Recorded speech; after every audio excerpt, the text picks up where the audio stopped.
Tiguo ni Profesa Ngugi wa Njoroge. Itu riake haniriumbite kambuni ya Royal Media thutha wa gikuo gia Profesa Ngugi Njoroge uria ukuite thutha wa ndwari ya ihinda inini. Njoroge ambiriirie kuruta wira kambuni ya Royal Media Services mwaka-ini wa 1999 eta mumemerekia ceceni-ini ya Radio Citizen, na thutha ucio ceceni ya Inooro FM yahingurwo akiambiriria kumemerekia kuo akoretwo gituge gia bata tabarĩra-inĩ itiganĩte. Nituroge icũrĩ cia mĩario na Profesa Ngugi Njoroge.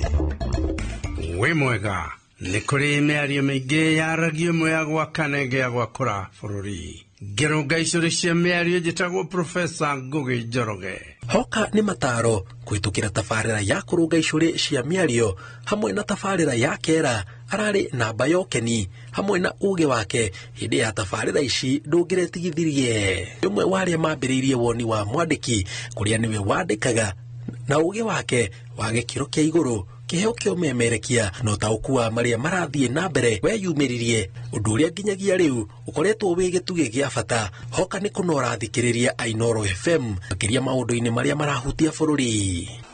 Relationship yaku kana muthuri ũgwĩtwo Moi andũ aingĩ mamũĩ agĩtongoria na njũgũma na ũritũ mũnene mũno. No muthuri ũyũ mũgĩgakinya gũtuĩka arata na nginya ũgĩkothie harĩa ritho-inĩ rĩake arĩ muthuri wa aina gani? Muthuri ũcio ngwĩciria twagĩrĩirwo nĩ kũmũrutia o harĩa akĩharĩria kana agĩtanya gũtonya nene-inĩ etereire hihi gũtonya nene-inĩ na ena dream ya atĩ nĩ akawoya. Ararĩ na ũkũrũ wa mĩaka 80 na kũringana na arĩa marutithanĩtie wĩra nake kwa hakuhĩ mamũtarĩirie ta mũndũ mwĩrutĩri mwĩnyihia na mũndũ wĩtĩo thengia wa ikĩro cia mathomo make na ũgĩ ũrĩa wothe ararĩ naguo. Kegwire Moi was very very very intelligent. Ari mũgĩ mũno mũndũ hetwo ũgĩ mũnene mũno nĩ Ngai. Erikanaga thĩinĩ wa ibuku rĩa Oginga Odinga the old man atĩ hana giraffe ĩthiaga kahora na ndĩonekaga ta kĩndũ ĩrona no ĩkoragwo yondete kũraya mũno legakira. He was like that. Nĩacakaĩtwo nĩ macambĩki make famĩlĩ na arata na atongoria matiganĩte rĩrĩ mĩbango ya mathiko ĩrathiĩ na mbere. Ngĩribotera Inooro TV njĩtagwo Jenga Wambui. Na rĩu mwĩroreri nyambe ngũrute ha ngũtware nginya kũrĩa mwena wa Thubukia o ta ũrĩa ngũkwĩrĩire hau kabere atĩ andĩkĩtwo mohoro mekũrĩa mathiko-inĩ ma Profesa Ngugi Njoroge. Koguo ndĩrenda tũnyitane hamwe na mũndũ gwĩtwo Njenga wa Wambui ũrĩa wambĩte hema ciake kũu nake tũtarĩrie hihi igongona rĩa mathiko nĩ rĩanjĩrĩirie andũ nĩ mekinyirie. Njenga wa Wambui nĩ ana marĩkĩtie gũkinya na igongona rĩa mathiko rĩkwanjĩrĩria thaa cigana? Macio nĩmo maũndũ marĩa Njenga wa Wambui ũkorwo agĩtwĩra kwa ihinda rĩrĩ.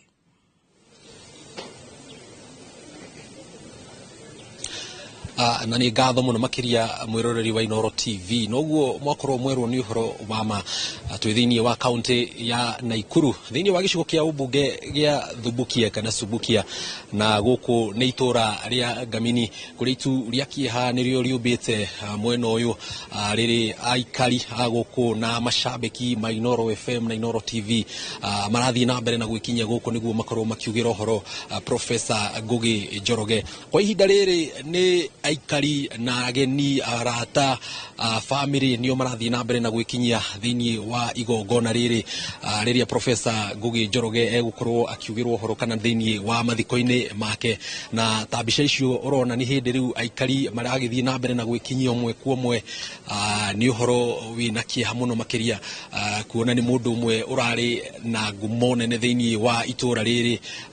Andũ nĩ maramũĩ na gĩkĩro kĩnene, andũ nĩ marakoretwo makĩhutio na na njira itiganite kuhitukira uria Professor Ngugi Njoroge aragikoragwo akimemerekia kuria agakorwo agigiuka agikihutia maundu matiganite thiini wa itura riri na aikari magikorwo magikiona uteithio na bica ici riu irio rakiona Mwiroreri wa Inooro TV ni bica cia imwe kwa imwe na kiria kirathie na mbere riu ni hindi aikari maragithie na mbere na gwikinyia riri mwiri wake wi farafara umite kuri uguo tauni ya Naikuru ukite guku mwena wa Subukia niguo igongona ria mathiko rigikorwo rikiambiriria na nyambe guhutiria hanini cigie Professor Ngugi Njoroge arari no kuru wa miaka 80 na muthenya uria ahurukire ni twakorirwo tukirumirira riboti ino na njira ndikiru muno makiria na kuringana na uria twakorirwo tugikirwo kuringana na mutumia wake Professor niguo akorwo akihuruka kiria giathire na mbere ni thutha wa gukorwo magikiuma tafarira-ini ya kera thiini wa ceceni ya Inooro FM ni agikorirwo akiinuka o ta mutugo na agithia akiheo irio cia hwaini kuona magikoragwo magikiuma tafarira-ini yo mathaa ma thaa thita na agikorwo agikiinuka niguo agikorirwo agigithie toro na thutha wa gugithie eigirira kuringana na mutumia wake ndakorirwo agihota gukimuitika ringi na hau niho magikorirwo magikigeria guthie gwetha motungata morigiti na magigithie thibitari na hau niho ndeto cia kiumiriria ati ndariho no ni uhoro wa gikorirwo kiamukirwo na njira ndito muno makiria hoka ni aria maramu thiini wa ceceni ya Inooro FM rugamiriri wa kambuni ya Royal Media kuma aria makiambiniririe nake thiini wa makiria ma miaka 20 iria ragikoragwo ta mumemerekia wa tafarira itiganite imwe yacio ari kera newengi yari uhoro wigi gutara muingi na ni ngwenda twambe tunyitanire na amwe aria makoretwo makimuthikiriria kwa ihinda iraya muno maya ni macambiki moma thiini wa Inooro TV Inooro FM amwe aria maumite guku kaunti no ya Naikuru ni njui ni mumaiguite no aingi anyu mutiri mwamona ni ngwenda twambe tukorwo tugikinyitanira nao kuona ni amwe aria makoretwo makirumirira tafarira cia Professor na njira nene muno makiria hoka ni uhoro wigie kuhura thimu makiria hoka ni undu wigie ucambiki rimwe ni wonaga ni mathi ni metwo handu ni marakoretwo makirumanirira na Professor makiria ma miaka 20 na tukwambiriria nawe no ni njui ni makuiguite radio-ini muno makiria miaka mingi no matikuita twambiriria unjire witagwo atia na riria wahura thimu haria ri ugaga atia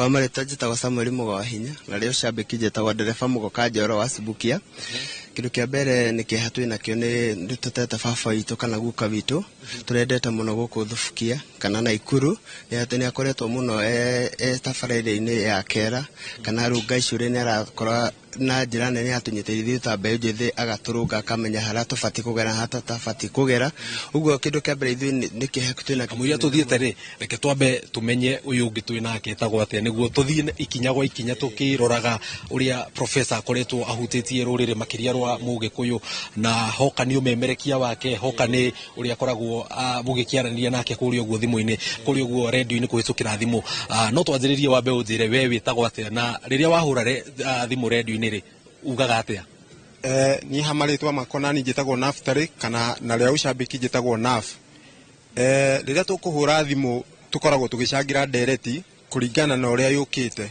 na njoke handu hangi njuge ati Professor ni akoretwo ari uteithio muno na mentor hari ta ithue turakuraga gisiasa kibururi tondu ni akoretwo ari uteithio witu muno ithue twanjaniriirie na Inooro o hindi kwari Inooro ritanauka kwari Citizen twandikaga tukithimu nigetha message ikinye twandikaga kandi tugacitwara Nyahururu kana Naikuru kwi mwaka nigetha ikinye riu tugicoka Ngai ni mwega tukigia mwana wetagwo Inooro na niwe tutwaranite nake na niturakena tondu ni turari nginya na birthday ona oko tutiahotire kunyitanira na aria mari Nairobi ithue na ithue guku no twe ni twari na appreciated ni twakenete muno na no turera Ngai ni thengio riu ningi njoke ha Professor njuge ati ni tutikitwo ni baba witu kana mutari umwe witu wa bata muno no gutiri undu tukuga arohuruka horo.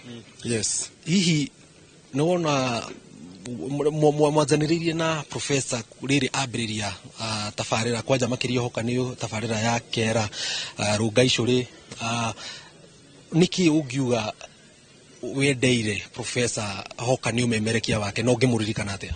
Professor ndimwendeire kindu kimwe ni aragia ma hana haria hatarathi wega ithe ni thirikari ni kana ni bururi-ini ni aragi ore hari tondu ti professor ndimwendeire kindu kimwe ti mundu wa kuhitha maundu aringaga point hari ari oko handu hatihega ugaga hau tihega hathondekwo. Tawe ngiurio wambaniririe nake na wamumenyirie atia? Ni professor ndamumenyire 2010 ria ndatukire shabiki wa Inoro ni ona ndiakomaga hindo niyo twaginya makoragwo studio manager Fukuria ni ndamathikagiriria muno ngamuthikiriria muno na nginya uguo hindwikite umuthi ni professor tumite tondu professor ungithikiriria maundu maria arakwira ndungiura. He undu wa mwanya mukundaragiria haria mbere-ini kamuria tuthiete na mbere na ndereti ino igi professor kwi andu mamuthikagiriria radio-ini makiria riria mwahura thimu riria kwina ndereti makiria tafarira-ini ya kera hihi andu marigagwo mwikaga atia ne tuthimu ndona mwina tuonie na mutwire mwikaga atia niguo muhote gukikorwo mukiaraniria na memerekia kuri ugo radio-ini? Thimu nino niyo huraga thimu na thimu ino ndiri maundu maingi o tiga kuhura 722 720 200 iyo niyo namba ya Inoro. Warikia kuhura thimu iyo ri no nginya wamukirwo nayo wakiamukirwo ri ndugicangire ndereti nigetha ona guo mucio wa Inoro kure na ni murakiigwa no otugi no tana yeni we ndu meciragia ati mwaka mwaritie na andu kuri uguo? Acha namba ya heano andika hura na no nginya wamukirwo tondu ni mucio wa otugi na tana na gutire mundu ati utungiuga ati ni uyu kana ni uyu afana ithuothe ri no nginya tuingire mucio uyu na niki ni tutu twa kuhinya tisi cia kuhuruta thimu ici nicio cingagira thimu ino yatachi ni rira muingi muno gutinda ugiscroll ukihinya no riu ino ri wa hinya na boko ni ino ra 0722 200 wa mikira ri uhinyaga riu karagati ya kia batoni ni ino riu atinda ukihinya tondu namba irahurwo ni andu milioni nyingi uguo iri yakwira bisi uguo no nginya ikare ukiroraga ona to ino ona hari ona ingi muci ufati ukorwo wi shabiki ufati ukorwo na thimu ta ici kuma 3 kana 4 nditucinyite thaina kaundu ke haho uko urahorana ya tene wengi ukamenyitithia haho uguo ino ni ndu njukire na werio ikoro uguo riu urikira ukihura uguo riu yakwira kori witi ugagieterera uria we studio ugakihura iwe engi riu ona gaka ni hindi ndagurire kau kage gabutikite nginya namba ndungimenya uguo engi yatachi huthekaga na WhatsApp na Facebook no wenda kuhura wali no studio no nginya huthire no itagwo Mulika Mwisi. Ria muco mwaririe na professor mitambo-ini ri mwaragia uhoro uriku?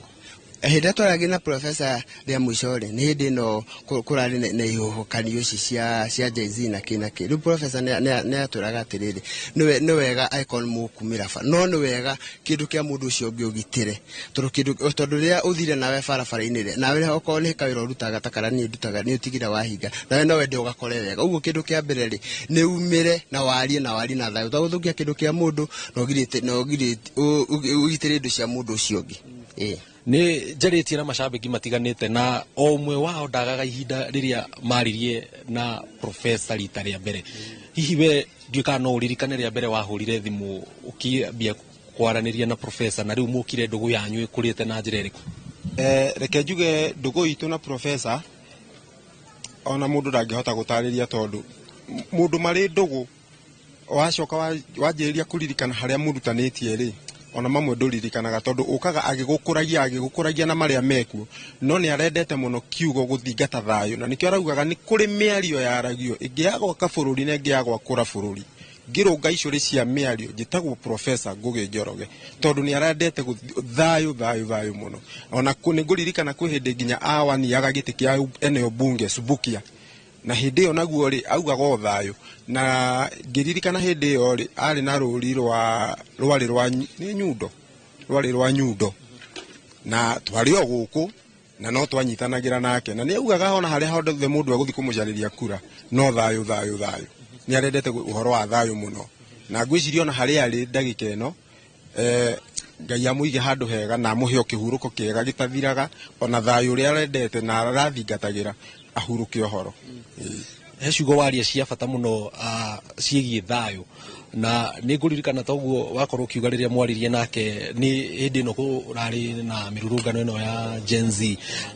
Hihi å ngä tua kå rio hoka nä må memerekerie wa profesa tondå andå amwe mahota gwä ciria ararä profesa o rä twa rä a å memerekia no ti atä nä rä twa tu ararä må thomi arathiä te nginya kå rä å guo university wa Harvard kå rä å guo bå rå ri wa America na agä thomera maå ndå matiganä ire ona horo wĩgiĩ history horo wĩgiĩ literature nĩ mũndũ ũracagũraga ciugo ciake mũno rĩrĩa araria. Hihi we wĩ ta cambĩki wa Inooro FM rĩ ũngĩtua kuga nĩkĩ gĩkĩ wana matha ũgekĩra gakabũ-inĩ kahora kahora kumana na mataro kumana na ũrĩa professor arakoragwo hihi agĩthathaũra maũndũ megiĩ ũteti bũrũri-inĩ?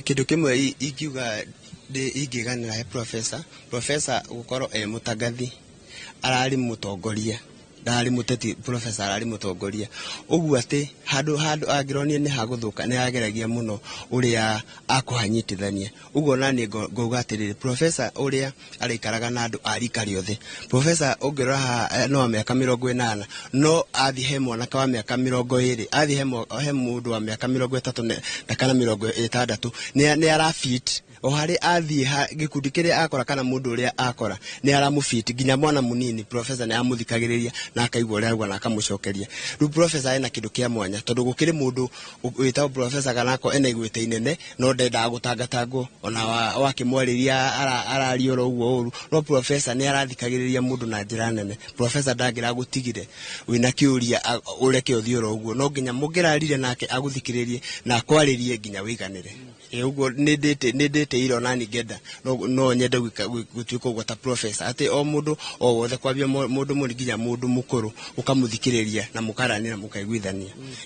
Hihi tawe ungitua kurio ni turonaga toguo muthuri uyu uga uhoro wigie winyihia uhoro wigie gukorwo akinyitana na rika riothe tondu ni turonaga tabarire no mararikiririe marakoragwo magitabania na Ndiritu Waihura na Njuguna na nona ona miaka yo irathii itiganite. Hihi ungitua kurio tawe ri muramenyanite na professor o memerekiini wa hura thimu kana ona ni muri mwacemania? Reke njuge ni tutimenyanite nake o thimu-ini ni tumenyanite nake ona hau kabere tondu professor ni wa itura riri na ithuĩ tũrĩ o wa gũkũ thubukia na ona ngirokire ndarokaga ati harĩ o macambĩki arokaga harĩ andũ othe tondu ni mũndũ mwendia andũ na ni mũndũ o ũguo ngugĩte ũhoro wa thayũ ndangĩgũkora bara agũtige. Ehe riu professor kũringana ũrĩa tũramenyanĩte nake tũmenyanĩte nake kwa Inooro riu nĩkuo gwakindĩrire ndũgũ makĩria tondu wa ũtari wake na makiria ona reke njuge ona uhoro wa umemerekia wake ri ndurari muno ona ukirenga andu akuru urarengaga ona mbeu njithi ithuĩ turakura nigetha tukure na nginyo iria ciagiriire na nigetha ona uria nake ugutuika mutangathi na ndiramenya mwathani no mwega ni agutuhe mundu ungi tondu twina Njuguna wa Wairimu kou ona Ndiritu Waihura ni njui no ekumentangi ona ni ndingithura guthi kwa Inooro patroni oka ni tukwaraniria nake tondu ndiramenya njira agiuka murithi wa Kang'ara na tumwetereire muno oke nigetha ona twaranirie riu no njuge atiriri professor ithenya riu riake Ngai ni agutuhe mundu ungi o agutumenta na gutukinyukithia nginya icio ingi nigetha tukure na twake bururi uyu witu. Handu wa gweta ni muracemanagia guku hihi riria mwacemania muratinda mugika atia ni otio ungitua kuririkana hihi mwi guku Subukia mwatinda mugika mwita macambiki na ndeto irio na mwaragia? Reke njuge riria twacemania guku ri no utari tondu professor ni arendete mbeu njithi muno makiria no utari niguo arathingataga akauga bururi uyu ti wa mundu na bururi uyu ni witu ithuothe na bururi uyu no urugamire ni undu wa uma na kihoto na kwaga kwiyenda wiyendi na wenji no kurito ni ndirikanaga ona he hindi anjirire atiriri athire guthoma agicoka agikora Nairobi ni yagayanirwo ndangĩkĩrigwo mũno akĩnjĩra rĩu rĩ niĩ ndathire gũthoma na arĩa mokire kũgaya bũrũri ũyũ rĩ ona ti arĩa marĩ athomu rĩu ũkarora ũkona atĩrĩrĩ we athomaga nĩgetha ake bũrũri kana bũrũri ũthiĩ na mbere na njĩra ya ũgĩ na njĩra ya thayũ no rĩu rĩrĩa athire rĩ bũrũri rĩ kengie kĩgayanũ atarĩ gũkũ rĩu ũngĩtua kũrora ũkona nĩ mũndũ ũrenda rĩrĩ kĩhoto mũno nĩ arendete kĩhoto na mbere ya tũrĩkĩtie hihi no nyende kũmenya kwĩ andũ meyũragia ciũria nyingĩ mũno makeyũria tawe ũkoretwo wĩcambĩki ihinda rĩigana atĩa ngoretwo ndĩ cambĩki ĩno mĩaka 14 rĩu mĩaka 14 he mũndũ ũkwĩyũria kĩũria akeyũria ucambĩki ũyũ rĩ nĩkĩ gĩkĩ gĩcũngagĩrĩria mũtitigithagia kũhũra thimũ mũtitigithagia gũthikĩrĩria radio sawa nĩ ndona ngina harĩa ũguo muma na kanyamũ mũrathikĩrĩria nĩkĩ gĩkĩ gĩcũngagĩrĩria maya mothe ucambĩki rĩ nĩ tarĩtana nĩwe kwenda tondũ kwĩ mũndũ ũgeragia akahũra thimũ thikũ 2 akamboeka no niĩ nĩ ndirikanaga ona Wanjiru akĩingĩra thaa 10 koragwo rĩngĩ tuna Jomo wa Nyathĩra nginya kuma thaa 3 ona andũ marigagwo atĩrĩrĩ tukomaga thaa cigana no rĩngĩ nĩ ũkomaga ta ithaa rĩmwe no nĩ ũndũ wĩ thĩinĩ waku no advantage kana wega wa gũtuĩka ucambĩki no nĩ wathikĩrĩria no kuma kũraihu ũguo wĩna kaũndũ gaku ka biacara kana gaku ũreka rĩ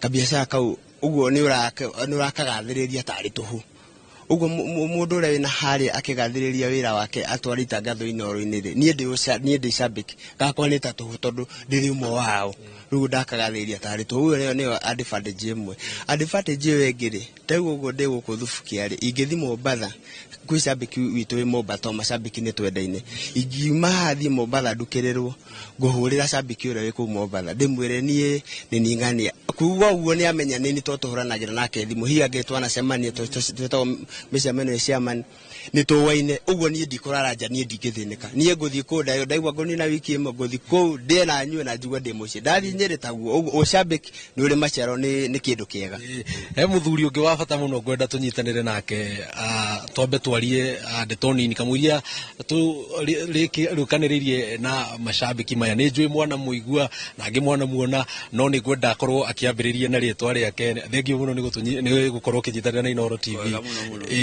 twanjĩrĩrie na rĩtwa ũtwĩre wĩtagwo atĩa na nĩ njũĩ kwĩ andũ mana kũigua mũno njĩtagwo Waithaka wa Mũcembe na ndĩ mũini wa gũkũ Subukia ndũrĩte ndĩ mũini gũkũ tũtũrĩte na mũraya na ithuĩ tũtũrĩte tũinĩte nake na rĩu ũguo nĩ ndoka nĩ kũrehe pole ciakwa heane pole ciakwa kũrĩ professor tondũ professor nĩ tũyaine ihinda inene na ndĩ mũĩ kahinda kanene ũguo nĩ twarĩtie nake ndanakorwo ndĩ agent wake hĩndĩ arũgama gĩtĩ kĩa mbunge nĩ niĩ ndakĩonagia andũ simbo yake ĩrĩa akoragwo nayo ya cabi athondekete mũkwanjũ mwega mũno wathondeketwo wĩ cabi ya kũhingũra cabi ya kũhingũra mbunge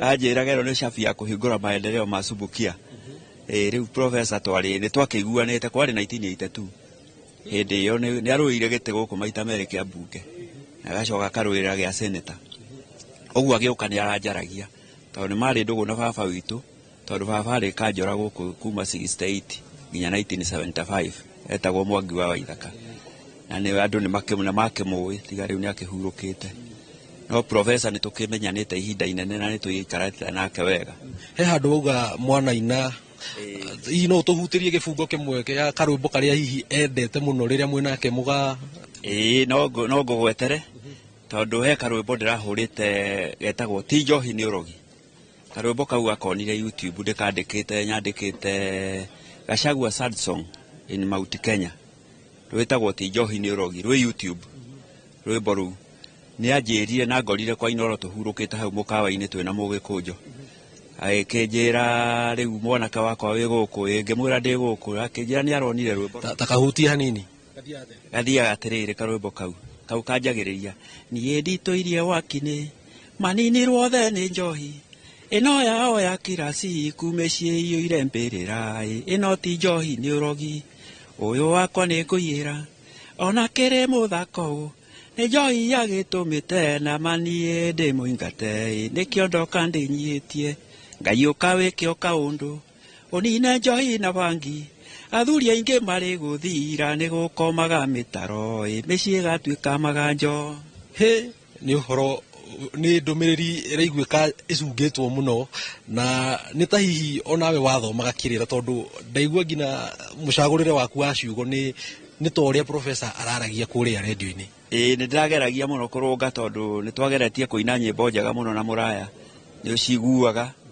tugiuka tugikua ndemethi kwao kwari mbogo-ini maikara na ukianda ngimutwara na Nairobi tugithie nake ina rwimbo rwake akirekondo ni Gacarwa wa Irimu no wari producer witu riu uguo nitugeretie guikaranga na gutindika maundu na hihi horo wigie niki giki ungiuga toni ndona ni hindi riu ageni marambiriria gukinya tukirikiriria ungiuga ukuririkana no gutura uririkanaga professor nakio gutura ndirikanaga professor tondu professor maundu make maria araragia no horeri aranyonaga kanjuria wa mucembe muri o thayu baba wanyu ari oho ni uri ari kanjora wakwa niguo riu anjiraga ngakimwira ari oho akanjira thio mugeithie akanduma ngeithi nyingi muno na riria oka guku ni arokaga mucii witu ni Jude uria rugongo ni arokaga kuu mucii tondu baba wao na baba mari ndugu muno tondu ndiamuragia ngamuria baba wao akuire ri akanjira riria akuire 1969 tondu ndari munini ndari na miaka ta 10 riu ngakimuria tugakiaria nake akanjira maya maturite kwa muthungu wetagwo Cordon tugakiaria maundu make macio ma thiini tondu uhoreri wake wari muingi muno no hindi imwe no ndirikane twina professor Nairobi twacamanirie handu etagwo Kawangware handu twacamanirie twaguraga nyama mbuciri-ini hau tugicamania akinjira-ini tuonana no nginya tunyue soda na tunyue gathubu turianire ngimwira ri thengiu muno professor tondu we ni uwi riu ihinda riria riothe twanakorwo nawe ona tutire tuona ihinda ria guikara thi tuturite tuona tugathi kambeini-ini tutekuhumuka akinjira hau ni biu riu ngigikira uguo rimwe ngimuria atiriri ni professor tondu ndie ndakuria kaundu ri ona kamwe ri ndureke nguria umuthi akinjira njuria wa mucembe andu akinjuria karitu ngimwira ti karitu no ngukuria atiriri ritwa professor ri ni guthoma wathomete kana watuitwo na kuria kwanyu gwa Kondoni na kumuri anake akinjira riu uria ngukwira wa mucembe ri uthie kwi baba wanyu umurie ni uria athomete ari mukuru kungira no ni muthomu gwika atia ni muthomu kungira uthie umurie ni thomete kuma primary ngathie gathoma secondary ngathie Kenyatta College ngathie Kenyatta College na ngacoka ngathie America uguo ndi professor wa guthoma ni thomete wega thengiu muno na toguo rona mwiroreri wa Inooro TV ni hindi mwiri wa professor warikia gukorwo ugikinya guku guo mwena wa Subukia guku ni itura ria Ngamini thiini gicigo giki kia ubunge nikio gitagwo Subukia na thiini wa itura riri toguo akorwo kiona nikuo professor aumite ni andu ingi mamui ni andu ingi maraikaraga nake guku na kamuria twambiriirie igongona ni gwenda tukorwo tukinyitanira na MCA wa itura riri no twanjiririe wa mbeu njire witagwo atia na hihi ni njui mwana cemania na professor jetagwo Elijah Murage ni MCA wa itura riri uko gwitagwo wa Seges Ward thiini wa Subukia constituency Nakuru County na gicagi gitagwo Ngamini niho tukuhurukia professor na hihi wita mutongoria ri professor onake arari mutongoria guku itura riri ni turerwo anarugama maita meri kurugama gituro kia ubunge hihi kiutongoria ungiuga professor arahanaga atia arari mundu hana kiutongoria professor arari mundu mwega na ni mundu uroikaine muno nginya itura riri agwitu ni mundu uroikaine muno na ithuĩ twita andu anini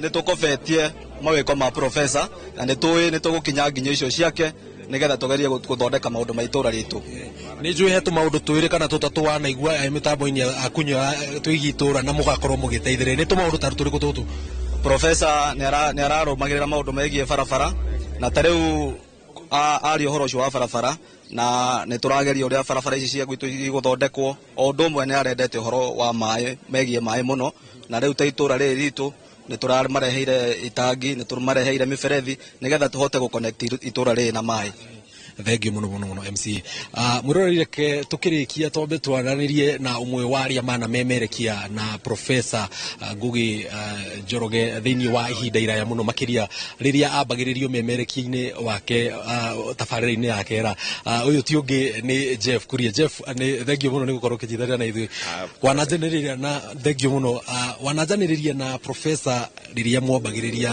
ceceni ya Inooro FM. Hihi no ririkane thikũ cia mbere mũkĩambĩrĩria tabarĩra tondu nderwo he andũ matakomaga haha macabiki makĩmũthikĩrĩria? Professor ndaingĩrire Inooro mwaka wa 2007 na ndaingĩra tariki 5 mweri wa kenda 2007 niguo Inooro rĩambĩrĩirie gwĩka 24/7 kana kũmemerekia mathaa mothe. Ũguo nĩ ndaingĩraga thutha wa Professor mena ndĩri tondu ndiarĩ na gakari rĩ ndambaga ngoka ngamaikaria hau ngamathondekera show ngamathekathekia hau kidogo na hĩndĩ ya ndĩri tũhingo ciothe athiĩ rũtha nĩ ndakoragwo ngĩikarĩra gĩturwa kĩu kĩa ndĩri twaihũra tũgĩka kera. Ũguo 207 208 209 2010 ndatigire gwĩka kera 2011 kana 2011. Ũguo Professor nĩ mũndũ njũĩ mĩaka mĩingĩ nĩ anũngĩte mũno tũkĩambĩrĩria. Rĩu nĩndirikanaga mũthenya ũmwe wa mĩthenya mwathiĩ gwĩka prep na show na Professor akwandĩkagĩra maũndũ marĩa mũgũbatara kwaria. So nĩ arĩ gĩthũngũ kĩritũ mũno Professor nĩ arĩ gĩthũngũ kĩritũ mũno noguo he kiugo anyandĩkĩire gĩtagwo Western Allies. Rĩu nĩ handũ ha gũthoma Western Allies ndathomire Western Allies. Ndio nditorire mũthenya ũcio. But he was a very good teacher. Nĩ mũndũ thĩinĩ wa memerekia wakwa na mũno makĩria wa ũteti nĩ anĩcĩpire na njĩra nene mũno. Ũguo Professor nĩ akoretwo gĩtugĩ kĩa Inooro kuma rĩrĩa andĩkaga ngathĩti kũrĩa Kenya Times gũka kwandĩka woni wa mwandĩki ona maũndũ mangĩ mothe ona guest arĩa tũrahostaga thĩinĩ wa tabarĩra ya kũhagaria. Professor nĩ arakoragwo acangĩire mũno na agakwĩra nĩ gũthikĩrĩirie mũthenya wa ũmũthĩ na hena ciũria utanoria njega hena kiuria urire wega. Uguo Professor ugi uria arari naguo ndigwicira ni tondu wa hi experience yake githomo giake wendi wake wa bũrũri. He was very patriotic. Uguo ni mundu ukoretwo ari na ugi munene ohagire maundu megi uteti. Uguo ngiambiriria memerekia ni mundu mwanyitirire muno mena ndirito ihora. Yes. Na tabarĩra ĩno nĩ inyuĩ mwarĩ hĩndĩ ĩyo session ĩno yanjĩrĩria gũmemerekia mathaa 24 nĩ inyuĩ mwambĩrĩirie harĩa nake. Hihi no ũririkane rĩa mbere gũthiĩ nake on air waiguire atia tabarĩra yahanaga atia? Yari very kana ndari mundu mutukanire muno tondu ni urarora Professor ni mundu ukoretwo thiini wa wandiki wa ngathĩti miaka mĩingĩ ni mundu ukoretwo kuinoro akoretwo ambĩrĩirie Inooro rĩkĩambĩrĩria ndokire miaka ĩna thutha ũcio. Ndaiguire ndi mundu wina hahukite muno. However akĩnjĩra cia maũndũ matithiaga ũguo mendaga kahora tũkwambĩrĩrio na nĩkĩo eka ambaga gwĩka show prep yake ekagwo 1 hour before. Uguo akorwo cio irambĩrĩria thaa 4 tũkorwo twarĩtie nake na thimũ coke tũikare thĩ tugerere ciũria ciothe. Ndaigua ndamaka no nĩ atumire njigue ndi mundu wiganĩire harĩa ndarĩ. Tukirikia to niguo igongona rĩrorete kwambĩrĩria. Hihi nĩ maũndũ marĩkũ maya ũngiuga wanathoma rimwe kana merĩ kana matatũ megiĩ Professor na nginyagia mũthenya ũyũ nĩ gĩtugĩ gĩa bata thĩinĩ wa mũtũrĩre waku? Wa mbere Professor nĩ ararĩ mũndũ wendete kwaria ũhoro wa ma mũno. Uguo na thĩinĩ wa journalism wĩra ũrĩa mũndũ akoragwo akĩagĩrĩrwo nĩ kũruta mũno nĩ ũhoro wĩgiĩ kwaria ũhoro wa ma. Number 1. Number 2 nĩ ũhoro wĩgiĩ kũbalance rũgano rũrĩa ũreka rũgakoragwo mwena ũyũ na mwena ũyũ waiganania. Na harĩ kĩndũ kĩngĩ ikaraga kĩndirikanagia mũno gĩtagwo right of reply. Na harĩ ũndũ ũngĩ ingĩririkana na ingĩrahĩra mũno anjĩrire atĩrĩrĩ andũ arĩa me gĩcagi-rĩ ta wĩyũrie maitũ wanyu ekũrĩa gĩcagi-rĩ nĩ kĩũria kĩrĩkũ angĩenda kũria mwecimwa wanyu wa Gĩkũyũ. Ũguo nĩ maũndũ marĩa we ũtonaga tarĩ magĩrĩire nĩ gũkorwo makĩũrio nowe nĩ araikaraga akĩhinyagĩrĩria maũndũ macio mũno. Ũguo wa mbere gũkorwo wĩ mũndũ wĩna ũma ũkĩaria ũhoro wa ma. Number 2 nĩ gũkorwo ũkĩbalance. Number 3 nĩ gũkorwo ũkĩũria atĩrĩrĩ mũndũ ũcio wa gĩcagi angĩenda gũkorwo akĩũria kĩũria kĩrĩkũ. Yes. Nĩ ngatho mũno makĩria Jeff Njoroge. Jeff Kuria thengio rĩtwa rĩu nĩ rĩingĩrire na hihi kĩũria gĩakwa kĩa mũico tabarĩra ya kera nĩyo ĩrĩa nĩ mwe ya iria rĩu arekaga thĩinĩ gĩthiĩ ũguo kũrĩkĩrĩria hoka nĩ maũndũ megiĩ ũmemerekia rĩ ũngiuga Professor thĩinĩ wa arĩa marathikagĩrĩria ceceni kana arĩa matũire mathikagĩrĩria ceceni Inooro FM athikĩrĩria megũtũra hihi mamũririkanaga na njĩra hana atĩa? Athikĩrĩria megũtũra mamũririkanaga mũthuri ũrarĩ na ũgĩ mũingĩ muthuri urendete bururi wake muthuri urendete uhoro wigie ma uguo kiria mangiririkana muno mangirahira muno ni horo wigie professor arare muthuri ucio na ningi angirareheirwo mugeni o wothe urarigagwo muthuri ucio ni research ekite kana guthiaga ate tondu arakoragwo ena history egie muthuri ucio wega kuma riria ambiriirie uteti akoni uteti kuma riria aingirire office akoni office ya muingi na maundu mangi ta macio uguo ri professor ntugutura tumuririkanaga na thikini megutura mamuririkanaga ta muthuri wendete kwaria horo wama muthuri urahotaga gutariria history yaku ria ikarite na mwa muisho makiria kuria ciuria iria we uraigua ta irakurara kamatu yengi muno Jeff aya ngoda hihi tugithie kurikiriria turikaniririe na aria maratindanagia na professor kuri uguo kanitha tondu ni umwe wa andu aria makoretwo mendete uhoro wigie dini uhoro wigie kurumirira kiugo kia Ngai na tugithie uguo kurikiriria ni ngoda turikaniririe na umwe wa hunjia wa kanitha uria arathomaga hihi no twanjiririe unjire kwa maritwa witagwo atia na hoka ni uhoro wigie dini ri no uhoro wigie witikio ri professor arahana gatu mwathani Jesu arogocio ni jetagwo Bishop Vincent Ogaba ni bishop wa Airways no jari githwairi kana Thank you very much. Ninashukuru sana kwa ajili ya nafasi hii. Jina langu ni Askofu Vincent Makana. Mimi ndiye askofu mwandamizi wa maeneo ya Airways upande wa utawala pale karibu na Real Hospital. Tuko pale na profesa alikuwa mtu wa hadhi sana, mtu wa heshima kabisa na alikuwa mtu mcheshi alikuwa anapenda Mungu na profesa aliweza hata kukaribisha mtumishi wa Mungu nabii mkuu wa Mungu katika Inoro katika radio na akamhoji na pia akakalimani katika lugha ya Kikuyu na ilikuwa ya kufana sana. Profesa alikuwa mtu mcha Mungu na alikuwa anapenda haki sana. Alikuwa mtu ambaye anasimamia haki na uadilifu na profesa kila mara akisimama manake alikuwa katika jopo lile la jopo la baraza la wazee wa kanisa na alikuwa anatusaidia pale katika mawaidha. Alikuwa mtu mzuri sana. Nakumbuka hata alikuwa na azma ili kwamba kanisa lipate shamba hata ile kuongezea vani ya kanisa. Alikuwa mtu mzuri sana na mtu aliyependa familia yake sana. Ukiona katika picha zile katika yale mazungumzo ambayo alikuwa anayazungumza, alikuwa mtu mzuri sana na kwa hivyo kama kanisa tumempoteza mtu ambaye ni wa kiungo cha muhimu katika kanisa, lakini ndio hivyo na manake ujumbe ambao ametuachia ni kwamba sisi ambao tumebaki ambao tuko hai kulingana vile maandiko inatuambia ni kwamba tukaweze kumwamini Yesu Kristo ili kwamba tuwe na tumaini la maisha baada ya kifo, maisha baada ya kaburi. Kwa hivyo popote pale mnatazama kama hujampokea Yesu, mimi nakuambia kama umpokee Yesu. Profesa alikuwa mtu mzuri, alikuwa mtu ambaye wanakumbuka hata wakati niliweka katika mitandao watu wamesema kwamba mtu mkubwa kabisa, mti mkubwa umeanguka, mti mkubwa umeshaanguka, lakini ndio hivyo alifanya kazi yake. Tunashukuru Mungu, aliweza kufanya kazi ya kufana sana, kazi ya kanisa, kazi ya mawaidha. Alikuwa mzee wa haiba yake tu, mzee ambaye alikuwa na heshima yake, mcheshi sana, akisimama alikuwa anatupasua mbavu. Nakwambia alikuwa mtu mzuri sana na familia yake pale na tulikuwa tumekutana pale nyumbani.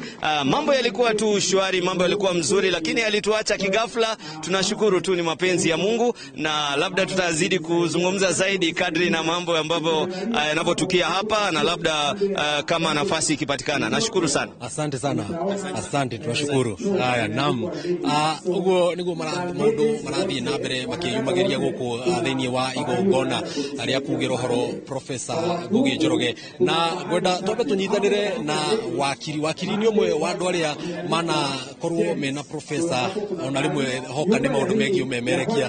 Ni thank you muno wakiri if ni ndona umire mucii munene wa Nairobi woka nginyagia guku ni njui ni gitio gia bata muno na no nginya professor korwo handu ngoro-ini yaku.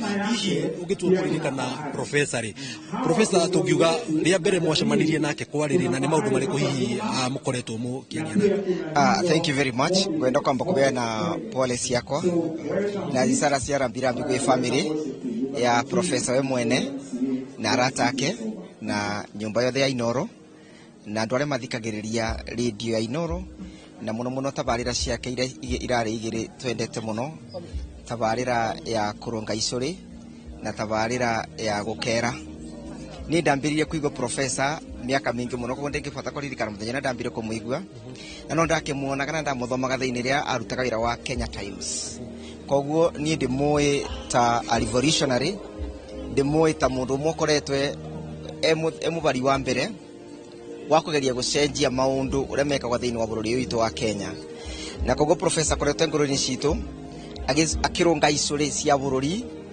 riu no nginya twethe mundu uria ngi urikoragwa akirunga icuri koguo kengwe professor ni tukoretwe tugika tabarira nyingi muno nake waine mena ndaitwa ihura na Michael Jenga ni makoretwo makinjita na tukaringa na tukacira maundu maingi muno ma bururi ko tukwenda kuga ni twatigwa at the most time ria turamwenda muno ria bururi witu at a crossroad ria tureciria burwa good governance ria koretwo age champion ria tureciria burwa accountability ria koretwo age champion ria tureciria burwa andu ethi na wira na maundu mege mawira professor Uhuru Kohoro ara mwathani aromunengera kihuruko gitathiraga mwathani aromunengera kihuruko gitathiraga mbere ya tukurekereirie hihi professor andu kaingi mareciragia ni professor ritwa no mwisho wa uhoro ndeto ni ati arari professor uthomeire na agakorwo agikinyia gikiro kiria hihi riria mwamemerekia nake uguo rimwe tabarira-ini ya kera ni maundu mariku maya muraragio kona ni ma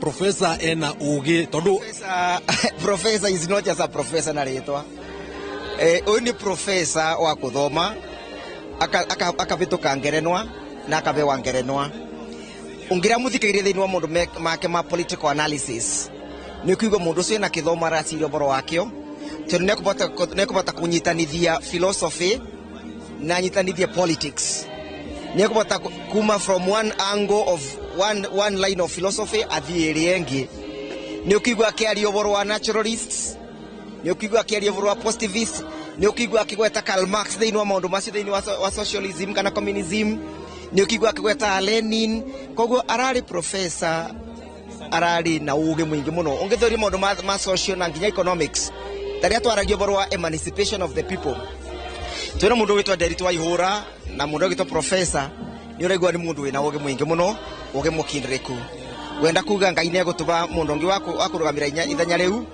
ndio itabarira ya gukereri ikoragwo atia the professor atarikuo no ngai ne gutuba mundu ngi wakurugama ithenya riu thengio muno na mwiroreri uguo niguo maundu marathie na mbere magikoragwo magikunukaga guku uguo itura riri ria Ngamini itura riri ni guku uguo thiini wa gicigo kia ubunge gia Subukia na thaici uguo niguo tuko tukinyitanira no ria wakorirwo akimemerekia ndeto cia imwe kwa imwe agitariria uria akinyeirwo ni uhoro wigie professor rita ria mbere eta mundu wa mbere ni ndiraririkana wega ugimemerekia ceceni-ini ya Inoro FM ndeto cia uria tugana kimonimoni the breaking news riria wakinyeirwo ni ndeto ici cia professor hihi we umwe waria makorwo na professor thiini wa rugendo rwake ruothe rwa umemerekia wita murugamiriri munene thiini wa ceceni ya Inoro FM hihi tuoka ni uhoro wigie professor ri ugitua kumutariria ni mundu urahanaga atia wira-ini wake wo umemerekia wa mbere na unjohere ni mugambo ena kihoma ikiranyita andu no ne kuthira kirathira professor ni muthuri urari mwinyihia mundu wa kwirutira mwiheani uhoro-ini wigie wira mundu ngirutithania wira na andu aria angi ungirora ceceni ya Inoro andu aingi aria mahitukiire kuo na aria mari kuo kwa ihinda-ini riri ni andu mari thi wa miaka 50 uguo no professor na araragia rita ria mwisho haria muthenya wa gatatu nigetha oke kuhuruka ni kuga ari na miaka 80 arari na ararutire wira nginya ndagika ya mwisho uguo ni no njugire professor no ria athomete na agathomera thukuru iria cirikaga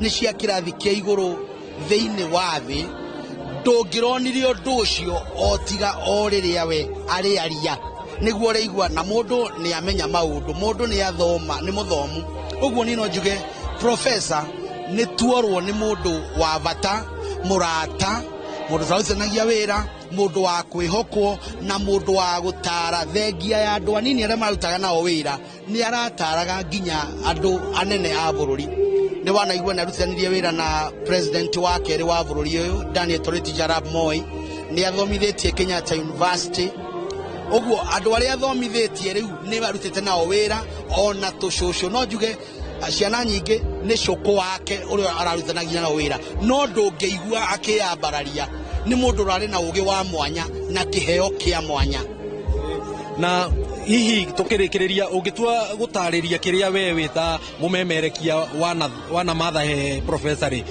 ndiramenya ukoretwo ku thiini wa ihinda rinene muno makiria ma miaka 20 thiini wa ceceni ya Inoro FM ni undu uriku uyu umwe ungiuga ugutura ukoragwo kana ukiruta thiini wa muturire waku kwitukira githomo gia professor ati ni wega guikarania na andu na ni wega gutia mundu wothe na ni wega kwinyihia na ni wega kwirutira na kuheana indo no tonga waku ona meciria maku umahothe ni undu wa wega wa andu acio angi andu aya othe rona guku aingi ao mokite ni undu wa gukuruhana na professor njira imwe kana iri ingi no kindu kinene ingienda kuturandirikanaga professor na ngugaya ni wiheani na kwihotha kuri muturire wa muingi thengio muno tugithii uguo tukirikagiria ndirona ona muheshimiwa wi haha thengio muno hihi tungiuga tawe niki giatuma uge muthenya wa muthi ni uguka riri turona mwiri ni hindi wathii gutwarwo haria mbere ni wega njitagwo Kavinga wa Cira wa Thayo ni ndirari mubunge wa kuria Mwea na professor ni tukoretwo twinake muno kipindi gia kera kuria tukoretwo tukiaririria muno horo wa gwetha thayo thiini wa bururi uyu witu ona gikaro kia Afrika na ni undu ucio ni undu uria ngoretwo ndimui na ugi wake na wendo wake niguo tumire nyume Nairobi guka mathiko ma professor ni ndiramenya ni muikaranitie nake ihinda iraya ugitua kumutariria tondu kwanjariria mwakorwo mukinyitanira thiini wa memerekiini wake ri ungirora ndumiriri yake rari ndumiriri imwe ikuranite na ikuraine na njira nene muno ndumiriri imwe ikuranite na njira nene ni ya wendo professor ni arari ngoro ya wendo professor mungi ari thiini wa tabarira iria muri aigue he mundu wina thina ona aigue kana korite ni acenjia na ni ambiria ku focus no ndu ucio uguo ni mundu rai na wendo muingi muno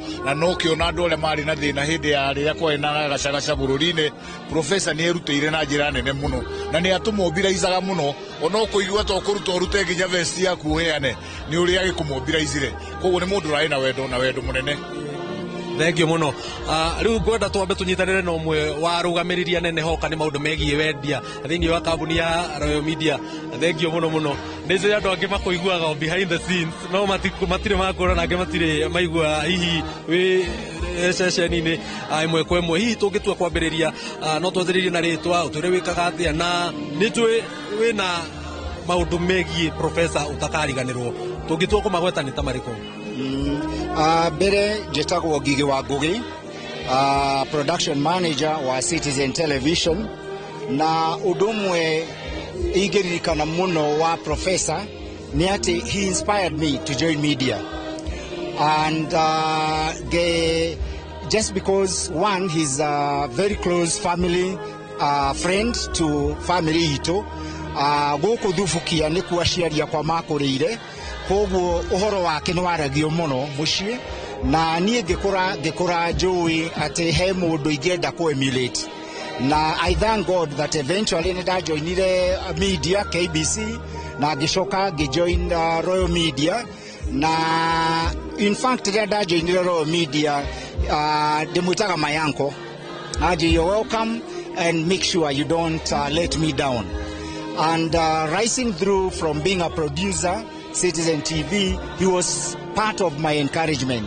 Twacemania korido-ini akajira mundu witu no uraruta wira amura kajira ruga icuri tondu iyo niyo yari one of the slogans iria ndendete muno whenever he came on air thiini wa TV I mean thiini wa Inoro but most of the times riria twa interacted muno riria twathiaga road shows cia Royal Media during the referendum tugacemania ekirori iguru na ndirori iguru tukigeria gukiretha andu uhoro wa referendum na civic education. So he inspired me a lot.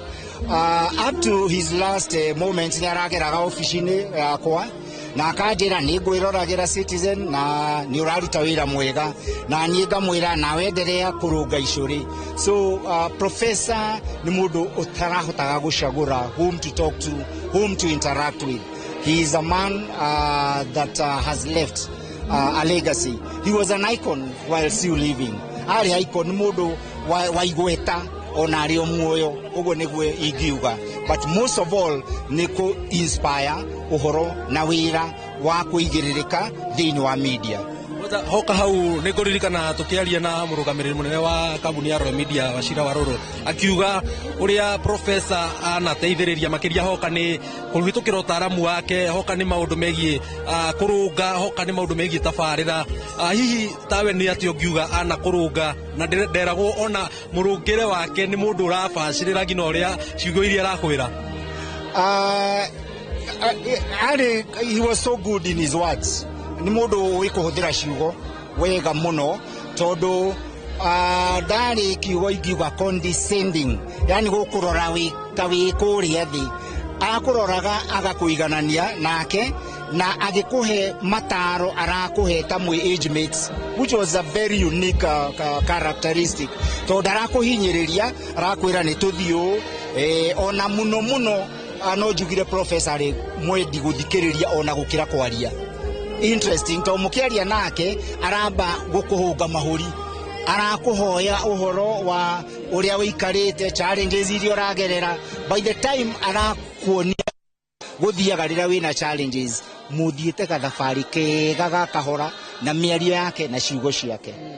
Ndona guku gwikinyitio ni magana na andu ingi muno kuma guku Subukia na angi kuri uguo mucii munene wa Nairobi, na ngumo yake guku Subukia ni njui ndigutura ndikana riganira. Hihi guku Subukia ri ugitua gutariria profesa wa Subukia ri na profesa wa ceceni ya Inoro FM ri ngurani iha? Hari undu mwe ingenda kugweta tuokania na my sister, my eldest sister ni age mate na professor, na niwaigua gwitu tumite guku na agwetera undu mwe very interesting. Ajira mundu uria watuhuragira gitari turi aire turi tugithoma Air Alliance boys niwe Professor Dashi cia gicagi ni amahuragira gita guku. Koguo ungirora uhoro ucio ati ni ahotaga ku entertain andu ethi arika riake miaka iyo ngumu ino na andu aya mokite guku ngwiciria ni ngumu eturite. Thengio muno muno muno munene. Asante.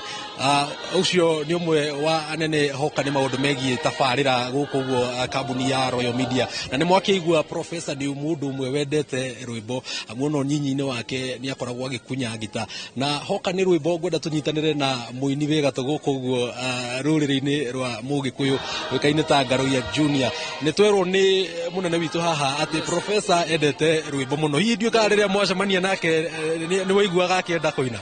Okorwo he mundu wendete rwimbo ni professor na kindu kiria ni kingenagia kuri we tondu mundu ucio ni ngina ngikura ndeka mwana kanini. Professor ajiraga kinyira ukamwana kwaje igwo no wathubukia no hendi guku thubukia politics ciari thiini wake thiini wa thubukia. So ona ngeina ndinakenagira muno kuina kana igogo nene riria ri. So ye mwenyewe wakora nyarakena muno ndeka mwana ukona nyarakwenduce na gutiri kindu kiega ta kwenduce mwana.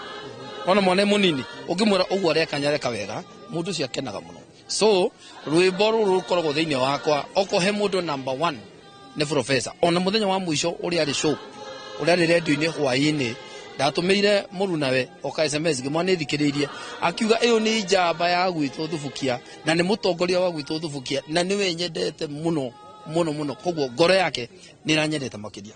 Yes. Tondu wi muini ri ni rwimbo ruri kungiuga endete muno riria mwacemania ukaigua ni ara toina twathie micemano mingi nyendete nyimbo iria ndainire cia kiroho iria ndacokerire so he rwimbo ruinaga uhoro wa muoyo ndithanganagia tondu munjitiri muoyo nyeigire kuno rio mwiho kete ndagaconorithio nyeigire kuno rio mwiho kete ndagaconorithio ngakena tia ihinda muona Jesu na ndaigua coro wau na ndamenya kuna tutha maki witũ nĩ wakinya na ndamenya kuna tutha maki witũ nĩ wakinya ũkonya kũrĩ mũndũ kaga amen.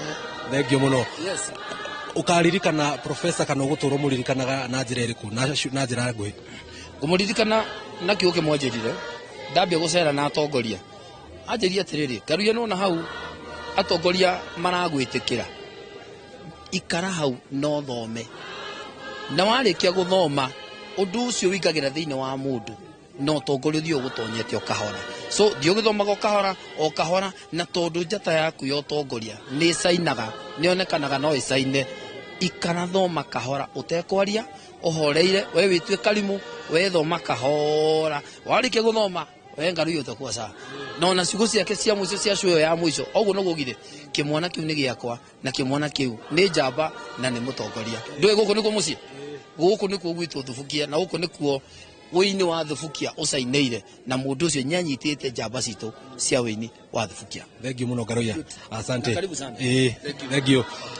Ucio nĩ ũmwe wa aikaria gũkũ mwena ũyũ wa Thubukia na ngwenda twambe tũnyitanĩre na mũnene wakwa thĩinĩ wa wĩra ũyũ etagwo Lincoln Njogu na gĩtĩo kĩnene mũno nĩ ndakũnyita ũgeni rĩrĩ tũrathiĩ na mbere gũkĩririkana professor hihi no ũrũgame haha ũguo we umwe waria mugambo wao ukoretwo ukiguika muno hoka ni umemerekia makiria kumagia tene kurigo ceceni ya Citizen na nijue mwana nyitanira na professor maundu maigana na hihi ugitua kuririkana professor ni kaundu kariku kamwe ungiririkana hihi mwana kuruhana nake uguo ni wega muno Jega ni ndu wa wira wega uraruta ni wega ni ndu wa aria othe maranyitanira na ithuĩ muthenya ũmũthĩ tukiririkana maisha ma Professor Ngugi wa Njoroge. Professor Ngugi wa Njoroge ni mwandiki wa mohoro twarutithanĩtie nake wĩra mĩaka tuge 21 21 years tondu twamenyania nake 2003 rĩrĩa ndaingĩrire Royal Media Services na Professor Ngugi Njoroge ni umwe wa aria matuonagia wĩra tondu hĩndĩ twakĩrĩ andũ anini nĩ hĩndĩ twĩrutaga wĩra wa wandiki wa mohoro na professor ni akoragwo ari no tana wa kuonereria andu aria maraingira media mwerekera hari wira wa gutangatha tondu ni kuririkana Jega 2003 niguo thirikari ya NAC yaigagira na kugeria gucaria uria riu egutawara thutha wa kiama gia KANU guikio nja na thirikari ya KANU guikio nja hindi okore na maundu maingi muno mathiaga na mbere na ni hindi iyo twamenyania na professor ndiria andikaga kindu twetaga 200 words andika 200 words iri editorial ya Royal Media Services editorial yo yakorwo iri ya kuonania maundu uria marathi na mbere kana kuheana direction ya bururi na hindi yo mwaka ucio wa 2003 na 2004 andikaga na rũthiomi rwa Gĩthũngũ na ni ngataũra na Gĩthweri na ngathoma Citizen TV na ngathoma riu Citizen Radio na Kemutirwa Mũirũ aga translate into Kikuyu agathoma Inoro FM. Riu Professor Ngugi wa Njoroge no watonirie nginya kwandika editorial tondu nginya thaa ici no nyandikaga editorial ni ngoragwo na kibindi gitagwo ni na Pobanwa Radio Citizen kuma thaa 2 hwaini na maundu maria ngoragwo ngiaria thaa ici no njuge kihumo kiamo mundu watonirie kwandika editorial miaka iyo ni Professor Ngugi wa Njoroge na no agikoretwo ari na maundu maingi Inoro FM ni akoragwo na kurunga icori cia miario still mario maundu ma editorial yo riu ni muthuri hetagite muno na nĩngũnyitanĩra na family yake kuga pole sana gũtigwo nĩ Professor Ngugi wa Njoroge. Thengio muno aya nocio ni Lincoln Njogu uri okoragwo murugamiriri wa mohoro thiini wa ceceni ya Inoro FM na gwenda tunyitanire na MCA riu wa itura riri umwe waria hihi maragikoragwo makinyitanira na professor na njira nene gwita mutongoria guku itura riri no twajiririe unjire ritwa riaku na hoka ni utongoria na maundu megi itura ri nijue ni muraragia maundu maingi muno na professor ni undu uriku uyu umwe ungiuga wanacungiriria itura riri rigie na wathi mweru. Thank you. Hamaritwa njitagwo Isabella Makori wa Mbugua, MC wa Subukia.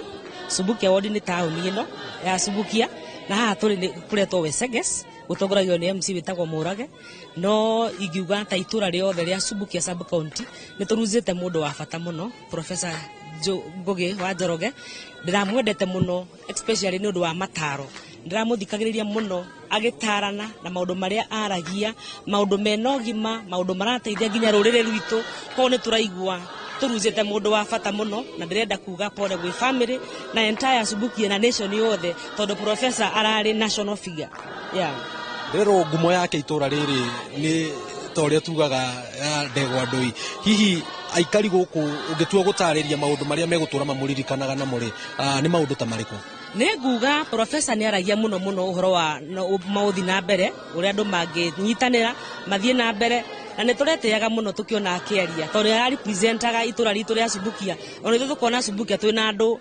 ngori ta professor kogo turauga ngoro yake ro mama haria hega haria hauraga thengio muno aya niguo maundu maragithii na mbere makigariuraga ni ukuona andu uria mahutitio ni professor omwe agitariria njira itiganite ciuria muturire wake wanagaruruka agi magitariria uria hihi professor ana matara na guteithiriria ona gukuria taranda gukuria wira kuona ni mundu umwe wa andu aria mathomete na gikiro kinene muno thiini wa kambuni ya Royal Media na niguo twambe tumenye hihi turathire tukigwa horo wigi professor hihi atatuikite professor ari mundu tari atia ani ngora twambe tunyitanire no mwe waria na menyana na professor me withiini wao hihi no twanjiririe unjire kwa maritwa witagwo atia professor ndirero mwamenyanire nake urio munini hihi ungitua kumutariria withi wanyu wahanaga atia no tukumau hamaritwa jitagwo Florence Wairimu wa Cafe witu ni Moro dutaga wira St Joseph's Hospital. I'm the director there na professor ni murata witu murata wa family mudura tuonagia njira uria twagirwo ni guikarania na andu aria angi uria twagirwo ni gutungatira ruriri and he was my mentor ni hoya riakwa ni Ngai ateithie family yake nyitane uria rendetio nyitaniri uria ratutaraga horo wo nyitaniri na hoe rurire rwitu runyitanire na nigetha twote gwaka bururi witu tuheane itio uria professor arendete tuheane itio tutigatuike aguthekererwo ni ndurire iria ingi rire irona tutakwenda guikarania wega ihoya riakwa ingihoya Ngai witu ahe professor giikaro kiega gitathiraga no theri wa hingo ciothe uturi mwaragira na he family yake thayo na ithenya riria arakinyite thiini wa family Ngai witu aricokeho no uririkane riria ria mbere mwamenyanire na professor kwariri na hihi ungi kwahana atia hindi iyo ni tutiamenyanira professor kundu kuraitwa menyanire na professor riria ndagitigia senate ena ni ndamu supportaga muno akingora handu ndekaga medical camp gu support andu aitu Moro itura retagwo Elbagon na tukimenyana gienda muikarire wake gienda mataro make na hau niho twanjaniriirie thavari ni maita maingi muno aranjitaga ceceni-ini ya Inoro nigetha twaririe ruriri in terms of health ona in terms ya guikarania wega ta nduriri iria itukanite thiini wa Rift Valley uria twagirirwo guikarania na nigetha tukorwo twina thayo na cohesiveness in the community. Thank you muno na ucio ni umwe waria na gikorwo mena professor no akigua wendi wake hoka ni maundu megie guteithia no tongoria kirari gituge kimwe gia bata kiria arendete muno makiria na tondu ni mumemerekia ukoretwo ho ihinda inene ni ngwenda tuminyitanire na amemerekia aiganona a ceceni ya Inoro FM o mundu atwire hihi anahutio atia ni professor anathoma kaundu kariku kegie professor ni njuya mwe mumaiguaga okuri uguo na tukwambiriria uyu ora mugwabo kenenjo yuko muigwa tu ni mukumenya no twanjiririe ngatho muno ni gukorwo kinyitana na ithui no twanjiririe utwire professor wi umwe waria mana rutithania wira na kehinda inene muno ungitwa gutariria professor hoka ni wira ri professor ni mundu hana atia professor wa mbere igekioe kanya ka utuma ndumiriri cia macakaya kuri family yake nyumba na arata ona ithu na matuthikagiriria na gicoke njuge professor sasa njuge professor ndemwe miaka 22 ndambiriirie Royal Media 2002 ndaingira niguo ndamukorire na ni muthuri wa bata tondu ni arathomithagia andu na ni aratwarithagia andu ta baba wa mundu na ni arari na uge wa mwanya na ndigwiciria ona thutha uyu kwena hii mundu ungi ukwarahuka no Ngai atuteithiri muno wina uge tocio wa professor na professor ni arathikagiria na professor ona ndararoraga miaka ya mundu iria nayo no ngira mudi ni aroragia mundu hatu kuatia na gikuyu hatu gwika atia hatu gutwarithia atia so he was a man of a kind na ni ati muthuri uyu ni arutite wira muingi ni aturerete uhoro-ini wa utangathi uhoro-ini wa gikuyu ona ningi uhoro wa muikaranirie na andu na ni undu ucio no tugire ni tuorwo ni njamba ya bata ni tuorwo ni mundu wa bata bururi-ini uyu ona Inoro FM ni tuorwo ni mundu wa bata muno ruhonge-ini rwa umemerekia ona utauri wa maundu ma kiuteti na maundu ma muturire ona horo wigie maundu ma udini we very lost but tukiuga Ngai tondu eka kwenda gwake professor Ngugi Njoroge ahurukie horo na tugithi na mbere na gutwarithia na mbere legacy ya tutigira eni thank you muno ndungata yake kana ni kwaria Inoro TV ritaria mbere kuma ria thino yo biro ai ndure waria ri mutira mwanjetaga thank you muno cio ni ndungata ya Ngai muturi wa muiru na riu tukwamba kunyitanira na Wambui thank you muno ni guka turu ni uko ringi ndoka nginya guku Subukia nigetha tukinyitanire muthenya-ini uyu na tugitume ndumiriri ya macakaya kuri nyumba ya professor arata ake ona aria turutaga wira nao ni turaigua tureirwo tondu tuorwo ni muthuri wa bata gitugi kia goro muthuri ungitara andu muthuri wikindeire muthuri ungihoya ukirira muthuri ungirahotire gutara bururi gikiro kiria arahetwo ni kiramuiganite no ona ngirathukiirwo kingi kinena nene he was equal to the task no riri tukugoca Ngai ni undu wa gutuhe kanya ga gukana cemania na muthuri tocio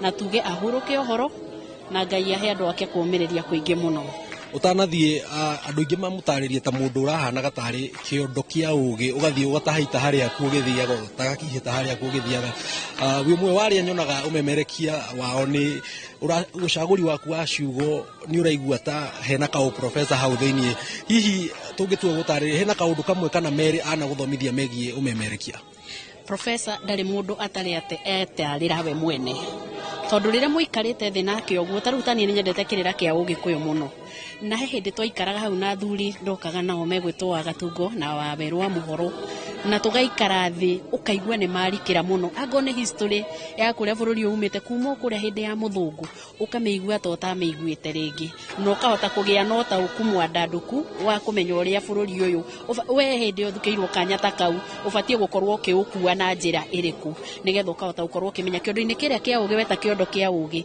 hari o kaundu wathie watahia wina history wina muthingi wa bururi uyu umite ha koguo nawe hau ikarire ni ubatie gukorwo kihoya responsibly no kahota gukorwo gikinyukia na mbere ugikuaga mecirini maku ni bururi urateithiriria itemi-ini riria uhetwo undu ta ucio ndungioneka uguo oneka he mundu mugi mundu wina wendo na bururi wake that was professor for you na tukiugia huruke ohoro thank you muno muno ucio ni Wambui kuma kuri guo ceceni ya Inoro FM tuthiete riu guo tugithi tukirikagiriria mu tugukorwo riu tugicokia mwaro mwena uri ungi amu ni turona igongona niria korwo rikianjiriria na ni ngwenda twambiririe na mundu mwe haha wa namenya professor tunaweza anza kwa majina na utwire hihi we professor umui atia ni njitagwo Edith Wambui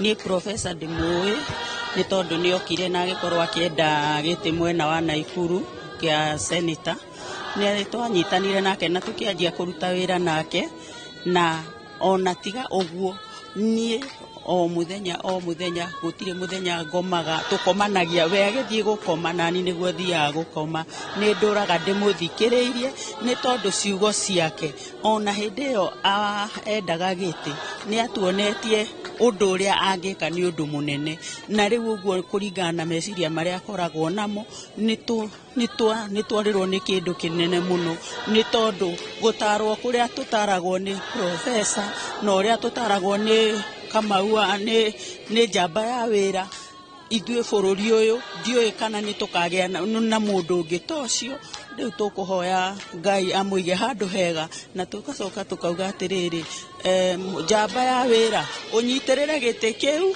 nĩ tondũ nĩ tũĩ wĩ hau maũndũ no megũthiĩ wega ona gũtuĩka nĩ tũrona ndũrĩ na hinya kweri we muhote ni gikuo giki o ta uria mundu wothe akoretwo akigua koguo ri twauga atiriri Ngai amuhurukie handu hega na Ngai tukona na hindi ingi ni tondu ti theru ni twarirwo ni kindu kia bata biu Ngai witu arathime aria othe mareciria oro wa professor. Thank you. Ni kuririkana muthuri wari wa bata muthuri ukoretwo ahutitie ngoro cia andu aingi o mundu agitariria ukona o mundu kuringana na uria ahutitio na njira imwe kana iria ingi ni urona roho ucio kana meciria mauma o mundu ni aragikorwo akihutio na njira itiganite na uguo niguo riera rihana guku itura riri ria Ngamini thini wa gicigo kia ubunge gia Subukia county ya Naikuru. Ndenda riu nyambe njokerie Njambi wanja umwaro kuri uguo mwena wa studio mutha icio uguo ni hindi riu igongona rirenda gukorwo rikiambiriria igongona ria tugukorwo tugithii na mbere gukurehera imwe kwa imwe na ni tugukorwo tugikurehera ona riboti ya maundu uria megukorwo makigariura thini wa riboti-ini citu cia mohoro ma thaa mugwanja thaa imwe na undu umwe na thaa ithatu. Njambi reke nyambe riu ngucokerie mwaro ni njui nitugucemania mathaa mangi. Thank you muno mundu gwitwa Njenga wa Wambui na twarikia kuona ati nima mathiko ma Professor Ngugi Njoroge ni mekinyetio na njira nene amemerekia megatu andu anene guku thirikari-ini atongoria a uteti othe ni turona ni mekinyetie kuu na nitugukorwo tukimemerekia mathiko ma Professor na njira ya imwe kwa imwe. No tutanambia umemerekia wa Professor ni wega tukorwo tukimenya ka history kanini kamwegie.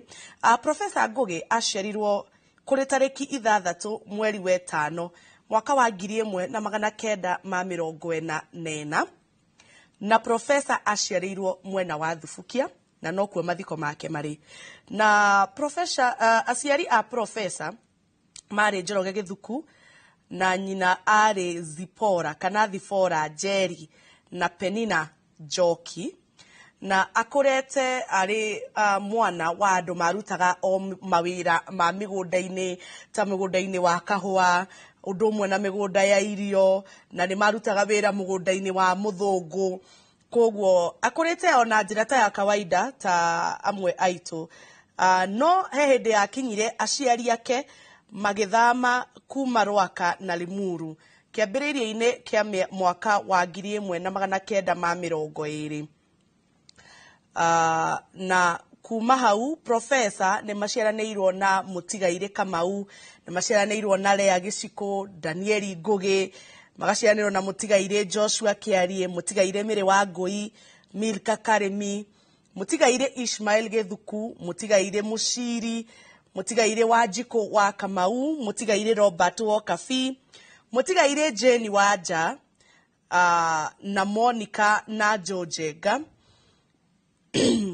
na nyumba yao maciaritwo mari andu aingi na makurite mari family nene na makurite mari muthingi-ini wa ukristiano na muthingi-ini wa wendo muingi na tukiuma hau Professor ni akurite ta muthomi na agakinyaniria maingi megie githomo unini wa githomo giake kia muthingi wambiriirie mwena wa Thubukia atano coka guthie Mishinda Primary mwena wa Warubaga kana nikuo twitaga Elbagon thutha wa kuhetuka kigeranio gia Common Entrance Exam kiu ngwiciria ona ndikiwe ona ndie ndakigua ithie miaka itu tutiekaga kiu na thutha ucio mwaka-inĩ wa 1950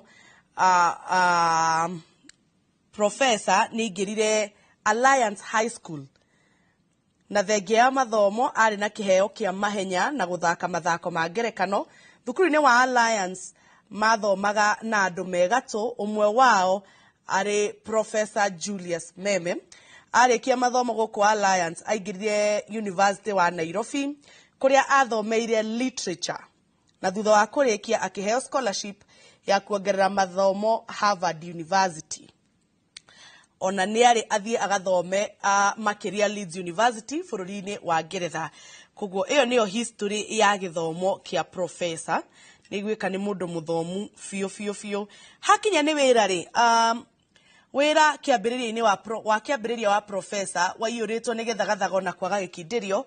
Athamaga kuma wĩra-inĩ ũmwe gũthiĩ ũrĩa ũngĩ hatarĩ kũrĩa marĩgu. Ahanaga ta mũndũ watarĩirio ibuku-inĩ ya Dostoevsky watũraga rũgendo-inĩ. Harĩ ihinda-inĩ rĩa mĩaka ĩigana ũna nĩ athomeire Kenyatta University kũrĩa ateithĩrĩirie Kenya Times na Weekly Review. Macio no mawĩra mamwe marĩa Professor arutaga, na nĩ acokire akĩruta wĩra kambuni-inĩ itiganĩte ta KFA, na nĩ arutire wĩra headquarter-inĩ cia kĩama gĩa KANU kũrĩa ang'ethanĩire na Koigi wa Wamwere na Kĩhĩka Kĩmani. Mĩaka-inĩ ĩno nĩ athakire mĩthako ĩtiganĩte ya ngerekano ceceni-inĩ ya VOK mwaka-inĩ wa 1980 na kũrĩ mwaka-inĩ wa 1999 nĩ andĩkirwo wĩra kambuni-inĩ yeyũkagĩrĩria ya Royal Media Services.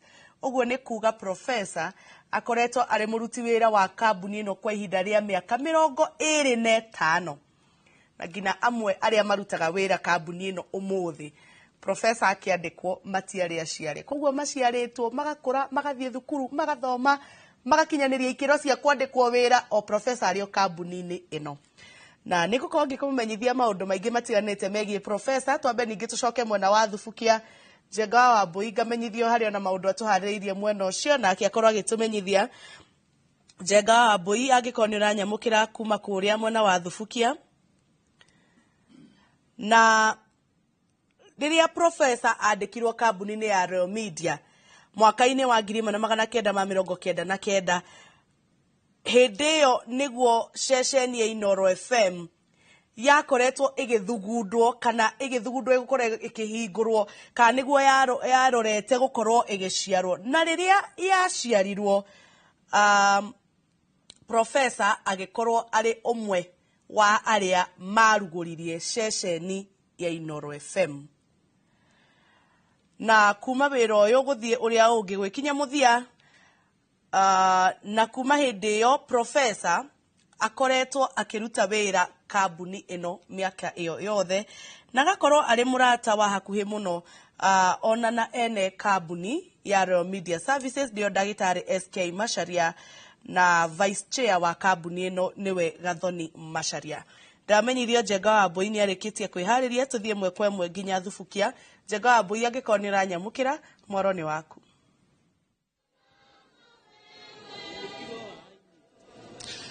No tũrathiĩ na mbere mũroreri wa Inooro TV gũkũrehera maũndũ ũrĩa marathiĩ na mbere makĩgariũraga gũkũ ũguo mwena wa Subukia. Nĩ itu rĩa kĩeha rĩ gũkũ ũguo itũra rĩrĩ, makiri ma andũ rĩu nĩ marĩkĩtie gũkorwo magĩkinyia o mũndũ agĩũka kumana na ũrĩa maroaine na Professor. Kwĩ angĩ mahutĩtio na njĩra nene, kwĩ amwe manakorwo makĩamũkĩra ũteithio na njĩra nene, kuona kũringana na ũrĩa andũ maragĩthiĩ na mbere makĩmũtaragĩria nĩ mũndũ ũrarĩ mwendi andũ. Na thaa ici ũguo nĩ ngwenda tuko tukinyitanira n'umwe wa aheshimiwa arĩa megũkũ, nĩ mũheshimiwa Jane Kĩara kuma kũrĩa ũguo mwena wa Naivasha. Nĩ thengio mũno mũheshimiwa nĩ gũkorwo ũkinyitanira na ithuĩ, wĩ ũmwe wa atongoria arĩa tuona mekinyĩtie gũkũ. Hihi we ũngĩtua kũrio mwamenyanire na Professor atĩa na kwarĩrĩ, hihi ũngĩtua kũririkana? Nĩ wega mũno Wambui, ona ngĩrutaga macakaya makwa Professor nĩ atuĩkire mũrata wakwa nĩ tondũ nĩ tũrutĩte wĩra nake wĩra wa mũingĩ. Nĩ ũrĩa twarutire wĩra biũ nĩ 2008 hĩndĩ ĩrĩa kwa after the clashes cia clashes, political clashes iria ciarĩ kuo. Nĩ twarĩ na program ya kũhoya mĩgũnda kũrĩ andũ, kũhoya nguo kũrĩ andũ, koguo twambĩrĩirie hau. Andũ twacetorire mĩgũnda-inĩ twaheirwo nĩ andũ, twamaheaga nguo, twamacaragĩria irio. No ndakĩmũiguaga mbere ĩyo, no kuma hĩndĩ ĩyo nĩrĩo twanyitanire wega. Na rĩu akĩrĩ Inooro, nĩ tũthiĩte thabarĩ, na reke njuge nĩ kĩeha kĩnene tondũ ona mũthenya ũcio akuire ndarĩ njagĩrĩirwo nĩ gũkorwo tũthiĩ tũgakere mũthenya wa Monday, ndigĩkĩrwo ndarĩ ho. Koguo ndigĩũkire tũnyitanĩre na andũ athubukia, na nĩ ũyũ na 2013 no twakĩrũgamĩte gĩtĩ nake nĩ arũgamĩte gĩa seneta, na ino ndarũgamĩte, tũtikĩmenanaga ithuĩ nĩ kwaria. Nĩ mũndũ ũrarĩ very very resourceful, na nĩ athiĩ na ũgĩ mũingĩ mũno, na ndamaka mũno ndaigua ta andĩkĩte ibuku tondũ nĩ tũgũthika ũgĩ mũingĩ mũno, na akĩrĩ mũthuri mwega na mũhoreri na mwaria ma. Ũcio nĩguo ũhoro ũrĩa wa ma. Hihi kĩũtongoria tondũ nĩ mũkoretwo ngina mbĩtĩka-inĩ ya ũtongoria hamwe rĩ, ũngĩtua gũtarĩria maũndũ megiĩ ũtongoria, wendi wake wa gũtongoria thuti ũyũ ya gũkorwo agĩteithia mũingĩ, ũngĩtua kũmũtarĩria nĩ mũtongoria ũrahanaga atĩa? Reke njuge Professor ararĩ mũndũ wa ma mũno, na nĩ kũrĩ maũndũ maingĩ aronaga magĩthiĩ ũru, na ngwĩciria endaga gũtongoria, nĩ anarũgama gũkũ nigetha athondeke maũndũ marĩa makoretwo matagũthiĩ wega. Niĩ na niĩ nĩ ndĩramũheaga ũhoro nigetha rĩrĩa agũtua gũtangatha ndagatangathe ũndũ ũtarĩ guo, tondũ nake nĩ arendaga kũmenya ũma ona maũndũ maitũ marĩa matarĩ hihi very straight. Niĩ no ndĩramwĩraga ngamwĩra harĩ haha harathiĩ. Koguo ararĩ mũndũ tu mwega na ngoro njega, na ũngĩenda maũndũ magĩre na nĩ mũĩ nĩguo atangathaga. Thengiũ mũno. Ũcio nĩ mũheshimiwa kuma kũrĩa ũguo mwena wa Naivasha, Jane Kĩhara, na nĩ wakĩigua mwĩroreri mũndũ kwĩragwo ĩririkanagwo yarĩ iria rĩrĩa yakua. O mũndũ agĩkorwo agĩtarĩria ũrĩa professor anamũteithia, ũrĩa professor anakorwo hihi egĩtugĩ kĩa mwĩhoko kũrĩ ingĩ, na thaa ici ũguo ngwenda tũnyitanĩre na mũthuri ũmwe ũkoretwo agĩthikĩrĩria professor kwa miaka mĩingĩ mũno. Hihi no twanjĩrĩrie ũnjĩre kwa marĩtwa wĩtagwo atĩa na umĩte kũ na makũĩ atĩa? Njĩtagwo Mwasubukia, na gwakwa nĩ haha haha thukuru ĩno ĩgwĩtwo Mirarandi, na nĩ niĩ ngeithanagia njĩtagwo Mwasubukia Mirarandi, na Professor Njoroge twambĩrĩirie mĩaka 3 mĩthiru tũkoretwo twĩ nake. Hĩndĩ ciothe akĩthiĩ kĩbindi-inĩ akĩrĩ nginya akarĩkia mena ndĩti wa ihũra nĩ tũkoretwo nao. Ũguo ndũkomaga matarĩkĩtie tabarĩra? Aca, ona njokaga ngokĩra thaa 10 ngambanĩrĩria na wa Fosto, tugathiĩ nake nginya thinacara, tukoyana na Jeff na Nyoksi o nginyagia thaa 4. Nĩgetha ngatigana nao. Na tondũ nĩ kwanjia rĩu ndĩrona kũrathiĩ kwanjia rĩ, hihi ũngĩtua kuga wĩ wa mĩaka ĩkuhanĩrĩirie na ya professor na ona ũngĩrwo mũtitiganĩte na njĩra nene rĩ, professor ararĩ mũndũ ũrahotaga gũtukana na andũ othe. Hihi wamũthikĩrĩria rĩ, ũrĩiguaga ũmemerekia wake ũhana atĩa? Ũmemerekia wake ũrarĩ mwega mũno, na kwanja nĩ wa rika rĩakwa tondũ na nĩ ndĩ wa 80. Nĩ wa rika rĩakwa na nĩ ndĩmwendete mũno. Ndikũrĩte mũno. Ndikũrĩte mũno. Ndĩmwendete mũno, ona ibindi-inĩ ciake nĩ ndĩciendete mũno na ngamwenda mũno, na ngĩũka gũkũ ndĩroimĩte handũ hetagwo Moi's Bridge Matunda, na kũu ndĩretagwo Offerland. Kũu Matunda Moi's Bridge, nigetha njuke ngũre mũgũnda gũkũ 2014. Rĩu kuma ndoka gũkũ 2014 twambanĩrĩria na professor nginya ũmũthĩ tũtirĩ twarekania. Tũkĩrĩkia ũndũ ũmwe ũthomete kuma gwĩ professor?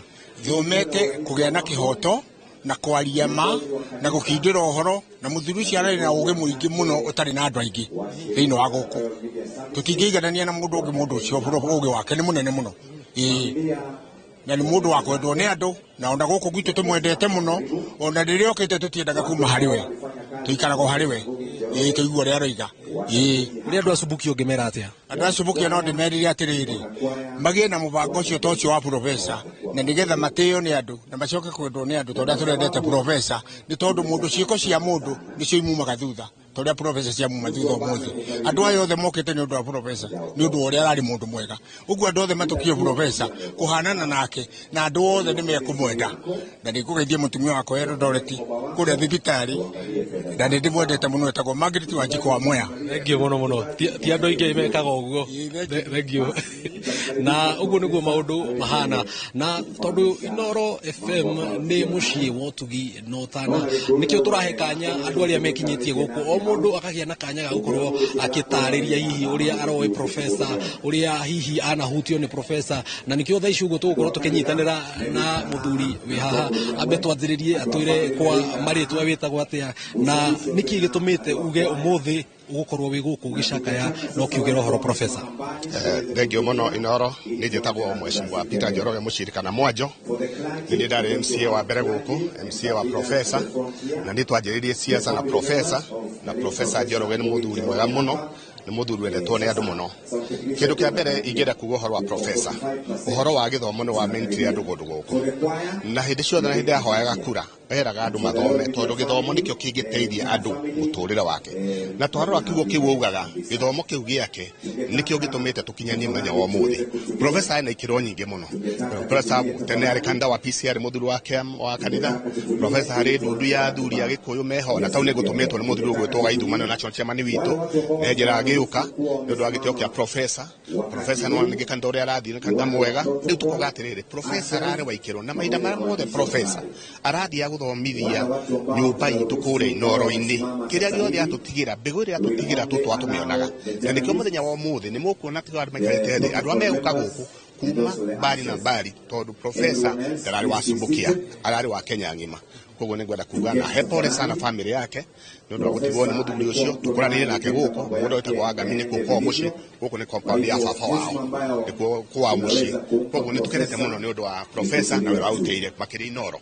Thank you muno na thaici uguo mwiroreri wa Inoro TV na aria maratwamukira kumagia ngomo itiganite cia bururi wa Kenya na nja wa mihaka ya bururi wa Kenya turakimurehera imwe kwa imwe maundu guku ni Subukia thini wa itura ritagwo guku uguo itura ria Subukia itura riri nitagwo Ngamini nirirathi rikiuraga na ningwenda tukorwo tukinyitanira na murugamiriri wa ceceni cia radio ciothe thiini wa kambuni ya Royal Media na noe murugamiriri wa maundu megie ukinyaniria niwe Fred Afune ningwenda tukorwo tukinyitanira nake haha. Asante sana, nimekuona nikachanganyikiwa kidogo.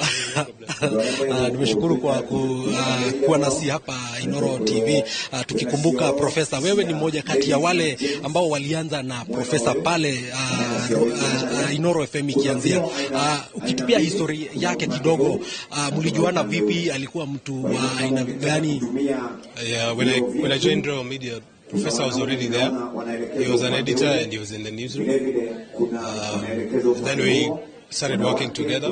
He offered us a lot of guidance because he had experience in the business. A very well educated, articulate, understood the history of his country very much. He worked for the Kenya Times Media Trust. He was executive director for KANU, a learned fellow. And then when we started Inoro, he was one of the people, the pioneers, actually the founder presenters of Inoro FM and later on Inoro TV. He has always contributed in terms of mentoring people, developing talent, guidance, broadcasting. So indeed it's a sad day, but we have come to give a decent man a decent send-off. We will all miss him, but his legacy lives on. Yeah. Maybe ni jambo hili moja ambalo unasemanga ama ukimfikiria profesa hutawahi sahau kumhusu. There are words, he used to say this in Kikuyu, but there are words that are said.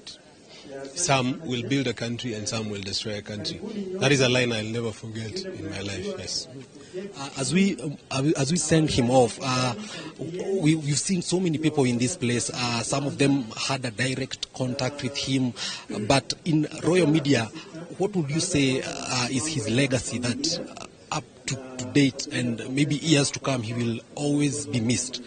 That always just developing people, always being there for people, always coming from a good place to share his knowledge, his legacy, encouraging people to seek more education, having us develop. You know, when Professor started at Royal Media, they only had one radio station. and one TV station. Look at Raw Media now, 14 radio stations, multiple other platforms, 3 TV stations. And he's been part and parcel of building this massive communications company. So we can't forget him. His place in history and the legacy. He has affected millions of people by tutoring them. His program, Kera, it's one of the only programs that has ever changed on Inoro for 21 years. And it started with him and Dawehura the way it is today. With him and Ahura. And Professor almost worked like almost to the last day. I think he passed on Monday, but he had worked the previous week.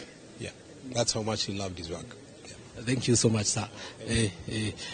Ucio ni munene wa ceceni ciothe cia Royal Media na nowe murugamiriri wo kinyaniria twakorwo tugitereta maundu matiganite akorwo agitariria na ruthiomi rwa kimonimoni ati professor ni umwe wa andu aria tafarira ya Kera ni imwe ya tafarira iria citari cia cenjio amemerekia kuona ni imwe ya tafarira iria akoragwo ikirumirirwo na njira nene muno makiria na nikio ginyagia umuthi thiini wa matuko maria mothe akoretwo akimemerekia nikio tari ya cenjio na tondu ni kwambiriria riu Jabi wa Njau kamuiria jaraneirie na andu angi aiganona twarikia gukorwo tuki kurehera maundu uria marathie na mbere makigariurukaga ni tugukorwo tugikurehera imwe kwa imwe uria maundu marathie ndona ni kwanzia kuinwo no kamuiria tuthie tereke tunyitanire na mundu ungi umwe tukirikia utwire kwa maritwa witagwo atia murowaine na professor atia na uramuririkana atia maita makwa jetagwo Samuel Kamau Kihara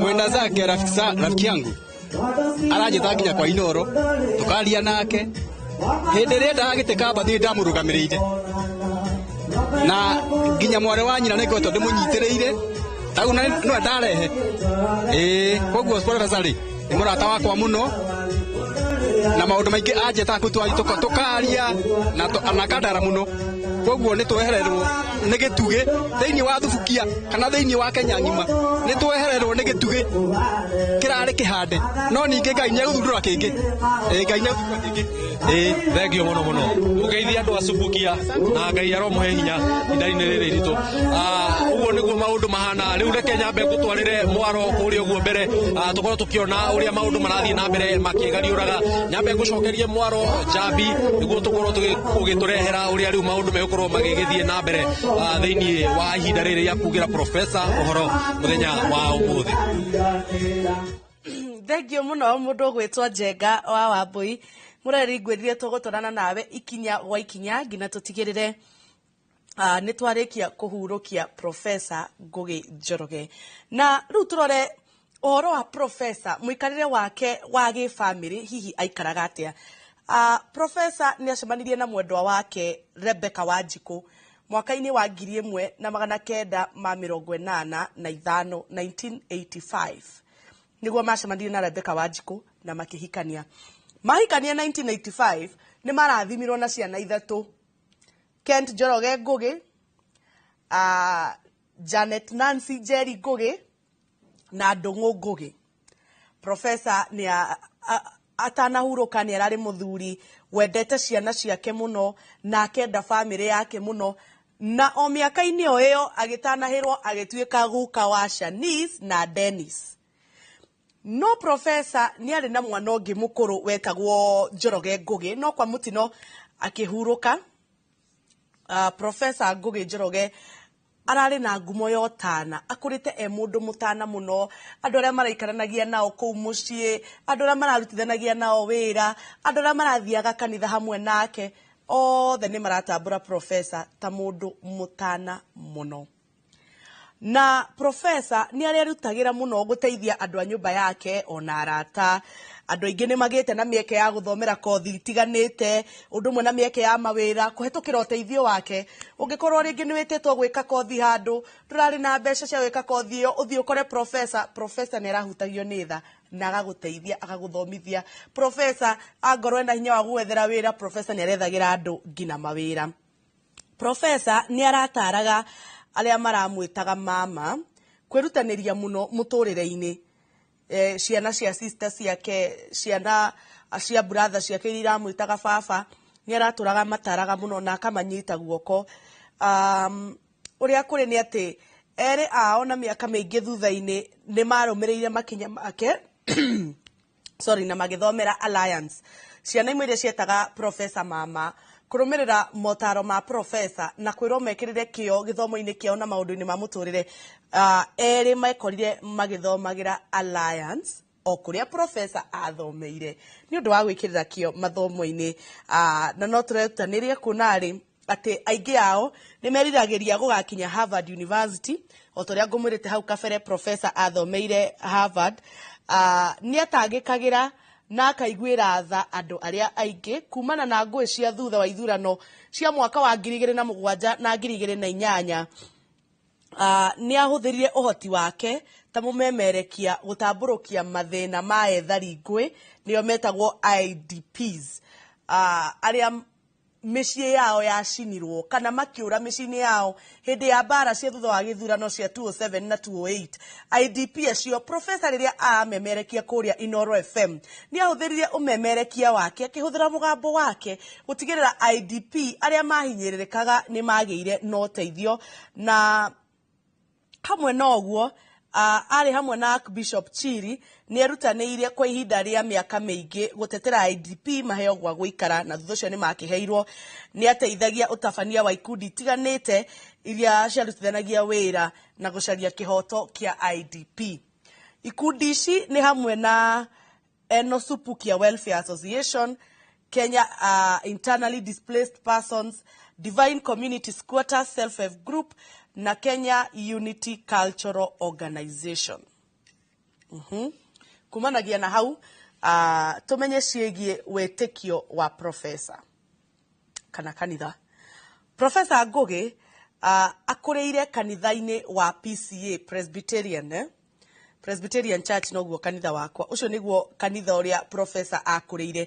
Niguo kanitha ũrĩa abatithĩirio, niguo kanitha ũrĩa aiyũkĩirwo, niguo kanitha ũrĩa ahikanĩirie, niguo kanitha ciake ibatithĩirio, nikuo maũndũ make mothe ma family maratũire kanitha-inĩ wa PCA. No gwakinya mwaka wa 2009 mwaka wa 2009 ni acenjirie kanitha akĩingĩra thĩinĩ wa kanitha wa Ministry of Repentance and Holiness kuria aratungataga ta pastor, ararĩ mũhunjia wa kiugo kĩa Mwathani na ararĩ mũikarĩri gĩtĩ wa kanjũ ya athuri a kanitha igongona-inĩ na magongona-inĩ matiganĩte.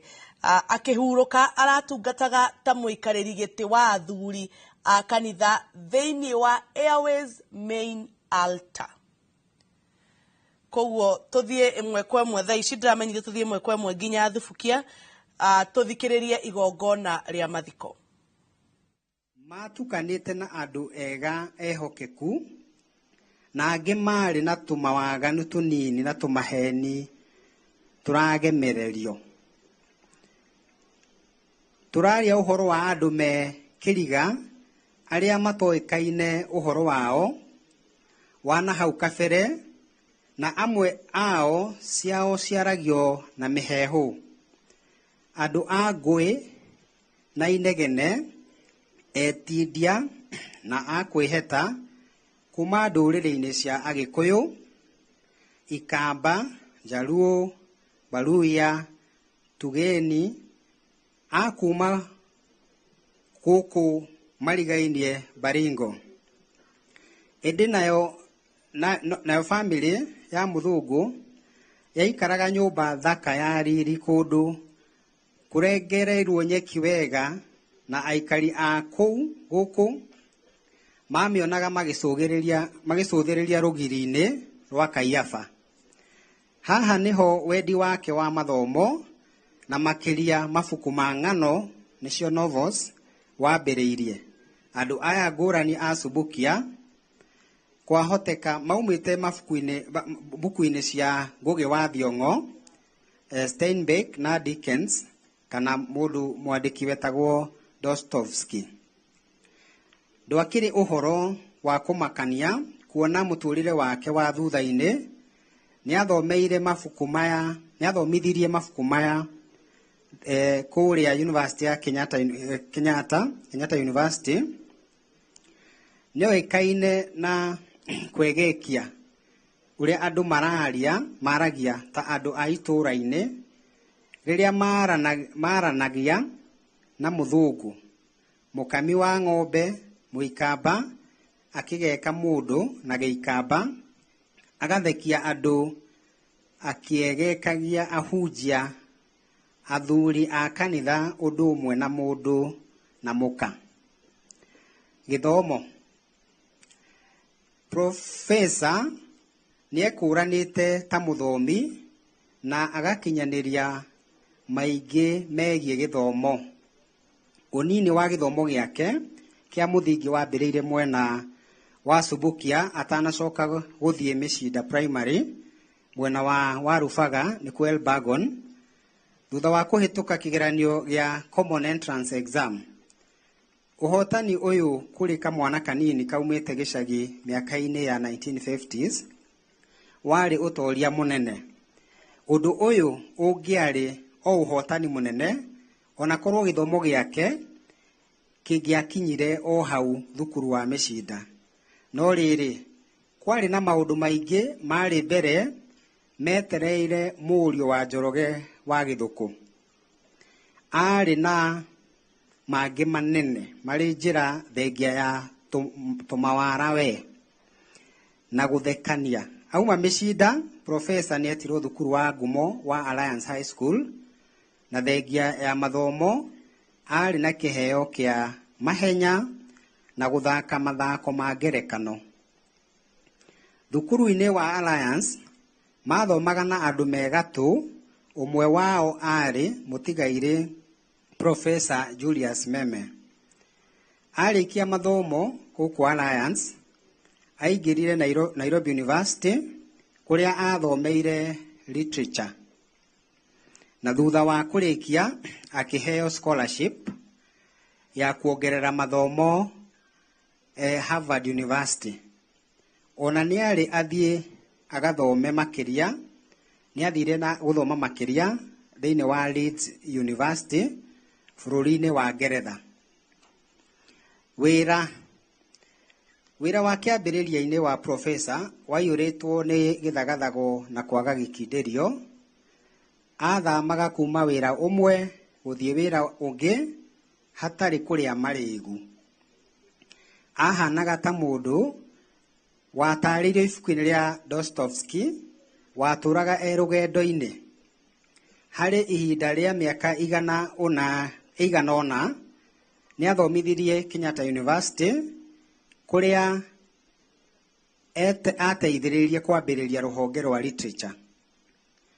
Nĩacokire akĩruta wĩra kambuni-inĩ itiganĩte ta KFA, KANU Headquarters, Kenya Times na Weekly Review. O gĩtagatĩ-inĩ kĩu nĩahũranĩire gĩturwa kĩa ũmbunge kĩa Nakuru North kũrĩa ang'ethanĩire na Koigi wa Wamwere na Kĩhika Kĩmani. Mĩaka-inĩ o ĩyo nĩathakire mĩthako ĩtiganĩte na ngerekano kũrĩa National Theatre. Nĩathakire ithako rĩa mbere rĩa ngerekano rĩa television gũkũ bũrũri-inĩ rĩetagwo Tushauriane, rĩrĩa rĩonanagio thĩinĩ wa Voice of Kenya mĩaka-inĩ ya 1980. Kũrĩ mwaka wa 1999 nĩandĩkirwo wĩra kambuni-inĩ yũkagĩrĩria ya Royal Media Services, na thutha wa ihinda inyinyi ceceni ya Inooro FM ĩgĩciarwo na mũico agĩkinya mũciĩ. Kuma wĩra ũyũ gũthiĩ wĩra ũrĩa ũngĩ gũgĩkinya mũthia, na tũkĩgweta ciugo cia T.S. Eliot. Na rĩrĩ marigĩrĩrio ma gũthiũrũrũka tũgĩcera na gũkinya harĩa twambĩrĩirie na kũmenya handũ harĩa hau arĩ rita rĩa mbere. Nĩyo, at the end of all exploring will be to arrive where we started and know the place for the first time. Ũũ nĩguo akoretwo akĩharĩria mũtũrĩre-inĩ wake. Haha nĩho ekĩrĩire ũũgĩ na ũmenyo wake wothe wĩra-inĩ wake, mothe marĩa agomanĩte namo gĩcagi-inĩ kwao gũkũ Thubukia, ũũgĩ wa igũrũ wa mathomo ma Harvard na uthaka wa mathako ma ngerekano ni kumana na uhoti wake wa gukorwo mundu wa gicagi ndagika iyo ingi mwarimu na guthufaniria na gukorwo muthomi nicio cia muhotithirie we na aruna ake ta Ndiritu Waihura kumemerekagia tabarira nguthi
ni arawendete na riri hariwe ndurarita wira urarita ari mwito family yake na muikarania na andu ni ati professor ni acemanirie na makeikania na mwendo wake Rebecca Wanjiku mwaka-ini wa 1985 na makirathimwo na ciana ithatu nio Kent Njoroge Ngugi na Janet Nancy Njeri Ngugi na Ndung'u Ngugi niwe Blessed.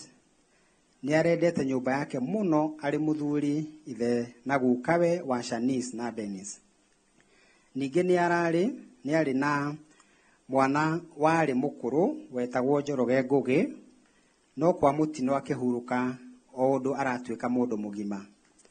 Professor Ngugi arari mundu mutana. Ni arerutagira guteithia andu a nyumba yake na arata. Andu aingi ni magite na mieke ya guthomera kothi itiganite ni undu umwe na mieke ya mawira kuhitukira uteithio wake. Ni arataraga aria maramwitaga mama kwirutaniria muno muturire-ini. Uria kuri ni ati eri ao miaka mingi thutha-ini ucio ni marumirire makinya make na magithomera o kuria Alliance na no marerutaniria guthie Harvard. Ni atangikagira na akaiguira andu aria angi tha kumana na ngui cia thutha wa ithurano cia 2007 na 2008. Ni ahuthirie uhoti wake wa umemerekia gutamburukia mathina ma ethari na ngui nio IDPs aria hamwe na Bishop Shiri ni erutaniirie kwa ihinda ria miaka mingi gutetera IDP acio maheo gwa guikara. Ni ateithagia utabania wa ikundi tiganite iria ciarutananagia wira wa gucaria kihoto kia IDPs. Ikundi icio ni hamwe na Enos Pukia Welfare Association, Kenya Internally Displaced Person Divine Community Squatters Self-Help Group na Kenya Unity Cultural Organization. Hari uhoro wa witikio ni ati professor akurire kanitha-ini wa Presbyterian Church of East Africa niguo PCEA na no kuo abatithirio. Kuri wa mwaka-ini wa 2009 ni aingirire thiini wa kanitha wa Ministry of Repentance and Holiness kuria aratungataga ta pastor na muikari giti wa kanjo ya athuri a kanitha igongona-ini itiganite. Akihuruka aratungataga ta muikari giti wa athuri a kanitha thiini wa Airways Main Altar. Uhoro wa gikuo giake ni ati matuku matari haraya professor ni arakoretwo akihurana na mathina ma mwiri maria ni hamwe na maitho kwaga kuona wega. Ona gutari uguo ni eyumagiriria na ucamba muingi. Ni erigite gukoma thibitari na thina wa kuhihia na akihona na agicokereria wira wake wa kumemerekia tabarĩra-inĩ ĩrĩa endete ya Kera. Ĩrĩ kũrĩ mũthenya wa Jumatatu mweri wa 29 mweri wa Mũgwanja nĩahurukirio nĩ Mwathani kugarũrania ciugo cia Shakespeare nĩ stage ta haha ndũgamĩte, na atĩ nĩ harĩ hĩndĩ ĩkinyaga mũndũ akaima stage. Professor Ngugi nĩ aroigire ũhoro na ithuothe nĩ tũteithĩkĩte, no twĩrahe ihinda rĩrĩa aratũranĩtie na ithuĩ nĩ atiga mũtumia wake Rebecca, ciana ciake 3 na tũguka 2. Nĩ Ngai waheanire Professor Ngugi na nowe wamũcokerera, rĩtwa Ngai rĩrogocwo. Reke tũthomerwo na Gĩthũngũ nĩ ũndũ wa arĩa matanaigua rwario rwa Gĩkũyũ.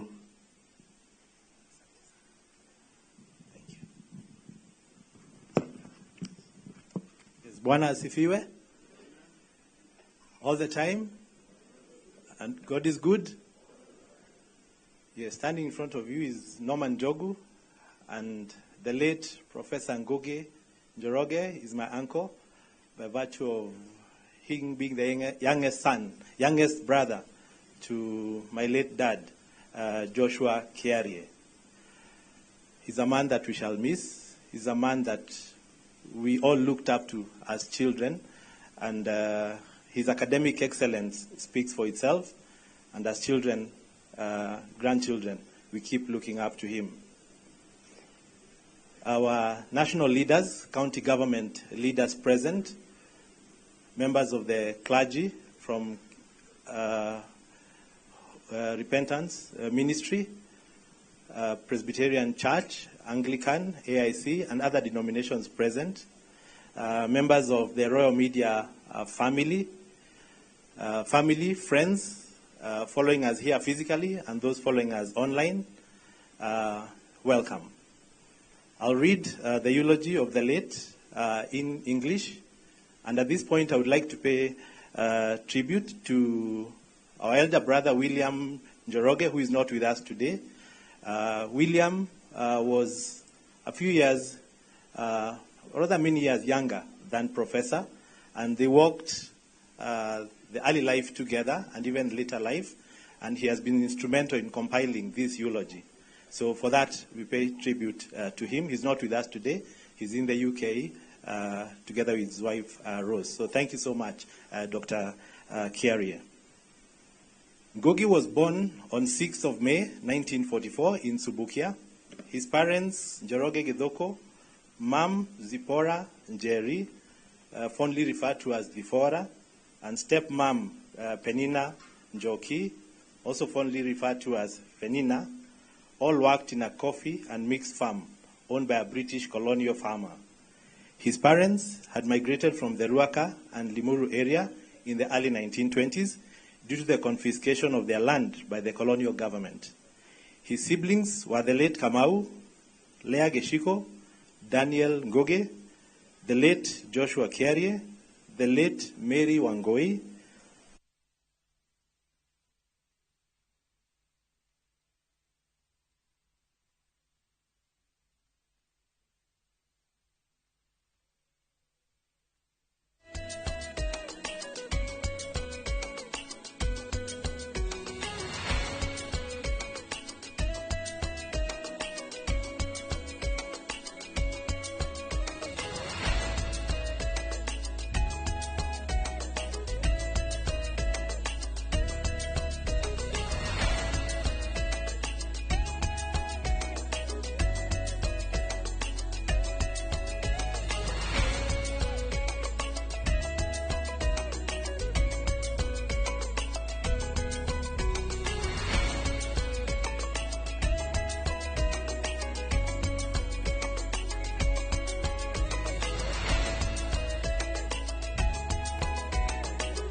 na mwiroreri nĩ gũthiĩ tũrathiĩ na mbere ona mathiko ma Professor Ngugi Njoroge marĩa marekĩkĩra kũrĩa mwena wa Thubukia kaunti-inĩ ya Naikuru kuria aciarĩirwo. Atongoria mega tũ bũrũri-inĩ nĩ mekinyĩtie kũu. Nĩ twakorwo tũkĩona mũmbunge wa mwena ũcio agĩkinyia. Nĩ twakorwo tũkĩona mũrũgamĩrĩri wa radio kana radio programs director wa kambuni ya Royal Media Services Fred Afune mwena ũcio. Nĩ twakorwo tũkĩona andũ ta Nderitu Waihora, Mike Jenga mwena ũcio mekinyĩtie mathiko make. Jeff Kuria mũturi wa Mũirũ, Wambui wa Gĩthongo, HR director wa kambuni ĩno, othe marĩ mwena ũcio, na nĩ tũkoretwo tũkĩona mathiko macio magĩthiĩ na mbere, na nĩ tũgũkorwo tũkũmenyithia maũndũ mothe marĩa marekĩka mwena ũcio. Kanitha wake ũrĩa arakuire agĩtungata, nĩguo kanitha ũrĩa ngũkwĩrĩte hau kabere, kanitha wa Ministry of Repentance and Holiness,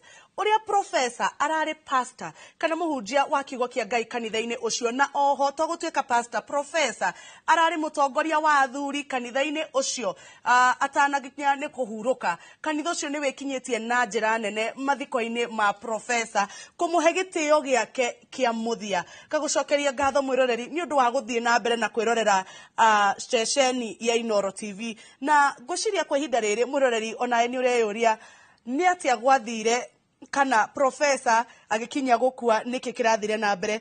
Matuko matari haraya professor ni arakoretwo akihurana na mathina ma mwiri maria ni hamwe na maitho kwaga kuona wega, no na gutari uguo ni areyumagiriria no camba muingi, ni aregete gukoma thibitari professor ena thina wa kuhihia na akihona na agicokereria wira wake wa umemerekia. Tabarĩra-inĩ arendete ya kera iria ikoragwo kuria Inooro FM mathaa-inĩ ma utuku. Ĩndĩ kũrĩ mũthenya wa Jumatatũ mweri 29 mweri wa Mũgwanja mwaka ũyũ ni ahurũkirio ni Mwathani kugarũrania ciugo cia Shakespeare nĩ thitĩnji, ithuothe he harĩa twagĩrĩire na he harĩa tukaumĩra. Nĩ thitĩnji, ithuothe he harĩa twaingĩrĩire na he harĩa tukaumĩra. Professor Ngugi Njoroge ni araigĩire thĩ ũhoro, no ithuothe tũteithĩkĩte na no twĩraheire ihinda rĩrĩa aratũranĩtie na ithuĩ. Professor Ngugi Njoroge mĩaka ĩrĩa araikarire gũkũ thĩinĩ wa kambuni ya Royal Media Services nĩ ararĩ mũrata wa andũ aingĩ mũno. Professor na ndangĩracemanirie nawe age gũkũgeithia.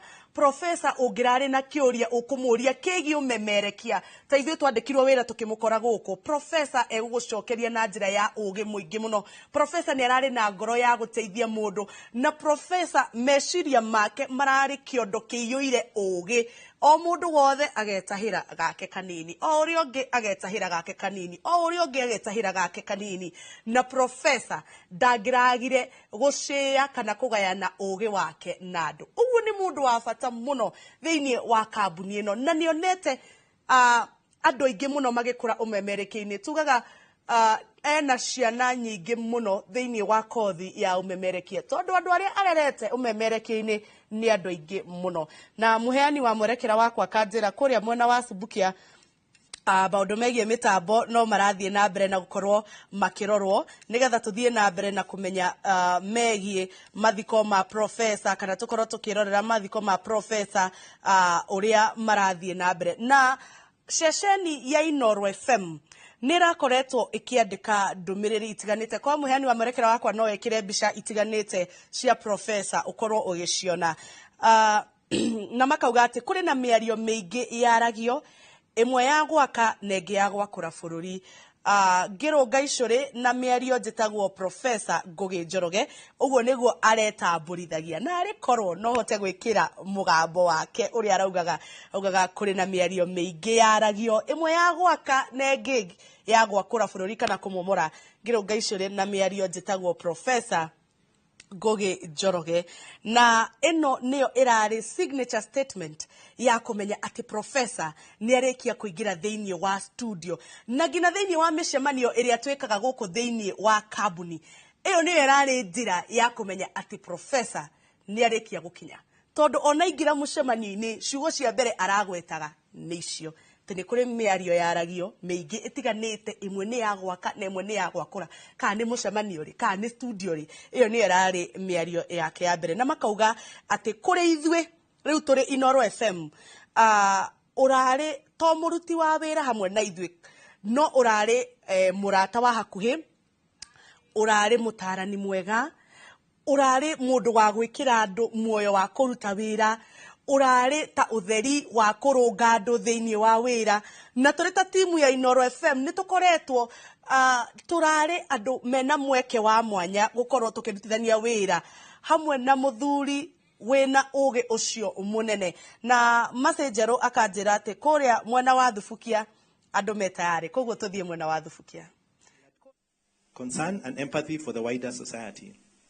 Following the post-election violence in 2007-2008, he used the influence of his media position to highlight the suffering of the internally displaced persons. With Bishop Shiri, who is here with us, he worked tirelessly for many years to advocate for the resettling of IDPs. He coordinated several groups working on IDPs. These groups included Enosupukia Welfare Association, Kenya Internally Displaced Persons, Divine Communities Quarters, Self-Help Group, and Kenya Unity Cultural Organization. Professor Ngugi grew in the Presbyterian Church, where he was baptized. In 2009, he joined the Ministry of Repentance and Holiness Ministry, where he served as a pastor and chairman of elders in various altars.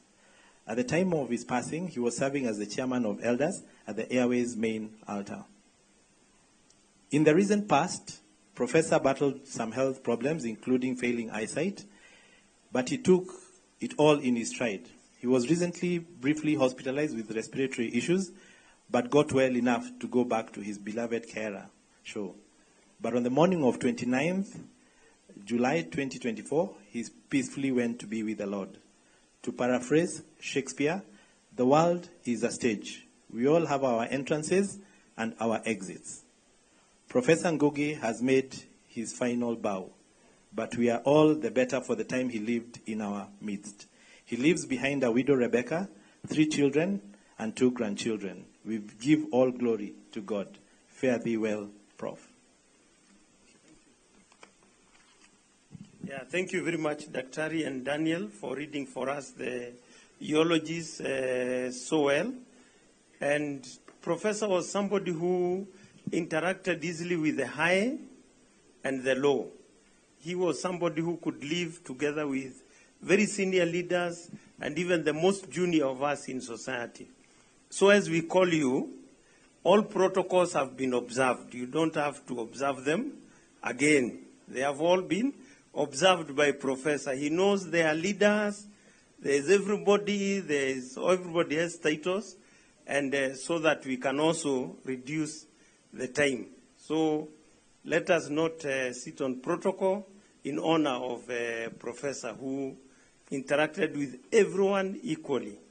We'll have 3 speeches. The speakers, please make it very short and to the point. We'll start with the family. On behalf of the family, we have Zipporah Chege, who will come and make a short 2-minute speech. And then after that, we'll have one from the in-laws and one from friends.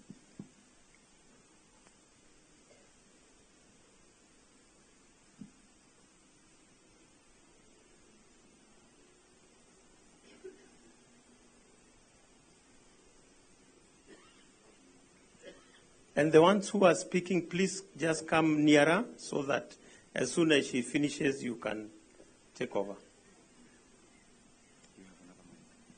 Thank you, Prof. God is good, and all the time. Bwana asifiwe. Mwathani agoshwo.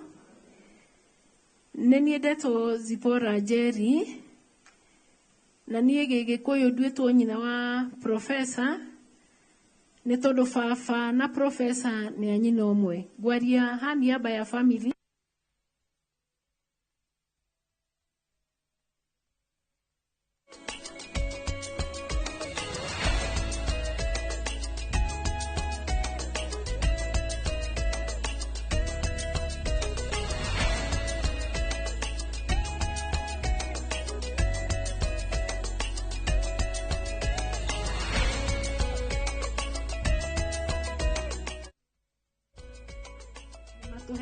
Family history. Koguo ndĩraria kwa niaba ya mbarĩ ya Njoroge wa Gĩthũkũ, Gĩthũkũ wa Mote. Family no yare family nene, polygamous family, that's where we have hailed from. Na aciari aitũ ona ithuĩ tũkũrĩire gĩcagi. We thank God because he's not a respecter of persons, that from that humble beginning, we got professor and we have another professor here and we have several doctors from that village. Glory be to God. Family ya professor yaumire Murang'a, kũu nĩkuo twĩraga twaumĩte in the 1800s, magĩthamĩra Ruda, makĩdisperswo nĩ athũngũ. Athũngũ magĩũka Ruda nĩ bũrũri mwega, makĩoya mĩgũnda ĩyo, na aciari yake Njoroge wa Gĩthũkũ magĩthamĩra itũũra rĩa Thubukia. Professor nĩ etĩagĩra gũkorwo akũrĩire gĩcagi. He was a villager and he was proud of that. And all the time when he had an opportunity to talk about it, he mentioned that he came from the village.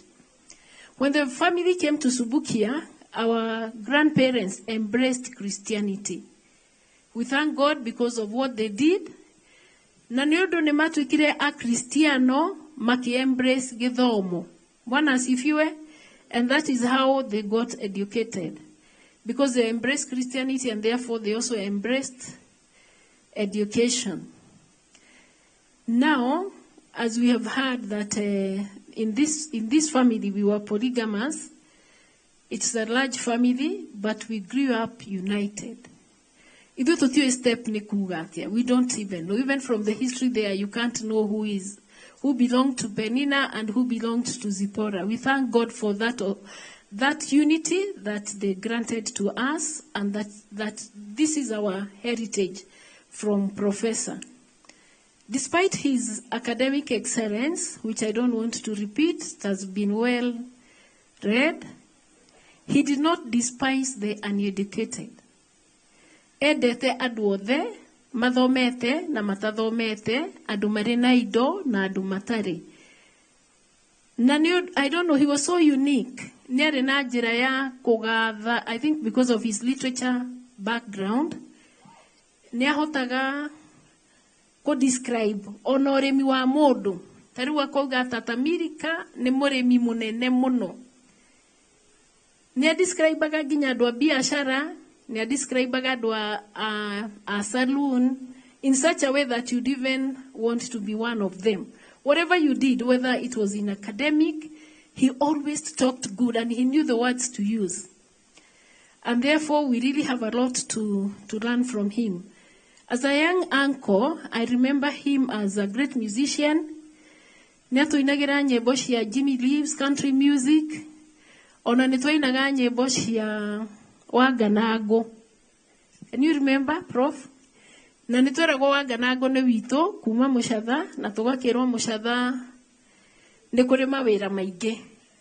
Na nĩ atũbundithirie kwenda Gĩkũyũ, na kwenda culture itũ, na kwenda background, na gwĩtĩĩra andũ aitũ, despite whatever level they are.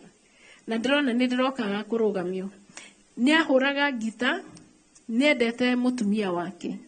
Whenever he had an opportunity, he said how great our mom Rebecca was, and that she was a great woman and she was able to live with him. I witnessed him saying that. And that is something we really like about him. Finally, my uncle was very smart. I wouldn't leave this stage without saying that. He loved his hair, just like young Prof here. He loved his hair. Thank you. And I'm happy that he died with that lovely hair. When I watched him sleep in the morning, he looked so handsome. He always wanted to be smart, and we are happy about it. He has rested. Let him rest in peace. God bless all of you. We are happy to have you. Thank you.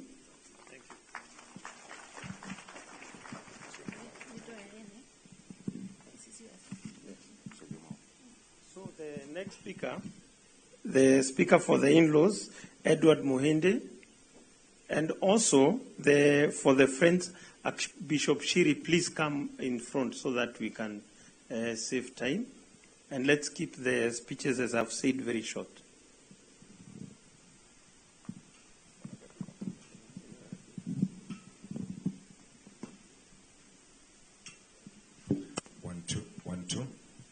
2 check. Ngai nĩ mwega na hĩndĩ ciothe. Niĩ wa mbere njĩtagwo Edward Mũhĩndĩ wa Kũng'ũ kuma kũrĩa Gatũndũ South.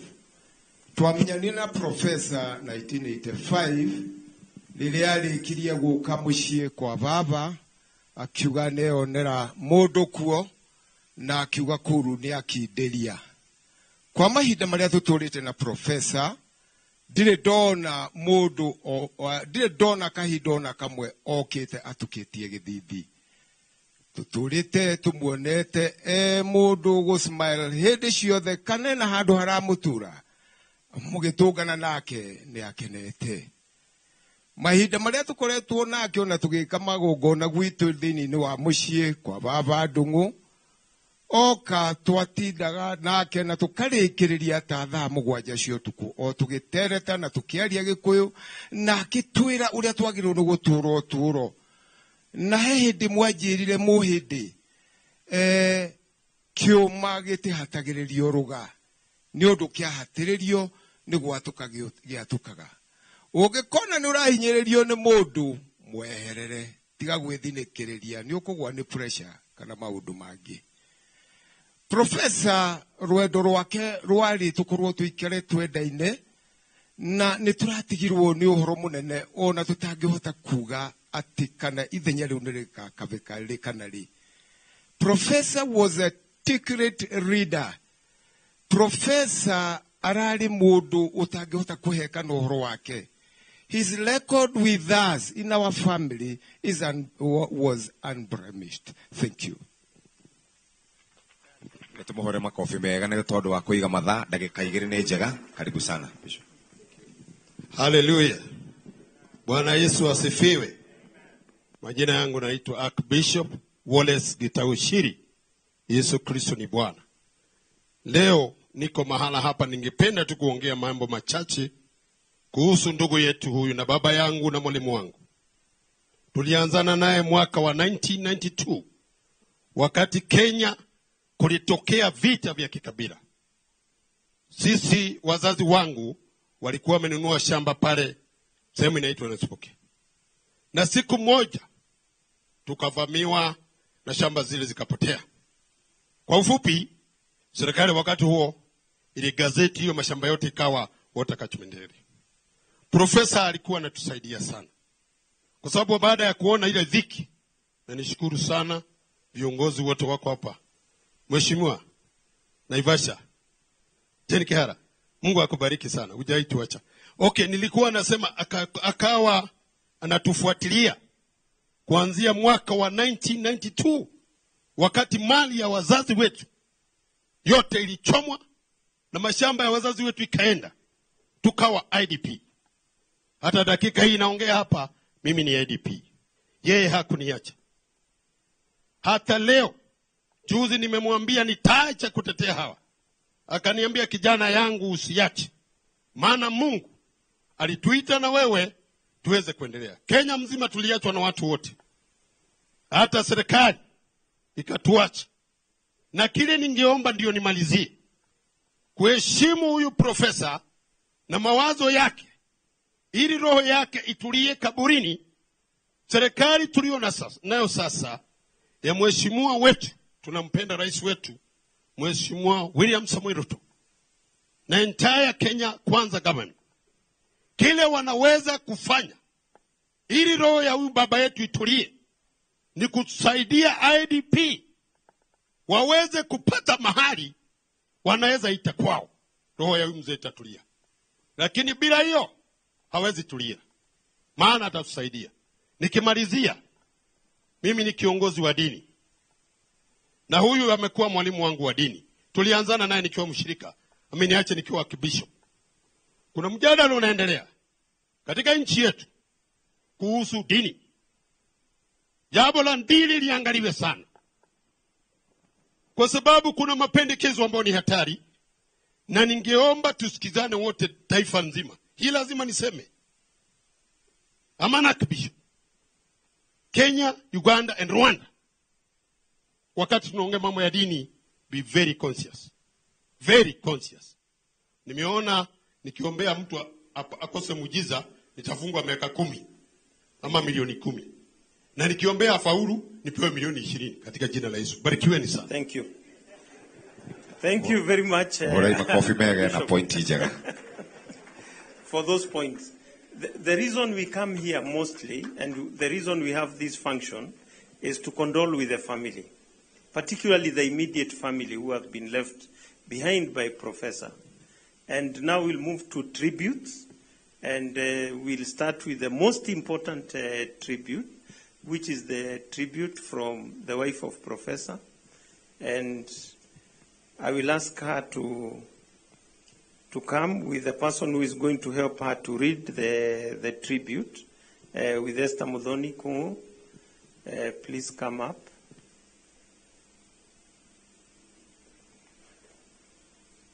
And we know at this time God will give you strength, Mom, and the family and your friends will all be there with you.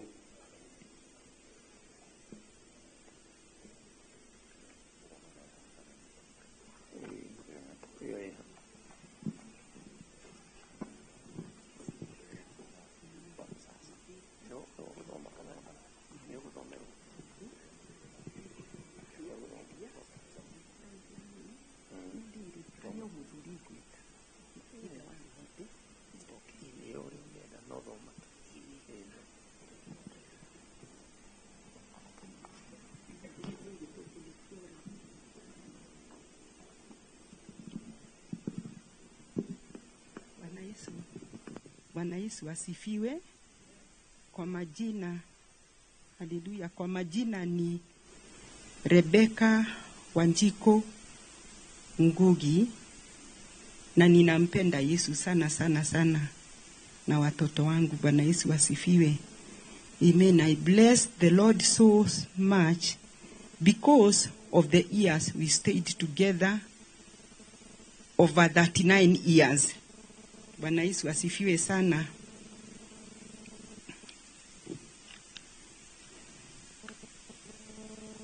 Hallelujah. Amen.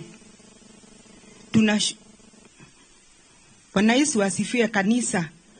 Amen. Tunashiriki kanisa la Repentance and Holiness Ministry, Airways Main Altar, under Bishop Vincent Makana. Hallelujah. Amen. Nasifu Yesu sana sana siku ya leo. And I thank the Lord for the fellowship we had together with my husband, reading the word of God, praying together, going to the church together, loving Jesus together. Hallelujah. We thank God for blessing us with 3 beautiful children and 2 grandchildren. I truly thank the Lord God Almighty for the wisdom He has blessed Professor with. Hallelujah. Ninashukuru Yesu sana sana sana sana wa Nazareth, kwa sababu alipea Professor wisdom ya kipekee. Bwana Yesu asifiwe.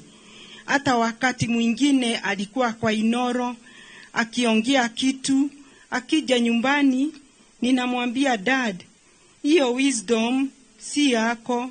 Ninashukuru Yesu kwa sababu ni alikupea hiyo wisdom. Bwana Yesu asifiwe. Na Professor hajawahi nichekelea ati kwa sababu mimi sijasoma kama yeye. Hata ningemuuliza spelling yoyote na Kizungu, hata ningemuuliza meaning, alikuwa ananiambia uporepole na upendo. Bwana Yesu asifiwe.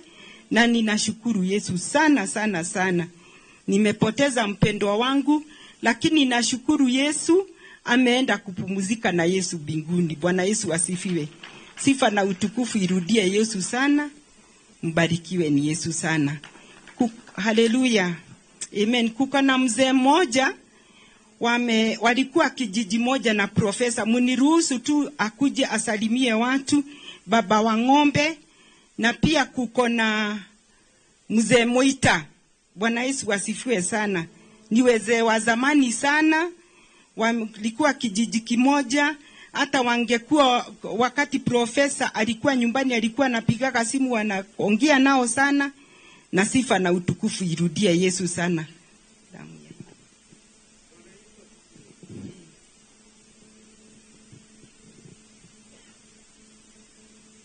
Sijui vile mimi naweza kuongea habari ya profesa kwa muda mfupi sana. Ile kitu nitamwambia nyinyi, nitaambia nyinyi habari yake ukiwa kutoka masomo ya primary.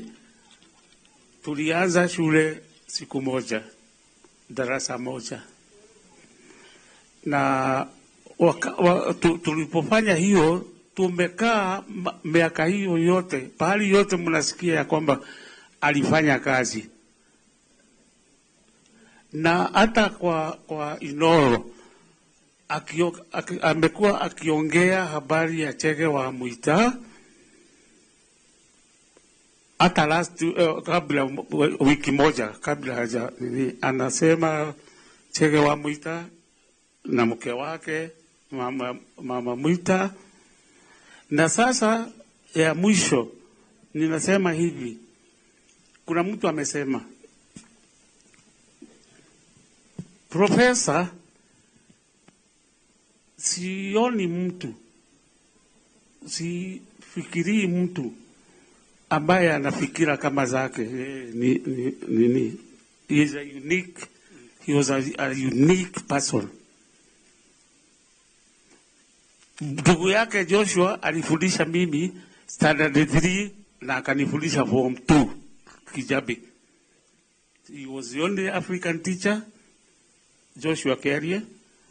Nafikiri ndio baba wa profesa, na tumeacha mtu. Watu wa Inoro, tafadhali muendelee na mambo ya Ngugi. Is unique. Thank you. Thank you very much. Bwana Yesu asifiwe. Kuko na neno moja linasema kitabu ya Revelation 14 verse 13. Blessed are those who die in the Lord. Glory be to God. Mbarikiwe sana, sifa zote zirudie Yesu sana sana, na pia damu ya Yesu. Rekei tuhore makofi mega, tuhore mutumia profesa. So the next tribute is from the sons, from Njoroge and Ndungu. Please come up to read your tribute. And then after that, we'll have from the daughter Njeri. After them. Or you can all come together. So Prof was blessed with these 3 wonderful children. And I know many of you know of some of them from radio and their lives. And yeah, karibu Njoroge. Praise the Lord. My name goes by Nancy Njeri Goge, and I'm the second born to the late Professor Ngugi. These are my 2 brothers, Kennedy Njoroge Ngugi and Charles Ndongo. And we would like to read tributes.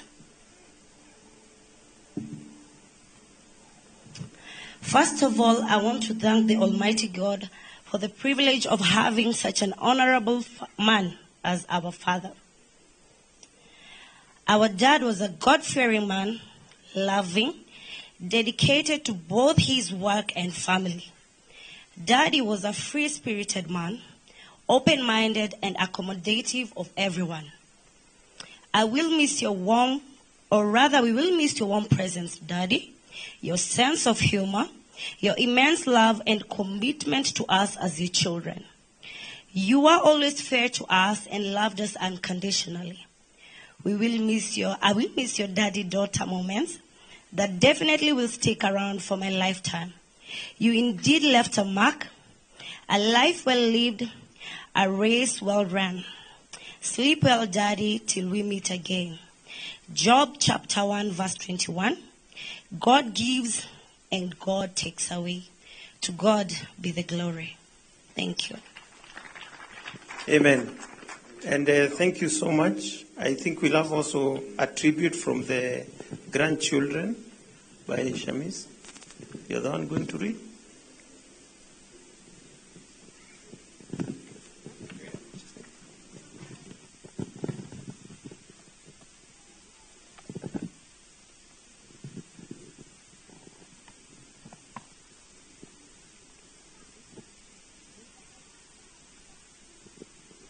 Praise God.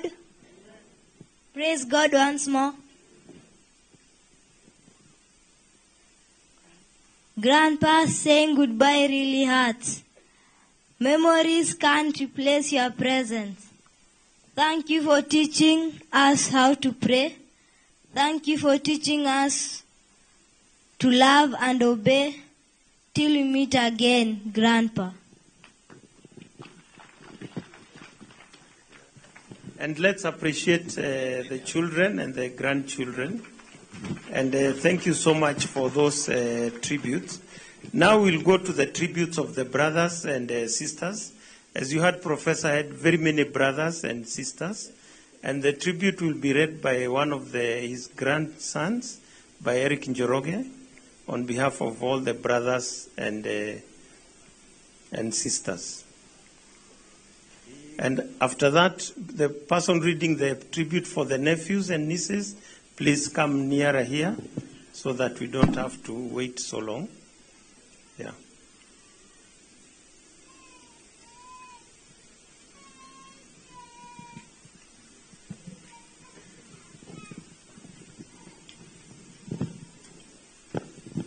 Thank you, Prof. My name, God is good, and all the time. My name is Eric Njoroge. This great man we've all come to lay to rest is my uncle, a younger brother to my father, Ishmael Kamau Njoroge. And before I go to the tribute, I'll kindly ask Tata, Uncle, na the aunt, Aunt Milka, Aunt Monica, Marogame tu haria mare, we acknowledge your presence. Apart maybe from Aunt Lea. Uncle Ngoge? Oh, thank you. So I'll be reading the tribute on behalf of the siblings, as written by Uncle Ngoge. Dear family and friends, we gather here today to honor and remember the remarkable life of our beloved Professor Ngoge, my brother. Professor contributed greatly to the good of the Njoroge family. As a young brother, you joined the Forest Hill Boys Scouts, where you rose to the position of a young leader of the Eagle Patrols. Your dedication to the other young boys at school was seen when you joined and participated in the games, even when you suffered a compound fracture at Kikuyu Alliance High School. During your inaugural service on Kera platform, you elevated the Njoroge name, gaining recognition at the international level. Your contributions extended beyond local communities, reaching the diaspora and earning the respect and admiration of many. You studied at Oxford University in England and Harvard University before joining Kenyatta University as a senior lecturer. You did well as a senior lecturer. As a brother to 5 brothers, 6 sisters, you were a pillar of strength and a source of pride for the entire family. Here today as family, friends, and inaugural listeners, we say we are all going to miss you. Your wisdom, guidance, and the joy you brought into our lives. As you would have wanted me to say, God bless Inoro, Dr. and Mrs. Macharia, and God bless Kenya.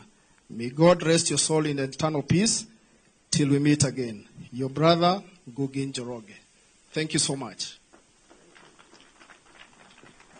Thank you very much. And on behalf of the nephews and nieces, Isaac and Raymond, please all of you come up so that you can read one after the other.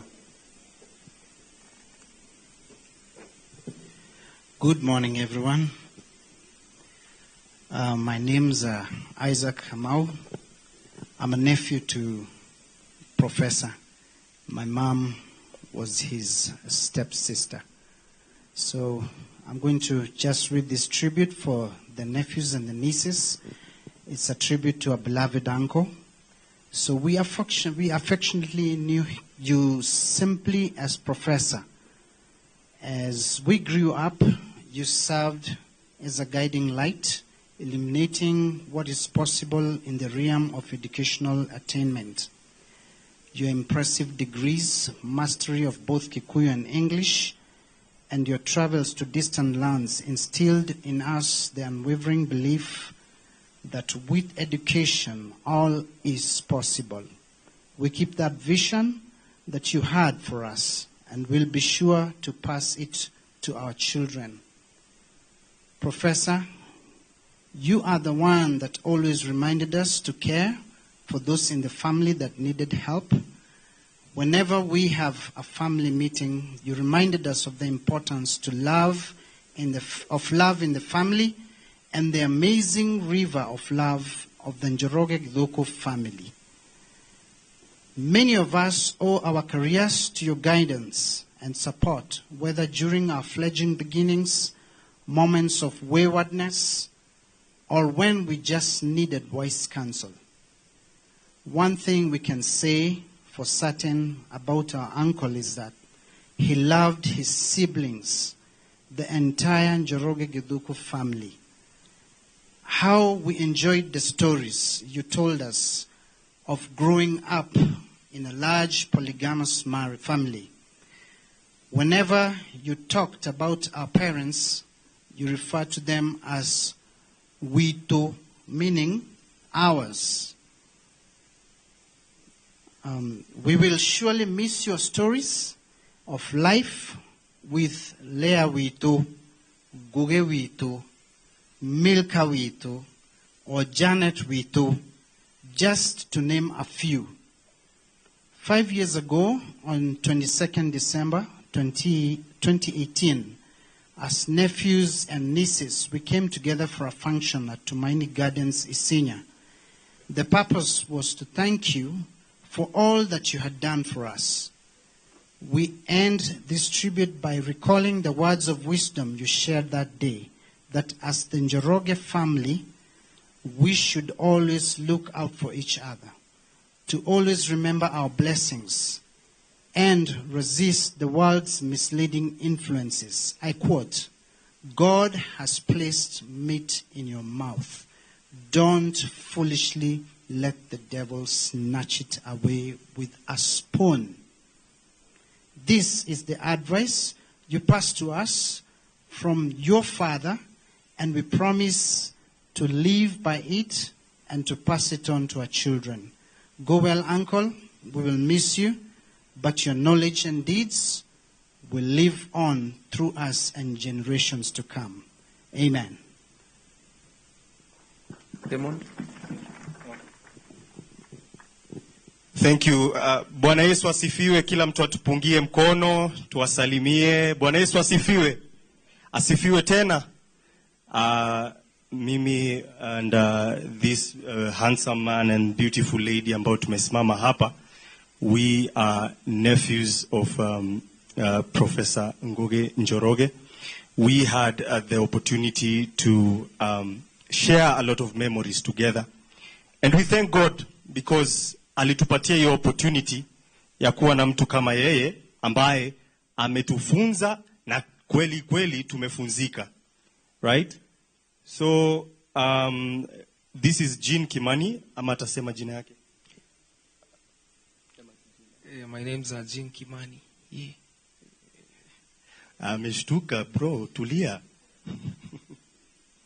My name is Linda Werimo Maina. Thank you very much. So we are nephews and nieces of Professor Ngugi Njoroge.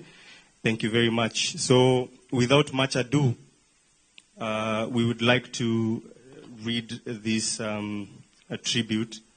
But before that, there's a song that the Lord Jesus Christ has put in my heart. And it's a Kikuyu song.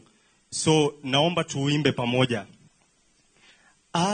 Abararia goro ya kwa mwadhani hote gotoria mathina matheno. Twende pamoja.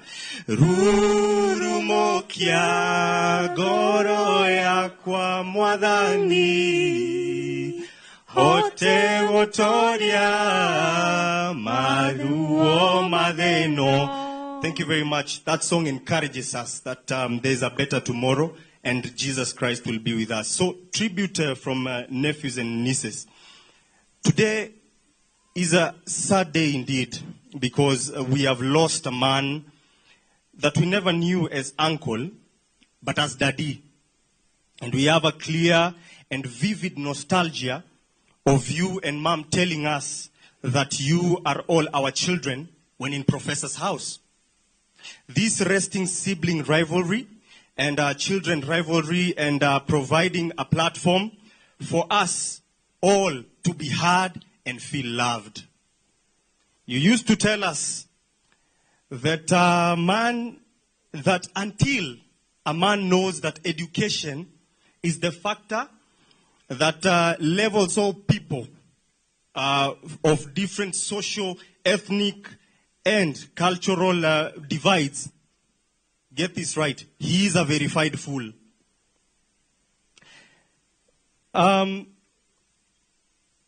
Encouraging us to follow the constructive desires of our hearts. And we remember vividly, kwena miario meige yaragio, ige ege ya gwaka bururi, na ege ya gwakura. Nema, meaning there are immense words that can burn a country to ashes or build it up to the skies. This speaking of his dense belief in speaking truth to power, something that most of us fear.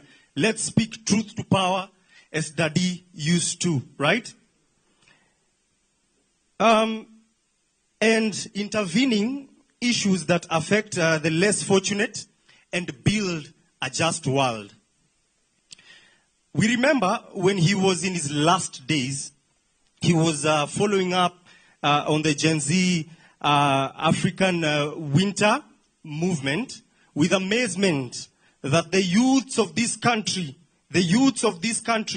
can bring the president to say, I concede and drop the finance bill. Surely we were happy. And surely he liked the phrase, viva, viva, viva, a luta continua.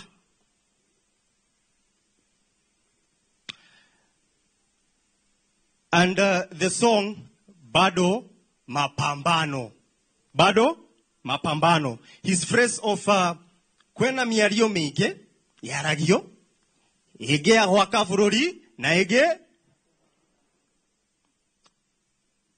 We as the young Gen Zs, sons, nephews, and nieces, shall speak the truth to power as Professor Ngugi Njoroge did on his programs. Aluta continua, vindu vichenjanga, because surely this country will change if everyone does their part with zeal as Professor Ngugi Njoroge did. Thank you very much. I thank you kindly. May God bless you all. Asante.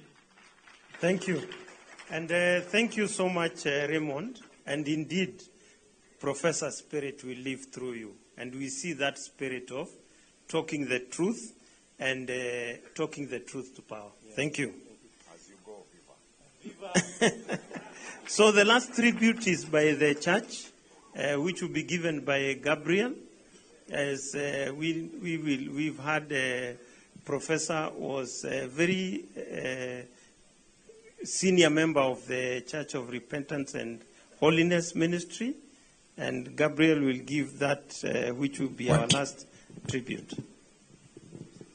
Thank you so much, Professor. Bwana Yesu asifiwe. Hallelujah. Hallelujah. Amen. My name is Gabriel Austin Ondo. I am born again. By the grace of the Lord, I'm the vice chairman of Airways Altar, where Professor used to fellowship with us under the leadership of Senior Bishop Vincent Makana. Bwana Yesu asifiwe. Amen. To the family, Mama Professor, to the clergy, Archbishop, Senior Archbishop, and to the all protocol observed, all ministers, dignitaries, and the members. Bwana Yesu asifiwe tena. So for me, I can't really say that we can really summarize who Professor was as a church, even as in the ministry of repentance and holiness, the impact that he made to us as a people.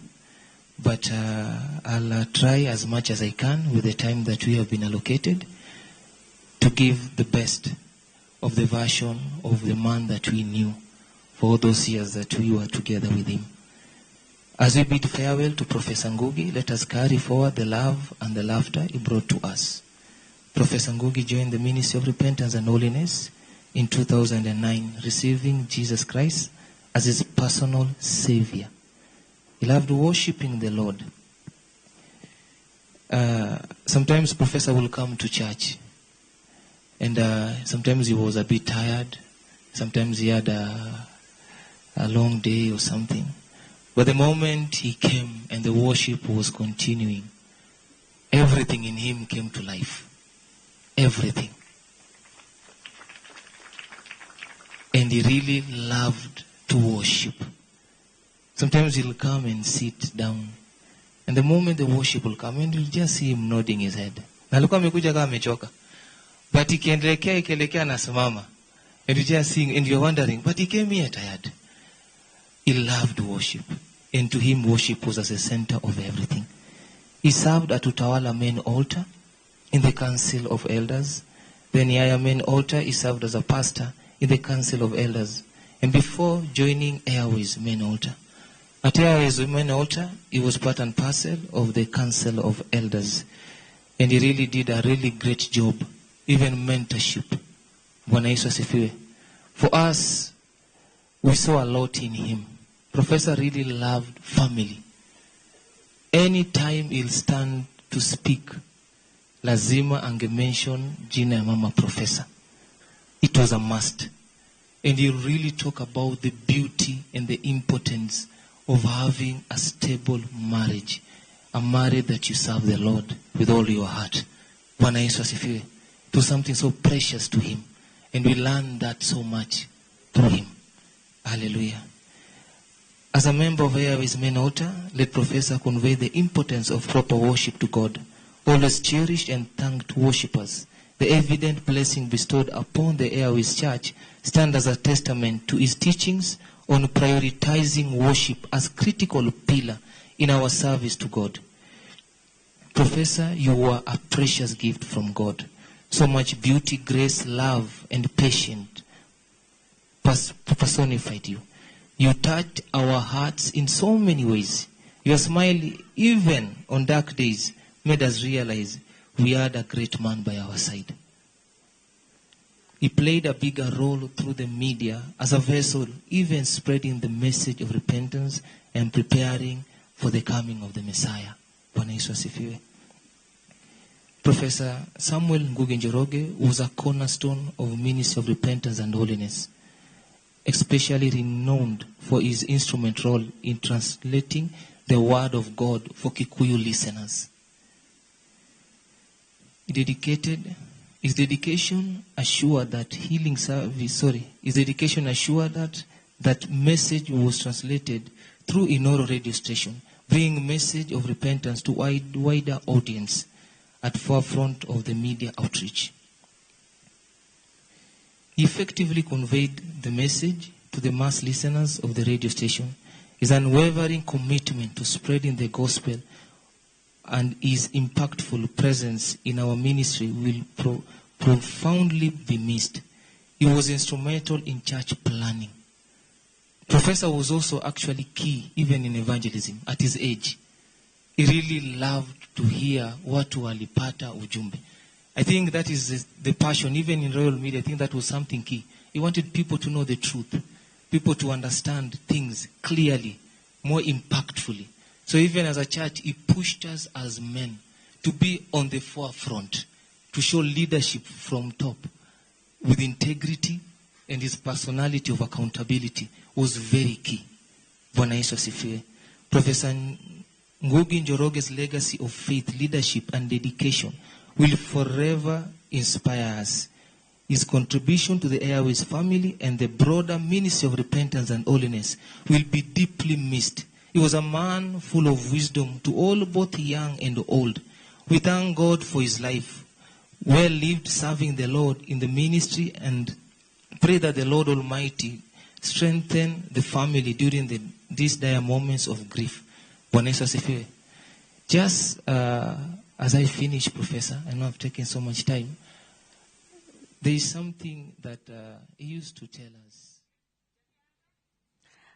Thegio muno mwiroreri na kiriorona hau kana kiria tukoretwo tukiona ni uthii wa na mbere wa mathiko ma Professor Ngugi Njoroge uria ukoretwo ari muruti wa wira thiini wa kambuni ya Royal Media Services kwa ihinda ria miaka 25 na radio programs director Fred Afune uria ni umwe wa andu aria mekinyetie mathiko-ini macio ni akorwo akiheana ndumiriri yake egi uria oi Professor Ngugi Njoroge akiuga miakeria Professor Ngugi Njoroge arutete wira thiini wa kambuni ya Royal Media Services akoretwo ari mundu wikio muno na wira wake na akoretwo ari mundu uraruta wira wake na njira njega itari ya kuhunyirira na akoretwo ari mundu uraruta wira na njira iria yagireire oro undu umwe na mundu urari na bata muno wa guteithiriria andu mawira-ini mao kwagia na mundu wina kiuria kana kwagia na mundu urabatara gutarwo cigio memerekia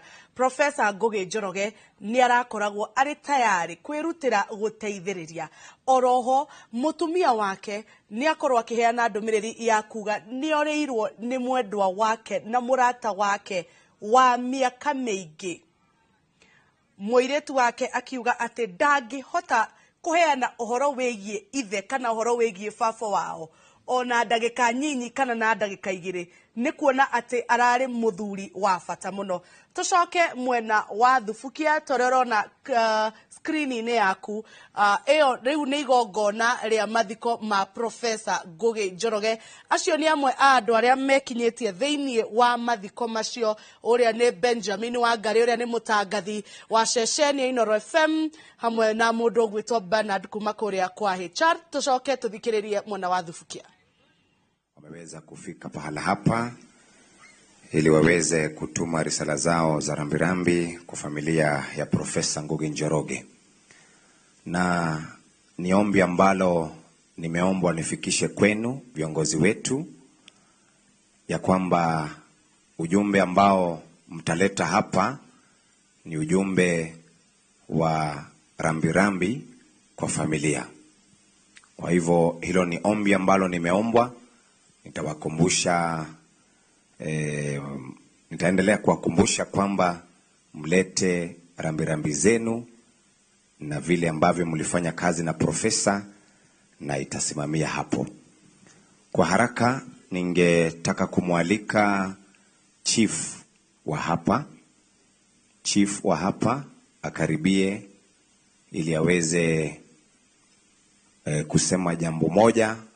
Bwana chief, na labda machifu wengine mahali ambapo walipo watasimama, hatutawapa nafasi ya kuzungumza, lakini chief wa hapa ataweza kuwatambua kwa karibu.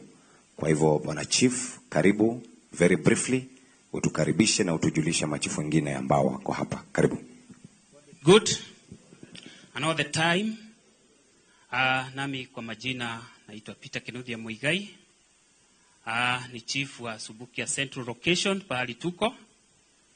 Ni katika kijiji kidogo cha Gamini. Nayo kata dogo tunaita Mihango. Nami kwa niaba ya serikali yetu tukufu na wote walioko, natoa pole zangu kwa wanafamilia. Nikiwa mmoja wenu, kweli tumeachwa na mtu wa maana ambaye tulimtambua kama mmoja wa familia, msomi, mwandishi na hata mwanasiasa, na nimesikia ameongeza ingine alikuwa hata pasta, si ni kweli? Kwa hivyo ni mtu wa maana sana, na tukiomba Mungu amjalie mema mengi baada ya yeye kutuacha. Ikitamatisha, ningetoa tu labirabi na pole kwa familia ambayo nimepewa na mkubwa wangu DCC wetu Madam Charity. Tulikuwa naye jana hapa kuangalia maneno vile tunatayarisha. Ameshikana sana Nakuru, kwa hivyo nifikishe rabirabi zake. Kwa niaba ya machifu wenzangu ambao wako, pengine kama uko, simama tu pahali uko uweva, kama una uoga sana, wenye wako karibu. Asante sana, asante sana, asante sana. Mungu awabariki kwa kujumuika pamoja nasi, na Mungu awabariki. Na tunajua yote ambayo profesa alikuwa anatufunza usiku. Nilikuwa nakaa usiku sana kumsikiliza. Najua mtangazaji mwenzetu Ndilito Ihura ambaye alikuwa na yeye, Benjamin ambaye tulikuwa tunaongea sana na yeye, ni watu ambao wako na mengi ambao watatujalia, ambao wameiga kutoka kwa profesa, na tutayapata kutoka kwao kwa majaliwa ya Mungu. Asante sana, Mungu awabariki. Asante sana. Asante sana Bwana Chief. Asante sana Bwana Chief. Profesa alipenda mashairi sana, na tunaye kijana mmoja anajiita Derito wa Njohi. Tafadhali njoo Derito wa Njohi kwa shairi fupi sana. Bwana Derito wa Njohi atakariri shairi. Asante sana. Endelea. Asante sana Jeff. Nitakukosoa kidogo kwa sababu nimesikia ukiniita kijana. Lakini nitachukua kwa taadhima yote. Mimi naitwa Derito wa Njohi kutoka Nyeri, na mimi ni mwalimu mstaafu wa shule ya sekondari. Na yangu Jeff, uhusiano wangu na mwenda zake profesa ni wa kiajabu sana, kwa sababu babangu marehemu wa Njohi ndiye alimfunza kushika kalamu shule ya Subukia. Urafiki huo ukasabazwa kwangu, na mpaka dakika hii tangu tulipojuana na profesa tumefanya mengi. Tumecheka pamoja, tumekula mbuzi pamoja, na zaidi ya yote hayo alipenda tu jambo moja ambalo lilimtia shime: sahihi. Namna babangu alivyokuwa akiweka sahihi, alipiga picha akaileta kwangu, akaniambia, I wish you have an artistic signature like your dad. Thank you. Yeah. Mti mkuu kaanguka, machozi yanatutoka, wengi twazidi kulia, roho zetu sononeka, habari imetangazwa, hakika ni sikitiko, Wanainoro tunalia. Mti mkuu kuanguka, lala pema profesa. Maisha yamekatika, koroga ichore kwetu, nyoyo zetu zateseka, hili sisi kutupata. Forest Hill kuanzia, Michida pia Havadi, mti mkuu kuanguka, lala pema profesa. Mwalimu wake wa Njohi, kipaji kapalilia, yeye mengi ametenda, habari alitupasha. Siasa, dini, kicheko, kusahau ni lahasha, mti mkuu kuanguka, lala pema profesa. Makala magazetini, uandishi ni mwafaka, saa 6 za usiku, kera vilago wafunga, Waihora jenga wengine, nyumbani kurenjea, mti mkuu kaanguka, lala pema profesa. Ipo wapi tuzo yake, mkono katupungia, SK na wengine, jemedali metutoka, sarakasi stundioni, vicheko kote kote, mti mkuu kaanguka, lala pema profesa. Kaditamati kwa hili, rabi rabi natolea, na hisisi nayo hili, waweru buru pokea, inoro tuko imara, yenye dio nasemea, mti mkuu kaanguka, lala pema profesa. Asanteni sana. Thank you. Thank you very much mwalimu, na kama kuna adhabu tafadhali umpe Benjamin Wangari. Asante. Ningemwalika MCA wa eneo hili, ward hii, MCA, ili aweze kutujulisha viongozi mbalimbali ambao wameweza kufika hapa siku ya leo. Vile vile tuna watangazaji ambao walifanya kazi na profesa, hali kadhalika viongozi pale Royal Media Services. Karibu sana, utufahamishe ma MCAs ambao wako hapa, na baada ya hapo mbunge wa hapa ako na sisi, na tuendelee. Karibu.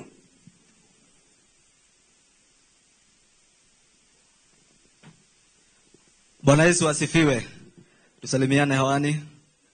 Mimi naitwa Elijah Morage. Mimi ndio MCA wa area hii.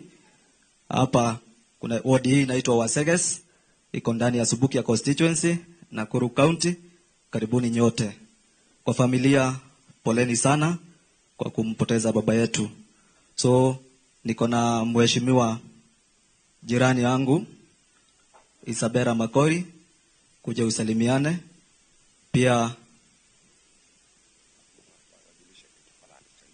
naambiwa usalimiane hewani kwa sababu ya masaa. Tafadhali. Ni jirani yangu. Tuko na waziri wa mashamba Bwana Kihage. Asante. Kwa hivyo hatutaki kuchukua nafasi kubwa, tumeambiwa kwa sababu ya masaa niweze kuwakaribisha na mjisikie mkiwa nyumbani. Huku manyumba ni mingi, lakini nyinyi wote hamwezi toshea. Kwa hivyo tukimaliza, kila mtu aende kwao. Na kwa heshima kubwa, kuna wazo ambalo mimi naweza kufikiria, kwa sababu profesa alianzia kule Forest Hill. Kuna daraja mzuri nimetengeneza pale, nitasaidiana na Isabella, hiyo barabara ambayo inatoka hapo, tujue venye tutaita profesa kwa sababu ya heshima ya mzee. Na Jeff, kidogo tu nimalize, hata utafanya ipotee yenye nilikuwa nataka kusema. Na profesa tumesikia alikuwa anaangalia mambo ya IDP, na niko na IDP kule. Kwa heshima ya mzee, wamekuwa hapa tangu 2017. Hao watu waweze kushirikiwa na serikali, ndio hao watu wakuwe settled. Asante sana, Mungu azidi kuwabariki. Na nimeona governor wa Inoro wako area. Kwa sababu ya huyu mzee, ndo tutareterie gogoyo muthenya umwe goko Subukia. Ngaya mũrathime. Asante sana. Tumpige makofi MC wetu. Kuna watu ambao wanajiita Kidipa. Tafadhali, dakika zenu ni 2 na zimesalia dakika 1 na sekunde 50. Kidipa, na mwisho kuna msichana ambaye alikuwa ama mama alikuwa na wimbo. Tafadhali organize na DJ. Karibu. 2 minutes. Bwana Yesu asifiwe. Bwana Yesu asifiwe. Kwa majina naitwa Marion Gishuho kutoka Nyahururu Nyandarua, kwa Kenya Internally Displaced People Association Kidipa, mahali Profesa Ngugi Njoroge alikuwa matron na mimi ndio nilikuwa secretary wake. Na ni pole sana kwa our mom, always unasikianga profesa wakati anataja wakiwa na Nderitu Waihora about Marion, about Kidipa ambaye iko upande wa Nyahururu Ndaragwa pale kwa Kongo, ambaye ina familia 568, ambaye profesa alipigana sana kwa sauti kwa Royal Media, akasema adwaito ni maheo hado hago ikara. Tulipatio eka 69 na hapa ndio tumeseto tukiwa 568 family under Professor Ngoge Njoroge. We salute our dad, Nico.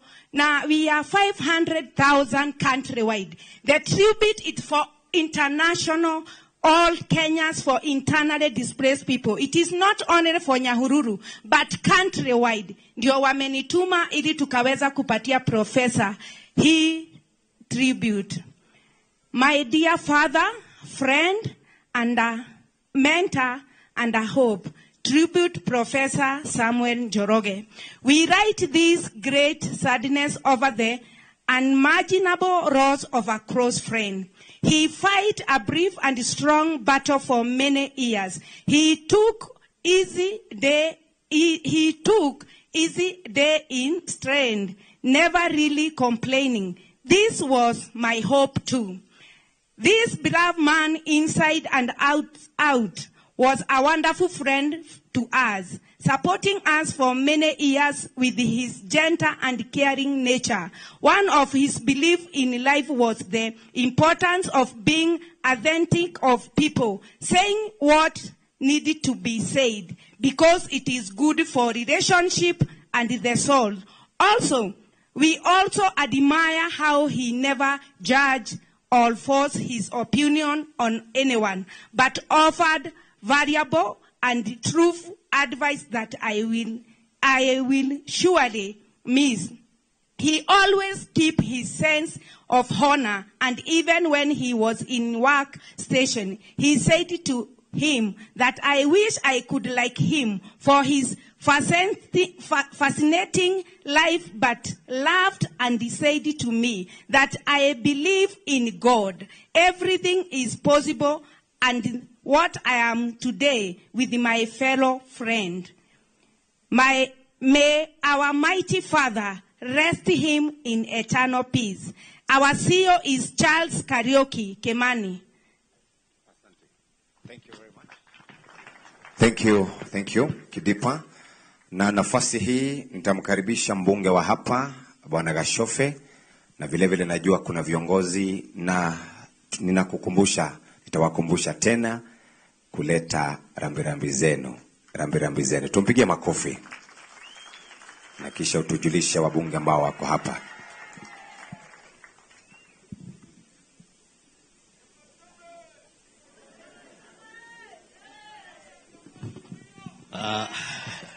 Asante. The entire graduate, Loyal Media fraternity, viongozi wenzangu mkiongozwa na Mheshimiwa Jane Kihara, the family, na waombolezaji wenzangu wote, hamjambo? God is good and all the time, and that is nature. Kwa wageni, naitwa Samuel Gashobe, mbunge wa area hii, na pia mimi nimeungana na nyinyi akuja kumzindikisha ndugu yetu. Lakini kabla niseme jambo, niko na viongozi wawili watatu ningerecognize, na nitaanza na Mheshimiwa Kabinga Wadhayo ambaye tulikuwa na yeye bunge. Alikuwa anakilisha asanteni sana. Pia tuko na Mheshimiwa Jenga ambaye alikuwa ni mbunge wa Molo wa zamani. Tumpigie makofi. Na hao wengine tutawajulisha baadaye. Niko na Mheshimiwa Jane Kihara hapa, lakini kabla ya Mheshimiwa Jane Kihara, nawapatie salamu za our very able Governor Susan Kihika ambaye angekuwa na sisi siku ya leo, lakini hakuweza kuwa na sisi. Kwa hivyo tunaomba message of condolence isomwe na waziri wa mashamba Bwana Kihage ili amwakilishe our governor. Karibu Bwana Kihage.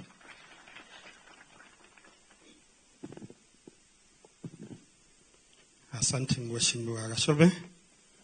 Kwa familia kiongozwa na mjane wa profesa, kanisa, familia kuu ya Royal Media na marafiki wa profesa. God is good and all the time. Mimi kama mlivyosikia naitwa John Kihagi. Mimi ni waziri ambaye ameteuliwa na Governor Susan Kihika kuwakilisha mambo ya mashamba, manyumba na ujenzi wa miji. Na ningeomba kama kuna county officers tukiongozwa na Newton, you may come over. Please come over. Kama kuna any other county executive officers ambao wako hapa wa Nakuru County, tafadhali tungetaka ku acknowledge. Why I've called Newton is because Newton is our chief officer kwa mambo ya agriculture. And he is a grandchild of professor. Kwa hivyo ningetaka tu anene machache, maomboleze guka yake, now that he's wearing the two hats. Newton, just take 30 seconds. Thank you so much. The clergy, the guests who have come to mourn with us today, we say thank you as a family for standing with us. I'm Newton Maura, Chief Officer for Agriculture, Nakuru County. Okay, thank you Newton. Yangu pia itakuwa machache. Niko hapa kuwakilisha Governor Susan Kihika ambaye alikuwa kuja hapa awakilishe our deputy president, lakini ameniomba nilete hiyo report na nilete hiyo eulogy na nipe Mheshimiwa Gachope ambaye ataisoma kwa niaba ya our deputy president. Governor Susan Kihika amesikitika kwa huu msiba ambayo tumepata na anapea afueni. Anaombea afueni familia yote na kwa pamoja na wewe Mama Rebecca na familia yako. Usaidizi yoyote ambayo inaweza toka kwa County Government of Nakuru through your grandchild Newton here na through Mheshimiwa Gachope and Mheshimiwa Murage, you can always reach out and we'll be there for you. Personally, I came to know Professor quite some time ago. Tulihusika na yeye kule Galsen tukisaidia watu ambao walikuwa wameathirika katika mkasa wa maji, na nikaona yeye akiwa mtu mwenye ako na utu sana.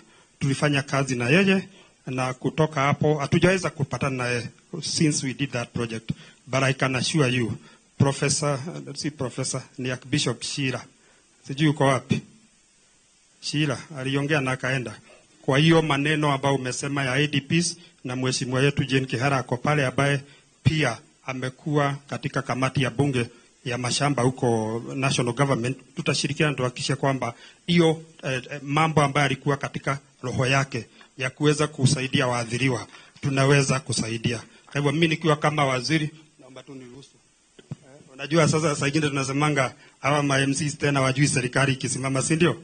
Yale ambaye nataka kuongea labda itasaidia umati wa thousands and thousands of people. Kwa hivyo nataka kupeana my commitment and that of Governor Susan Kihika kwamba tukishirikana na national government na deputy president wetu tutachunguza tuone kama kuna waathiriwa ambao wako na shida, tutaweza kuwashughulikia na tuhakikishe kwamba kila Mkenya anajivunia katika nchi yake.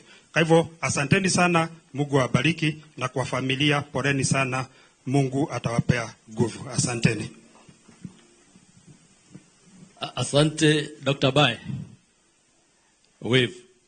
Unajua alikuwa mwanasiasa, sasa anatuwakilisha katika Presidential Delivery Unit, ndio anaogopa. Mheshimiwa Jane Kihara, kwa heshima karibu utume ujumbe wa rambirambi.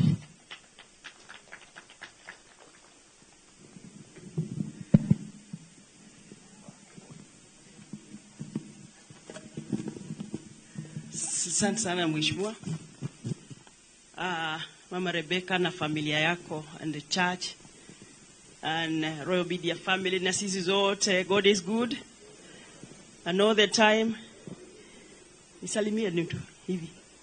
Thank you very much. Mimi sijakuja kama mwanasiasa Jeff, usishughulike sana. Mimi nimekuja kama rafiki wa hii familia ya profesa. Na kama Bishop alisema tulifanya kazi na yeye 2008.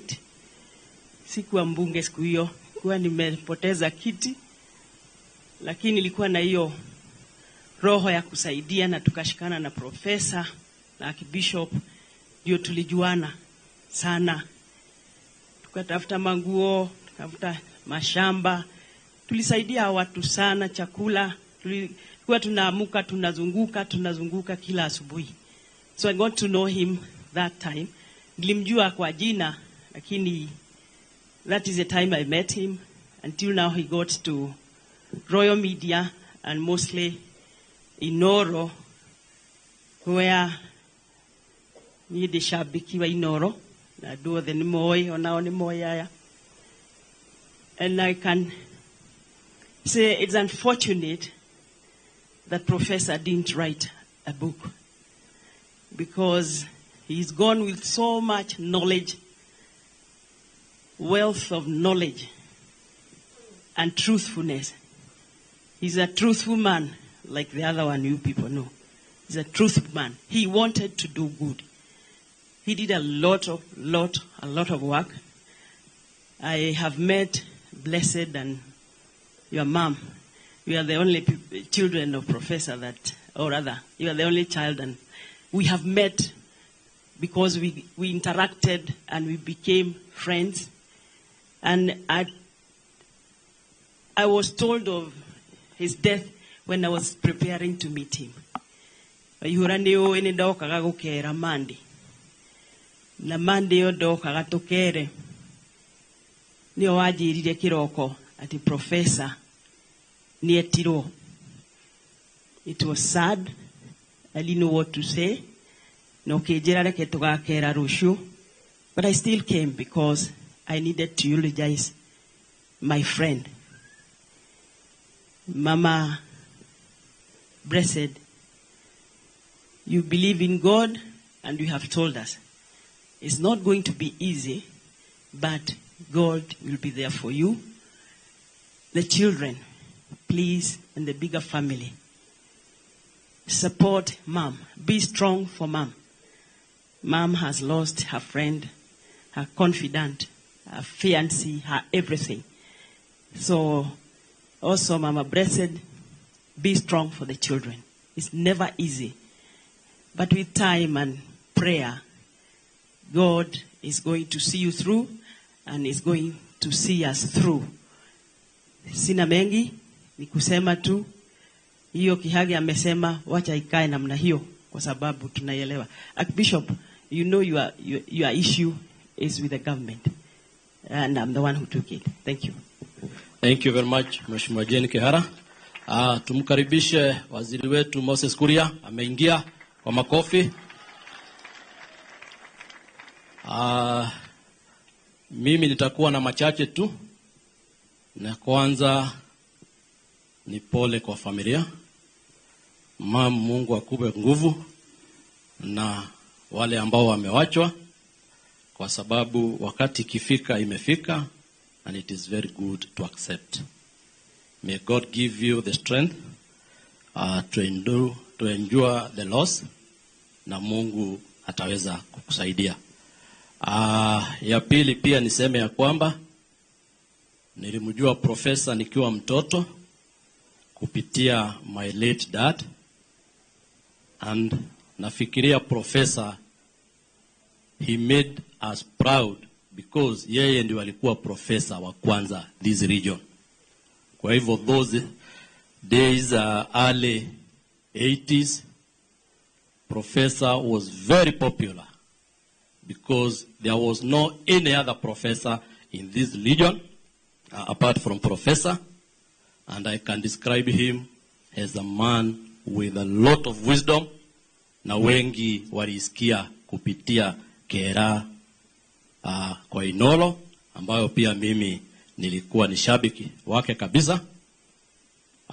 Na kwa sababu unaona Jeff ananikaribia,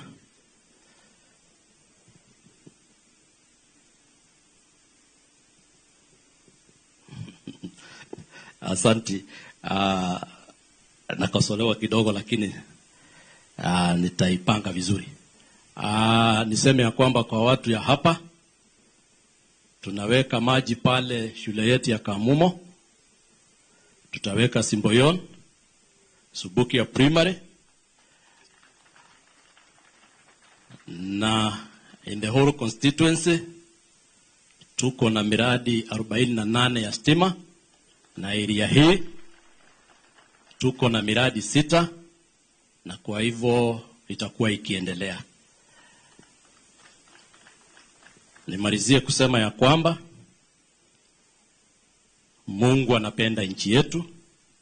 The entire graduate, we request you to pray for our country so that peace can be able to prevail. Sisi wote tunataka amani katika nchi yetu, na amani ikipatikana mambo inaendelea vizuri. That is my humble request, that may God allow peace to prevail in our country. Before I read a message of condolence from the Deputy President, nataka nichukue nafasi hii nimkaribishe Waziri Moses Kuria. Najua mnashangaa nikiita yeye waziri. He is still the minister until he hands over. Welcome, Mheshimiwa Moses Kuria.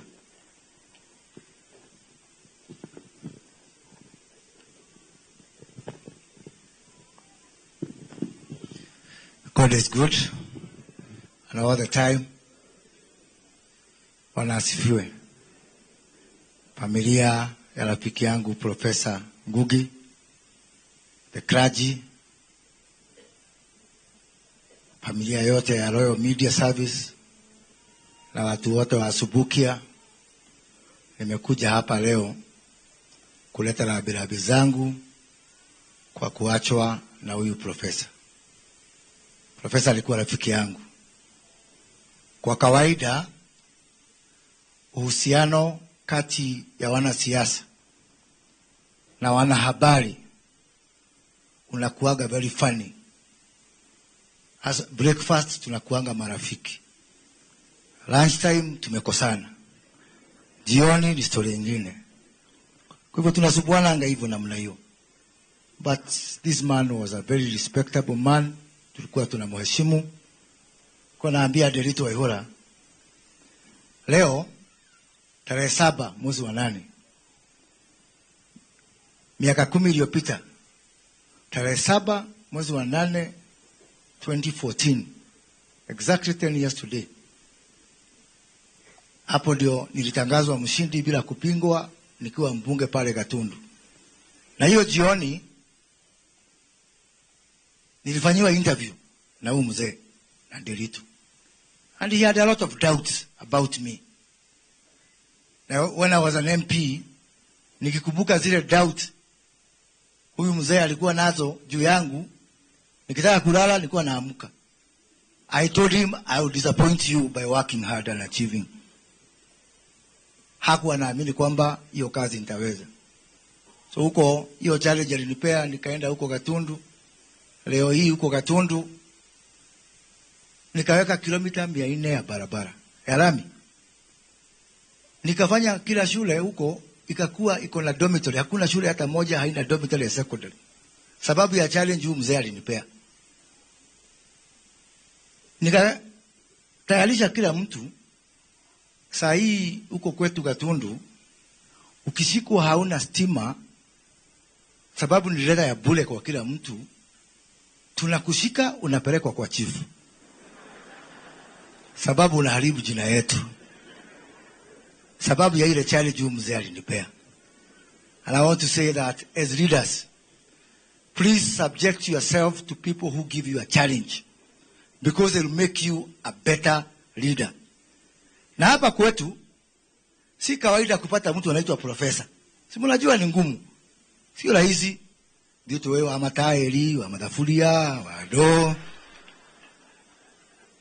Sasa mtu kama mimi nimesoma sana, lakini nikitaka kuitwa profesa itanibidi nirudi shule miaka 14 ndio naitwa profesa. So let us celebrate the few academia that we have.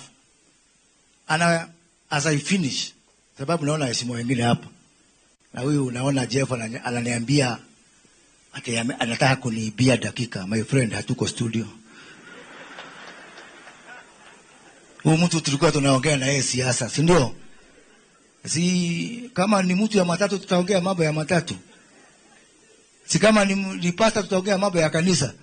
Huyu alikuwa mwanasiasa, wacha tuongee siasa kidogo my friend. Niseme sababu nilisikiza one of the last shows walifanya pale na Nderitu, na akaongea mambo ya uongozi sana sana hapa katika eneo letu la Mlima Kenya. And he gave us some warnings. Na Nderitu, nataka ukirudi studio uende urudie ile warning alitupea. What Professor predicted has come to pass. Na alituambia mtakulana mpaka mtaisha.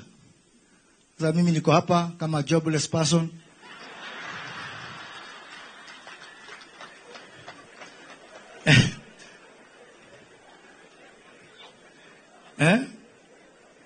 Na nakumbuka alisema hata mwezi mmoja haijaisha. Akasema na hata huyo deputy president mnasema msimusifu sana, anaweza kukuliwa.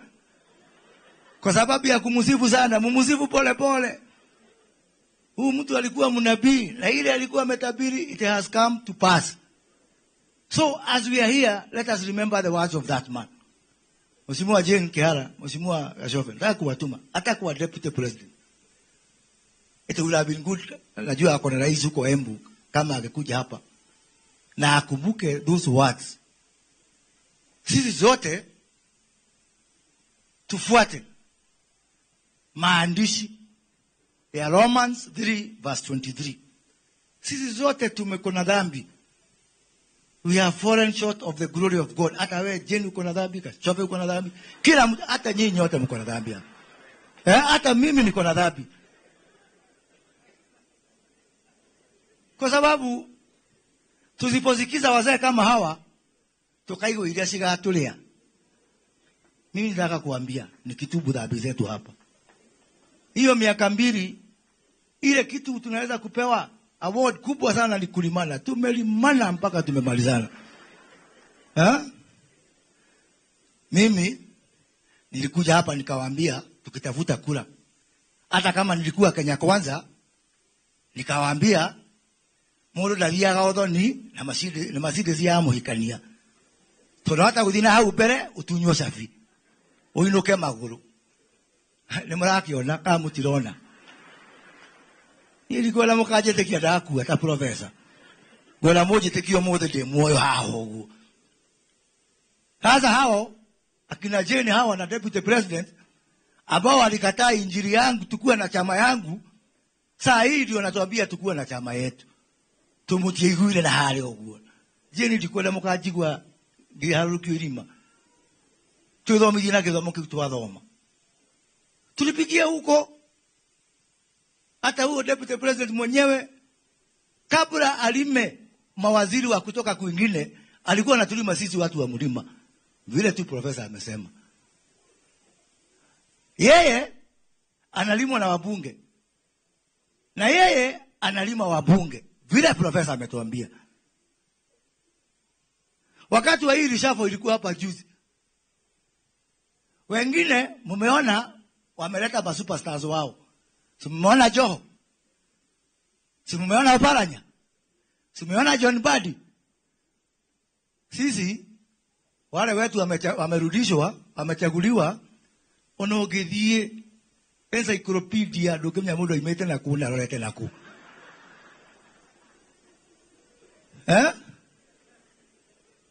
Kwa sababu tulianza vita kwerago muti utagutemwo ndugereka goki na muti kana bia haro mutaramia kwa mwatora andu itu. Mimi ile nimesomea, sijui profesa ni profesa ya nini. Mimi nimesomea hesabu. Na kama kuna kitu mimi naamini ni hesabu ya kupata. Ni ndio ile mathafu makugwa. Tulima ni mothomeire, ndio kitu kithomeire kile mathafu. Na hindi kitu kia bia bara. Muda ka bia bara akamia kwa ile kate alirikia tondu riu ni muona bara hizi cito kwa bia haro tutamia kwa ile kira ndio hata wengine wamepata nafasi wakaingia kwa serikali. Lakini hata kama tumekoseana, mimi hata wale wamenikosea, hata deputy president nasikia watu wakisema ati hakuwa impeached. Hizo ndio dale ha oru na oru I will not agree for the deputy president to be impeached. Yeah? As long as I'm alive, sitakubali akuwe impeached. Tulikota kule haoru na ke. So I have released him on a free bond. Hakuna shida. Lakini lesson tutasoma. Na saa hii mimi nitazunguka hii mlima kuongoza watu na ile akili nimesoma ya mahesabu ya kupita. Ndigetikira rege tuweke mathabu mawana turutie andu kuria tumarutite tutakomea kwa tumaroretie tundu tinidika tukuite andu milioni 10. It's not about my personal emotions. It's not about what I think. It's about these people and the destiny of our people. And we should not be selfish. That's what I go with. Ando ya mati banyagiro kugwira miaka yo yatigara utongoria-ini turamenya no magwitie giti na watu wakwari ukaria biu turamenya ruciro kwa hana kaitwa murathi na mweka wega na professor auruka wega ko igoro. Asante sana.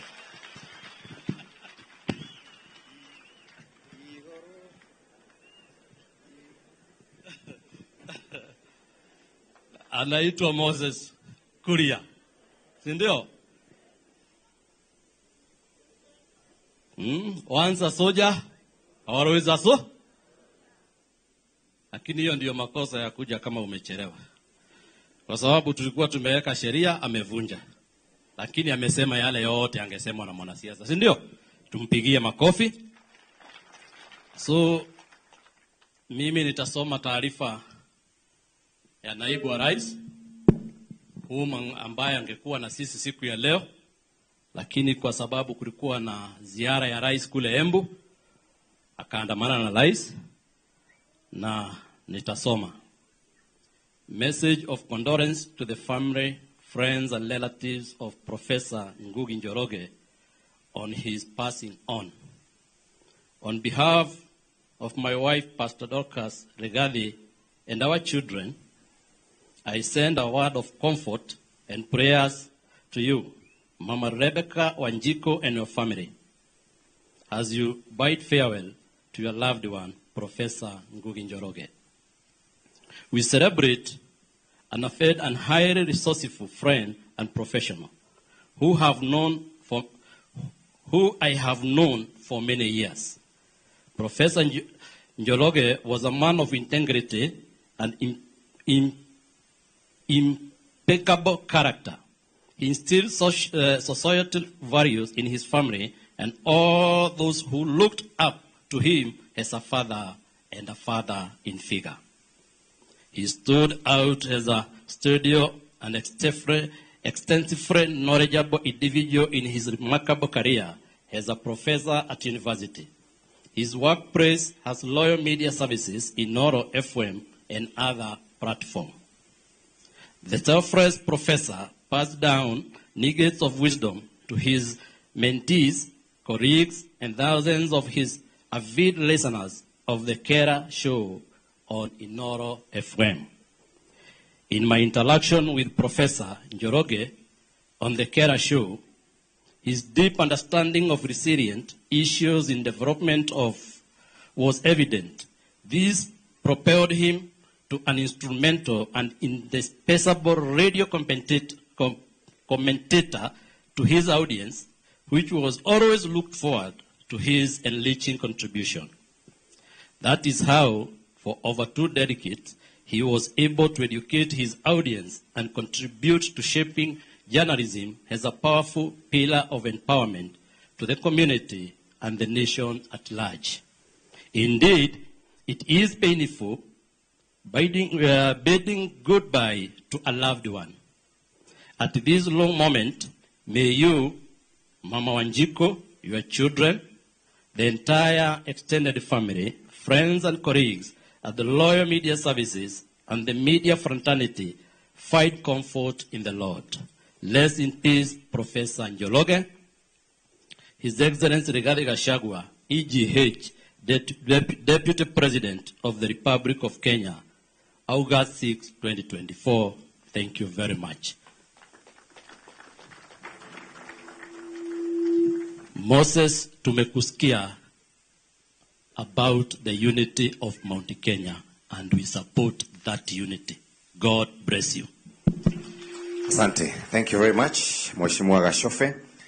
na tondu niguo kwiritwo gutikario teti rekei tuge ni wihia witu munene ma na tutigacokera ringi. On behalf of Moses Kuria nitwahera muno no ni wega mundu agatahika biu getha maundu makorwo mega no ndukamake nduri jobless mawira ni maingi me guku ndaigua we ni urahota kuhunjia kiugo kia Ngai no mwaragie na muturi wa mwiro gakuhe handu. Thank you. Tuna mashabiki maingi muno ma Inoro. Tuko na mashabiki wengi sana wa Inoro FM. Tafadhali mashabiki mahali ambapo mlipo, tafadhali tusimame. Mashabiki wa Inoro mahali mlipo, tafadhali tusimame tafadhali. Rogamai kama wala net Degwa Jiro Mogoka Joro Kihato Keima Rogamemo othe Gishini Bunuasi mashabiki wote Billy Boy Rogamai nyuothe mashabiki wote wa Inoro mahali ambapo mlipo tafadhali simameni.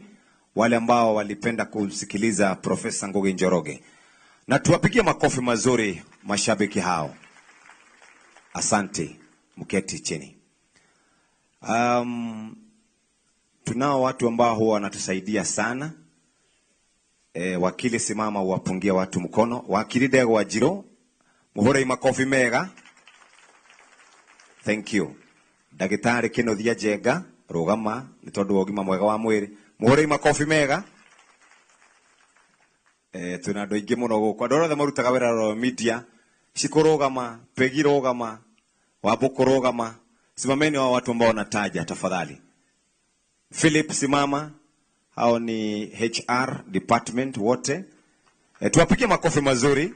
George Nalianya, Peter Kihoyo rugama, hao wanafanya pale admin. Tuwapige makofi mazuri, wanafanya na Roll Media. Asante sana, thank you, may have your seats. Wale hawajasimama simameni nyinyi wawili tafadhali simameni. Wajiko na wewe simama. Ukija pale Royal Media Services pale hao ndio wanakushughulikia. Wapigie makofi vile vile. So kaeni chini. Reporters wetu ambao tuko nao hapa tafadhali njoo wakifuatwa kwa karibu na watangazaji wetu, tukianza na Derito Waihora, Kamau wa Kangethe, Muturi wa Muiro, Charles Gikuga wa Kariuki, Lincoln Murioki, Wabui wa Githongo, Jogona wa Wairimo, Maureen. Kujeni wote, kujeni wote. Kujeni Maureen njoo hapa. Watangazaji wote waje hapa wa Inoro. Tutaanza na reporters wetu Mike Jenga. Kujeni wote. Githe mutirake ona mari hagwa wega. Githe mutiake ona tigonie muhinyerere kuku. Madore na ritho ria thai. Wadaro oka aya kujeni hapa Kifisho Dagitari asio the meha. Tukwambia na reporters aito Robert Wamaina Benjamin Wangari. Oka Robert Wamaina karibu hapa. Karibu.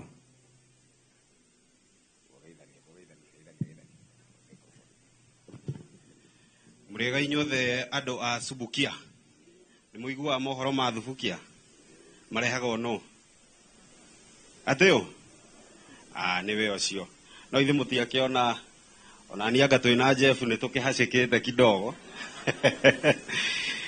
Aikari a Subukia meyumiririe kaiho na gaicukuru kumagaria mumemerekia wa ihinda iraya Profesa Ngugi Njoroge. Ndetweria Benjamin Wangari augite kiria andikia mohoro wa ceceni ya Inoro FM magigaya ni winyihia wa Profesa. Handu-ini ha ceceni hakuhi nawe Inoro FM kuma Subukia kaunti-ini ya Naikuru. Ritwa riakwa ni Robert Wamaina. Thank you. Ado Inoro TV okai. Ado Inoro TV kwaja. Inoro TV na vile vile tuko na our senior most Alice simama Alice mkiwa na bwana Ngugi simameni pale. Matangazo ya televisheni yanakufikia moja kwa moja, hawa pia ni wakubwa pale. Tuwapigie makofi mazuri tafadhali. Ado Inoro TV Oka tukwambia na uria munini tuthiete ha uria munene.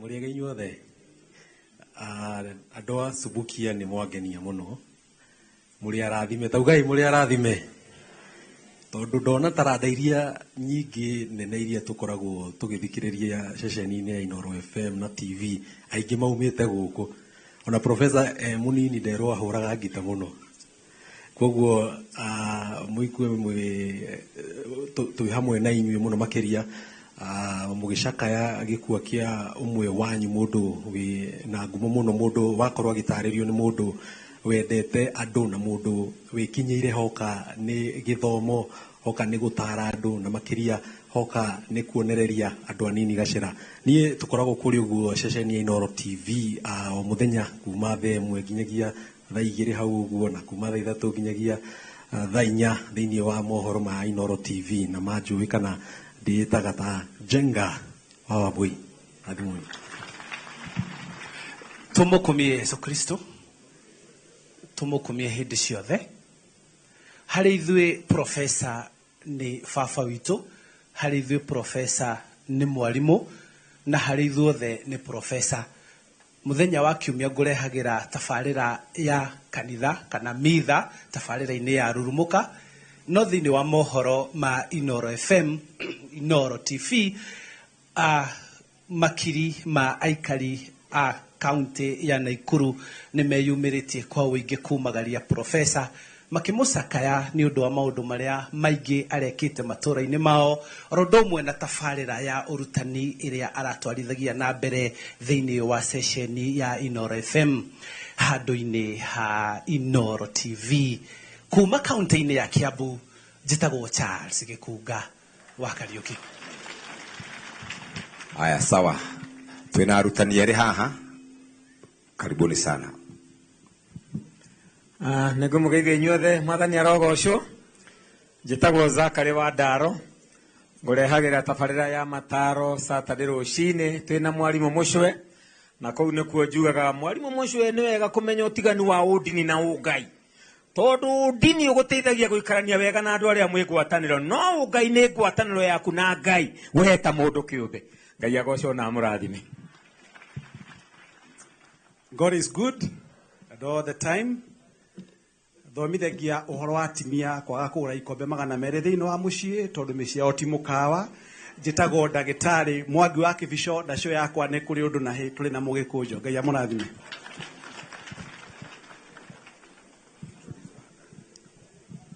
Muriega inyuothe muriega rĩngĩ njoera igua koguo one oguo nginya ona niĩ ngaigua mwago wona ciakinya thaa 4 niĩ ngwĩraga tũthiĩ na mbere na gũthĩrĩrĩka. Niĩ njĩtagwo Wambui wa Gĩthongo mwana wa mũthamaki na ndakena mũno nĩ kuona ũrĩa mwĩyumĩrĩtie kwa ũingĩ. Mam Ngai athiĩ na mbere na kũmũhe hinya. Nĩ ndĩrona tũkĩhĩkwo mũno nĩ ũndũ wa mathaa. Eragwo mbũri noru rĩ ndĩthĩnjĩkaga kahora. Nĩkĩo tũroya kahinda Jeff Kuria nĩ ũndũ wa kwenda na gũtĩa mũthuriti Professor Ngugi wa Njoroge. Na tondũ ndakĩigua tũrĩ o gĩcigo-inĩ gĩa gatagatĩ na Mheshimiwa Moses Kuria nĩ aria-rĩ, wenda kũmenya harĩa Mbugi yatereire mũriha, tiga rĩu haha Prof arakoretwo agĩtindĩra ha IDPs, ũcoke o nginya kũrĩ maithe maitũ arĩa marũĩrĩire wĩyathi, amu hau nĩho Mbugi yatereire mũriha. Asante sana. Mwathani agocwo rĩngĩ. Njĩtagwo Mũthoni wa Ngũnjiri, ndĩ producer wa timu ĩno nene ya Inoro FM na nĩ ngũrehagĩra ndũmĩrĩri cia wonjoria Inoro TV na Inoro FM.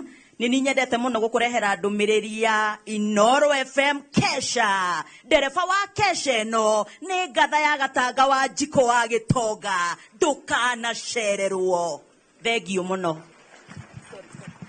Ta imagine kuga ũguo karĩhwo 200,000. Mwathani agocwo. Jesu akumio. Reke itugeithanie. Gwitũ mwemuto niĩ njĩtagwo Michael Jenga. Na gwitũ mwemuto manjĩtaga Jenga wa Wambui. He rwĩmbo nyendete mũno nĩ thia ACK Anglican Church. He rwĩmbo tũinaga atĩ Jesu nĩ tũgũkũgoca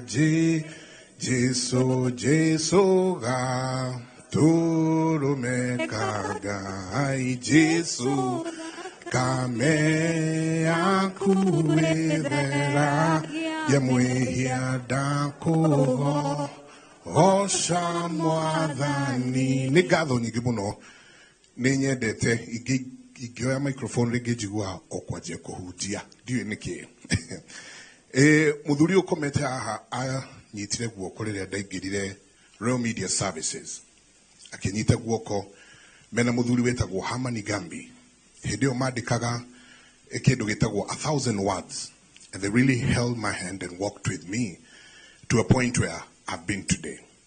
This gentleman has been a great man.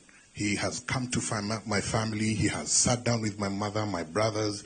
And in fact, my brother was to be here, Mom, but other things came up.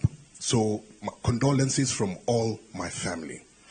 Sometimes we speak and we keep forgetting the things that God has done. And to you, Mom, and your family, I want to leave you with 2 Chronicles 5. I think it talks about the tent, that our body is a tent while we're on this earth.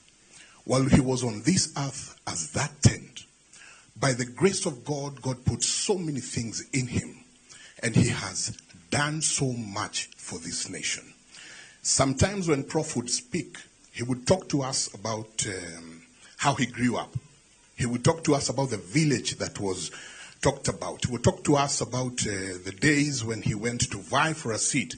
In fact, there's a story he kept telling us when he was vying for a seat, he was taken to a mganga somewhere. So he would paint a picture on so many things. So I would like you to be strong in the Lord and just remember with you and your family that he is absent from the body, but he is present with the Lord.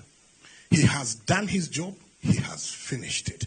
And the biggest thing the professor has done is that he has given you and your children a goodwill.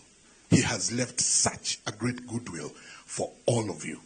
Kogo muigue thini wa mwathani muhekete hinya muno muno muno. Nitulithia na mbere kumuhoera rĩngĩ nĩtũheanaga promises nyingĩ mũno twĩ mathiko-inĩ nĩtũrĩũkaga nĩtũrĩkaga atĩa twahota kũremwo nĩ gũkorwo tũgĩka ũguo no nĩtũrĩthia na mbere na kũhoyanĩra Ngai wa muoyo amũrathime.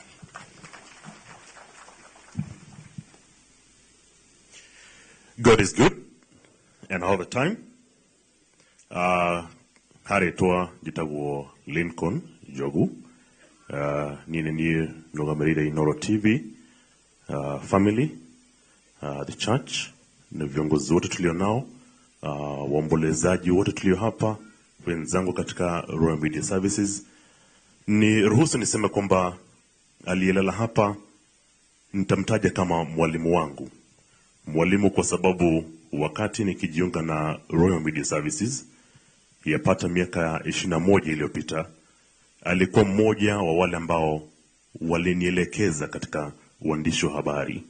Profesa Ngugi Njoroge ni mwanahabari na mwalimu ambaye hakuwa na ule uchoyo wa kutokupa mawaidha, kutokupatia mwongozo na maarifa, ila alituelekeza sote ambao tulikuwa tunaanza kazi nyakati zile.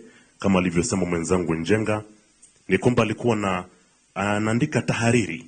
Ile tahariri alikuwa anaandika kwa lugha ya Kiingereza, na akiandika kwa lugha ya Kiingereza, upande wangu nilikuwa na tafsiri kwa lugha ya Kiswahili na isoma Radio Citizen, Muturwa Moiro na ke agaka translation na Gikuyu agathoma Inoro FM, na kuma hedeo ginya thaici nĩnyendete mũno kuandika editorial because he guided me. Alinifunza na kanielekeza namna ya kufanya hii kazi ya uandishi wa habari. Kwa hivyo kwa familia, pole sana.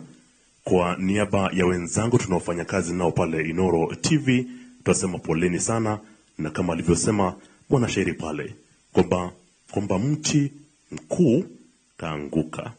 Lala pema Profesa. Asante. God is good. Ngai nĩ mwega. Hikaĩ nĩ ndaigua haceke kwaria thutha wa mũnene wakwa. Njĩtagwo Kamau wa Kang'ethe, gavana wa Gogoyo. Pole sana gwĩ family nĩ gũtigwo nĩ professor, mũtongoria na mũndũ tũrendete. Mheshimiwa Newetia Gogoyo MCA wa guko ndio ukodagetatira guko na guko ni kanitha guko ndegetatira no ni tugugibanga horo cio no ndo wa gutia baba witu professor ni turirehe Gogoyo. Professor Ngugi niwe wanyonirie kwandika mohoro ma Gikuyu na kuthoma mohoro ma Gikuyu kuria kwa Inoro.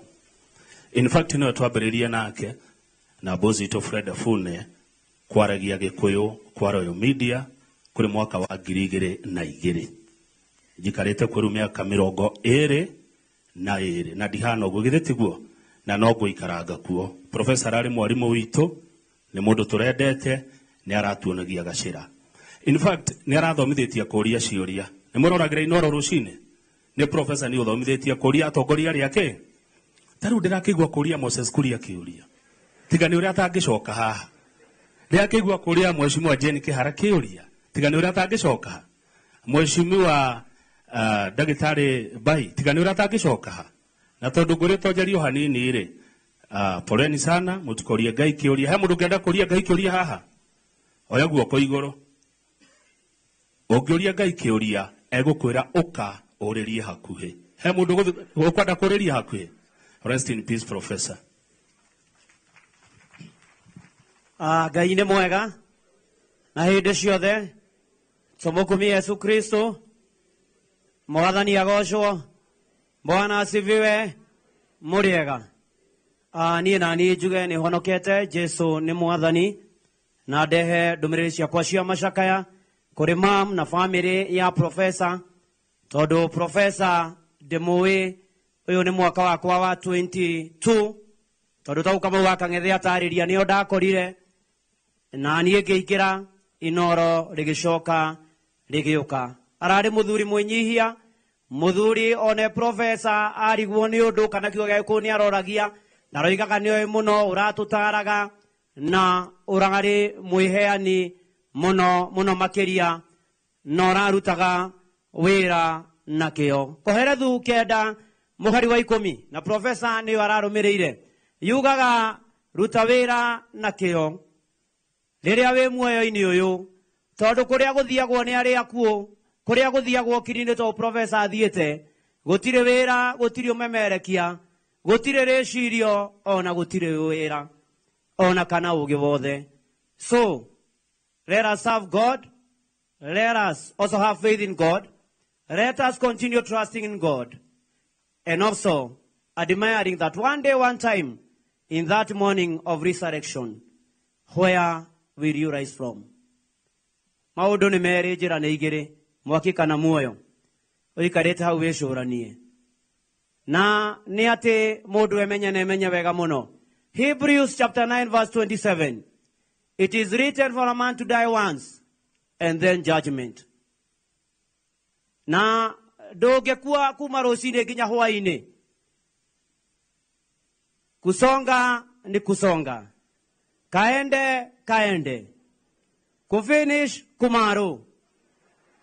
Then judgment follows you. Koguo twĩyũrie na twende Ngai na tũmũmenye mamu na ciana ciaku nĩ twarĩtie thutha ũyũ na nĩ njũĩ nĩwe mwathani na nĩ ũramũgoca tungatĩra Ngai ũcio. Mũthuri waku ũrendete nĩ ũkamuona mũthĩ ũcio wa iriũkĩro. Na ithuĩ angĩ twĩmenye na tũikare wega na tũhoere bũrũri mũno. Niĩ nĩ ndarĩkia nĩ ngoragwo na kanitha ũrĩa mũnene mũno ũtahothagwo. Kanitha gĩcunjĩ res gĩa thĩ res mehia res matega res na irathimo bu wa kĩmũrĩ kĩa Inoro. Na ũngĩgathiĩ igũrũ wage ndungata ya Ngai mũturu wa mũirũ ũkamenya ndũrĩ igũrũ. Nĩ wega Ngai nĩ mwega na hĩndĩ ciothe. Niĩ njĩtagwo Njũgũna wa Wairimũ na itanagweta kiugo na kĩmwe ngwamba kũnyita ũgeni mũndũ gwĩtwo njamba ya wĩra nĩ tondũ o niĩ na njamba ya wĩra nĩ ithuĩ tũtigĩtwo thutha ũyũ nĩ tondũ professor niwe watwamũkĩrire thĩinĩ niwe wanyamũkĩrire mena njamba ya wĩra thĩinĩ wa tabarĩra ya Kera. Nĩ niĩ ndĩrakoragwo ndĩrĩ moderator wao na akanjĩraga na akanyũmagĩrĩria na ciugo cia bata na akanjĩraga we wĩ mwanake mũnini we wa marika na anake akwa twĩka mũndũ ũgũcirithia andũ na manakĩhoto na tondũ ciugo icio nĩcio aratũtigĩire nĩcio tũgũkindĩra na thigiriria kwaria uhoro wa urumwe wa kirima eka rwimbo arendete muno gutuinira o aheaheana ke uhoro ukaigua aruka karwimbo akoiga andu aitu kirimu na mugi no tarono ria turaroro akatuinira rwimbo aihuritwo ni wendo wa muingi na ruriri. Ngai amurathime.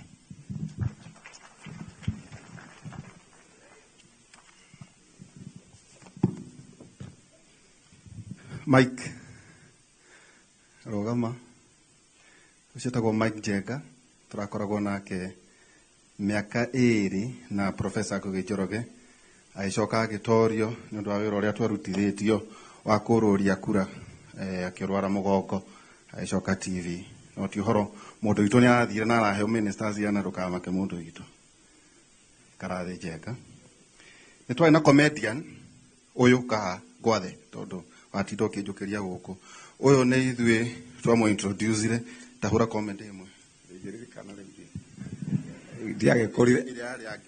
ndiage kurire muno ndakurire no ni ndaingira Inoro ni ndokaga guthekia Professor na Ndiritu tondu yakoragwo show very serious na Professor tondu ari mwandiki wa mathako ni ajiraga haria mundu agire ni gukorwo akigerera kana haria joke yagire ni kuwira uguo we miss him and he was a great man ndigwiciria he mundu rutite wira Inoro atari agerera moko-ini ma Professor uguo ahuruke horo ucio koguo no gakiheaga Fred uyo ngariaga 10% to ndamurutire racuria riu nikio is a superstar ningi riu tina mwanake munini witagwo Njuguna ndui no kwigaya ona ni ndiregaya Njuguna wa irimu rugama ni ndenda Fred akomenya to ndakuhui ni kwigaya ndiregaya ona ni ucio nake nwe turakorwo tukirera muthenya wa umuthi. Mama Blessed pore sana tutingigutengura ndakumenyete nginya mwina Blessed ndona Blessed dai na nderu riwari na nderu sasa kijana una dungia ankosi mzitio poreni sana sana sana na tondu muraria kanitha itana thoma tribute kuri hindi Professor andu arite kuri prophet the mighty prophet handu na twari tufatithio no ni ndona mai ngiraga ni urakiona Professor ari na njuiri nene atonyo ungiagiririe kwamura njuiri ya Professor uria hana na mwiri ni urabonete muno na twana host even the mighty prophet twana wira munene twana host andu othe kinya atongoria aria twinao. Mama Blessed and family ya Professor poreni sana kuri atongoria aria ndakiona haha na muno muno kuri mheshimiwa Jane Kihara mwena mheshimiwa Moses Kuria njo murari arata a Professor muno atongoria a kanitha aria me haha colleagues na mashabiki all the a Professor mukiriaga thiini wa ritwa rĩa Mwathani Jesu Kristo.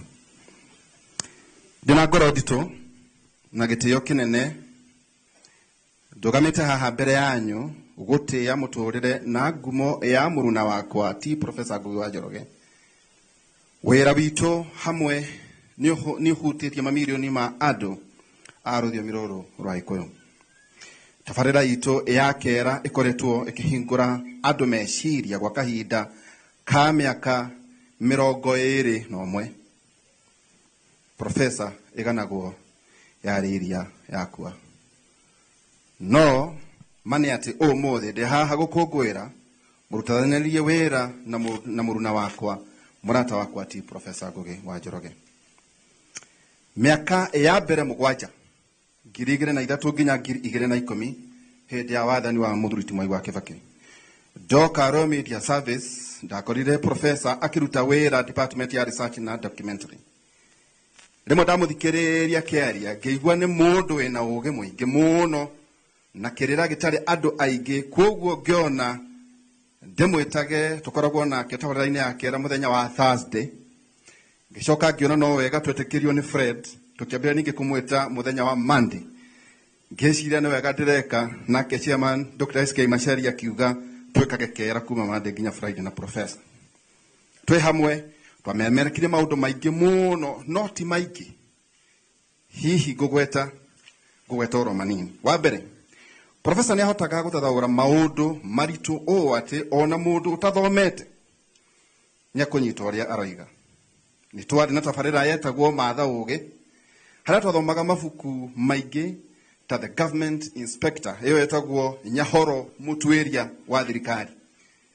Tabarira ino ni twathomire mabuku ma Ngugi wa Thiong'o, Ngahika Ndenda, Shaitani Mutharabaine, Ngarua Ndenda, the government inspector mabuku macio mothe na twakoragwo turi nie ndi mutabania twina professor Ngugi wa Njoroge, Rekano ni Gideon Inoma na ningi ona Boko Igwa wa Mwere uria ndirerwo ari mubunge itura riri. 2 girigire na ithano referendum ya marigo na macungwa nayo ndameririkana tondu twathomeire athikiriria aitu gatiba ya wako kana kirifi draft ira twaterefagwo ni muthuri ti John Muchwe.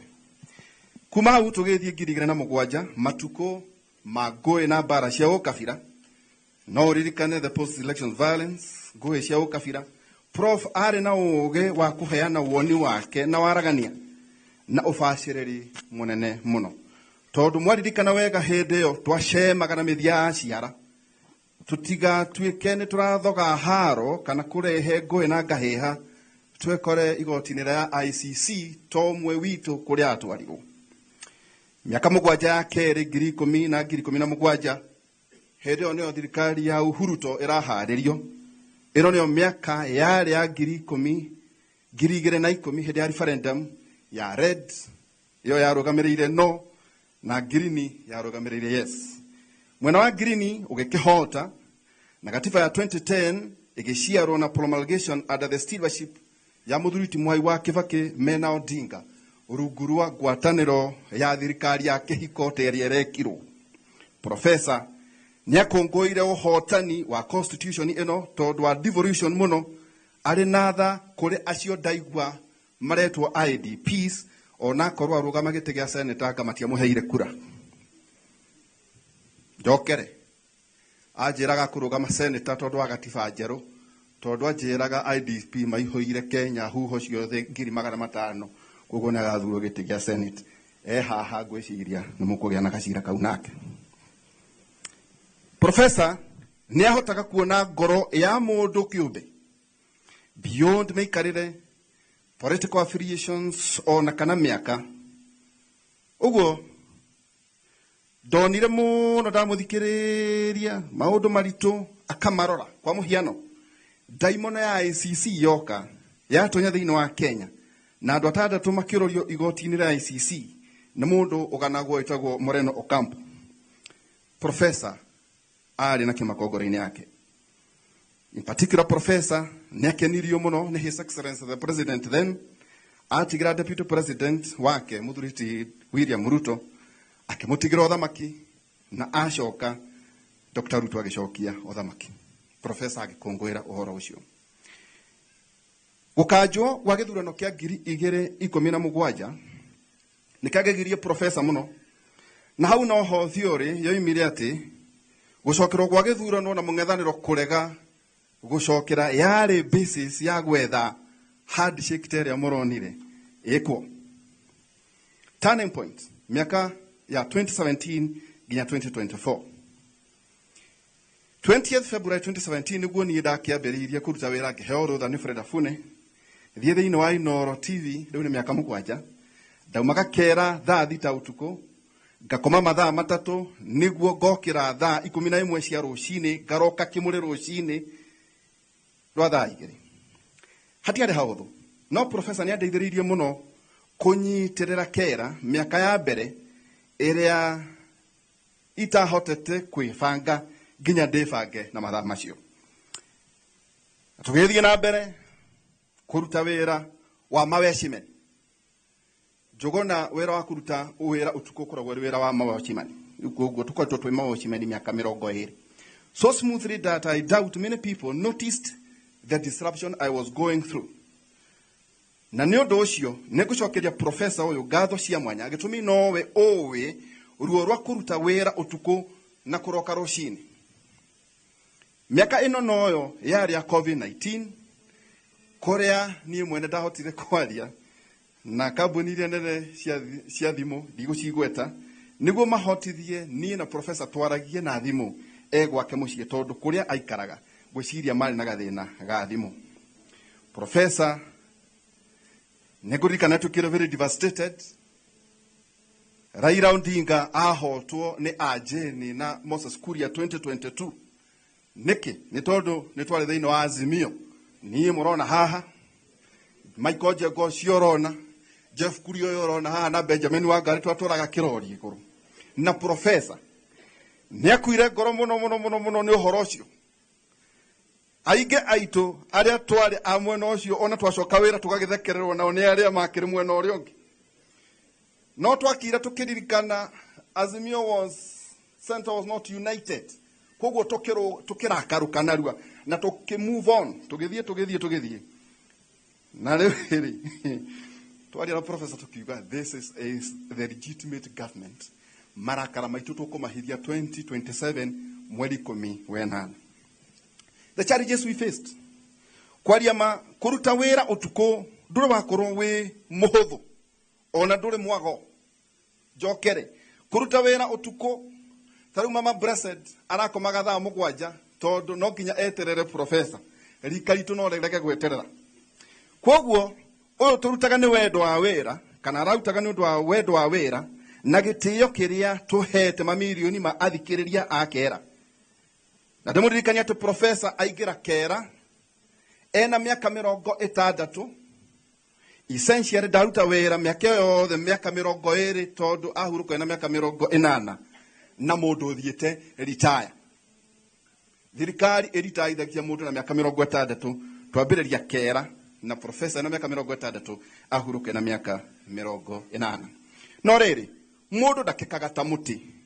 Professor aria acira aruta wĩra nginyagia ahingwo kanua nĩ Ngai.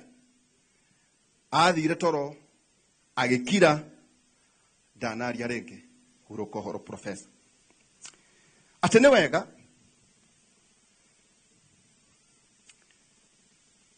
nĩ twaugaga kaũndũ rĩmwe tũgekora ũcũrũ-inĩ mũhiũ.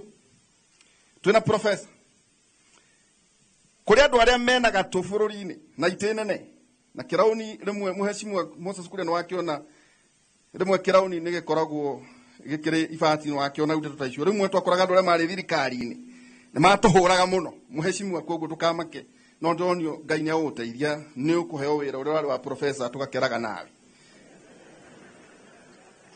Koguo rĩmwe professor nĩ athimaga mĩario akĩrũnga icũrĩ cia mĩario no kũrĩ ora ũguo professor nĩ mũmemereki ũrarĩ na gĩtĩo gĩake arũgamĩrĩire ũma hamwe na kĩhoto.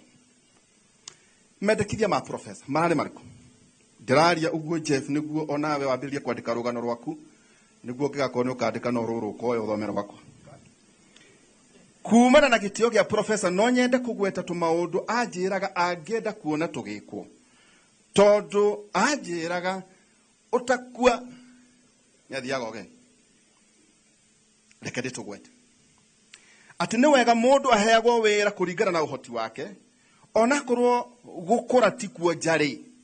No nĩ wega kũmenya na gũtĩa ũhoti wa mũndũ nĩguo akorwo ena mental health njiganu ya kũruta wĩra mũkinyanĩru.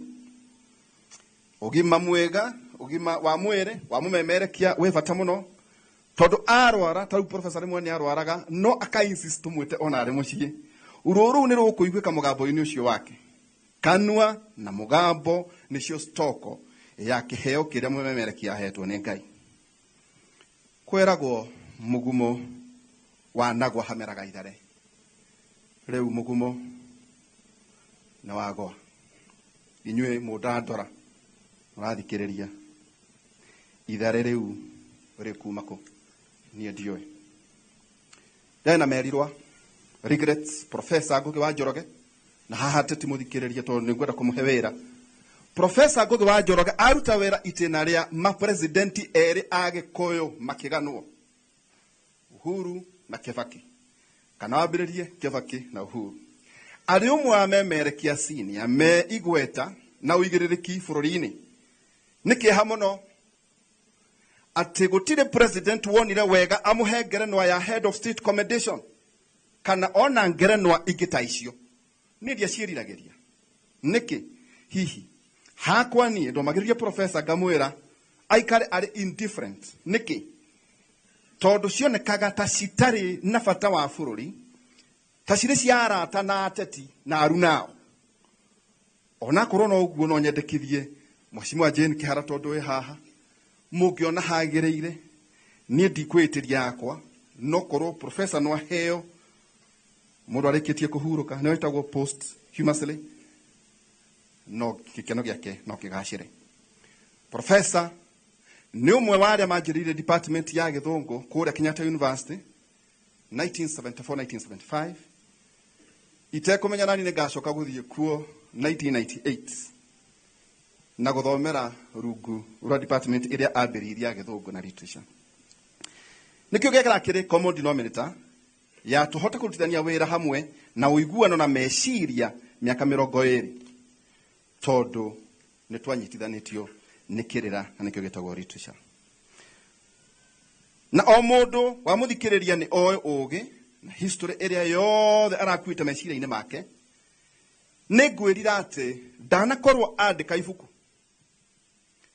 rigiteithiriria kari kori masterpiece ina history ingithomithia njiarwa ici ciothe ciguka ta icio ndiraigua ireita Gen Z na Alpha tondu na ithuĩ twakĩrĩ kuo ti ũhoro mũndũrũme akuaga na matanya ngũhoka he mũndũ ũkuoneka andĩke ibuku rĩgiĩ mũtũrĩre wa professor nĩ arendete wĩra wake mũno kĩũria nĩ atĩ tũtinakorwo twarĩkania wega when is the time to exit the stage no kĩũria ndĩrathiĩ na mbere kwĩyũria nĩkĩ kwĩragwo yenda mũno ĩtunyaga nyamũ no kaũndũ ndĩrathiĩ na mbere kwĩyũria ona niĩ mwene rĩ hihi nĩrĩ ngakorwo ngĩnengerania mũthĩgi kũrĩ mbeũ njĩthĩ wega nĩ atĩ kera nĩ tũkoretwo twĩna Njũgũna wa Irimũ ta mbeũ njĩthĩ ya gũtindĩka wĩra ũyũ na professor nĩ aramũmentaga ona itarĩ ho nĩ kũmenya atĩ nĩ kĩhoto kũgaĩra wisdom kana experience kũrĩ the next generation. Hata hivyo ndero mti mkuu ukianguka wana wa ndege huyumba na ndingĩrũgama kama haha ndĩmũhenie atĩ ithenya rĩrĩ rĩa professor rĩna mũndũ ũgũthinga ona niĩ ndingĩhota tondu kahiga gakũrũ gatiagararagwo nĩ maĩ tukiumagaria professor Ngugi wa Njoroge muthenya wa ũmũthĩ reke tũririkane marĩa mothe atwĩkĩra kĩrĩra na ũgĩ atũtigĩra na mũrũgamo wake ũma wake na kĩhoto gĩake tukue ngumo yake ngoro-inĩ citũ tohoro wĩgiĩ mũtĩ nĩaretĩkĩtie ũhoro wĩgiĩ mũtĩ mũno na aranjĩraga mũtĩ mũnene ndũhĩtũkagwo nĩ nyoni nĩtũratirihaga na ithagumia o mũthenya ithagumia rĩa ũmũthĩ rĩrĩa ingĩenda kugĩra mũrata wakwa twĩna Michael Njenga na Njũgũna wa Irimũ nani ta mũtugo tũratirihaga tabarĩra ya ithagumia ũguo nĩ ngwenda gũtiriha ndeto ici tondũ rĩngĩ ndigaciaria rĩngĩ cia professor na ithagumia rĩrĩ macakaya ithatũ kamũhari ka 32 ona gũtuĩka nĩ arehaga kĩeharĩ we naiguanagĩra tha nĩ gũkorwo wendo ũcio wake ũtathiraga nĩ mũnene mũno hurũka ũhoro my friend prof koma thayũ my friend Professor Ngugi Njoroge Michael Njenga Njũgũna wa Irimũ na Nderitu Waihũra Ngai amũrathime na nĩ thengio nĩ gũthikĩrĩria. Thank you very much Nderitu Waihũra tũtigĩtie rĩu speech ciaingĩha mũno speech nĩ igĩrĩ nĩgetha njokerie kanitha no harĩ na ndũmĩrĩri yoka kwa viongozi wetu ambao wako hapa and especially mheshimiwa kuna MCA vile vile kuna mbunge wa hapa kuna borehole hapa ambayo ilichimbwa na wangeomba mkaweza kusaidiana ili wakazi wa hapa waweze kunywa hayo maji.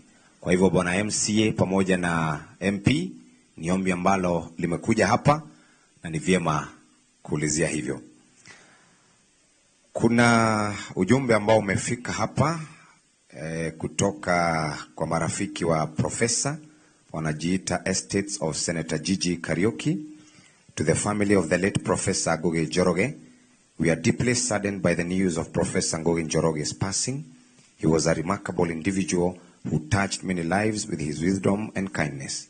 Our hearts and prayers go out to your family during this difficult time. May you find comfort and strength in the cherished memories you shared with him. With heartfelt condolences, Mrs. Gladys Wairimo wa Kariuki. Ujumbe umefika.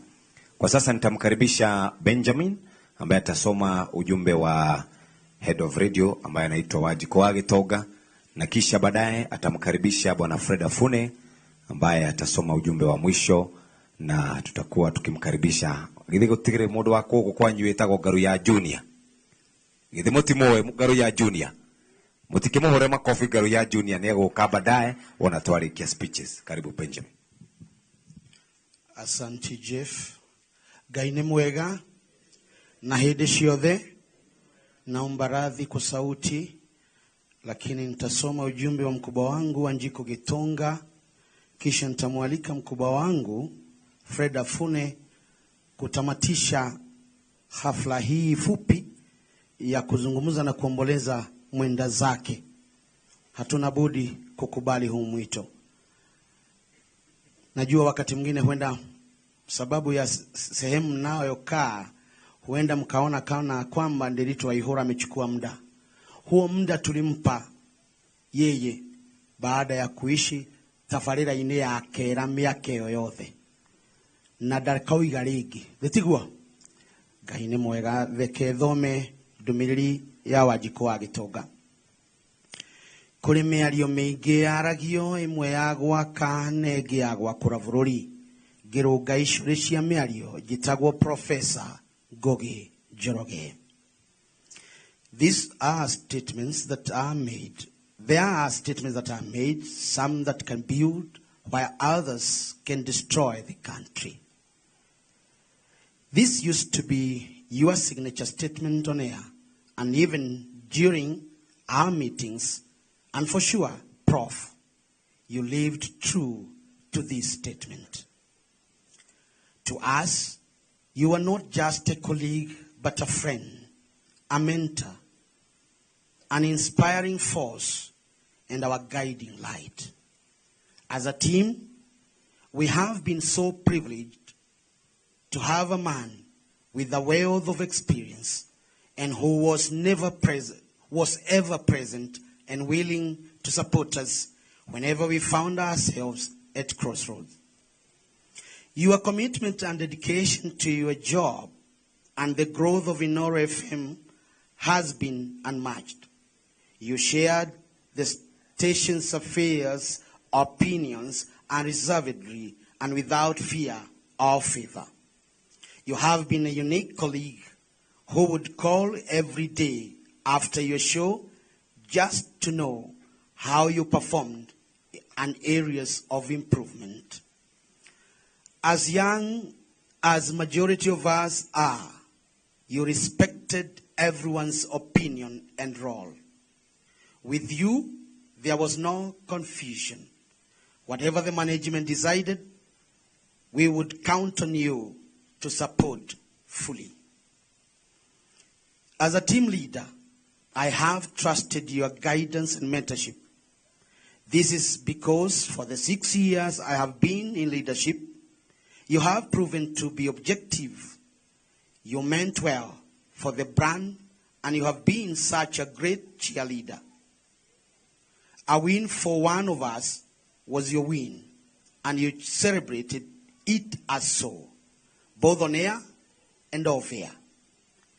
Inoro FM has lost a great gem, a great producer, and an experienced broadcaster who produced and presented unbeatable shows like Kera Narogaishore. This country has indeed lost a countryman who has contributed a great deal to policy making for many years. Professor Ngugi Njoroge, Ngai witũ Doragio Kyoria. Rest in peace, our dear friend. Until we meet again, yours truly, Wajiko Wagitoga, Inoro FM radio manager. Thank you so much.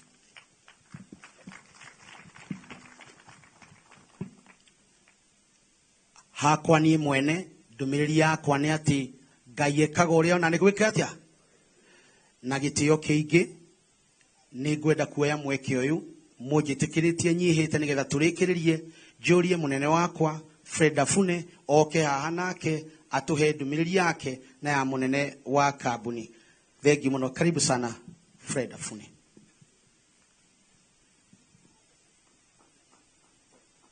Imuhe iroi nigetha njigwe wega ndahota kuongererwo kamushara. All due protocol observed. God is good, and all the time. And I am a sinner, as Moses Kuria said, like all of us are. But we are going to break a bit of protocol here. Once a member of Royal Media family, always a member of Royal Media family. The founding manager of the station, who used to report to me, but now she's a big boss, Gadonio Mushomba, has just come in, and I'm going to give her 2 minutes to say a few remarks on Professor. Thank you. Before I proceed with the Royal Media message. Thank you very much. Let's clap for her.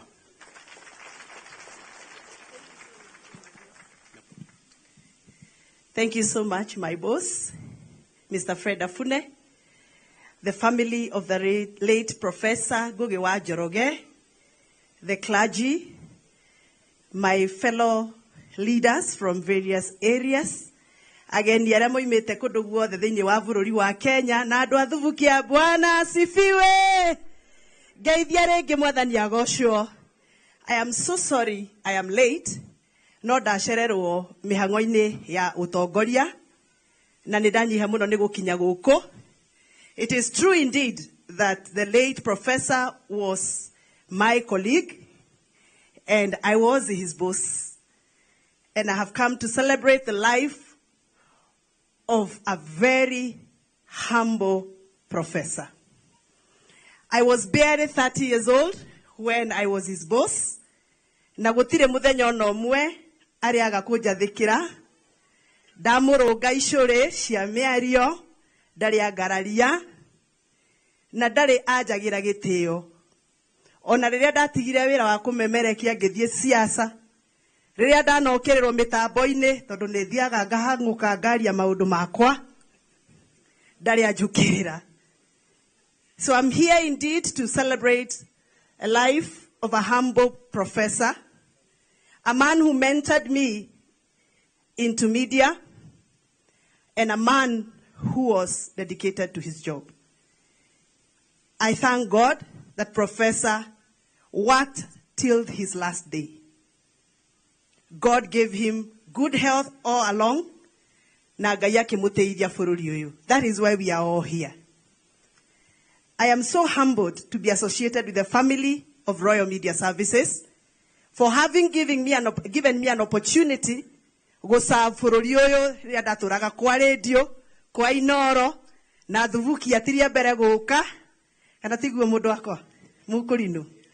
Na ndanoka gũkũ hĩndĩ ya raha na hĩndĩ ya gĩkeno.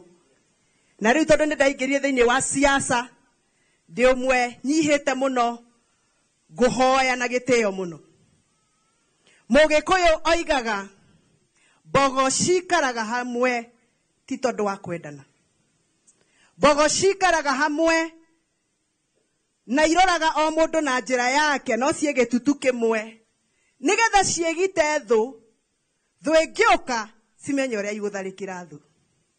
Gĩkũyũ, Gĩkũyũ, ndamũria na gĩtĩo, no tũkorwo tũtendaine, no rekei tũikare hamwe. Cũcũ witũ anjĩrire Kamau mwerũ nĩ airaga. He Kamau tũratengereire. Kamau tũratengereire na wendo. No Kamau mwĩmenyerere nĩ airaga. Ngai amurathime nĩ ndĩmwendete na Ngai witũ amwende mũtũhoere ithuĩ atongoria ithuĩ tũrarũĩrĩra kĩrĩa gĩ gitũ tondũ hinya witũ nĩ namba citũ na ngo itũ nĩ namba citũ. Ndĩ ũmwe wa arĩa njugĩte ngũtuĩka ngĩrĩ. Nĩ mwahe rũtha nduĩke ngĩrĩ tondũ ngĩrĩ ĩgũthaga mũkũyũ ĩgatũka mũtwe ciana ikarĩa ngũyũ. Kũrĩa Gĩthũngũri maraheire rũtha ndĩrenda mũhe rũtha nduĩke ngĩrĩ. Nĩ mwanjĩtĩkĩria thiĩ na mbere na kũhũra mũkũyũ nĩgetha ngũyũ citĩke. Mungu awabariki, asanteni sana. My boss, I am forever grateful for mentoring me and for allowing me to be a leader in Inoro, and that leadership has moved to another level, and I'm grateful that Inoro, the brand, me and you, and Benjamin and the team crafted to be the leading brand in the African continent in matters vernacular. I am so proud to be associated with Inoro. I am forever grateful. Na rĩrĩa siasa ikanema nĩ ndĩciragia nĩ ngacoka Inoro. Ngai amũrathime, asante sana. Thank you. The door is always open. I have had quite a number of job offers here. I think Mhesh Wakera has offered Mheshimiwa a slot, and I think there's somebody else who's been offered a slot at Muturi wa Mweru's show. Hiyo tutaona kwa ofisi. But I bring messages of condolence from the chairman of Royal Media Services, Dr. S.K. Masharia, the vice chairman, Mrs. Gedoni Masharia, our managing director, Mr. Wachira Waruru, who couldn't be here for various reasons. Some are traveling, some had other prior commitments that they had to deal with. There is our human resources director, Rose Wanjohi, who lost a family member. She's in Nyeri for that particular funeral.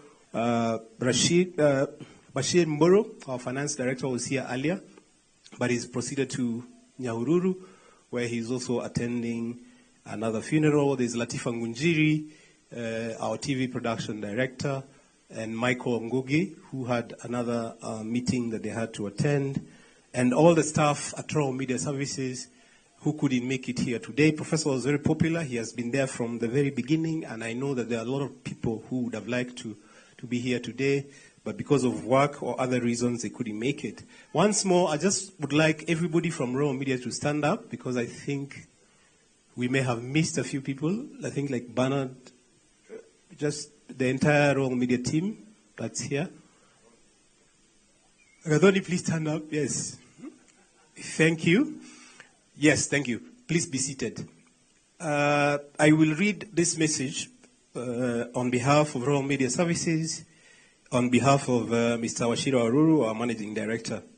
We gather here today with heavy hearts to honor and remember a true legend, a man so eloquent, an industrious academician and a prolific political commentator who has greatly contributed to the informative, educative, insightful discussions on policy making in the country and development.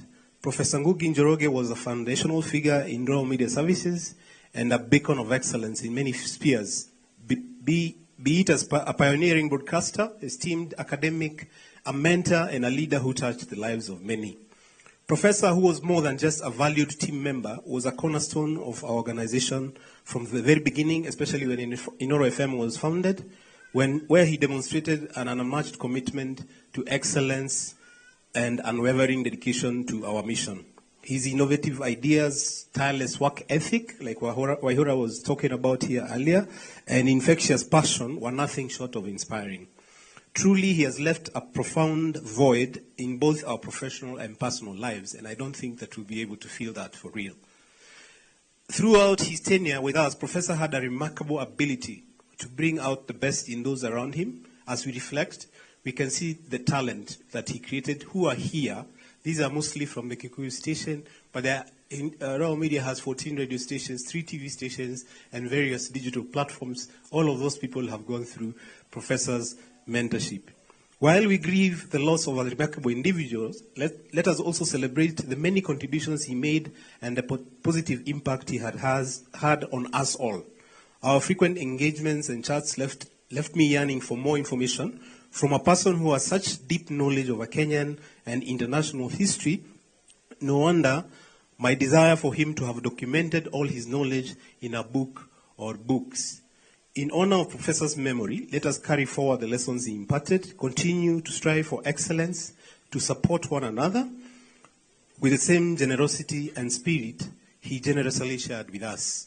One thing you will have to accept about Professor is how well read he was and how much he knew, and the language. Most of the time, if you didn't know Professor properly, if you're meeting him for the first time, the words that he was using, Hamites, Quislings, many other big English words, you would think that he's a brother from the lakeside. But sometimes when you're having a discourse with Professor, you probably needed a dictionary to understand what he's talking about. But he understood the history of the world, the history of our country, the history of our areas and our leadership, the driving forces. I spoke to Professor about a week after he was discharged, the last time he was in hospital. That's a couple of weeks back. And he was about what was going on, and he was talking about his take. And actually, most of the things that he was talking about, both on and off air, are coming to pass. So we've lost quite a remarkable fellow. Professor Ngugi Njoroge, you will be deeply missed, but your legacy will live on in our hearts and minds of all who had the privilege of knowing you. May you rest in eternal peace, Prof. Wachira Waruru, Managing Director, Royal Media Services. Thank you very much. Professor, rest in peace. Thank you. Todo wadu wala mego kore usho niwe monene piu piu piu. Piu piu le usho giga wino kene waino ka. Thank you very much. Gweta mundu wetagwo Garuya Junior ndagika ithano njega na ndona muthuri tuhete gitio muno thiini wa wini wetagwo Philip Kimani. Horai Philip Kimani makofi mega. Na tondu makirio haha eri tuine nyimbo ciganona ni tondu professor ni arendete kuina muno kuma hau tukaribithie andu a kanitha nigetha moke etagwo Ministry of Repentance and Holiness na jigwire gitwo Airways.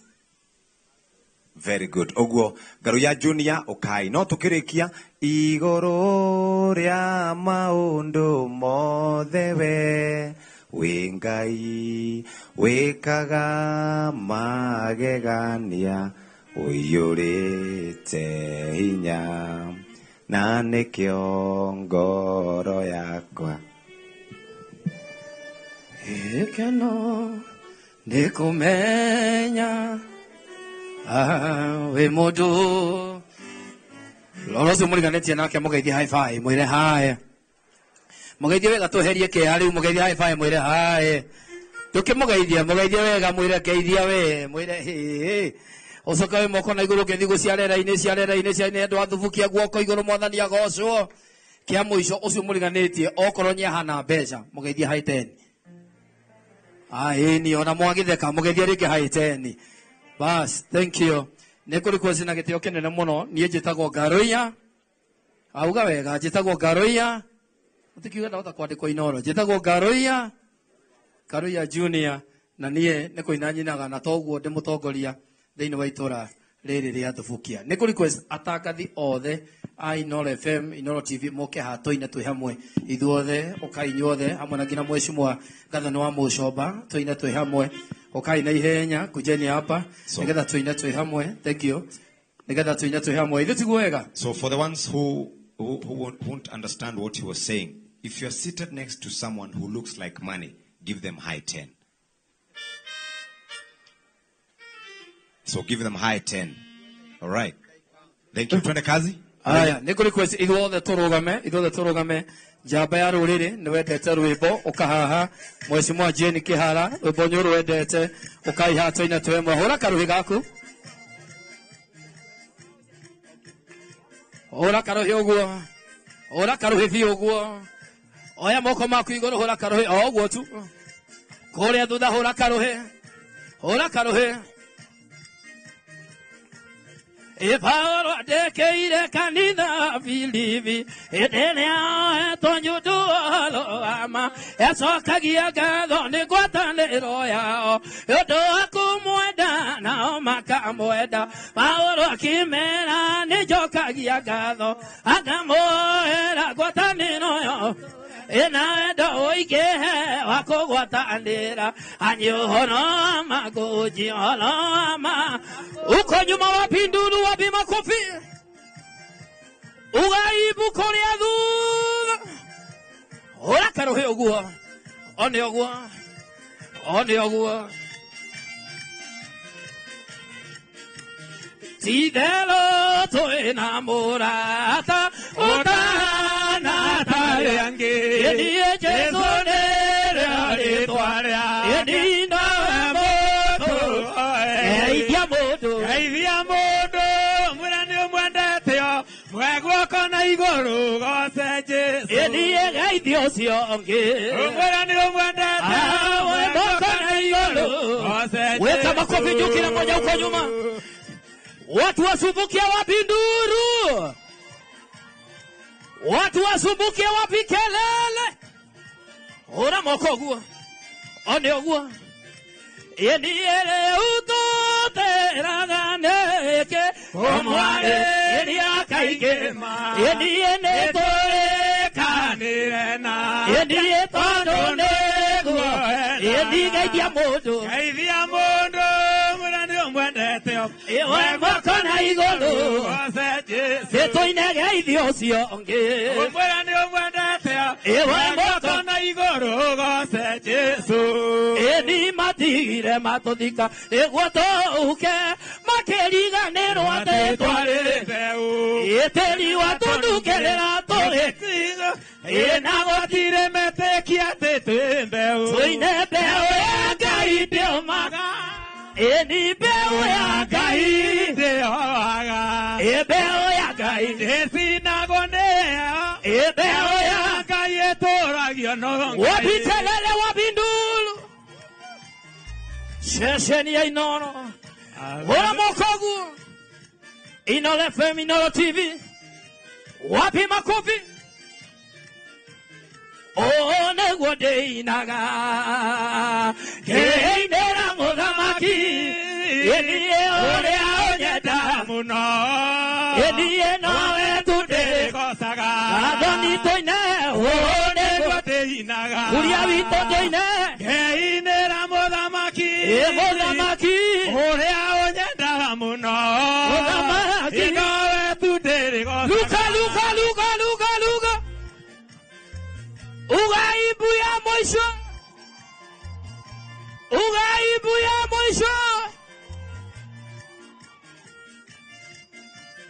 Watu thikamata.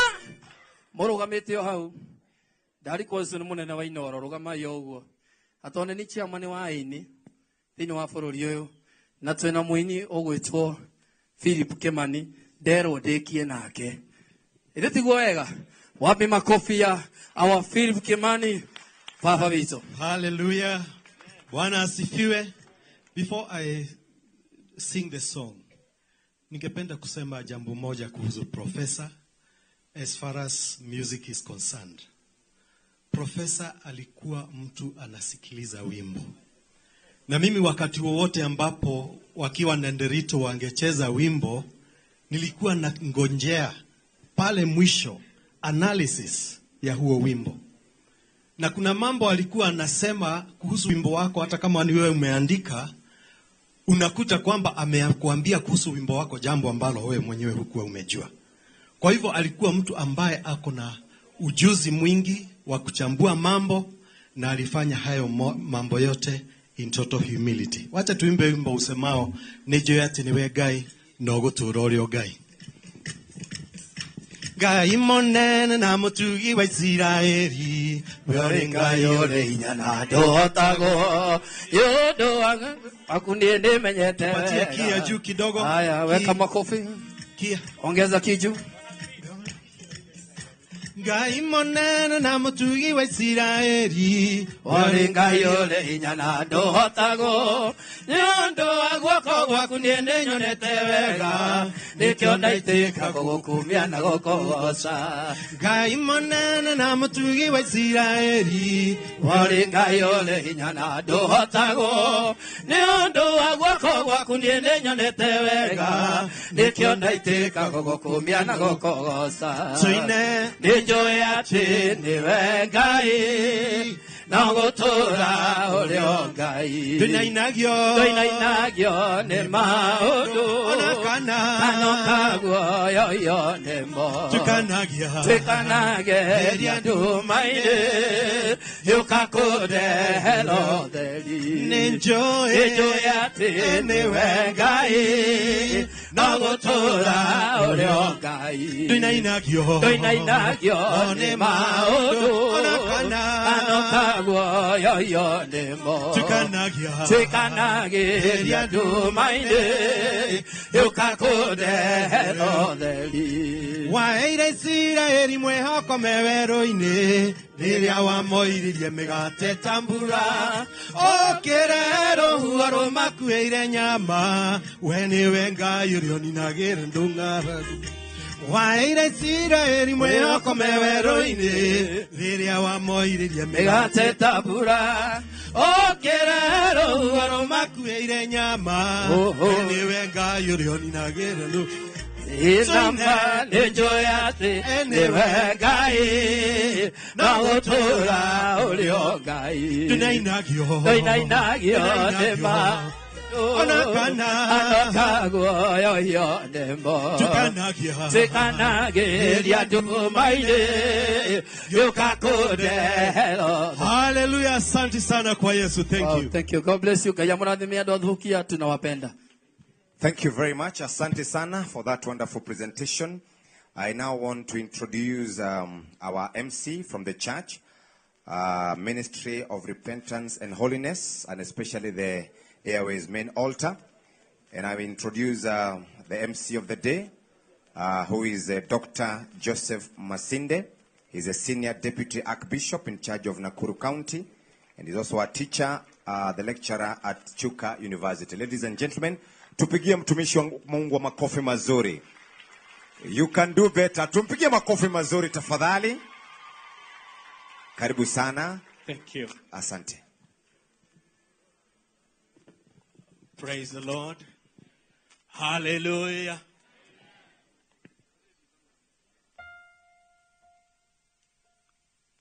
I would like to, I've already been introduced. When it is raining, when somebody is about to be buried, it shows that it's the blessings of God. Hallelujah.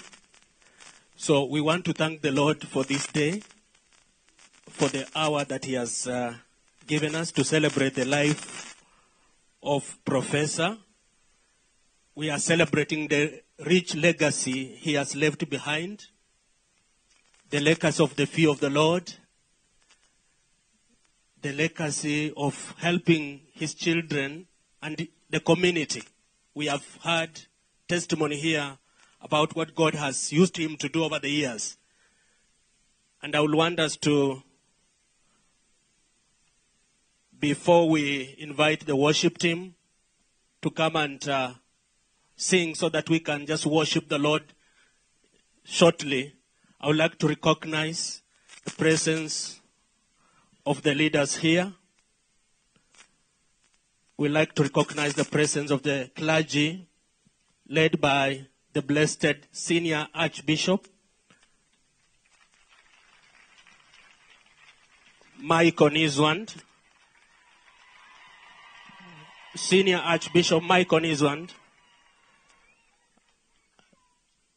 He is the director of Jesus is Lord Radio, and also the director and the founder of International Children's Mission. He has helped many orphans in this country, and he is the Senior Archbishop of the Ministry of Repentance and Holiness. He came in this country over 40 years ago from Germany as a missionary. And he has been of great help to the work of the Lord here in the country. I would like also to recognize the presence of the blessed General Overseer and Administrative Secretary, Right Reverend Amos Wandera. He has come all the way from Busia to join together with the family in this very auspicious occasion where we are celebrating the life of Professor Ngugi. We have together with us Senior Deputy Archbishop,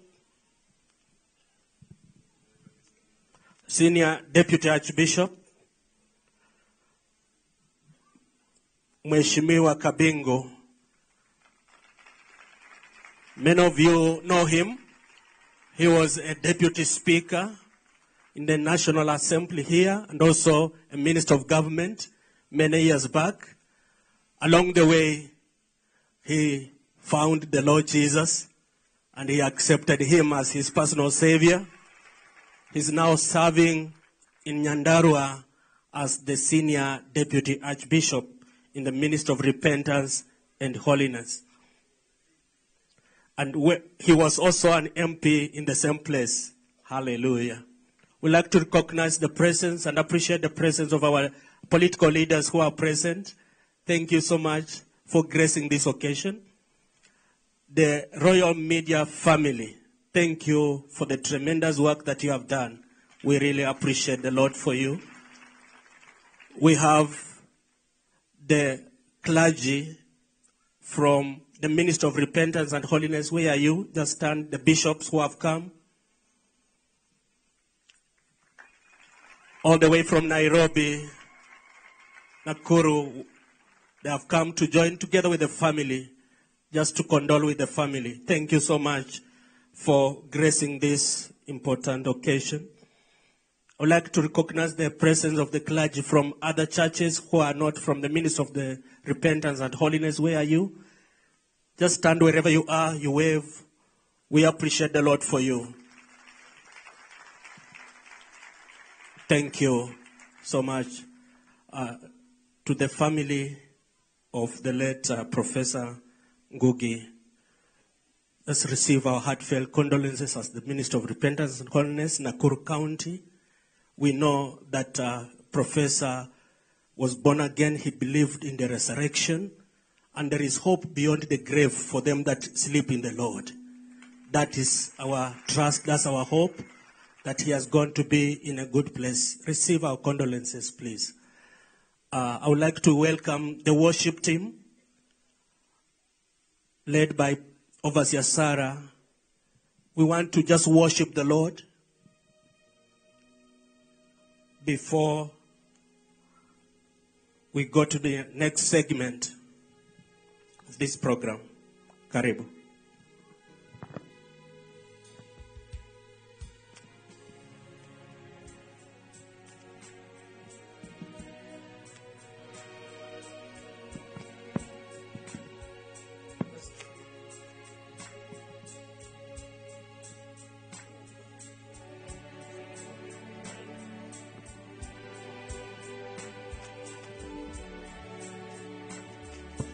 Let's clap unto the Lord even as they come to lead us in worship.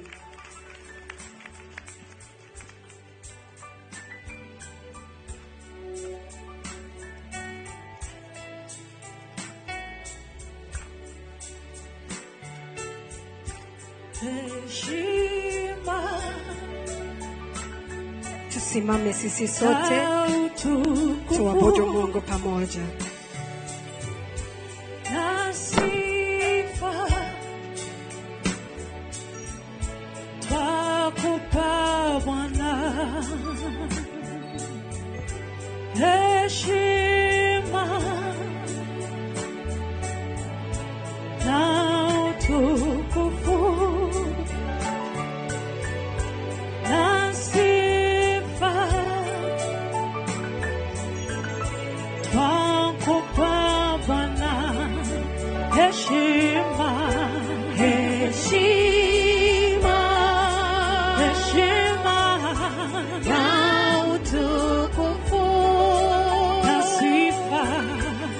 na sifa. Haleluya. Twakupa Bwana heshima na utukufu na sifa zote na sifa. Haleluya. Twakupa Bwana heshima na utukufu na sifa zote na sifa. Haleluya. Twakupa Bwana heshima na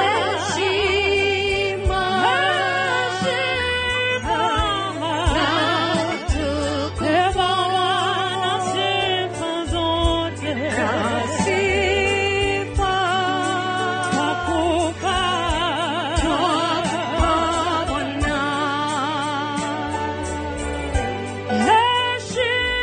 heshima na utukufu na sifa. Twakupa Bwana heshima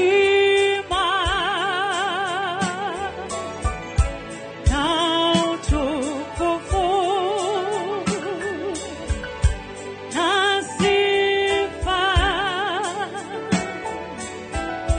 Twakupa Bwana heshima, heshima na utukufu na sifa.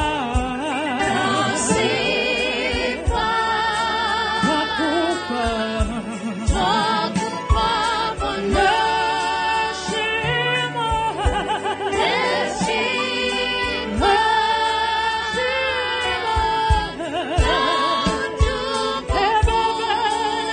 sifa zote. Haleluya.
Let's clap unto the Lord.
wale walioshinda vita.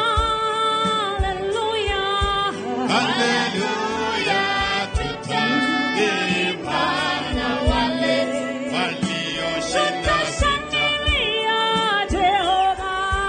Haleluya, tutaimba na wale walioshinda vita.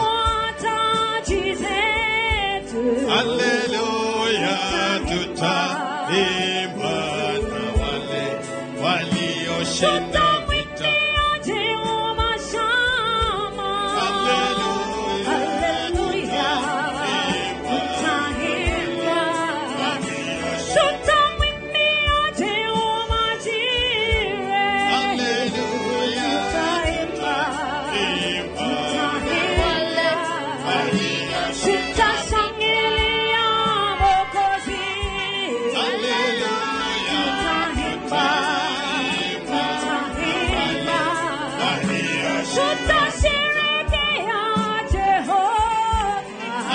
Let's celebrate the Lord.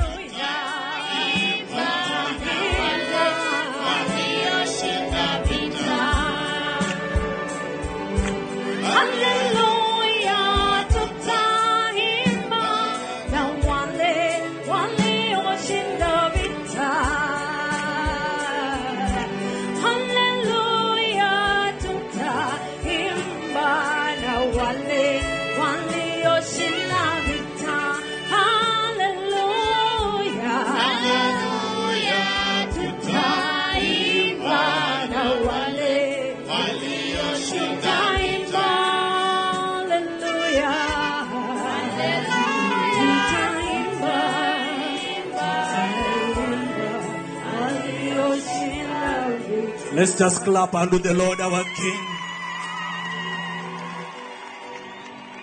Let's clap unto the Lord our Savior. I would like to request you to sit.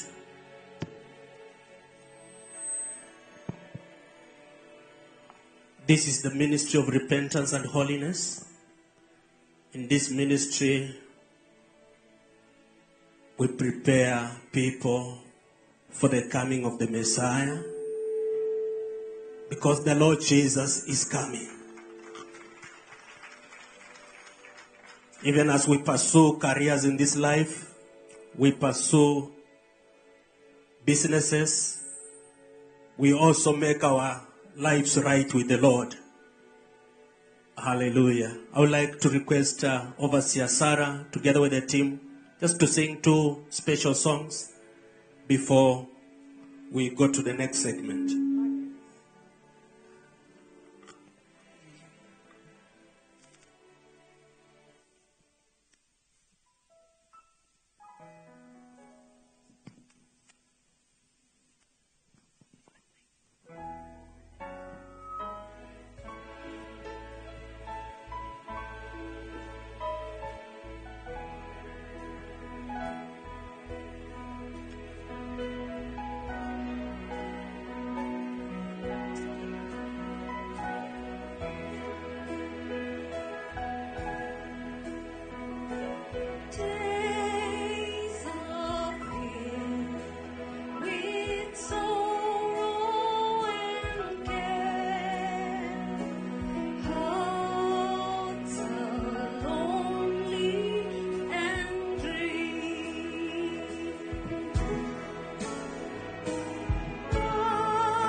Jesus is very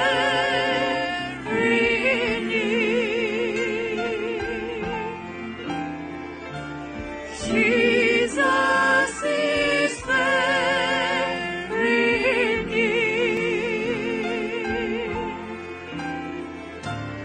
Jesus is very near. Let's clap unto the Lord. Kila mtu atauchukua mzigo wake.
Kila mtu atauchukua mzigo wake mwenyewe. Maana tutasimama mbele ya kiti cha hukumu, hapo atakapokuja Mwana wa Mungu. Kila mtu atauchukua mzigo wake mwenyewe, na kila mtu atatoa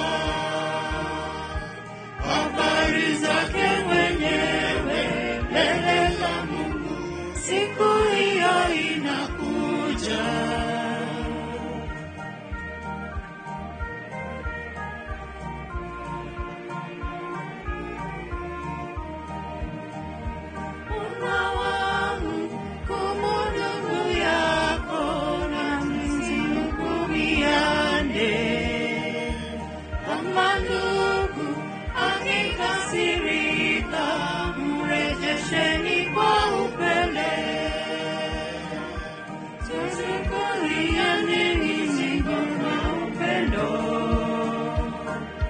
Kila mtu atauchukua mzigo wake mwenyewe, na kila mtu atatoa habari zake mwenyewe mbele za Mungu. Siku hiyo inakuja.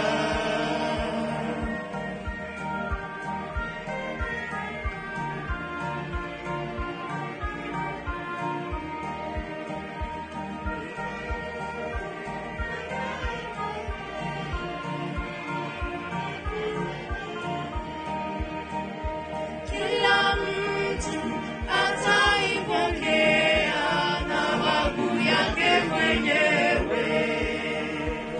Utalipwa kalichotabika, kilio na matiraganya. Kumbuka ni kazi yake mwenyewe. Kila mtu atauchukua mzigo wake mwenyewe, na kila mtu atatoa habari zake mwenyewe mbele za Mungu. Siku hiyo inakuja. Kila mtu atauchukua mzigo wake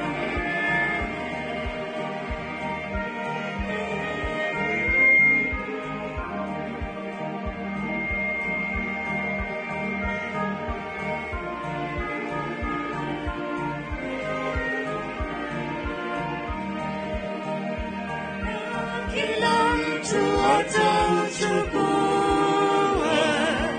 mzigo wake mwenyewe, na kila mtu atatoa habari zake mwenyewe mbele za Mungu. Siku hiyo itakuja.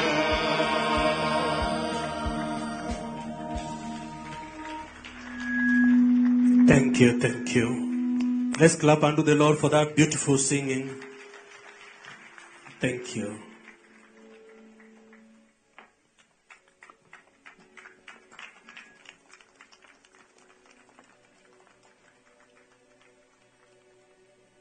At this particular moment,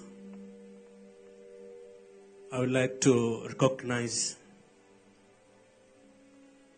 and welcome a few people.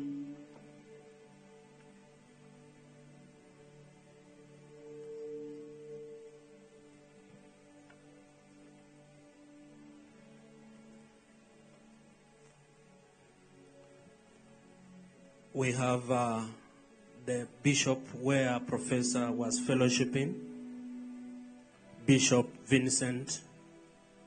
Just wave wherever you are. Thank you so much for coming to this very important occasion. We have Senior Deputy Archbishop, Professor Kideko. Professor Kideko is there. Welcome. I would like him to welcome us to this region because he's in charge of this Subukia region. Even as he comes, I would also like to invite Senior Deputy Archbishop Mheshimiwa Kabingo to come and greet us. He's also from here. Haleluya. Na wasalimu katika jina kuu la Yesu Kristo. Hivyo nimeitwa, jina yangu ni Deputy Archbishop Professor Githeko. Mimi nilikuwa mwalimu wa University of Egerton, Department ya Computer Science. Lakini wakati Mungu anakuita, unajipanga, unajiuliza ni kazi gani muhimu. Hiyo nikastaafu last year, sasa niko pande hii full time. Haleluya.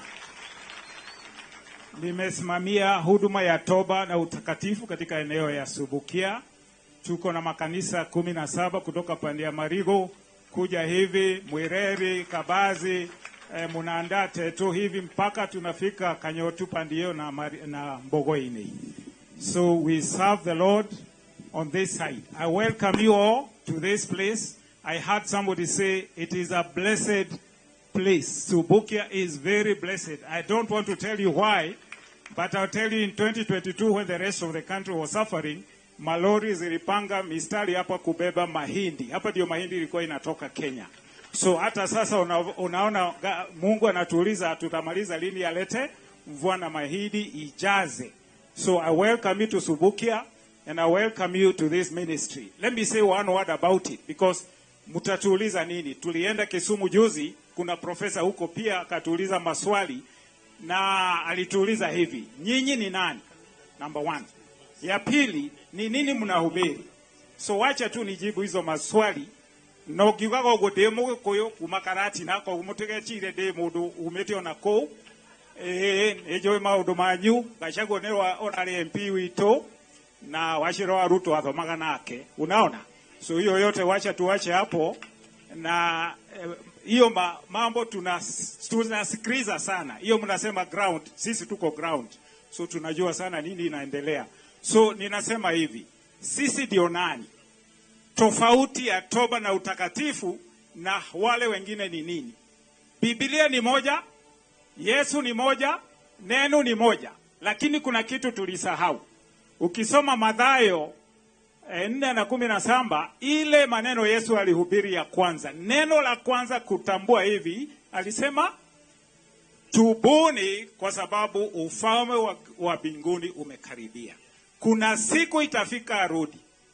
Na hiyo siku ikikaribia mtaona ishara fulani na mambo fulani. Sitaki kuhubiri, lakini nikwambie kwamba hizo nyakati ndizo hizi. Tazama nchi ya Israel, utaona vile imejipanga saa hii, ni vita italipuka pale. Na unajua Israel ndio pahali tunaangalia tukitaka kujua mambo ya Mungu. So hiyo ni number 1.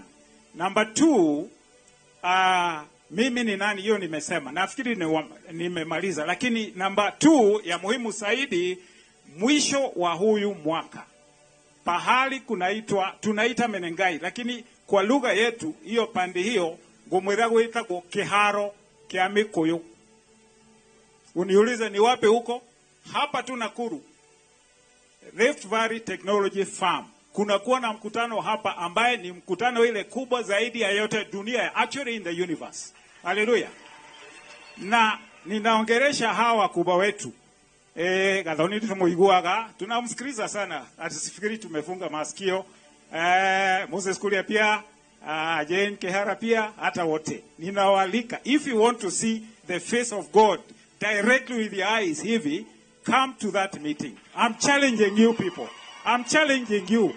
Dare to come and we shall give you a very good seat. Utakaa uone maajabu ya Jehova. Hapo ndio utajua kuna Mungu. Gukale muthejeri Ngai, kwa maundu magikuyu ni ndimoe, mimi si mjenga hivyo. So alikuwa pia mzee wa kanisa. So nimewasalimu sana, nimewakaribisha sana na jamii pole. Huyu profesa ni profesa mwenzangu, tunamheshimu sana sana sana kwa sababu ni profesa pia alipenda Mungu kama mimi. Thank you so much. Amen. Thank you so much, Professor. This is Professor Jason Kitheko. Recently, he was at Egerton University, Professor of Computer Science. Welcome, Mheshimiwa. Hallelujah. Tumsifu Kristo Yesu. Tumpigie makofi. Akiwa mbinguni anasikia na anaona. Hallelujah. Majina yangu ni kama vile imesemwa. Mimi ni Deputy Archbishop Honorable James Kabengu. Niko naitwa Honorable sababu nilipewa sababu ya kuchaguliwa katika bunge la Kenya, na nikaweza kuwa Deputy Speaker wa bunge, nikawa Minister for Livestock Development, na hata nikawa Chairman wa Commonwealth Parliamentary Association. Hivyo ni vipawa nilipewa, na hivyo vipawa na nafasi hiyo nilipewa na Mungu ikanifanya nijiulize, who am I? Who am I? Anachukua ile mzuri, ananipa, sasa amenipa ile mzuri. Kwa hivyo nikajiuliza, who am I? Na nikijiangalia hivi mahali nimetoka, vile nimelelewa, nikaona ya kwamba ni Mungu amenipa nafasi hiyo. Nifanyeje? Niwe mwaminifu kwake, nisahau nilikuwa politician, nisahau nilikuwa nini, lakini nimpende na moyo wangu wote, nimtumikie. Hakuna jambo kubwa katika maisha yetu yote kama kujiangalia na kujua uko vipi, umetoka wapi, na vipawa Mungu amempa wewe. Hivyo vipawa vikufanye wewe umwambie Mungu asante na ujisalimishe kwake. Kujisalimisha ni kuacha dhambi. Kutubu dhambi ndio jambo kubwa. Ndio kiongozi ya maisha yote ambayo inampenda Mungu. Kutubu dhambi. Tutubu dhambi zote tulizotenda. Na kila mara tuzingatie utakatifu. Maana tunaelewa zote wa Kristo ya kwamba amesema hakuna ajuae siku au saa, atakuja wakati wowote. Je, ikiwa hujali Mungu kutubu dhambi zako kila wakati, kila saa uishipo, basi akija kama mwizi utaingia katika huo ufalme alioenda kututengenezea. Na bila shaka alisema atakuja kutuchukua, atupeleke mahali ambapo alienda kututengenezea.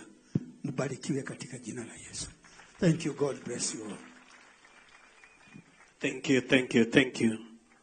I would like at this particular time, wakati huu kumweza kumkaribisha the General Overseer and Administrative Secretary ambaye atakuja kumkaribisha the Blessed Senior Archbishop ili aweze kutuelekeza kutoka hapo. Karibu sana.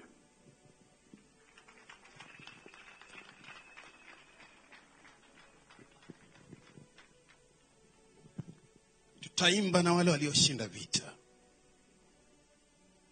kwa sababu profesa ameshinda vita. Paulo akasema ya kwamba nimeshinda vita na ngojea taji. Naitwa Bishop Amos Wandera, natokea Busia. Yesu Kristo ni Bwana na Mwokozi wa maisha yangu. Tulimpenda profesa sana kwa mtumishi katika nyumba ya Bwana, na sasa Bwana amemuita. Lakini pia sisi tunajitayarisha siku moja ya kwamba tutaenda. Hapa nyumbani, hapa duniani sio kwetu. Kwetu ni kule mbinguni. Nataka kumleta askofu wetu mkuu ambaye pia ndiye founder and director of Jesus is Lord Radio, na pia yeye ndio founder and director of International Children's Mission ambayo iko hapa Nakuru, na saizi tuko hapa Nakuru. Hallelujah, tutaimba na wale walioshinda vita. Hallelujah, tutaimba na wale. Kuna siku moja utatamani kusimama na miguu itakataa. Hallelujah, hata utataka kupiga makofi na mikono itakataa.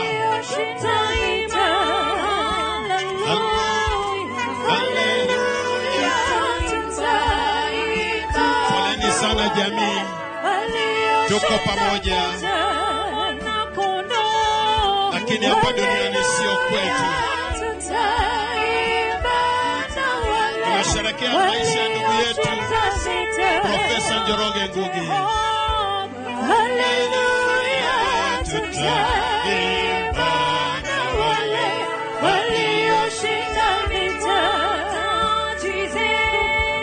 Hallelujah, tutaimba kwa wale walioshinda vita. Kule mbinguni tukimwona Bwana Yesu uso kwa uso, tutaimba haleluya. Hosana Bwana na watakatifu wote tukishangilia. Chagua shangwe kuu. Unless kama hautaki kwenda kule mbinguni, lakini kutakuwa shangwe kuu watakatifu wa Bwana watakapoingia. Haleluya.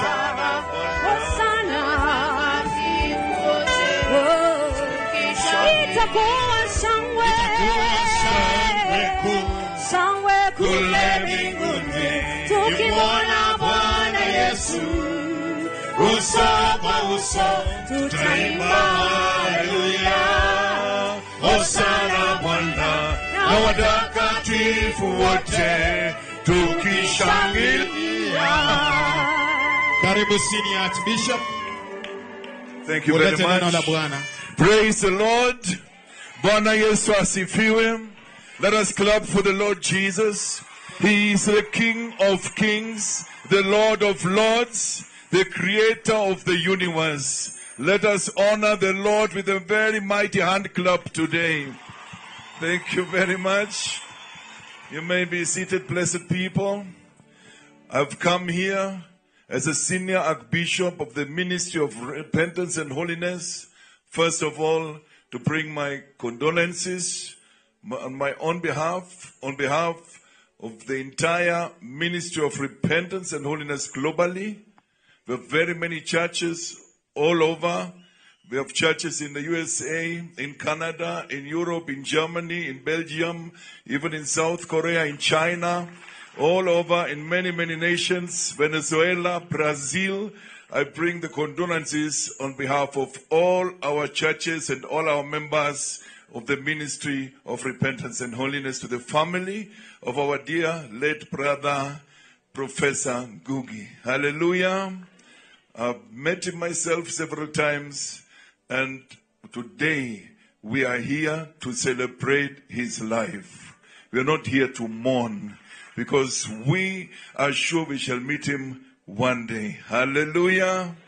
Because many times when people are educated, when people are successful, and I come from Europe, I come from Germany, I've gone to all over the world, I've met many people. Many times when people are successful in life and educated like Professor Ngugi, they forget about God. They think, human wisdom and science is everything. Even in Europe, in Germany, America, we have that problem. Hallelujah. So when you see a professor as educated and as senior as Professor Ngugi, loving the Lord and worshiping the Lord, then that is great wisdom from God. Hallelujah. Because the Bible says the fear of God is the beginning of wisdom. Wisdom you don't get in school. In school you get knowledge. You learn maybe science, physics, mathematics. But sometimes without wisdom, all that knowledge may not help you. You find some of our educated people being drug addicts. Alcohol is destroying their lives. Some of them are frustrated, confused, depressed, because they lack the most important thing, which is the presence of God in their lives. Hallelujah. Therefore, I would like to appreciate all the leaders who have come here and the Royal Media Services for the wonderful work they have done and how they have assisted our brother and the family here. Thank you so much. I'm very humbled. I appreciate you so much. And I want to say pole sana to Mama and to the children and the entire family. But be assured the Lord is with you, and one day we shall meet in his kingdom. And we will celebrate, as we have just sung here, forever in heaven. Hallelujah. When I came here, I asked myself, the late professor is here now.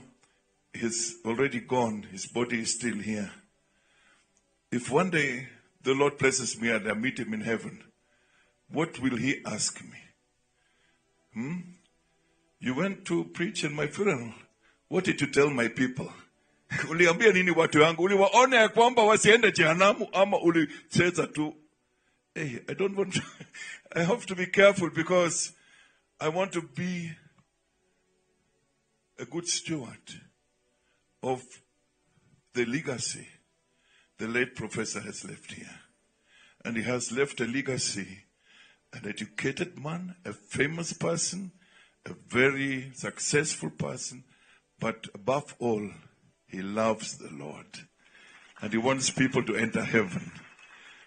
And I want to read a scripture, blessed people, as if you allow me. Don't worry if sometimes I may mix languages here. Just, I hope everybody is comfortable with that. I want to read a very powerful scripture. Somebody called Bon Jovi sang a powerful song here. And I appreciate that.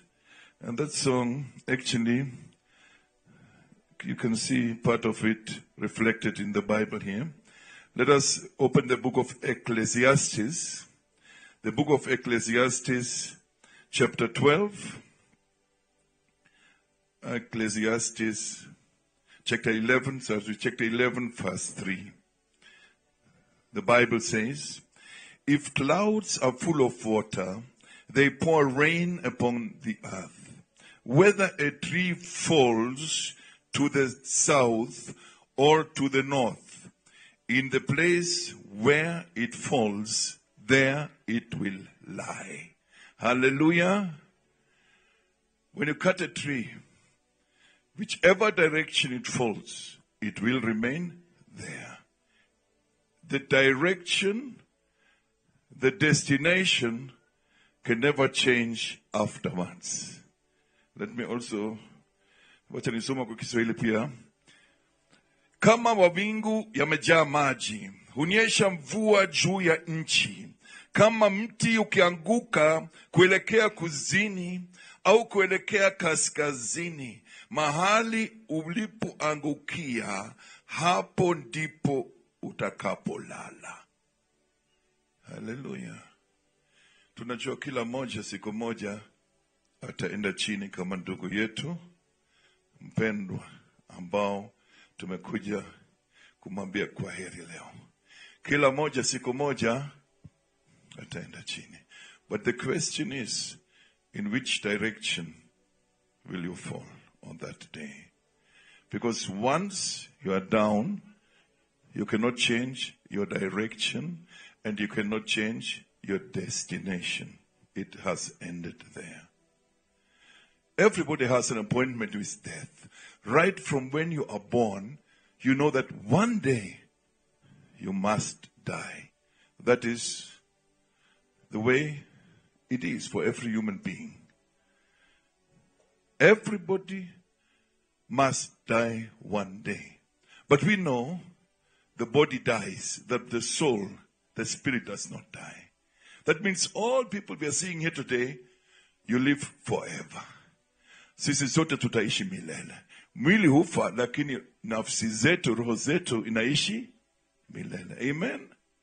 Yes, our spirit, our soul does not die. And I want to tell you there are only two types of death. Kuna vifo vya aina mbili. Hallelujah. There are two types of death. Just like a tree can fall to this direction or to the opposite direction, there are two types of death. Everybody must die. But there are two types of death. You either die in sin or you die in Christ. You either die in sin or you die in Christ. And that's final. Once you are down, you cannot change your direction anymore. And you cannot change your eternal destination. And there are only two places where people spend eternity. One is the eternal kingdom of God in heaven, and the other one is the eternal torment in the lake of fire in hell. Once you enter there, you will never come back. Hakuna kurudi tena. Once a tree has fallen to this direction, it will remain there forever.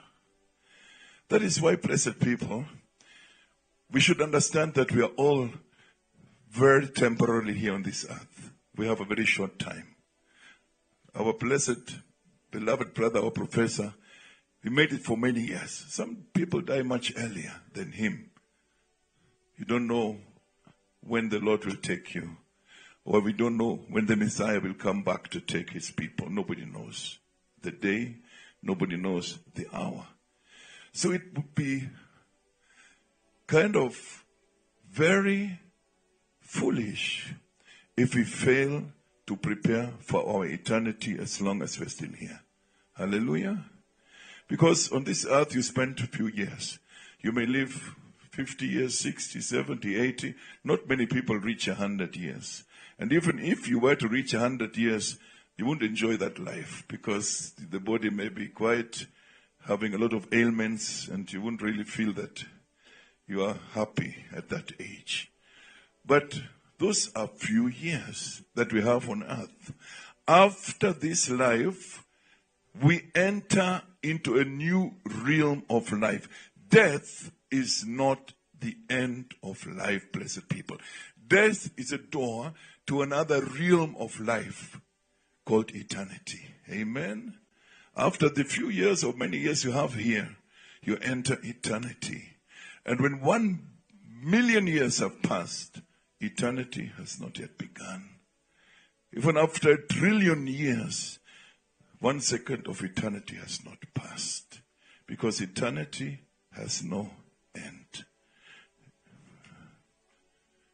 That is why we need to learn from our brother, the late Professor Ngugi. He was not only an excellent scholar, an excellent broadcaster, a mentor, but we have had powerful testimonies here today. But he focused on the most important destination of our lives, the eternity. Hallelujah. Apart from doing all this great work he did, he also had an eternal perspective in life. He knew that he's not here forever and that one day everyone must appear before God. And I'm happy somebody read this scripture that I wanted to read from Hebrews chapter 9, blessed people. There's a scripture here, Hebrews chapter 9, which I had, somebody just mentioned it, and I said, wow, this is wonderful. Hebrews chapter 9, verse 27. Just as man is destined to die once, and after that to face judgment, so Christ was sacrificed once to take away the sins of many people, and he will appear a second time, not to bear sin, but to bring salvation to those who are waiting for him. The Bible says, every man is destined to die once. All of us will one day end up here. Hallelujah. But after death, we all stand before the Lord, and the Lord will bring judgment. He will judge us. He will judge us based on the things we did or the things we failed to do. Everybody has to account before the Lord who created us on one day, blessed people. And therefore I want to read a scripture here which I think is very, very important from the book of Luke chapter 16. I'm reading from verses 19. There was a rich man who was dressed in purple and fine linen and lived in luxury every day. At his gate was laid a beggar named Lazarus, covered with sores and longing to eat what fell from the rich man's table. Even the dogs came and licked his sores. The time came when the beggar died, and the angels carried him to Abraham's side. The rich man also died and was buried. Before I continue reading, one thing that comes out very clear, everybody must die. Whether you're rich, whether you're poor, whether you're a big person, a small person, whether you're educated or not, everybody must die. Hallelujah. But you can already see in this parable that the Lord Jesus gave us that there are two ways of death.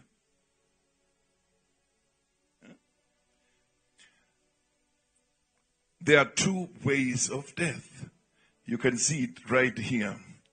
Wacha niende kwa lugha ya Kiswahili ile tuwe pamoja na kila moja. Let me read it also in Kiswahili, blessed people.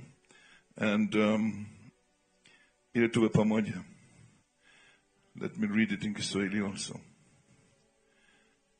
Palikuwa na mtu mmoja tajiri aliyevaa nguo za rangi za zambarau na kitani safi, ambaye aliishi kwa anasa kila siku.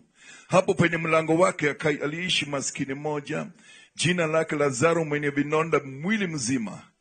Huyu Lazaro alitamani kujishibisha kwa makombo yaliyoanguka kutoka mezani kwa yule tajiri. Hata umbwa walikuwa wakija na kuramba vidonda vyake. Wakati ukafika, yule maskini akafa, nao malaika wakamchukua akae pamoja na Abrahamu. Yule tajiri naye akafa na akasikwa. Ninasema hapa inatufunza vyema kabisa, kila mtu atakufa. Uwe tajiri, uwe maskini, utakufa. Bwana asifiwe. Na ukikufa, hutaenda na mali yako, hutaenda na gari zako, hutaenda na pesa yako, hutaenda na shamba zako. Utarudi mbele ya Mungu ni vile ulivyosaliwa, bila chochote. Bwana asifiwe. Tajiri alikufa, naye maskini pia alikufa. Lakini kuna utofauti kidogo nimeona hapa. Hawa watu wawili, kwa hii mfano ambao Yesu alitupatia, walikufa kifo tofauti. Maana tajiri alikufa akazikwa, lakini Lazaro alikufa na akapelekwa mbinguni. mstari wa 22. Wakati ukafika yule maskini akafa, nao malaika wakamchukua akae pamoja na Abrahamu. Yule tajiri naye akafa na akazikwa. Kule kuzimu alipokuwa akitezeka, alitazama juu akamwona Abrahamu kwa mbali, naye Lazaro alikuwa karibu yake. Yule tajiri akamwita, Baba Abrahamu, nihurumie na mtume Lazaro achovye nchi ya kidole chake ndani ya maji, apoze ulimi wangu, kwa sababu nina maumivu makuu kwenye moto huu. Lakini Abrahamu akamjibu, mwanangu, kumbuka kwamba wakati wa uhai wako ulipata mambo mazuri, lakini Lazaro alipata mambo mabaya. Lakini sasa anabarikiwa hapa, na wewe uko katika maumivu makuu. Zaidi ya hayo, kati yetu na nyinyi huku kumewekwa shimo kubwa, ile wale wanaotaka kutoka huko wasiweze, wala mtu yoyote asiweze kuvuka kutoka huko kuja kwetu. Bwana asifiwe. Tumeona hao watu wawili walikufa kifo ya aina tofauti. Bwana asifiwe. Yule tajiri alikufa akazikwa. Na unajua mazishi ya matajiri ni kitu kubwa sana, sherehe kubwa sana. Watu wanakula nini, wanafanya nini, wanamsifu, wanaongea mambo mengi. Lakini hata wakati mazishi iliendelea, huyu tajiri hakuwako hapo. Bwana asifiwe. Tayari alijikuta katika moto wa milele. Watu wako kwa mazishi, wanamsifu, wanakula, wanasherekea, wanaongea mambo yao, wanaomboleza, lakini yeye hayuko hapa. Profesa Ngugi saizi hayuko hapa, ni mwili tu imebaki. Moyo wake, nafsi yake imeshaondoka. Ni mwili tu tunasika leo. Bwana asifiwe. Kwa hivyo wakati huyu tajiri alizikwa, hakufaidika na hiyo mazishi, maana hakukuwa hapo. Kwa hiyo usiende kanisani unafikiria utanisika vizuri siku moja. Hiyo mazishi haitakusaidia wewe. Labda itasaidia wale wanaobaki, kuwatuliza. Bwana asifiwe kweli. Tumekuja kusaidia mama na familia. Mzee wetu mpendwa profesa hayuko hapa. Ni kweli. Mwili ni kama nguo tu, siku itawacha na moyo yako itaondoka, nafsi yako itaondoka. Kwa hivyo huyu tajiri inaonekana alikuwa na shughuli mingi, mali mingi, hakufikiria mambo ya Mungu. Bwana asifiwe. Hakuwa na uhusiano na Mungu. Na hiyo ndio shida ya utajiri. Mimi natoka katika nchi ambayo kuna utajiri mingi kule Ujerumani. Watu hawamjui Mungu. Maana kuna mali mingi, huna na time kwenda kanisani, huna wakati kwenda kanisani kuabudu Mungu bwana. Kuna biashara. Lori yangu iko Mombasa, ingine iko Saudi Arabia, na kuna ndege inaleta mzigo yangu kutoka China, na kuna biashara fulani. Hauna time ya kufikiria kuabudu Mungu, maana shughuli ni mingi kwa utajiri. Bwana asifiwe. Na utajiri pengine alifikiria, mimi nimebarikiwa na Mungu. Biashara yangu imeenda vizuri, nakula vizuri, na shiba, mambo yangu ni mazuri, kila kitu kusawa. Inaonekana Mungu amenibariki. Chunga sana. Utajiri za zingine inaweza kuzuia watu kuingia mbinguni. Si lazima ikuwe baraka. Bwana asifiwe. Ndio Mungu anatusaidia, tunapata chakula, tunapata mahali pa kuishi, tunapata mavazi, tunamshukuru. Lakini chunga, mara mingi utajiri ya dunia inatoa mioyo zetu bali na Mungu. Na Biblia inasema ni rahisi gamia kuingia kupitia ile shimo ndogo la shindano kuliko tajiri kuingia mbinguni. Kwa hivyo kuna hatari fulani ambao inakuwa kati ya uhusiano wetu na Mungu wakati tunakuwa watajiri. Watajiri mara mingi wanaona nimebarikiwa, niko na gari kubwa, niko na ndege, niko na nyumba. Ndio. Umelele yako itakuwa wapi? Utofauti mwingine nimeona kwa Biblia hapa. Huyu tajiri, ingawa ni tajiri ambao labda alijulikana sana kule duniani, alikuwa hata kwa runinga ya Royal Media walimtangaza sana, lakini hakujulikana kwa Mungu. Jina yake aliko kwa Biblia. Bwana asifiwe. Alijulikana duniani kwa wakubwa, lakini hakujulikana wapi? Mbinguni. Jina lake halijulikani katika Biblia. Alikuwa na jina kubwa duniani, lakini mbinguni jina yake haikupatikana kwa ile kitabu cha uzima. Mpendwa, Bwana asifiwe. Lakini ule maskini alijulikana ni Lazaro. Inaonekana kwa ile umaskini yake pia alikuwa analilia Mungu, aliomba Mungu, pengine alitubu dhambi, alikuwa na uhusiano na Mungu. Bwana asifiwe. Ndio wakati alikufa, naye akapelekwa mbinguni, akakaribishwa na heshima kubwa na malaika wenyewe. Ndio walimleta na walimpeleka karibu na baba Abrahamu. Kwa hivyo alikuwa mheshimiwa mkubwa sana mbinguni. Inamaanisha uhusiano yake na Mungu ilikuwa karibu. Bwana asifiwe. Na siseme kuwa tajiri ni mbaya, na siseme maskini wazuri taenda mbinguni, hapana. Nasema hivi, mali ya dunia isikufunike macho, isikudanganye. Utasimama mbele ya Mungu peke yako siku moja.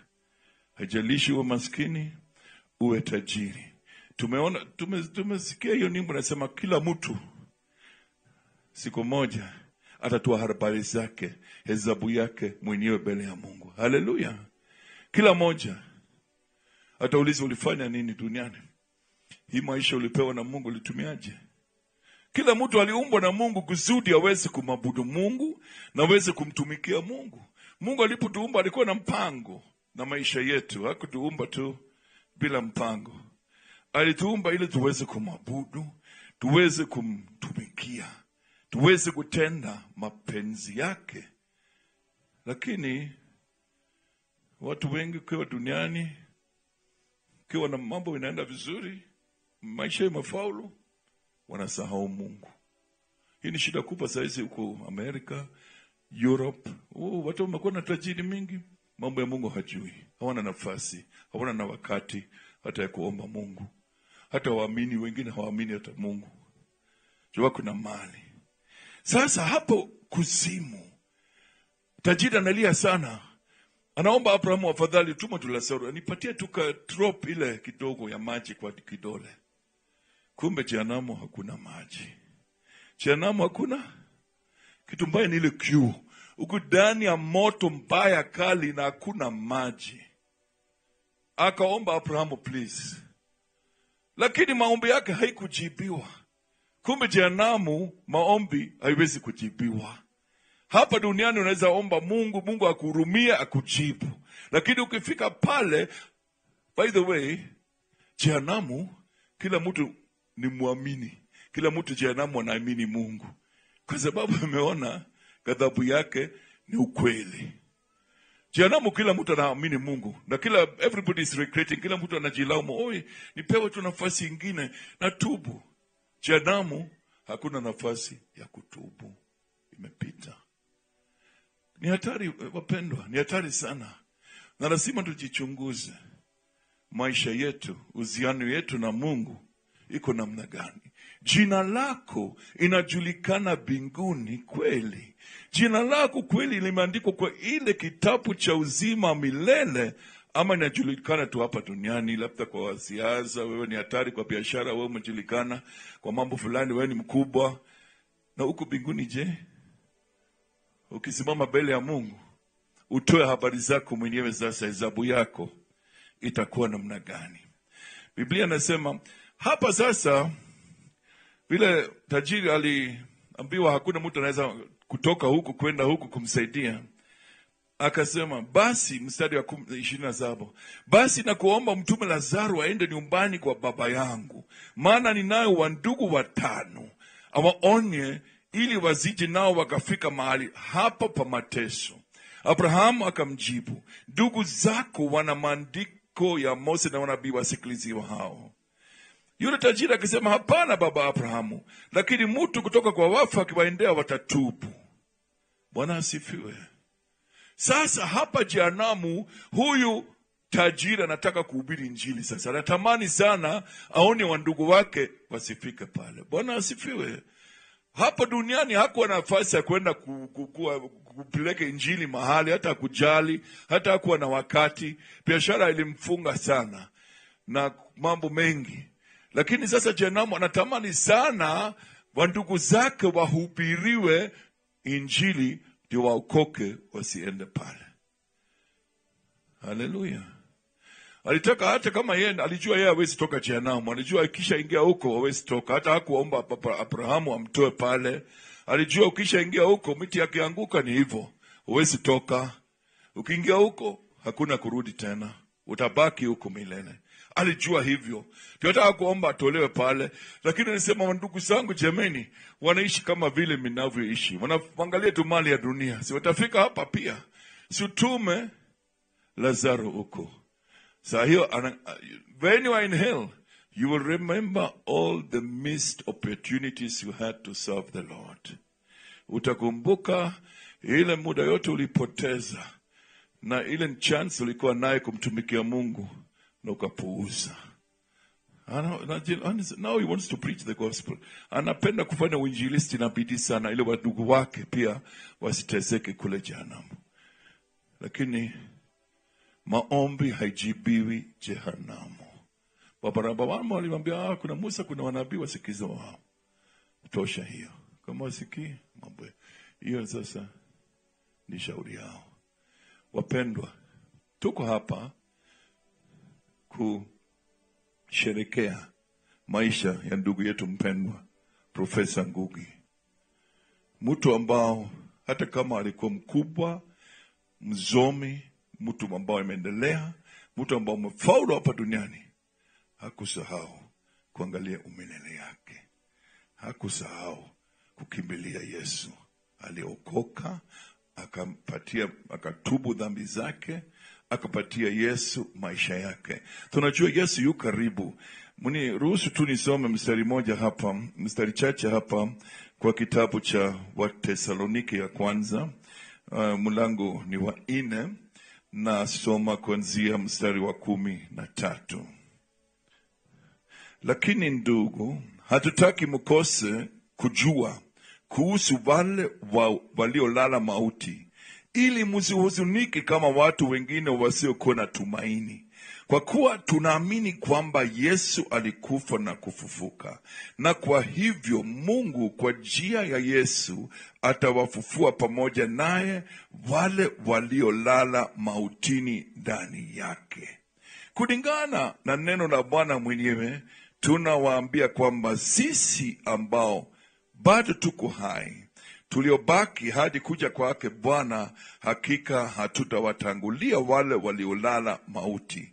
Kwa maana Bwana mwenyewe atashuka kutoka mbinguni akitoa amri kwa sauti kuu, pamoja na sauti ya malaika mkuu na sauti ya trompeta ya Mungu. Nao waliokufa wakiwa katika Kristo wakafufuka kwanza. Baada ya hilo sisi tulio hai, tuliozaliwa, tutanyakuliwa pamoja nao katika mawingu ili kumlaki Bwana hewani. Hivyo tutakuwa pamoja na Bwana.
Na mwiroreri otorio na screen-inĩ yaku nĩ mathiko ma Professor Ngugi Njoroge uria otoire ari mutangathi guku ceceni-inĩ ya Royal Media Services na anjirie kuruta wira hamwe na kambuni ino mwaka wa 1999 na kwa ihinda rĩrĩ nĩ igongona rĩa mathiko make rĩrathiĩ na mbere kũrĩa mwena wa Thubukia kaunti-inĩ ya Naikuru riria rekinyetio ni atongoria matiganite guku bururi-ini uria urari minister wa wonjoria Moses Kuria mwena ucio mubunge wa Githunguri Gathoni wa Mucomba ekuo mubunge Jane Kihara onake ari mathiko-ini macio aini ngothi guku bururi-ini Tangaruya Junior Philip Kimani onao ni hamwe na aria mekinyetie mathiko-ini mau atangathi ngurani a kambuni ya Royal Media Services kuma ceceni-ini itiganite meko atangathi a ceceni ya Inoro TV meko mathiko-ini macio atangathi a ceceni ya Inoro FM onao ni mathire mathiko-ini macio Professor Ngugi Njoroge ni athomete ikiro-ini itiganite ari murutwo thukuru-ini wa Alliance na agithie guthomera university-ini ya Harvard na agioka gukinya ni gukua gwake arekaga ceceni ya Kera thĩinĩ wa Inoro FM iria marekaga hamwe na Deruto Waihura thaa thita cia utuku oro muthenya niyo irari ceceni iria Professor Ngugi Njoroge arekaga na nituguthie na mbere na gukuonia mbica cia maundu matiganite uria marathie na mbere kuu mwena wa Thubukia na tugithie na mbere nigukwirite ati ndumiriri cia Rabirambi ni ciandikitwo ni atongoria ikiro itiganite guku kambuni-ini ya Royal Media Services hamwe nao ni murugamiriri wa kambuni ino kana MD wa Shira wa Ruru hamwe na Radio Programs Director kana munene wa radio ciothe Fred Afune o hamwe na murugamiriri wa Inoro FM wa Jiko wa Gitonga murugamiriri wa HR Department Rose wa Johi ni amwe aria mandikite ndumiriri cia Rabirambi kuri family ya Professor Ngugi Njoroge na tugithie na mbere no nyende guthomera ndumiriri iria yandikitwo ni Inoro FM makiuga ati arari muruti wa wira wina kio na ni arerutanagiria muno wira-ini wake ari mutangathi ceceni-ini iyo na oho makauga ati arari mundu urari na uge muingi na urari na bata wa guteithiriria aria othe marari na ciuria mangimuria ciegie umemerekia tugithie na mbere ni mahunjio marathie na mbere kuria mwena wa Thubukia uria ni mutungatiri wa kanitha wao kanitha uria aingirire mwaka-ini wa 2009 kanitha wa Ministry of Repentance and Holiness niguo kanitha uria arathomaga na hau kabere arithiaga kanitha wa PCEA no gwakinya mwaka-ini wa 2009 akaingira kanitha-ini wa Repentance and Holiness. Kambuni ya Royal Media Services ni irekereirie ndumiriri ya kuga ati umuthi tunyitanĩire twina ngoro citu cioirwo ni kieha kuririkana na kuhe gitio mundu wa bata muthuri wethuranĩire muthuri urari na uge muingi wa githomo muthuri uroi utangathi wigie siasa kana uteti na muthuri uria ucangeire hanene hari ndereti cia bata bururi-ini wetagwo Professor Ngugi wa Njoroge na no tuthikiririe maria marathie na mbere mwena wa Thubukia.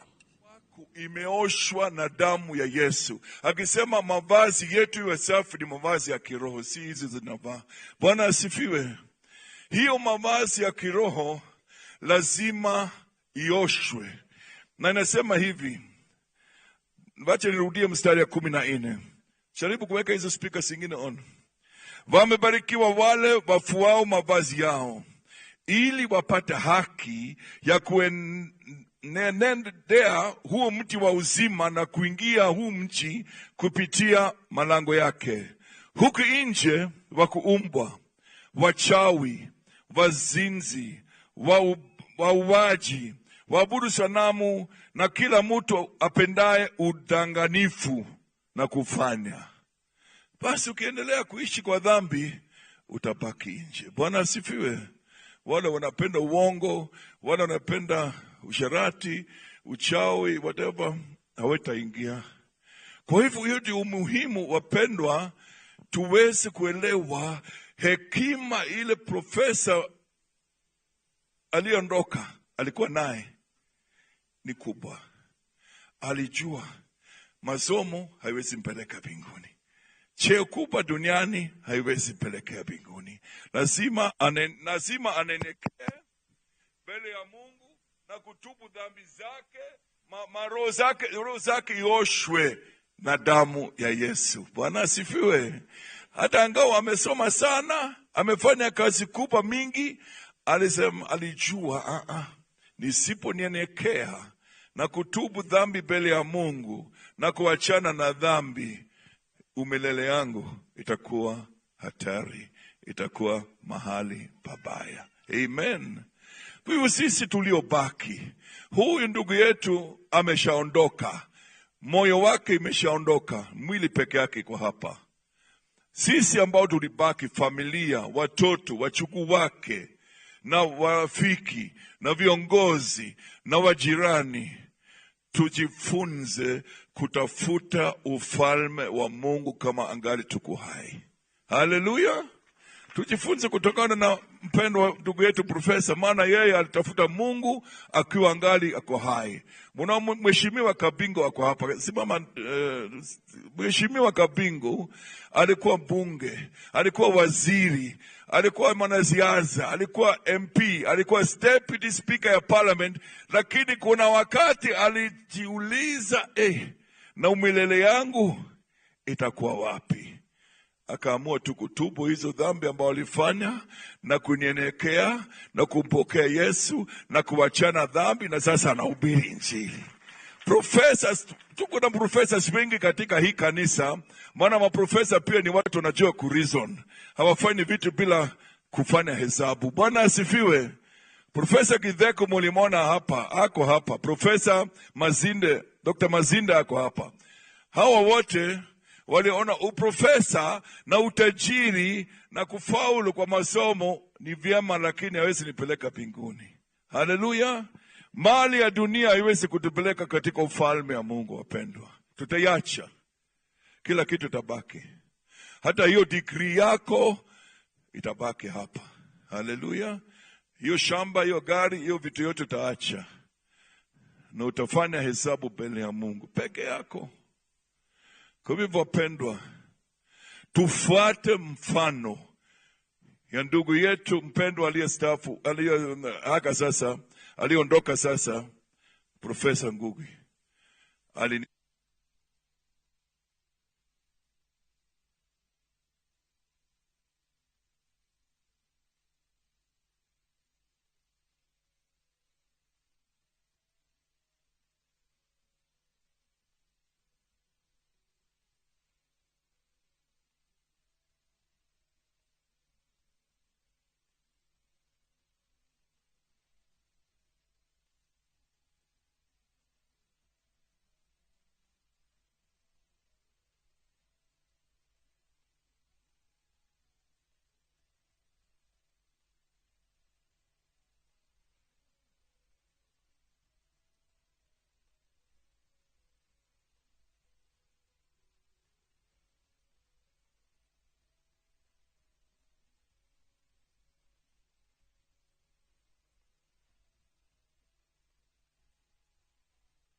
na riu metereire mathiko kana igongona ria mathiko rikorwo rikirikirira nigetha matware mwire irimaini kana mathie makarikie kuhurukia Profesa Ngugi Njoroge.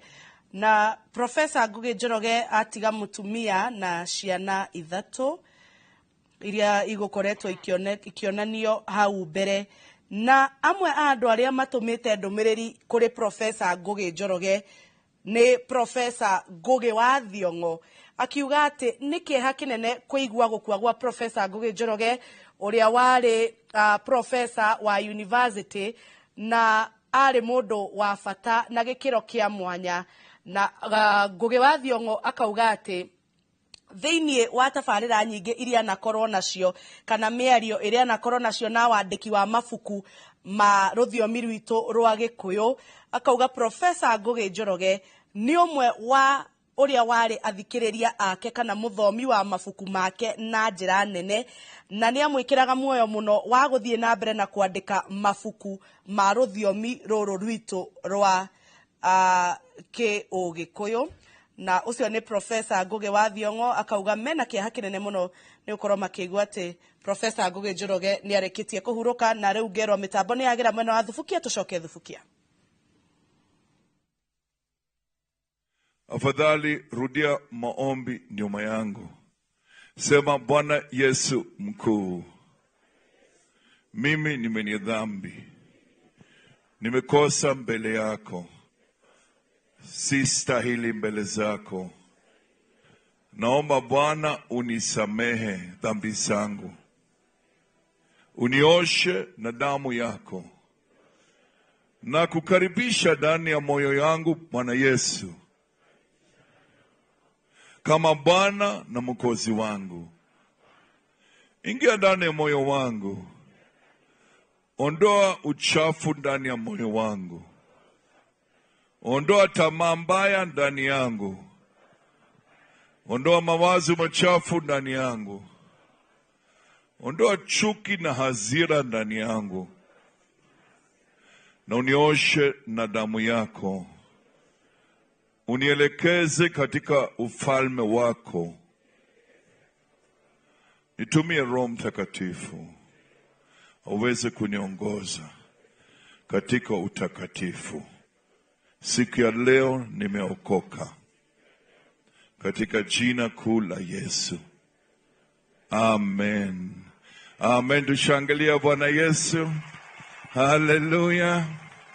Shangilia Bwana Yesu. Kama umempokea Yesu, hakikisha unabatizwa, hakikisha umewacha dhambi, ili siku yako ikifika na wewe pia ukuwe mshindi. Bwana ubariki sana. Tunaendelea sasa na program nyingine. Profesa Masinde, karibu.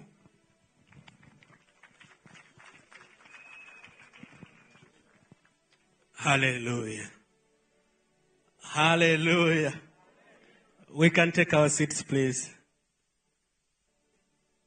We want to go to the next segment.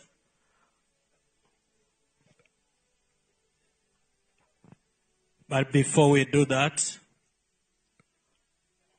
tungependa kwenda kwa ile awamu nyingine, lakini tungependa kutoa offering kubariki jamii. Offering ambayo tunatoa ni kwa sababu ya jamii. Ni mzuri kusimama na jamii wakati huu. Tunajua ya kwamba baada ya profesa kwenda bado wako na mahitaji, na ni mzuri kusimama pamoja nao. So worship team wataimba wimbo moja. Kuna wale ambao ni protocol team wana hitifaki wako hapa,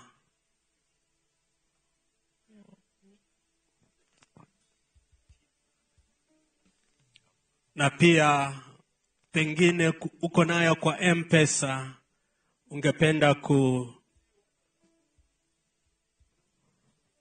ungependa kusimama na jamii.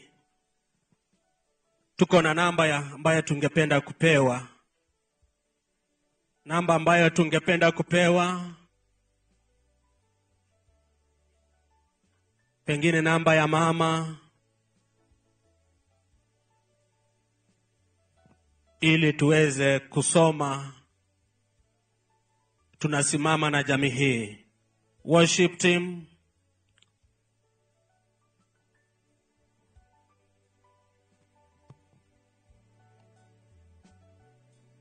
wakati wanaendelea kutuongoza kwa wimbo, we are standing with this family. Even as we give. Those who are here, there is a basket here. We are also having ushers and protocol. And if you have it on M-Pesa, or we have a pay bill number,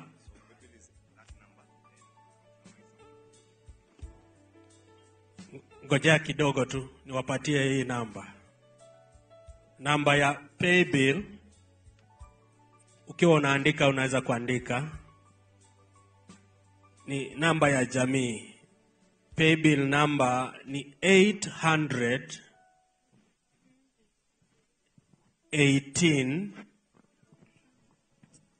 800-18-21. Pay bill number ni 800-18-21.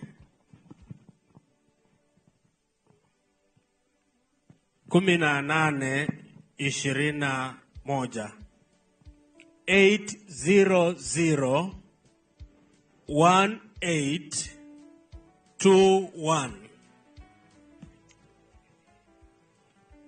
Account number ni jina Samuel Ngugi Njoroge.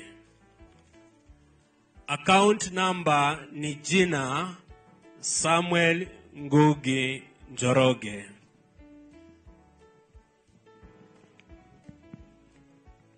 Tunataka tukufanya kwa haraka wakati wanaibada sisi ambao tumekaa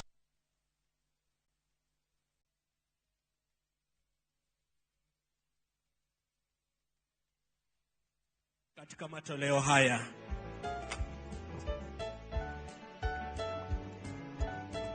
Tutaimba wimbo ambao uko kwa kitabu, unasema nekore forori mwegama.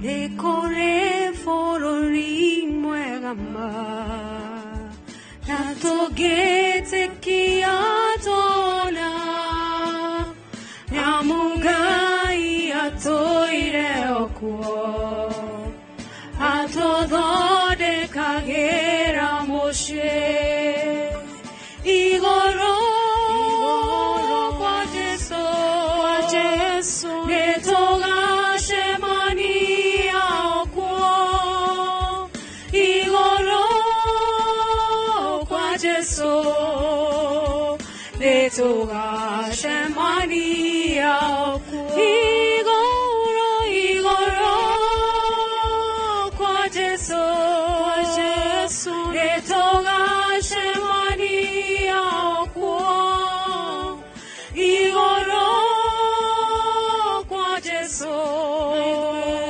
netoga shemani akuo.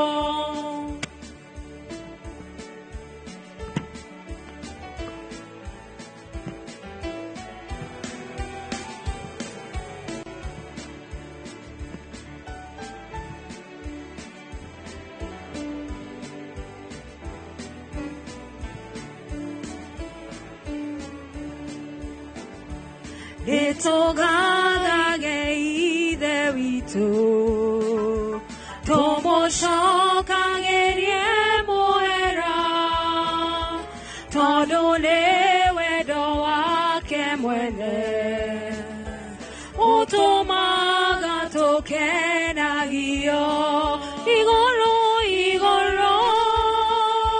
kwa Jesu, netoga shemani akuo, igoro kwa Jesu, netoga shemani akuo, igoro kwa Jesu, netoga shemani akuo,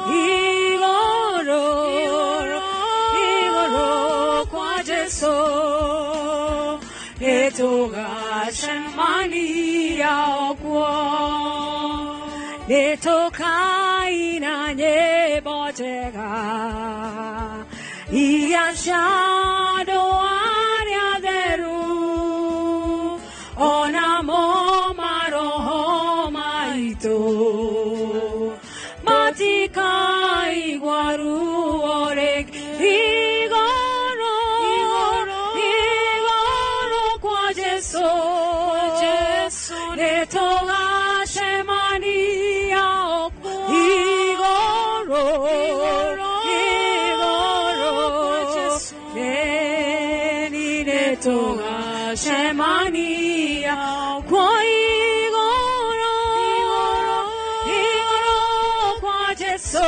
kwa Jesu ashemani yao igoro kwa Jesu netunga shemani ya kwa igoro kwa Jesu netunga shemani ya kwa igoro kwa Jesu netunga shemani ya kwa. Hallelujah. Somebody just clap unto the Lord. Tumpigie Bwana Yesu makofi. Kabla sijaalika the General Overseer and Administrative Secretary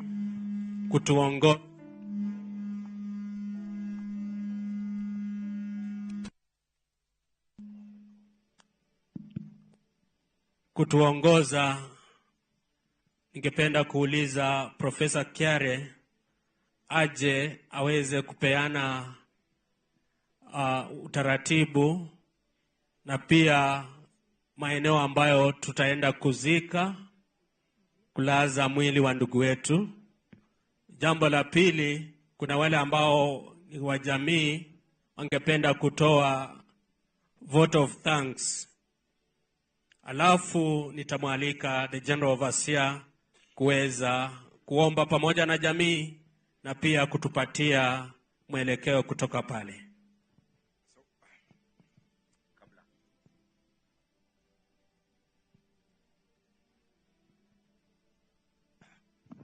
Kabla Profesa aje, tunaombwa kwa unyenyekevu sana wale waliokuwa wamefika hapa kumpumzisha Profesa Ngugi Njoroge.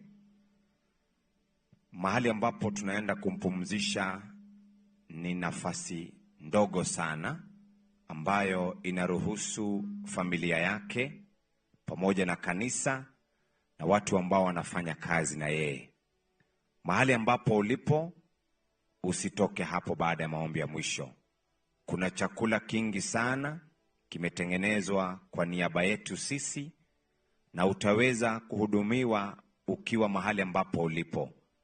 Tuko na 2 serving points pale na pale, kwa hivyo mtaweza yambirie kumagia mathaini matha inya na ndagika 30 igongona riria riakorwo rikioya kuma mathaa 3 mana na riu nihi kinya ihinda riria riu ria gugira horo Profesa Ngugi Njoroge na toria wakorwo kiona ni igongona rikinyetio ni makiri ma Kenya kumagia ngongo itiganite onagia aikari aguko mwena wa Naikuru na riu ni twagikorwo tugikinya ihinda riria riu mwiri wake gukorwo ugikirutwo thiini wa thukuru uyu nikuo mihango ino ikoragwo igitabanio niguo tondu andu ni aingi kimumukia andu ni kiingi riu gikiria gikorwo gigithii na mbere riu ni family na arata hakuhi Profesa mekorwo makioya mwiri wake imwe kwa imwe na nginyagia haria mwiri ugukorwo ugikihurukio.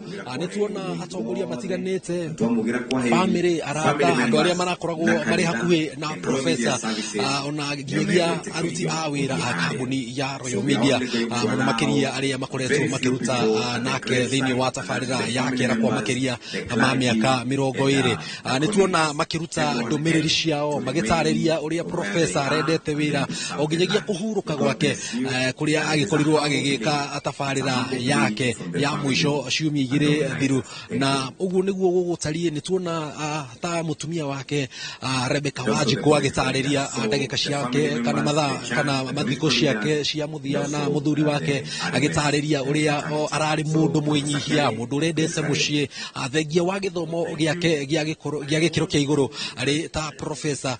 Nituona agitariria maundu matiganite, nituona na atongoria aria megwikinyitie guku, nituona nginyagia Wanjiku andu aria meharia the few magioka guku gukorwo makiugira Profesa horo kionereria kia ati arari gitugi kia mwanya mundu rahutagia ngoro cia andu na njira nene na nikio twakiona toria gukoragwo gukirwo ati imenyekaga imenyekaga yari iria kana imenyekaga yari njega yakua thaicũguo ni kuonania kionereria kia uria professor arahutagia ngoro cia a Kenya, ngoro cia muingi, ngoro cia andu matiganite kumagia ngongo ciothe cia bururi wa Kenya. Na riu tugithie kurikiriria nyambe ngucokerie riu mwaro tombe tuthie na mbere na tafarira itiganite cia Inoro TV. Antukorwo tugikurehera riboti egie uria gwatinda thini wa mohoro-ini maitu ma hwaini na Inoro tha ithatũ.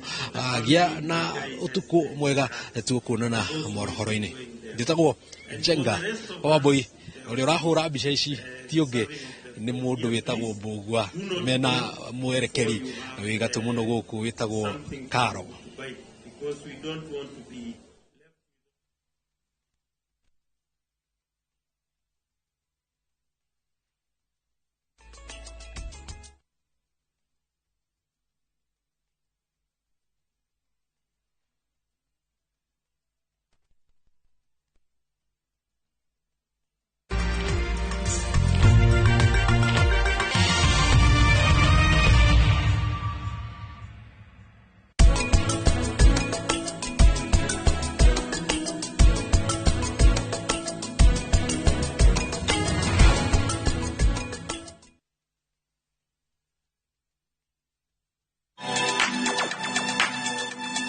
Dive into the vibrant world of Afrimax. Get ready for a whirlwind of color, flavor, and creativity on Viusasa. Watch as Dennis Chege transforms second-hand sneakers into stunning works of art for your feet. This is what I'm talking about. And that's not all. Beatrice brings a burst of innovation to baking with her unique and irresistible taste of creativity. We call it baking with love. Baking isn't just a recipe. Nice. It's a passion-filled journey through flavors and ideas. This looks so amazing. Tune in to Afrimax, where African stories come alive. Only on Viusasa.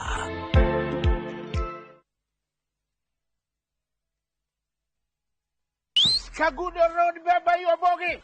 Kadhuri kare we. Yathigithia, hatio kia ikanga. Acha, twathika Gudo road watoke Alads Kenya. Kuria turendia, buroti ile kilomita 3 kuma Ramini. Imagine kilomita 3 kuma Ramini. Kane tuthie kuo. Kondo ti kongene goko. Kuria thogora tuthie teve.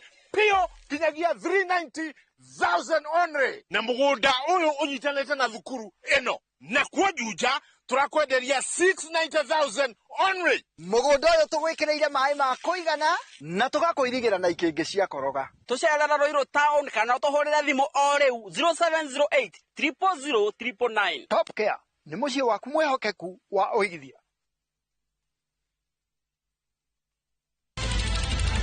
Weharirie kwirorera tafarira mwaki igi ugi wa urimi. Magetha Smart. Turakunyita ugeni guku kwa Magetha Smart kuria uthunduri ucemanagia na urimi. Ukujite murimi wake. Nyitanira na Nyambura wa Kabwe akeiga huraniri latrini kihitaitano-ini kia hakiri na icoka. Vitamin A ikoro ikuru muno thini wa maembe. Vitamin A. Rosemary niwe wamenya. Hihi wena kiria kirabatarania kuhotana kiheo. Aremi ndiverire umuthe tukire thini wa tafarira ya Omuthenya wa Juma thaa 2:30 cia utuku o guko kwa Inoro TV. My friend, we no duravatara besha urgently. Tugatangike ngoro ringi tondu. Together as one micro investment limited, turihaha gukunyitirira. Uravatara o gukorwo na logbook, tugakuhe 70% ya value ya gari yaku within 24 hours only. Na tutiroraga CRB. No tukoragwo na asset financing, hari gari na 70% na yo import duty tukufinansaga 100%. Tuheana kwanjia ngirigana rimwe nginya milioni 10 na interest ito niyo ethi muno in the market. Nairobi tuwe Information House, third floor, na tuwe Mombasa, Kitengela, na Eastern Bypass. Dimone 0719-880-883. Website ne www.togetheras1.co.ke. Modern Furniture Pacific. Uyo ni mushie wa Quality Furniture. Rugendo rwa Quality Furniture. Rwa bagiriria haha. Toka igira goko. Gitabaya ni quality. Uthi ni quality. Motumire ni quality. Moimerera. Delivery services chitu ni efficient and reliable. Sofa quality ni hapa. Uka Nairobi branch. Ruiru bypass. Agripark West along Thika Superhighway. Dhudha wa Clayworks. Nyeri Karatina Highway. Opposite Ruby's Petrol Station, Rurengo. Dhimune 0716-335555. Kana 0748-486829. Modern Furniture Pacific. Hammering wood, your style. Yo, it's about time. What's up? What's up? What's up? And that's what we're talking about. Gunza support the street is up alongside. Just going and get mambo. Guess what? Soon and very soon, we're going to be starting a brand new morning breakfast show. It's called Jeff and Igunza in the Morning. So inakuwa true, inakuwa bia, inakuwa amazing, inakuwa ni smoking. Hot 96.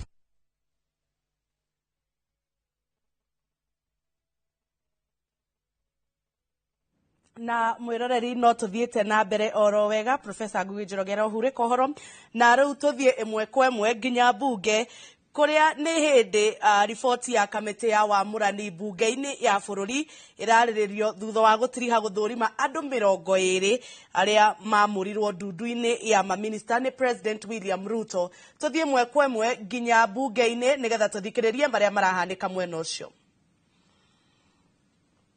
Approval Act provides that any person may, prior to the approval hearing, by written statement on oath, provide the clerk with evidence. Honorable Speaker, it's important for members to note that, and members of the public also, that it must be written statement on oath or an affidavit and provide evidence contesting the suitability of a candidate to hold the office to which the candidate has been nominated. Honorable Speaker, out of the memoranda submitted, 181 complied with Section 6, subsection 9 of the Act, while 656 were not in the form of affidavits, hence did not meet the requisite threshold as per the law.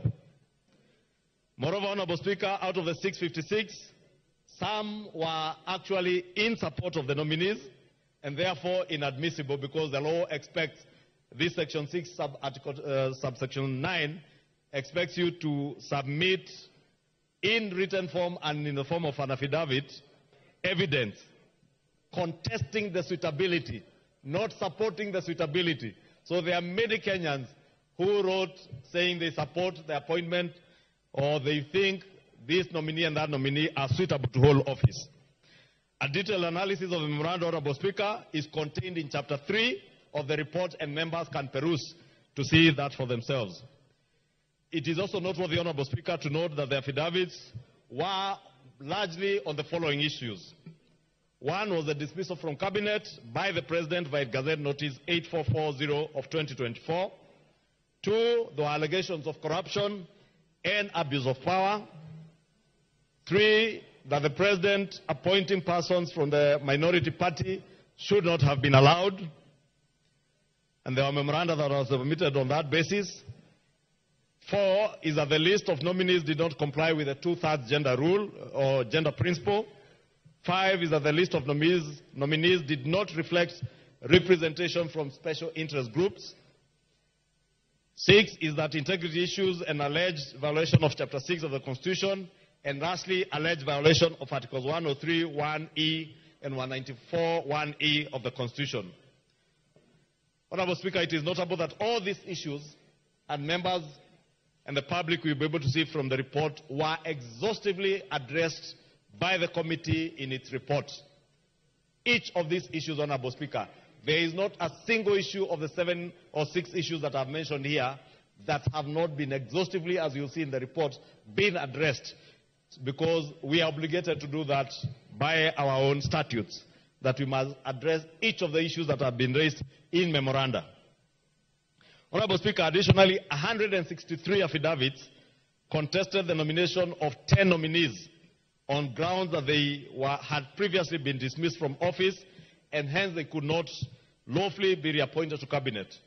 Honorable Speaker, to this end, the committee observed that Articles 132, Sub-Article 2, and Article 152, Sub-Article 2 of the Constitution of Kenya vest the power to constitute the cabinet solely on the President. The committee also observed that the nominees were not dismissed under the provisions of Article 75(2) of the Constitution and were therefore not disqualified from holding any other state office.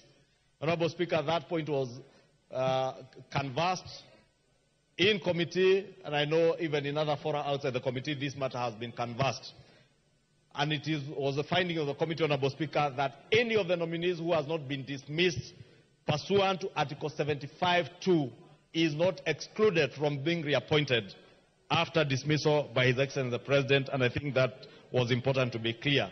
True, Honorable Speaker, the word dismissal is in line with the provisions of Article 152(2). And members, if you read that article, you will see that the article says the President may dismiss or reassign cabinet secretaries. Therefore, there is no option under the current constitution to suspend or to ask someone to step aside. He can only dismiss you or reassign you. And when the President chose, as is stipulated under Article 132, it is prerogative to appoint and dismiss cabinet. When he chose to dismiss, in the words that are stipulated in the Constitution, he was well within his powers to do that, Honorable Speaker. Therefore, Honorable Speaker, there is no legal provision that bars the President from reappointing any person who has been indicted as being unfit to hold office under Article 75 of the Constitution or any relevant law. In respect of the AG, Honorable Speaker, the committee observed that the nominee, the Honorable Justin Bidan Muturi, had not been dismissed as AG, but had resigned in accordance with Section 11 of the Office of the Attorney General Act in consultation with the President to give the President an opportunity to reorganize his government as evidenced by Gazette Notice number 8440 of 12 July 2024.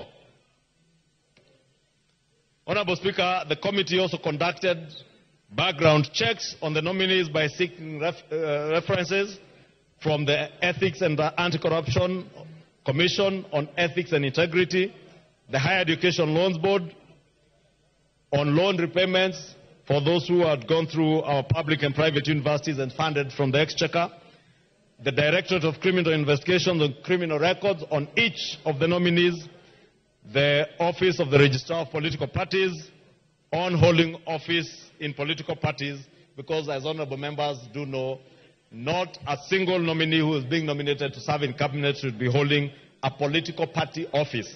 And indeed, those that did hold political office, like the Honorable John Badi, the Honorable Ali Hassan Joho, the Honorable Ambetsa Oparanya, had evidence that they had indeed resigned from their party positions in ODM, the oldest party in our nascent democracy, Honorable Speaker.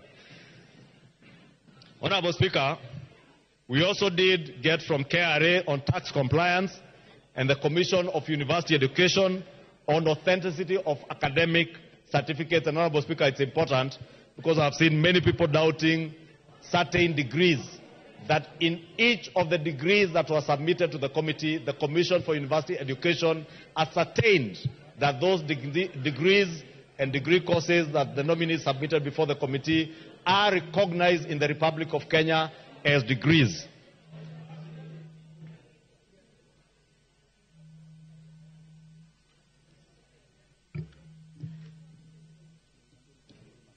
Honorable Speaker, in considering the suitability of nominees for appointment, the committee paid due regard to the constitutional and statutory requirements relating to the offices in question and whether the nominees' abilities, their experience, and qualities met the needs of the said offices. Further, Honorable Speaker, the committee was guided by the constitutional and statutory requirements, such as our national values and principles of governance, the conduct of state officers, specific qualifications for appointment as cabinet secretaries, leadership and integrity prerequisites. And Honorable Speaker, it is in this light, Honorable Speaker, that we have recommended, having looked at the suitability of the nominees as was assessed after scrutiny of their background, their academic credentials, as I said, their professional qualifications, their work and professional experience, their personal integrity, as well as their performance during the approval hearings. The committee observed and recommended that all the 19 nominees listed, Honorable Speaker, without having to repeat the names in the interest of time, so that I allow members adequate time to consider all these nominees and have time to debate. That, Honorable Speaker, all the 21, including the Attorney General, the former Attorney General, Justin Bidan Muturi, Stella Soy, Wycliffe Ambetsa Oparanya, Alfred Nganga Mutua, that out of the 21 nominees, Honorable Speaker, that were submitted to the House, and I said I don't want to read all the names because they are already there on the motion, that we consider for approval the 20 and reject the approval of only one nominee, Ms. Stella Soy Langat. Honorable Speaker, in vetting and in considering the approval of these nominees, Honorable Speaker, the 20 nominees are recommended for approval to take office if approved by this House, Honorable Speaker, because all that the Appointments Committee has done is to consider and vet them for approval of the 20 nominees and to reject the nomination of Stella Soy Langat, who had been nominated for appointment to the Ministry of Gender, Culture, and Arts and Heritage.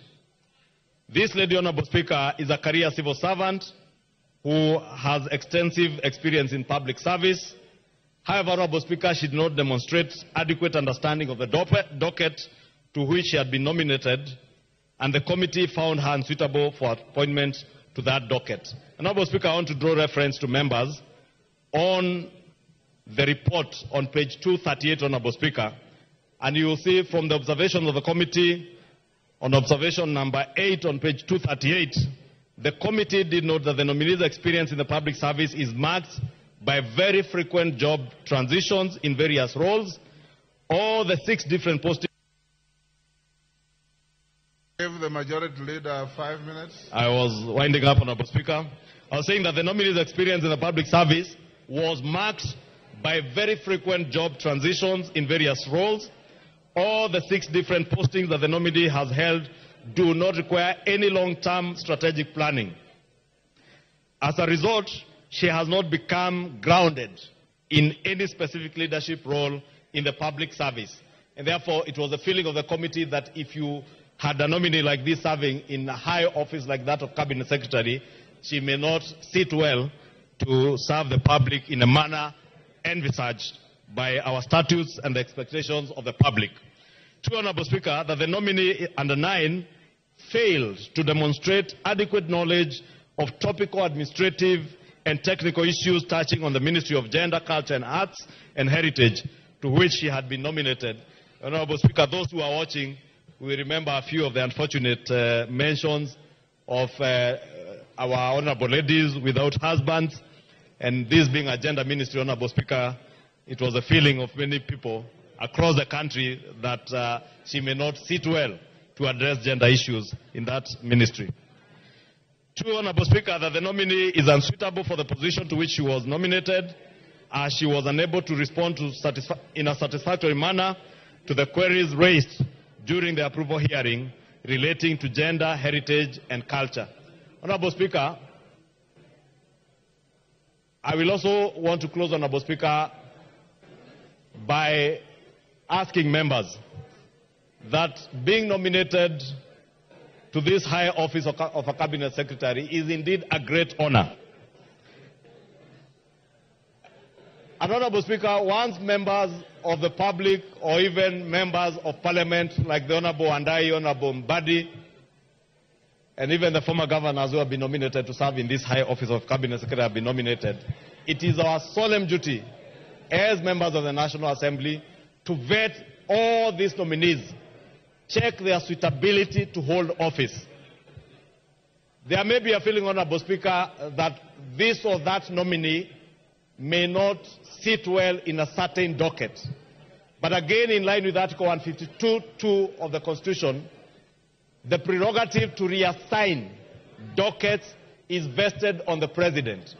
And Honorable Speaker, I know there are feelings that probably this particular person, his qualifications, his experience, would sit better in another ministry than the ministry they have been nominated to.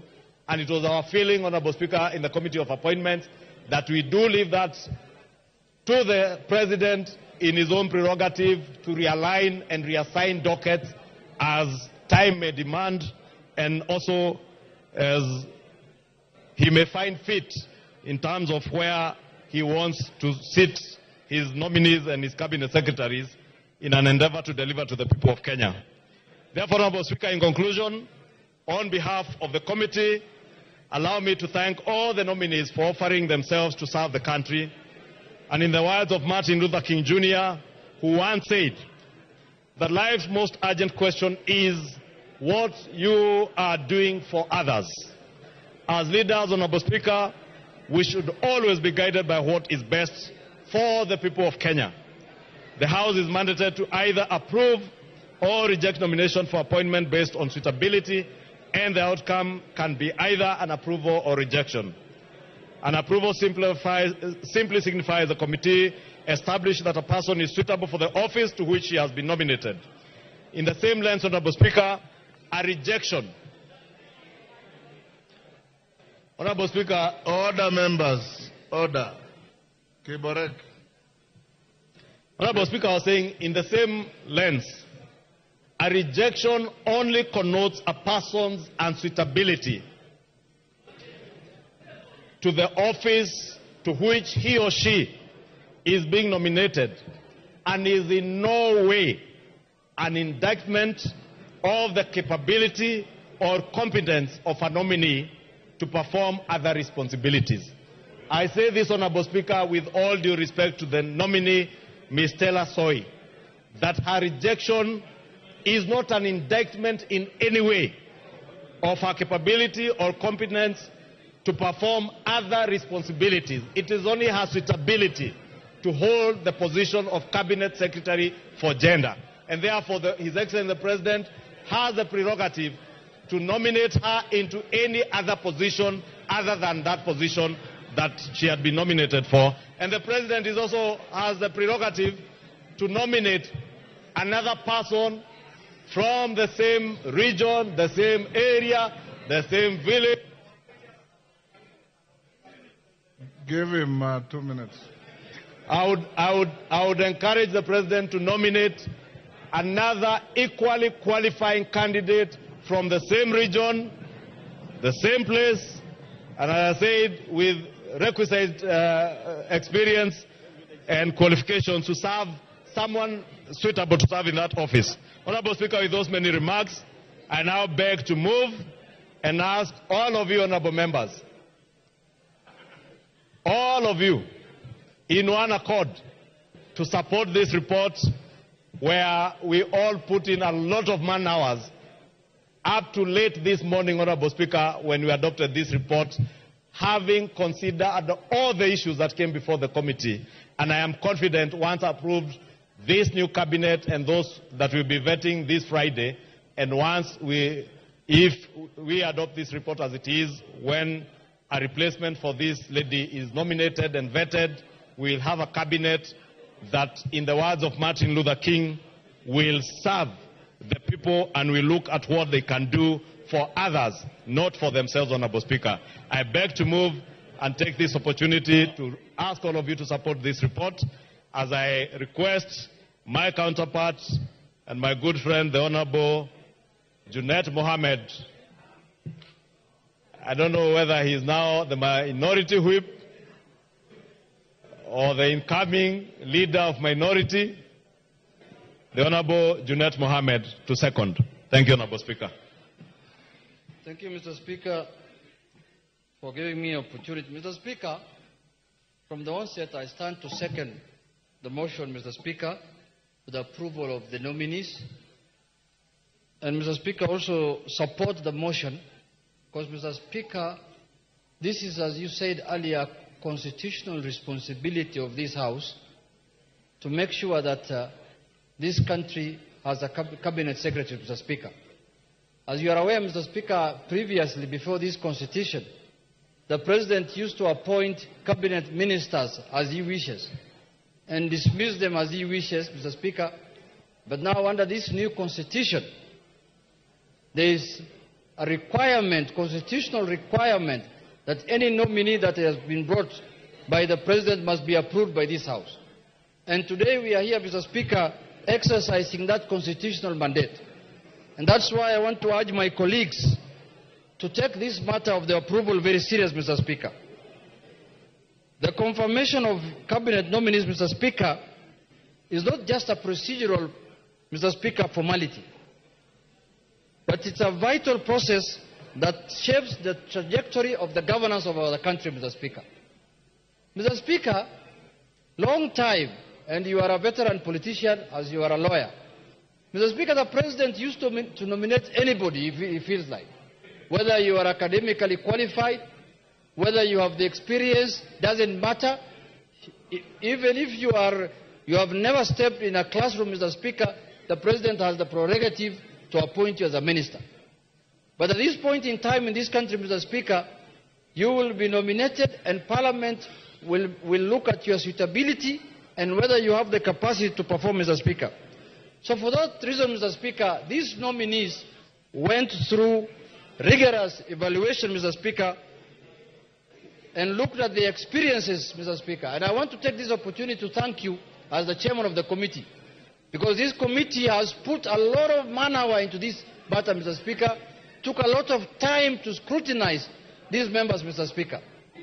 And every nominee appeared before the committee in person, and all questions have been put across to them, and a lot of them answered, Mr. Speaker, satisfactorily as per the report of the committee. But, Mr. Speaker, the question that we need to ask ourselves is that why are we in this situation at this point in time, Mr. Speaker? Why are we vetting ministers again mid-term, Mr. Speaker, when the term of the election has not ended, Mr. Speaker? Mr. Speaker, we have found ourselves in this situation because of our own vetting, Mr. Speaker.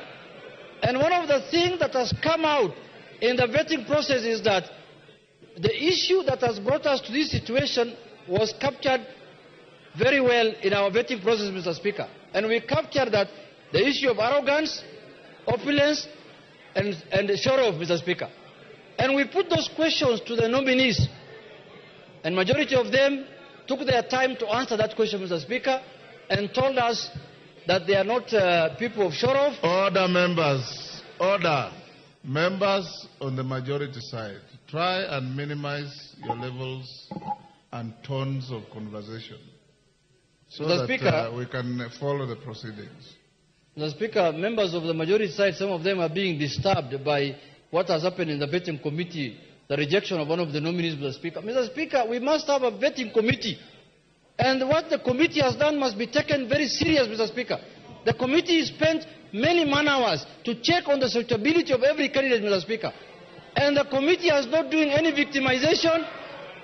The committee is not doing any victimization. The committee did their work in accordance with the Constitution and the laws of the country, Mr. Speaker. The Parliamentary Approval Act, Mr. Speaker. If a nominee is incompetent, the committee cannot say anything other than that he is incompetent or she is incompetent, Mr. Speaker. Mr. Speaker.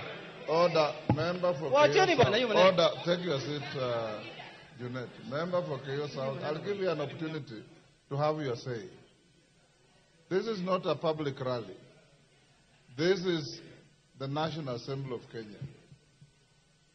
The right for everybody to say what they are saying corresponds with the right for everybody to listen to those who are saying. Just listen to your colleagues, you'll also be listened to in the same decorum.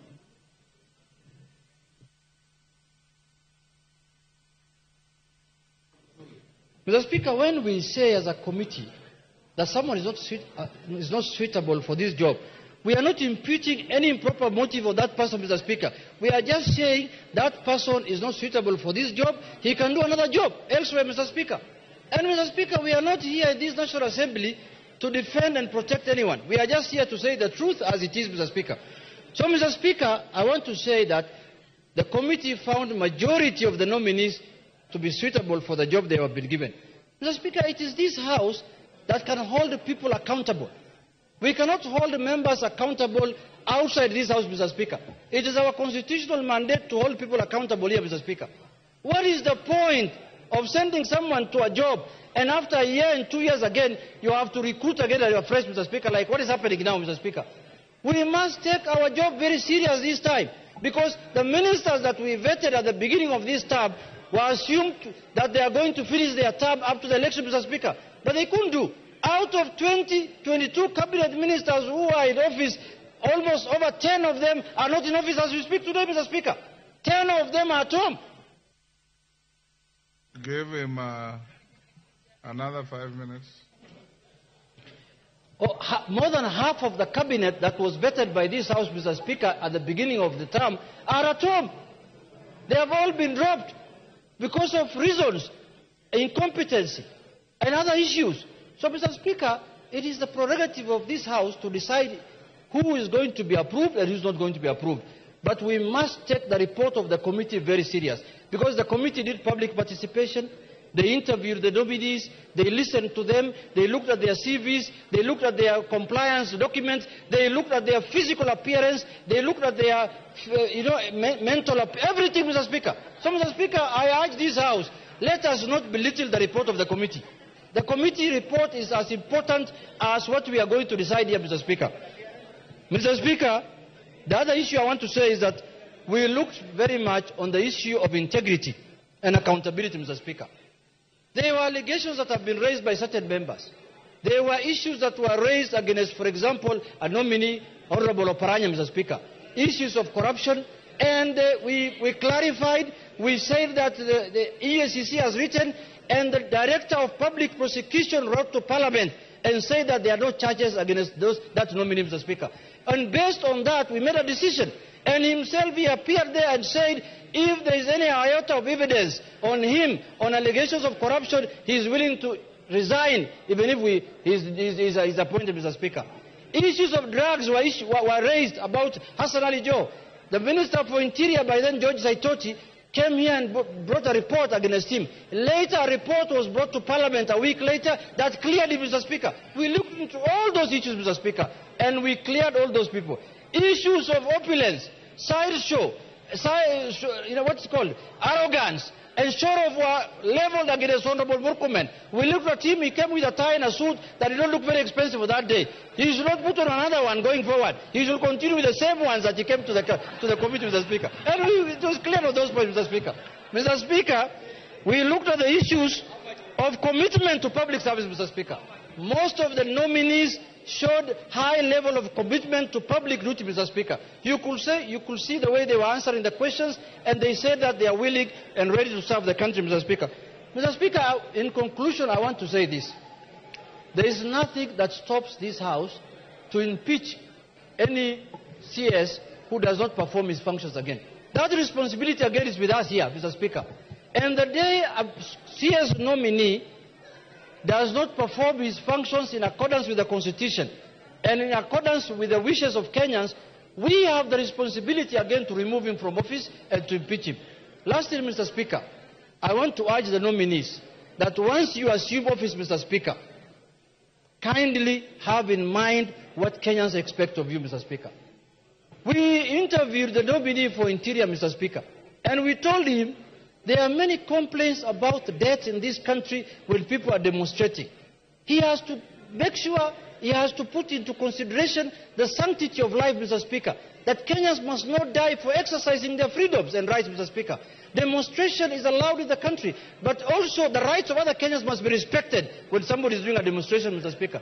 So we have looked at everything and everything that is possible, and we have concluded that 19 nominees are suitable for office. Mr. Speaker, what I am proud of today, Mr. Speaker, are my colleagues whom I was with them in the same party who have joined now the executive, Mr. Speaker.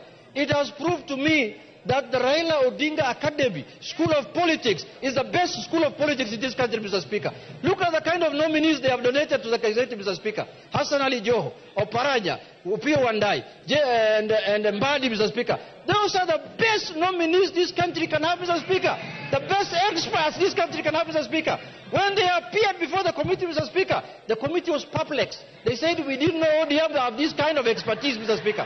We thought ODM is just hecklers and people who throw stones, people who make noise in this town, Mr. Speaker. But now we have proved to Kenyans and to the public and to this House that the best expertise is found in ODM, Mr. Speaker. Those few remarks, Mr. Speaker, I second, Mr. Speaker. Order. Honorable members. Order. Take your seat. Honorable members, I now propose the question, which is that taking into consideration the findings of the Committee on Appointments and its second report on the vetting of the nominees for appointment the offices of Cabinet Secretaries, laid on the table of the House today, Wednesday, 7th August 2024, and pursuant to the provisions of Article 152(2) of the Constitution and Section 3 and 8 of the Public Appointments Parliamentary Approval Act 2011, this House, 1, approves the appointment of the following persons as Cabinet Secretaries. Honorable Professor Kithure Kindiki, EGH, Ministry of Interior and National Administration. We are not calling a vote. I'm proposing a question. Dr. Deborah Mulongo Barasa, Minister of Health. Honorable Alice Wahome, EGH, Minister of Trade, Public Works, Housing and Urban Development. Mr. Julius Migos Ogamba, EBS, Minister of Education. Honorable Rosalinda Soipan Tuya, EGH, Minister of Defense. Dr. Andrew Mwihia Karanja, Minister of Agriculture and Livestock Development. Honorable Aden Bare Duale, EGH, Minister of Environment, Climate Change and Forestry. Mr. Eric Murithi Muga, Minister of Water, Sanitation and Irrigation. Mr. Davis Chirchir, EGH, Minister of Roads and Transport. Dr. Margaret Nyambura Ndungu, Minister of Information, Communication and the Digital Economy.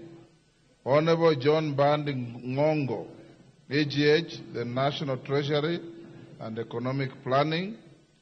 Honorable Salim Muvuria Mugala, EGH, Cabinet Secretary, Ministry of Investment, Trade and Industry. Ms. Rebecca Miano, EGH, Cabinet Secretary, Minister of Tourism and Wildlife.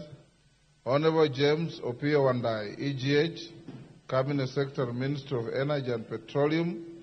Honorable Onesimus Kipchumba Murkomen, EGH, Cabinet Secretary, Minister of Youth Affairs, Creative Economy and Sports. Honorable Ali Hassan Ali Joho, EGH, Cabinet Secretary, Minister of Mining, Blue Economy and Maritime Affairs. Honorable Dr. Alfred Nganga Mutua, EGH, Cabinet Secretary, Minister of Labor and Social Protection. Honorable Wycliffe Ambetsa Oparanya, EGH, Cabinet Secretary, Minister of Cooperatives and Micro, Small and Medium Enterprises, MSME Development. Honorable Justin Bedan Njoka Muturi, EGH, Cabinet Secretary, Minister of Public Service and Human Capital Development. And Roman 2 rejects the appointment of Ms. Stella Soy Langat as the Cabinet Secretary, Minister of Gender, Culture, the Arts and Heritage.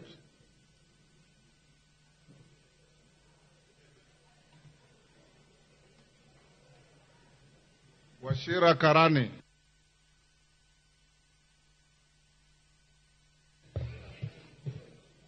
Thank you very much, Mr. Speaker. It's called to speak. You have all agreed to talk for 3 minutes. Correct. So compose your thoughts and deliver your point in 3 minutes. Thank you very much, Mr. Speaker. I want to support the report by the committee on the nominations of various persons to the cabinet. I am particularly impressed, Mr. Speaker, by the first candidate, the nominee for internal security. I want to declare here in this parliament, I come from Laikipia, where in the past we have been having a lot of incidents of insecurity. Our people have been living in hell. But since that person was appointed cabinet secretary in 2022, he has calmed the area. In my area, Mr. Speaker, people used to be killed, animals stolen, women raped, others maimed, but things have changed. I'm sure even the members who come from North Rift will agree with me that things have changed in our region. This is one cabinet secretary, Mr. Speaker, who speaks very little, but does a lot. In the past, a previous government, we had in a similar position somebody who was very, very boastful. He would talk a lot, he would shout, but eventually he was doing very little. Today things have changed. I remember some time back, Mr. Speaker, the previous cabinet secretary in the previous government came to my place. People had been killed, and he talked very, very, very tough. He said he will bring us commandos who will be working with us there, and such incidents will never be repeated. But the same night, Mr. Speaker, when the cabinet secretary took his plane and went back to Nairobi, bandits descended on our area. They killed 7 people. They carried a lot of livestock. Today things are different. I therefore support Mr. Speaker. Thank you.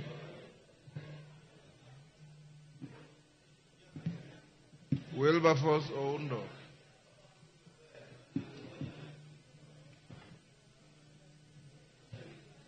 Thank you, Honorable Speaker. I stand here to support the report of the Committee on Appointments.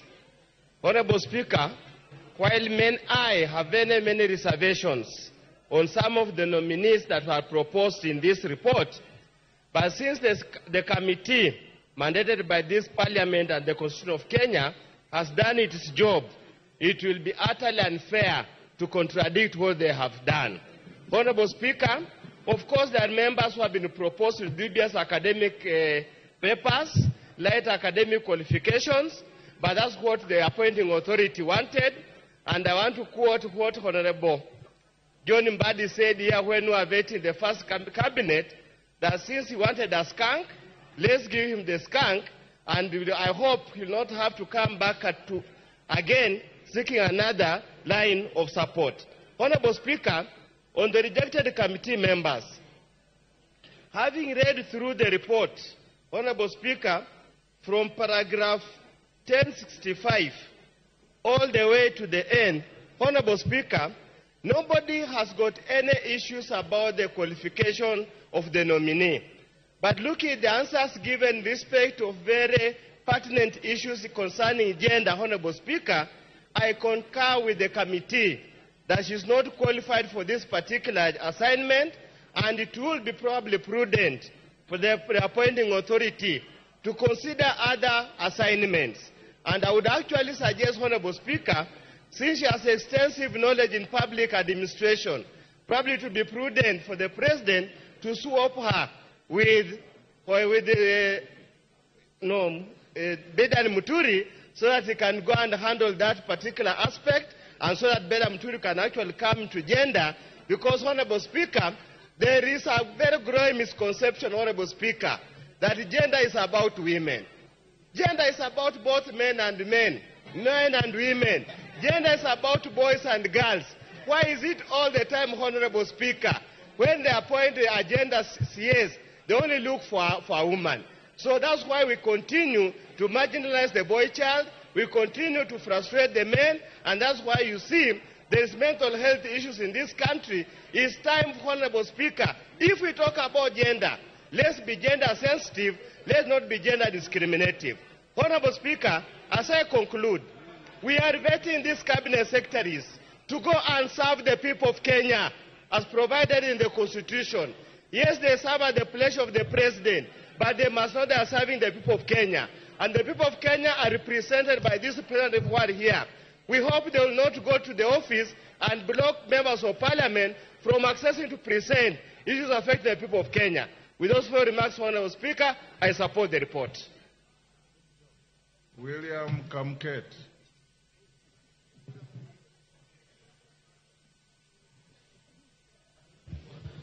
Thank you, Mr. Speaker. Mr. Speaker, I rise to support the report of the committee.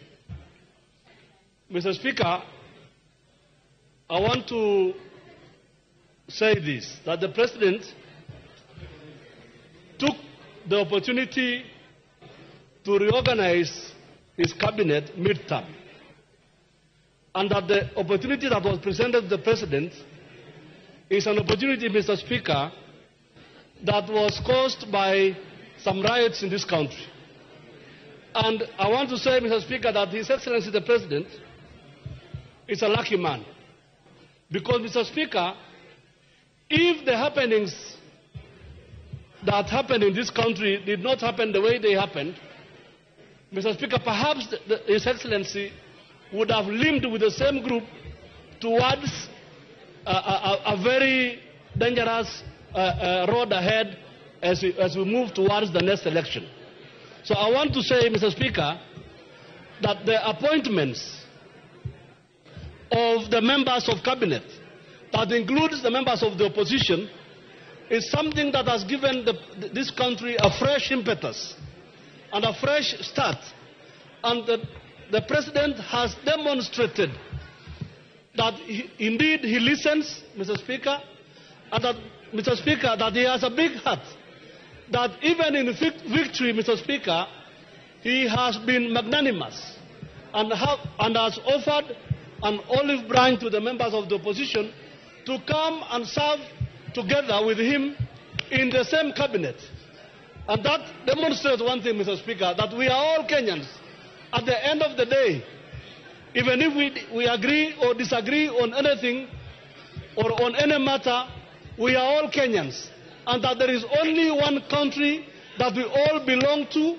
This is the Republic of Kenya, Mr. Speaker. Mr. Speaker, I want to echo what the Honourable Member for Laikipia West said. Mr. Speaker, I want to single out the Minister, the nominee for Interior. I want to say, Mr. Speaker, that that gentleman has done a good job in the North Rift.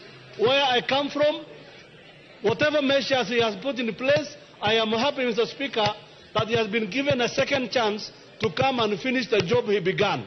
Mr. Speaker, sir, with those few remarks, I beg to support, Mr. Speaker. Beatrice Elachi.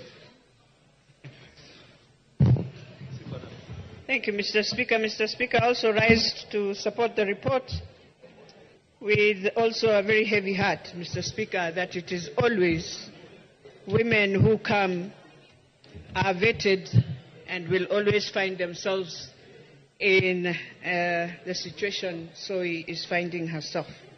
But having said that, Mr. Speaker, I think it is important to understand that we are coming from a very delicate situation. I want to appreciate all the nominees, and I just want to tell them this.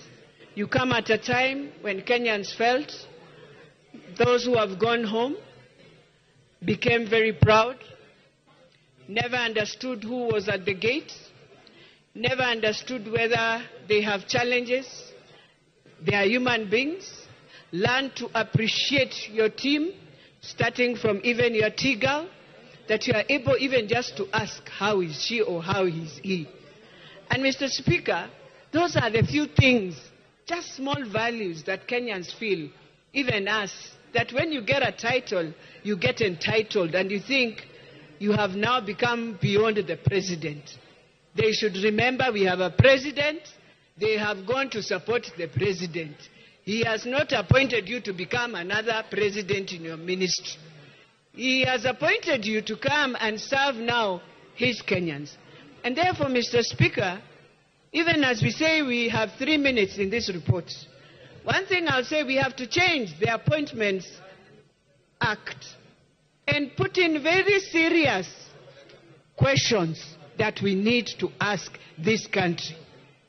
That when you come and say my wealth is this amount, it is always good to expound so that Kenyans don't start thinking, oh, you are doing tenders with government, or that is why you have made your money, or this. No, just expound and explain. But we cannot right now blame the nominees. We can only blame our act the way it is. And so it's important to really amend. We will want to know whether in the neighborhood that you stay, are you a member of the association within your neighborhood? How do you relate with your neighbors? Because you are coming to handle people. And that is the other thing Kenyans were really crying. So I support it, and I say it is time that they know it is time to work. Thank you, Mr. Speaker. Thank you. Rindikiri. Yeah, thank you, Mr. Speaker. I realize to associate myself with the report of the committee, and I say from the outlet, we need to support this report. Mr. Speaker, I have studied part of the report, and I've picked two reports I was very keen on, and one of them is the CS nominee for water, sanitation, and irrigation. Mr. Speaker, when we all watched Mr. Eric articulate the issues of water, I came to a conclusion that this is a nominee who is ready to study, is a nominee who is ready demonstrating the potential to learn more and to lead the ministry. Mr. Speaker, let this nominee be a good example to other young people who are professionals, who are ready to steer. He is not a pollutant candidate. I support that nomination. Mr. Speaker, I really truly identify myself with Professor Kindiki. Mr. Speaker, this is the CS who has put his life in danger. He has visited all the dangerous zones of this country. We know there are zones where the banditry, Al-Shabaab, etc., etc. Mr. Speaker, if one has demonstrated taking a risk, being in the combat front, Mr. Speaker, that is a very nice nomination. Mr. Speaker, he is a person who is available. When you call him, he turns your calls. Mr. Speaker, he writes back and he says he is going to refer back. Mr. Speaker, this is one cabinet secretary who has welcomed members of parliament and the public in his office. I remember, Mr. Speaker, when the cattle wrestling became very intensive in Meru, he came to Ward Balasas himself. He is one person, Mr. Speaker, who keeps his promises. Mr. Speaker, as we nominate, we want to enhance the position of this CS. Mr. Speaker, we need as a House to address the operation of the security system. The Inspector General of Police is a center of weakness. Mr. Speaker, we have to address that because many people see the weaknesses of Kindiki because of the weakness of the Inspector General. Mr. Speaker, with those few remarks, I support. Zamzam. Asante sana Mheshimiwa Spika, na mimi niweze kuchangia mada ya leo ya mawaziri ambao wameweza kuteuliwa. Mheshimiwa Spika, Mheshimiwa Spika, kwanza natoa support yangu kubwa na kuweza kuwapongeza kamati ambayo iliwafanyia vetting. Mheshimiwa Spika, Mheshimiwa Spika, mimi leo nina furaha kubwa kuweza kusema kuwa tumepata waziri ambaye atatusaidia sana katika mining na blue economy. Mheshimiwa Spika. Yes, Chonga. Thank you, Mr. Speaker. I know the Parliament also gives us an opportunity to learn more about language. Is it in order for the member to use both Kiswahili and English? Because nataka kupongeza ile vetting. I think vetting is in English. Tungetaka kujua kwa Kiswahili. In Kiswahili, what is vetting, Mr. Speaker? So that we can learn more of what she has. Thank you, Speaker. Zamzam. Asante sana Mheshimiwa Spika, zote lugha mbili zinakubalika katika taifa na Mheshimiwa Ken Chonga, wakati tuna mada muhimu kama hii. Sisi tumepata kiongozi jasiri sana. Wakati mwingine usinizuilie dadako kuzungumza na nitoa mastimu. Mheshimiwa Spika, napenda kusema kuwa Mheshimiwa Mr. Speaker, I know my sister is a first timer. But what we know that, just a moment, what I know, you either express yourself in English or express yourself in Kiswahili, but you cannot mix the two, Mr. Speaker. And if that is the trajectory that is going to be, kindly, Mr. Speaker, give a ruling to the same. Order, honorable members. Order. Order, honorable members. Order. Order, Owen Bayer. Take your seats. Honorable Chonga, linguistic development is not limited. You can, when you contribute here, if you start in English, you must finish in English. If you start in Swahili, you can finish in Swahili. You must finish in Swahili. But in between, that's not what he's saying. Picking a word, vetting, and inserting it in a Kiswahili prose does not deviate from the norm of starting with one language and veering on. For the simple reason that we even have words like safari in English. It's a Swahili word. And you can be talking in English, say safari, and somebody stands up like Chonga and says you have gone into Kiswahili. So Mama Zamzam is perfectly in order. You never can tell in another 10 years, vetting might find itself in the kamusi ya Kiswahili. Asante sana Mheshimiwa Spika, na naomba dakika zangu 3. Mheshimiwa Spika, niweze kwanza kuchukua fursa hii kumpongeza Rais wa taifa hili Mheshimiwa William Samoei Ruto kuweza kutuchukulia ndugu yetu wa Pwani Hassan Ali Joho kama waziri wa madini na uchumi samawati. Mheshimiwa Spika, hii ni wizara ambayo imeshika sana sehemu kubwa na uchumi mkubwa wa taifa, Mheshimiwa Spika. Na mimi naamini kuwa uwe weledi wake wa uongozi, vile tunavyomjua, ataweza kuhakikisha kuwa madini yanaleta faida kubwa sana katika taifa, na kuhakikisha kuwa wale watu wanaokaa sehemu ambayo tunatoa haya madini wanaweza kupata haki yao, Mheshimiwa Spika. Mheshimiwa Spika, kuna wakati katika taifa hili Mheshimiwa Hassan Ali Joho alikuwa kisimangwa, na mimi nataka nimpongeze kiongozi wa wengi kusema kuwa watoto wengi wako darasani, Mheshimiwa Spika, na wengi kwa sababu ya ukosefu wa karo na mambo mengi ambayo yanawatoa darasani, Mheshimiwa Spika, wengi hawakuweza kufanya vizuri katika masomo. Lakini hiyo haikuwa mwisho, na nimpongeze ndugu yangu Hassan Ali Joho, aliweza kuigeuza akaweza kujisomesha mwenyewe, na sasa anafanya masters, Mheshimiwa Spika, na na uhakika kuwa ataweza kufanya kazi kwa uweledi na kuongoza taifa la Kenya liweze kwenda mbele, Mheshimiwa Spika. Mimi namuombea Mungu aweze kumtangulia mbele, na najua na nguvu na uwezo wa kuweza kufanya wizara ya madini na uchumi samawati uweze kuinuka, Mheshimiwa Spika. Mheshimiwa Spika, niongelee pia huyu dada yetu Mheshimiwa Stella ambaye ameweza kuwekwa kando, Mheshimiwa Spika. Hii ni wizara ya kina mama, na wizara ya kina mama inataka kiongozi ambaye ama waziri ambaye anatuelewa zaidi kwa nini kwanza tulipata wizara hii. Mheshimiwa Spika, ilikuwa dhahiri kuwa dada yangu Stella hakuweza kuelewa hii docket ilikuwa inazungumzia nini, Mheshimiwa Spika. Na ndio maana tunasema, najua ilikuwa inatolewa katika region tofauti, hata wale ambao wametoka kule waweza kutuletea mama mwingine ambaye amepigwa msasa vizuri, anaweza kuhudumu katika hii wizara bila kuleta sintofahamu, Mheshimiwa Spika. Kwa hiyo hii list nyingine yote mimi naisupport, Mheshimiwa Spika, na napenda kusema Hassan Joho, chapa kazi, tuko nyuma yako. Asante sana Mheshimiwa Spika. Honorable McClap.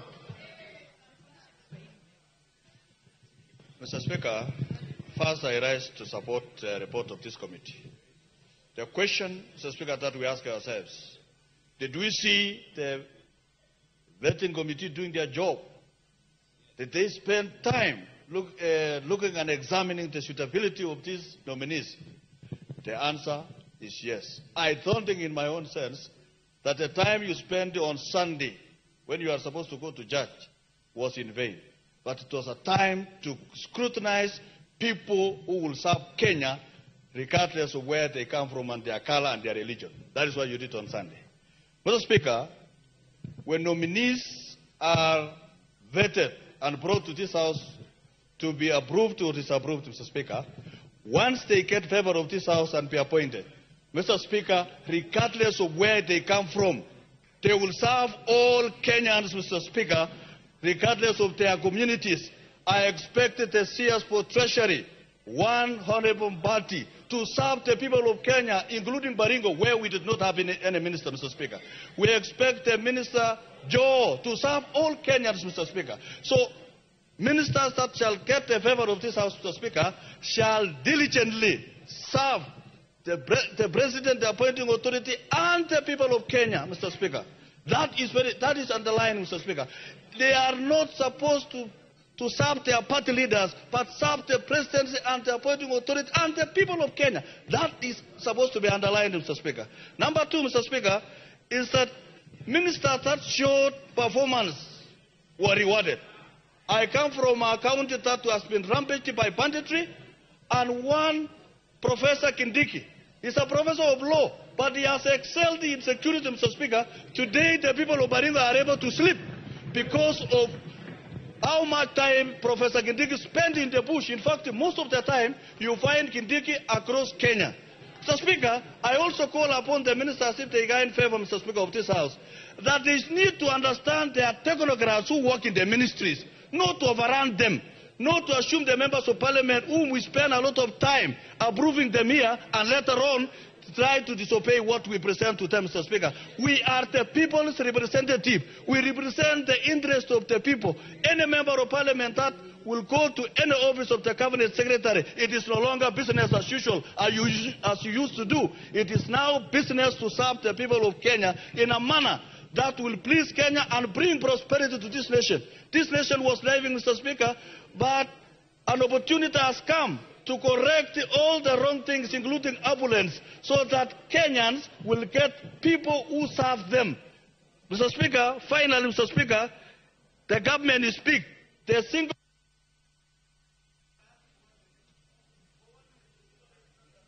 Give him 1 minute. Mr. Speaker, 1 minute. Government is big. I asked the appointing authority, find favor, because this lady did not during the vetting did not communicate properly, and suitability was not correct.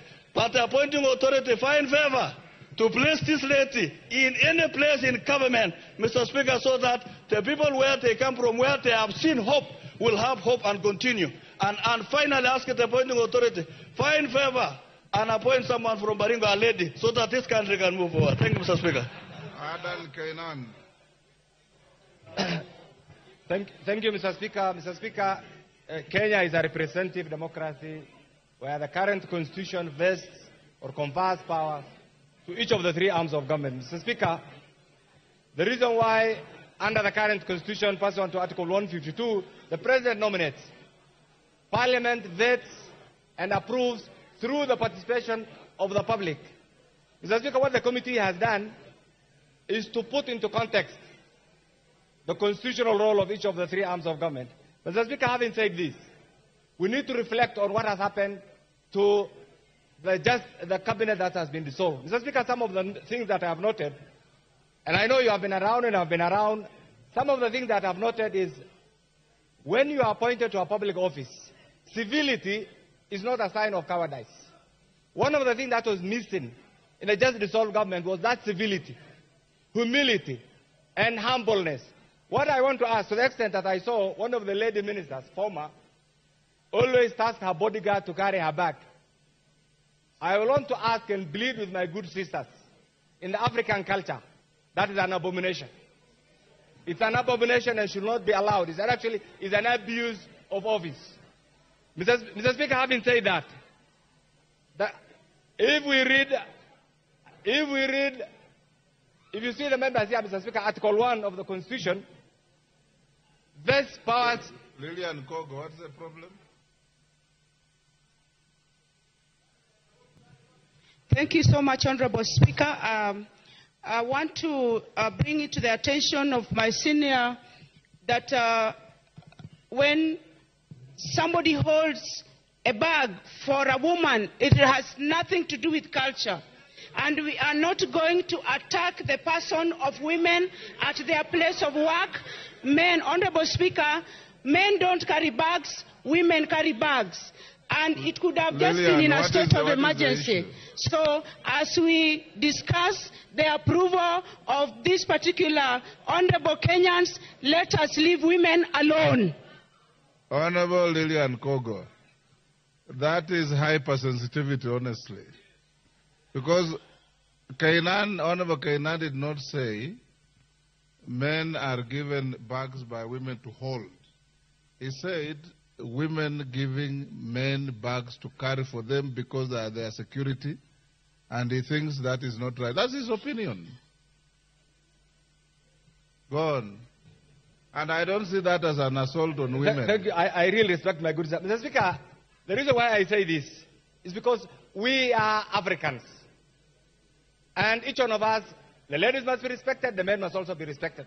The role of a bodyguard is clearly defined in their job description. It's not to carry the bag of anybody, but to take care of the security of that particular individual. Mr. Speaker, they say this. The reason why we have this, and I want to urge those nominees who are likely to approve in the next few, please humble yourselves. This House should not be a conveyor belt for CSs. When we vet them and approve them, we should hold them to the highest standards of accountability. That is the only way the role of this August House will be respected. It's not just a matter of approval, Mr. Speaker. The group who are there, some of them, Mr. Speaker, it was difficult to fix an appointment. It was difficult to get them on telephone. It was difficult to see them. They're like in another world. Once the group who will be approved today, please desist. Otherwise, we'll invoke the provisions of the law to bring you down just the way we approve you today. Mr. Speaker, having said that, the reason why we have this is because we failed in our constitutional pursuit. Mr. Speaker, I want to ask these members, as we reflect on the dynamics, the changing dynamics, can we think of the Bomas draft? And do you know the provisions? Why did we lose that sanity? What happened? Why did we throw away the role of the member of parliament? I want you to think as we do this, because Kenya is a very dynamic country. Can we think of bringing back the Bomas draft so that the role of the member of parliament, as clearly enshrined in Article 1, is manifested in the management of our nation's day-to-day activities? Otherwise, as we are floating. The Speaker, finally, as I conclude this, we have a country. Once you have been appointed, and I want to proudly say, when the young Hassan Joho was elected in 2007, he was my vice chair in the Committee of Defense and Foreign Relations. And I can tell you, regardless of anything that has been said, Hassan Joho remained a resilient, a highly focused, and a well-placed individual in anything that he touched. Even during when he was my vice chair, that is one thing that he clearly demonstrated. But once you are appointed, you are no longer a cost Kingsby in Madam Zamzam. He remains the property of the 50 million Kenyans. And I think now he should move from the coastal politics and contribute to the national well-being of Kenya. Mr. Speaker, for those who have said that the group who have been appointed are products of particular school of thought, I agree. Each one of us remains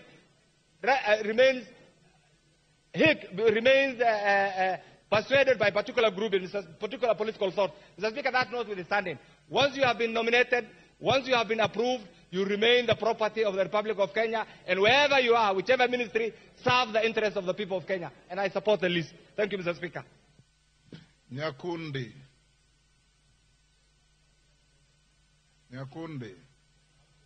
You log in and then you leave.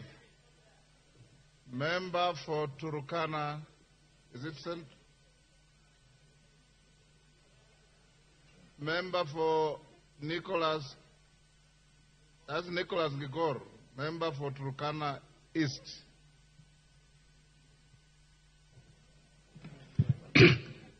Thank you, Mr. Speaker, for giving me this chance to add my voice in support of this list and the report of the committee which you shared yourself. Mr. Speaker,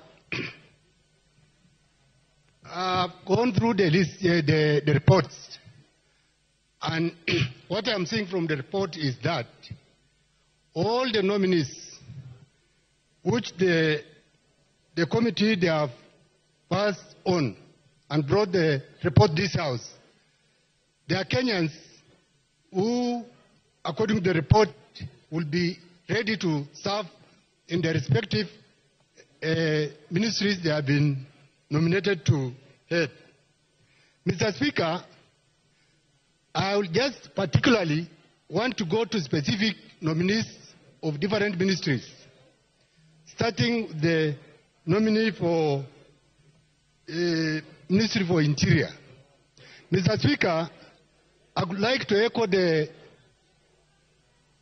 report from by the committee on this particular nominee, that this man, after being given this position in the first place, and me coming from the region which is termed as the bandit zone, that is the North Rift. Mr. Speaker, Professor Kindiki has done a great job in the North Rift. And since the time he was given that position in the last appointment, Mr. Kindiki has done a good job in the North Rift. And given this time also to continue in the same docket, Mr. Speaker, Mr. Kindiki is going to give the people of the North Rift what they have been looking for all these years when it comes to the matters of security. Mr. Speaker, when we talk again, when we look at the list again, this lady, which it has been given the docket of the Minister for Defense. Mr. Speaker, why this lady, she has been in the first place and coming from the pastoral community. You know, we pastoralists, we do our job without being even, we don't look for supervision. And I believe this lady, she is going to do a good job in this docket and is going to show the community, the communities and the countries that she is the right person for that position. And also the Minister for Environment, Mr. Adan Duale. I think now he's in the...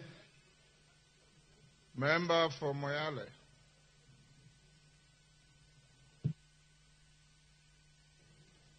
Thank you, Mr. Speaker, sir. First, I want to congratulate the President of the Republic of Kenya for making a wise decision to get people from across the country into his cabinet. Mr. Speaker, imagine a Turkana woman will sit in the cabinet of Kenya. That one, Mr. Speaker, for a long time, the Ministry of Health has been suffering from non-medics at the helm.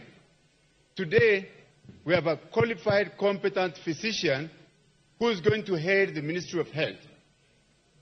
And that person is even a female for that matter. That is the biggest achievement for the Republic of Kenya and for the medical fraternity. That a medical doctor for a long time is going to sit in the cabinet and advance the decisions for the country. In the board, Mr. Speaker, I see an opportunity both for the profession to influence leadership. As a doctor, she's technically sound and willing to learn and work with the team, very highly competent medical team that will advance the healthcare system in the country to a higher level. I think through her, I see an opportunity that we shall be able to achieve the universal health coverage. For the other ministers, there are ministers who have been away from their offices. They have been operating from private offices. They do not answer people's phone calls. And I think it's an opportunity for them to rethink about what they are doing and change their standard. But for the president, I repeat, the president has actually destroyed the opposition. He has brought the country into one table where we shall all work together as a team. And with those, I support the committee report. For the lady who was rejected, as a gynecologist, I have a sympathy that I wish she's not rejected. As a woman, as a doctor who looks after the health, welfare of women, that woman is highly qualified. She is Director of Administration in Office Interior. Why should she not be able to perform well at the interview? So I know the President knows when he picked her, and I hope she'll be chosen. Member for Malava.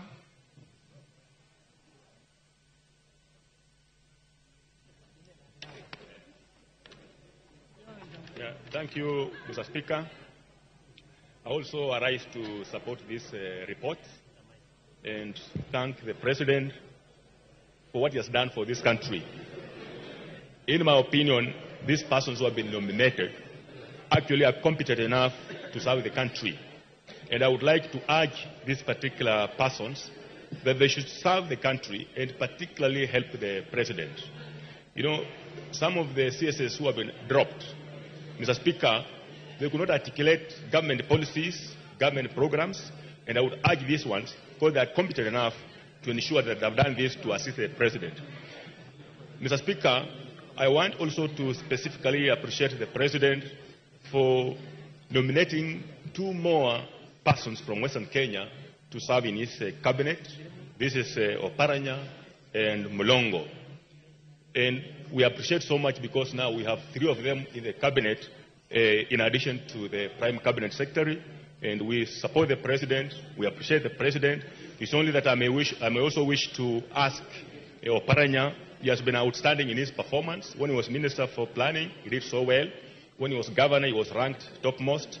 When he was a Member of Parliament, his CDF was ranked the best in the country. I would urge him, because when it comes to formation of cooperatives in Western Kenya, they are weak. Those cooperatives are not so many in Western Kenya. The people in Western Kenya do not really embrace cooperatives. I would urge him, as he serves the entire country, he also focuses so much on Western Kenya to ensure that he has sensitized the people on the importance of cooperatives. He has sensitized the people on the value of the Hustler Fund, which many other communities have embraced and really benefiting from it. I want also to urge that the new CSS who have been nominated, they actually consult a lot from the CSS who have been reappointed in the cabinet, because those CSS who are doing so well, and I believe if this can consult them, quite a lot will happen in the country. Mr. Speaker, some of the CSS who have been dropped were so arrogant, and I would urge the present one now, they become down to earth in terms of their service, and they should know their ministries quite well, so that even when they appear before departmental committees, they know what they are talking about, they know what they are presenting before the committee in terms of their ministries. Otherwise, I support this report. Thank you. Opondo Kaluma. Honorable Speaker, I thank you very much. Honorable Speaker, before the nomination of the last batch of the nominees herein, I spoke here very passionately about the need for the appointing authority to always comply with the provisions of Article 232 of the Constitution, in particular sub-Article 1, G, H, and I. Honorable Speaker, when I spoke so, I did not know who the President had under consideration. But I was speaking because when you come from Homa Bay across Migori to Nyamira and Kisii, we had only 1 CS in Machogu formally. And we had only 1 PS in Raymond Omolo for Interior and National Security, for whom we had thanked the President. Honorable Speaker, allow me therefore to start by thanking His Excellency the President for not just ensuring ethnic and regional balance, but for remembering minorities living within Luo Nyanza. Honorable Speaker, it is the first time a person from Luo Nyanza region, not necessarily a Luo, has been nominated to be appointed, if this House approves, as the Cabinet Secretary in charge of Treasury. Honorable Speaker, it is also the first time we are having that ministry and also a person in charge of the energy docket, if approved, from that same region. Yeah, order. Yes, Carol Omondi. Save his time. To profile the Sudanese people as not necessarily Luos. Thank you, Honorable Speaker. Honorable Speaker, Honorable Karoli is a Suba, and Subas are minorities living within Luo Nyanza. They are not Luos. That is the fact of the matter. And so let me make that very clear. But I'm thanking the President because that appointment is within Luo region. Honorable Speaker, that in addition to the other nominations and of people whose integrity, whose competences we have tested in this House, make me very pleased. I also want to thank the President for nominating the former governor for Kakamega County, which was the best in terms of performance of counties, the Honorable Wycliffe Oparanya and Governor Joe. Honorable Speaker, let me end by thanking, as I thank the President, for appointing the Honorable Murkomen to the Ministry of Sports. You know, we forget Kenyans, but this was our best striker in Bunge Football Club, position 9, and I'm not worried at all that he's going to do very well. Honorable Speaker, having said that, let me make a comment on one thing that is very important. Honorable Speaker, the Committee on Appointments is the most powerful committee of this House. It is a committee chaired by none other than the Speaker of the National Assembly, who is the third in ranking in government. Honorable Speaker, when you look at this list, there are people who have been politicians as MPs, as governors, or have been ministers before having undergone vetting, except only 3. Honorable Speaker, you may therefore forgive those who never appeared to be well composed before the committee. Honorable Speaker, you know Dr. Barasa is my family doctor. I saw her look at you and she was very shaken before the members initially for the first 30 minutes. But you saw how she got composure as the vetting went on. Honorable Speaker, this lady called Stella Soilangat. This lady served as a divisional officer, assistant county commissioner in my area. This lady served as an assistant commissioner, county commissioner in my area. Let us forgive if she appears before you, the Honorable Speaker, with these serious members, Honorable Ichungu Abrejunet. Let us not judge her on failure to define one word called femicide and those others. This lady will deliver. And therefore I support this Honorable Speaker, but I'm praying for a rejection or a disapproval of this part and its amendment so that this lady may also be included. Honorable Speaker, in the first Parliament, we rejected Phyllis Kandie. And she performed very well, Malonza. Now it is this lady. What is our issue with the ladies that every vetting, at least some woman must be rejected? Honorable Speaker, I pray this amendment be made. Otherwise, I'm grateful.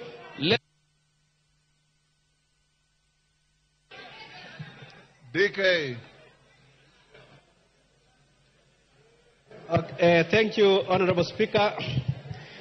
I want to set the record straight that I support the report of the Committee on Appointment with reservations on the rejection of Stella Langat.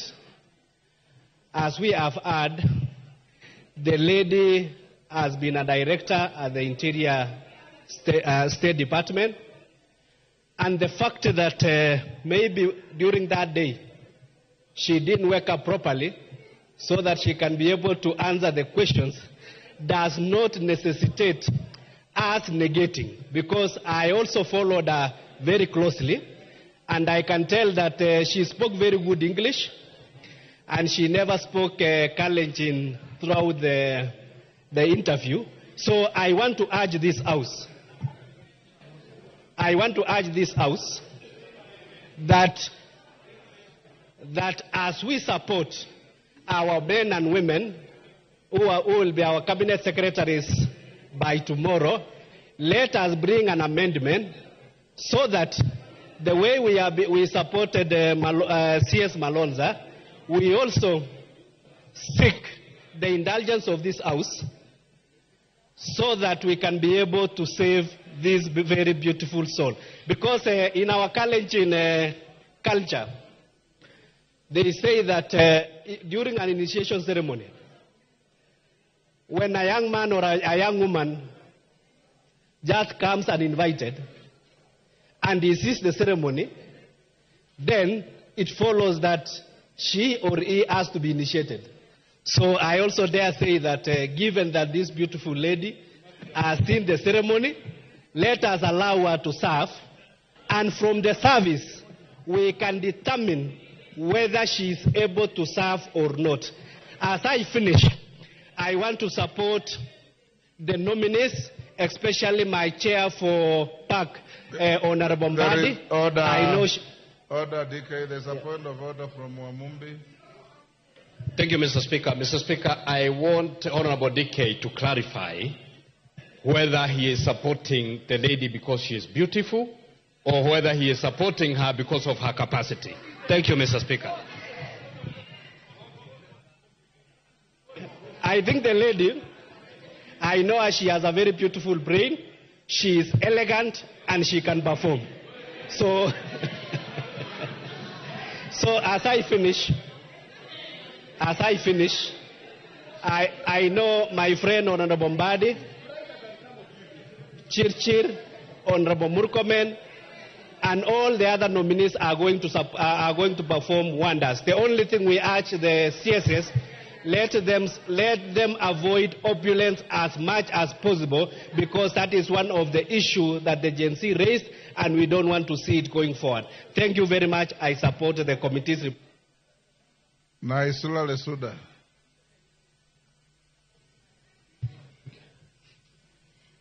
Thank you, Mr. Speaker. I do not want to belabor on the points that honorable members have already talked on or talked about.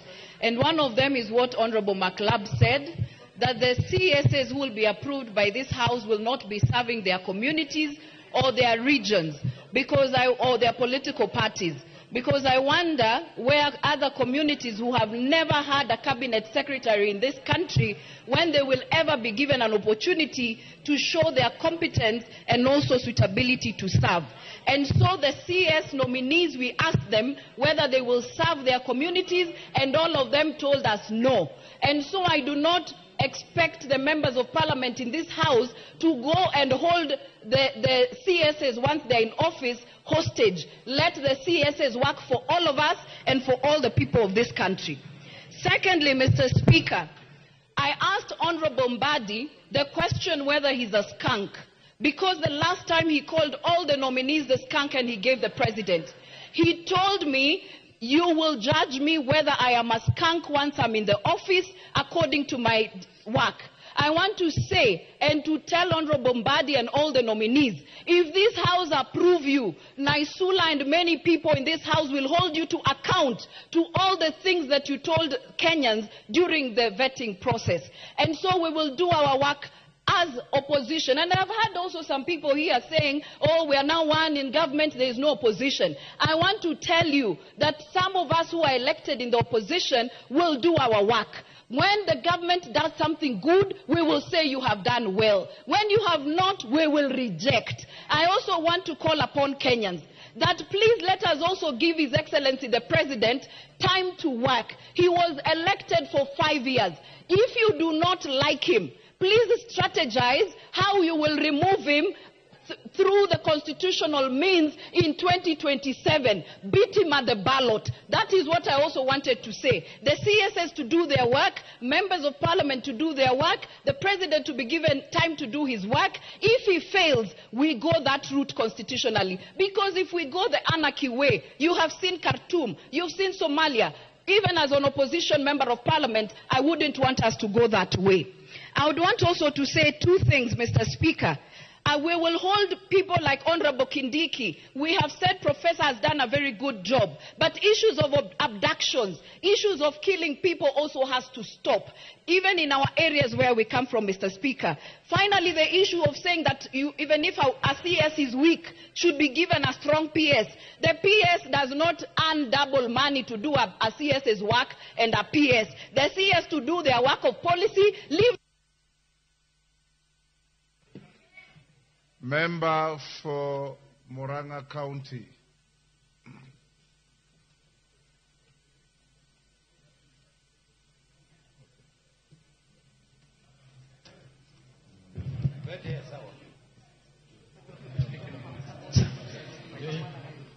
Give the mic to Betty Minor. You are switching the mic in the wrong places.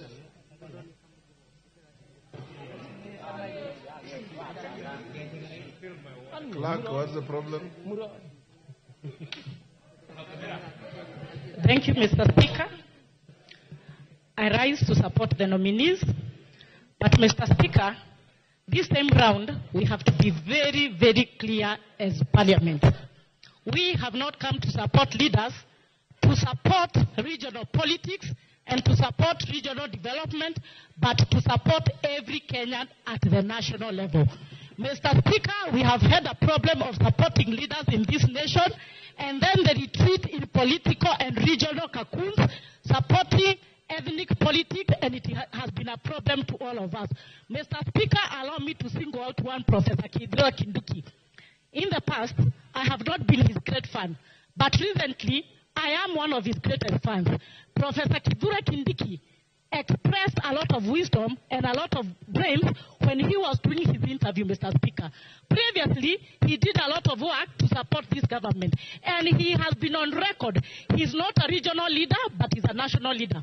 Mr. Speaker, we want to urge that this parliament, we are a national parliament, and we can only support national leaders, but not regional leaders or leaders who want to retreat to village cocoons. So, Mr. Speaker, I rise to support the nominees. Thank you. Thank you. Makali Mulu.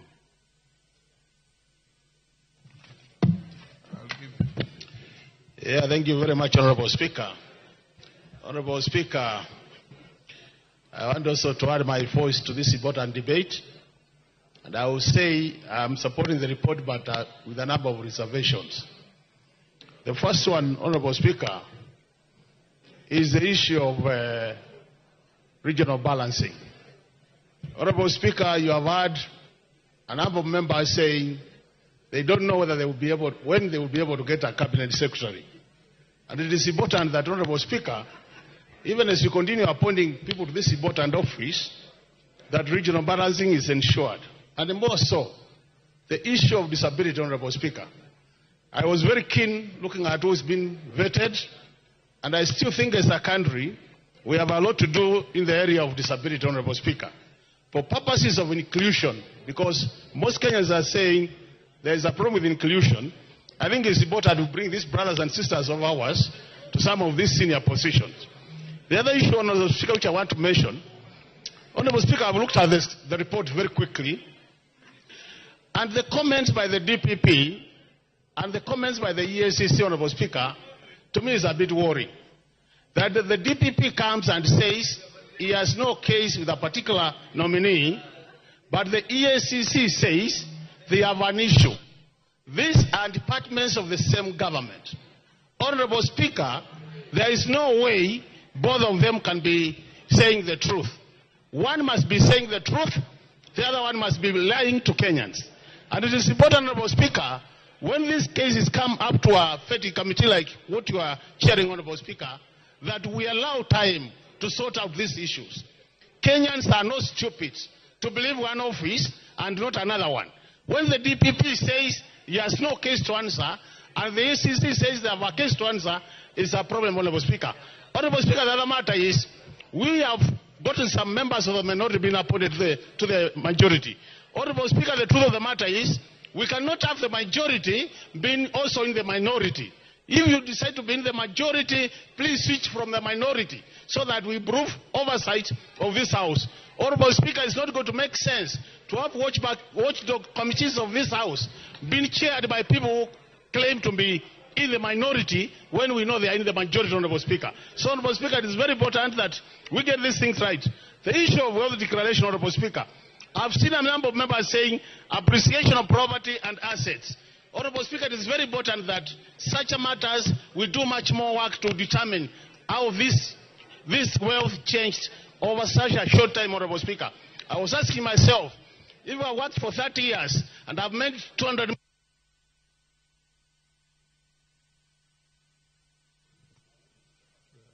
Osoro.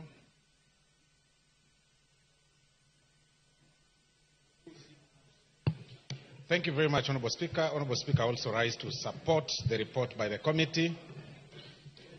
But I also want to single out some few nominees that I observed 1, 2, or 3 things and learned something. Honorable Speaker, the nomination of the Honorable Ali Hassan Joho is an inspiration to so many young people out there who may have lost hope. That it really doesn't matter where you come from, how you scored in the grades that you got in high school.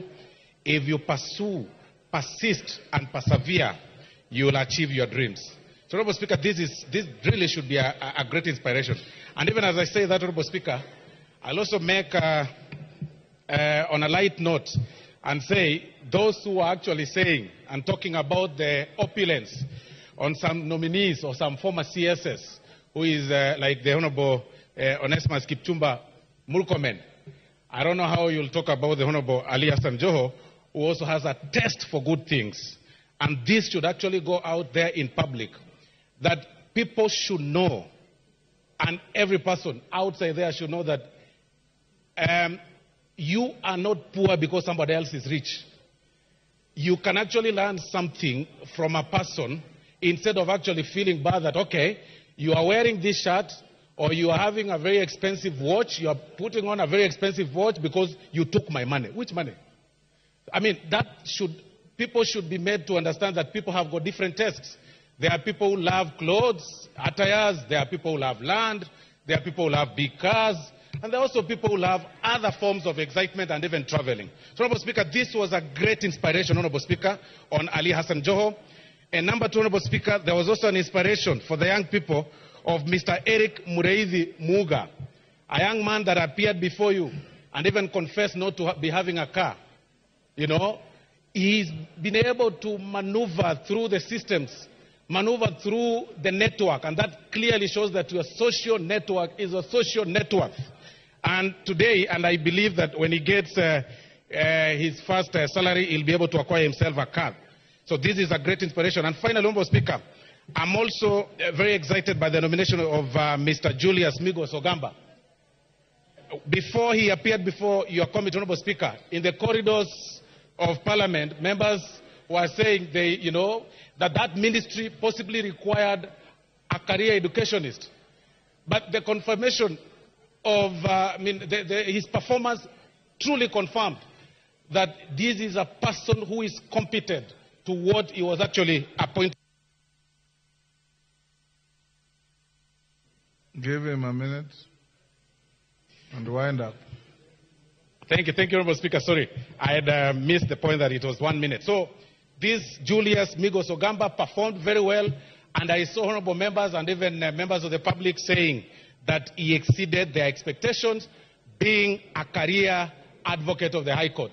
That again shows that advocates are all round. They can actually do anything. It can be like you've seen Professor Kithure Kindiki and so many others, Honorable Speaker. So, Honorable Speaker, I really want to support this and also tell the nominees that once they assume office, not to make themselves some demigods, not to, develop what we call in basic language big heads, by pride and everything.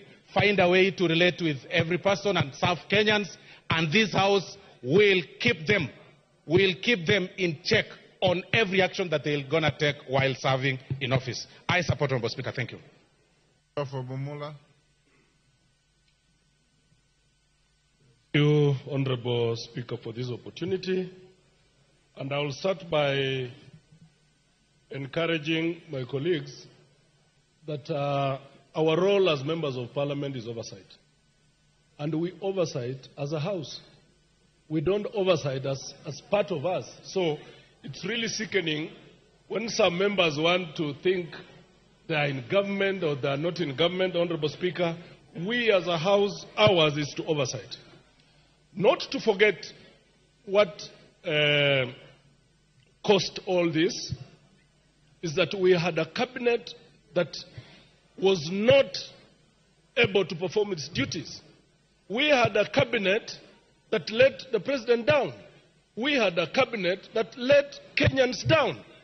And it gave an opportunity to the president to have a new cabinet, which we hope it's going to help him to serve Kenyans better. Honorable Speaker, we will continue oversighting because it's our responsibility as a House. Some of the colleagues that have joined the cabinet are members of this House. We expect nothing but performance. We expect nothing but good manners. Kenyans expect more, that they perform. They have been here. They know things that have been hurting Kenyans, that they go and perform and do good to Kenyans. That was a wake-up call for all of us, that Kenyans are still angry. I urge the President of the Republic of Kenya to continue doing more in ensuring that every other Kenyan must feel comfortable to live in Kenya, by ensuring that we have regional balance, by ensuring that every Kenya, it doesn't matter where they come from, but they must feel part and parcel of this country. And I want to congratulate my minority leader, Honorable Pio Wandayi.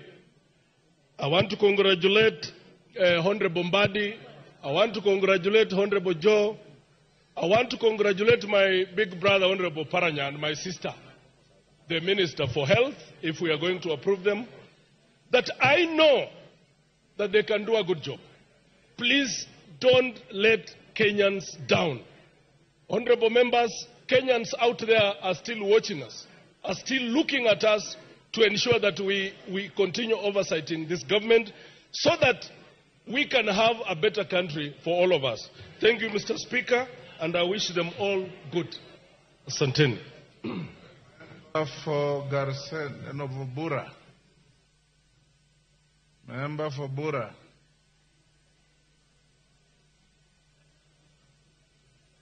Give him the mic. Thank you, Honorable Speaker, for giving me this opportunity to add my voice onto this very important motion. Honorable Speaker, I want to single out some of the nominees who are before this House today. I want to start by one Honorable Eden Duale, who is a role model to some of us. He was the area member of Parliament for Dugis when I was completing my high school, and we met in this august house while we are both representing our great people. He's a man who has served and who has truly shown his abilities. We are proud of him, and we are sure that he's going to serve the nation as his position as the CS in charge of environment, forestry and mining. I want to also congratulate Honorable John Mbadi, who happens to be my chair in Public Accounts Committee. It has never been in doubt his abilities, his skills and expertise in ensuring that he be the driver and steers the country in good direction. I wish him well. I also wish to take this opportunity also to congratulate Ali Hassan Joho, our regional kingpin as well. It is an inspiration to many of us that somebody who got an... Yes, Betty Maina, as your point of order. Member for Bura, take your seat. Give the... Why are you malfunctioning? Not here to Mr. Speaker, we are not here to pass regional kingpins. We have been having a problem of passing leaders, and then they retreat to regional politics, regional development, or village cocoons. We are here to pass regional, national leaders. So I want him to withdraw regional kingpin. And apologize on that point or not on that order, on point of order. Yes. Mr. Speaker, I beg to reject and continue with my contribution. Hold on, Bura.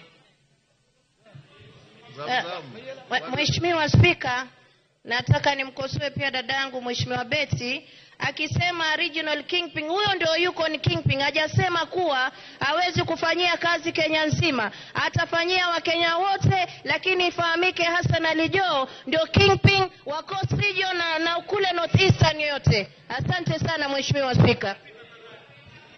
Order. Member for Bura, carry on. Yes, thank you, Honorable Speaker. I wish to conclude my contribution by saying that we support the nominees, and it is in our diversity, our regional background, that our strength lies in that. We are not saying that once somebody is a nominee from a certain area, he serves only that area. He will serve the Republic of Kenya. We are proud of them. We are supporting them. We are wishing them well. And some of the nominees personally interacted. Somebody like the CS for Interior, Cabinet Secretary. His background, being a lawyer, but he has performed exemplary in that docket.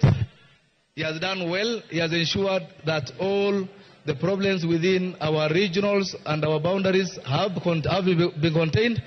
And I wish, and I also want to thank the appointing authorities, His Excellency the President, for listening to Kenyans and ensure that he enhances this broad-based government where people are not looked at the lenses of regional and ethnic background, but they are given an opportunity because of the expertise and the skills that they have. I am sure, I don't have any iota of doubt, that all the nominees who have been given those positions, if passed by this House, will serve diligently and will be Kenyans and not regional cocoons and regional kingpins, but will ensure that they have performed. And we are here to support them and wish them well. Thank you, Mr. Honorable members, before I give the next, I want to acknowledge in the public gallery Ngereriti Secondary School from Konoin, Bomet. Ngererit, yes, from Bomet. On my behalf and on behalf of the House, we welcome the students and their teachers to Parliament. Esther Passaris. Thank you, Mr. Speaker, for giving me this opportunity to contribute to the list of CSs that have been recently vetted. I want to commend the committee under your leadership and that of the Deputy Speaker for the good work that you did, for the transparency of having it aired across all media houses, including social media.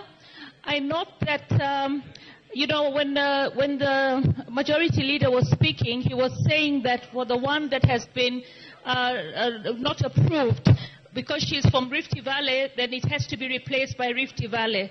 I feel that it has to be replaced by the best person possible for the job. And when we look at the regional balance, we can see that Mount Kenya got the lion's share. Rift Valley had 4. And if you look at Northeastern, they only had 2 or 1. So I think if we want to have a replacement, we're looking for somebody who is the best person for the job.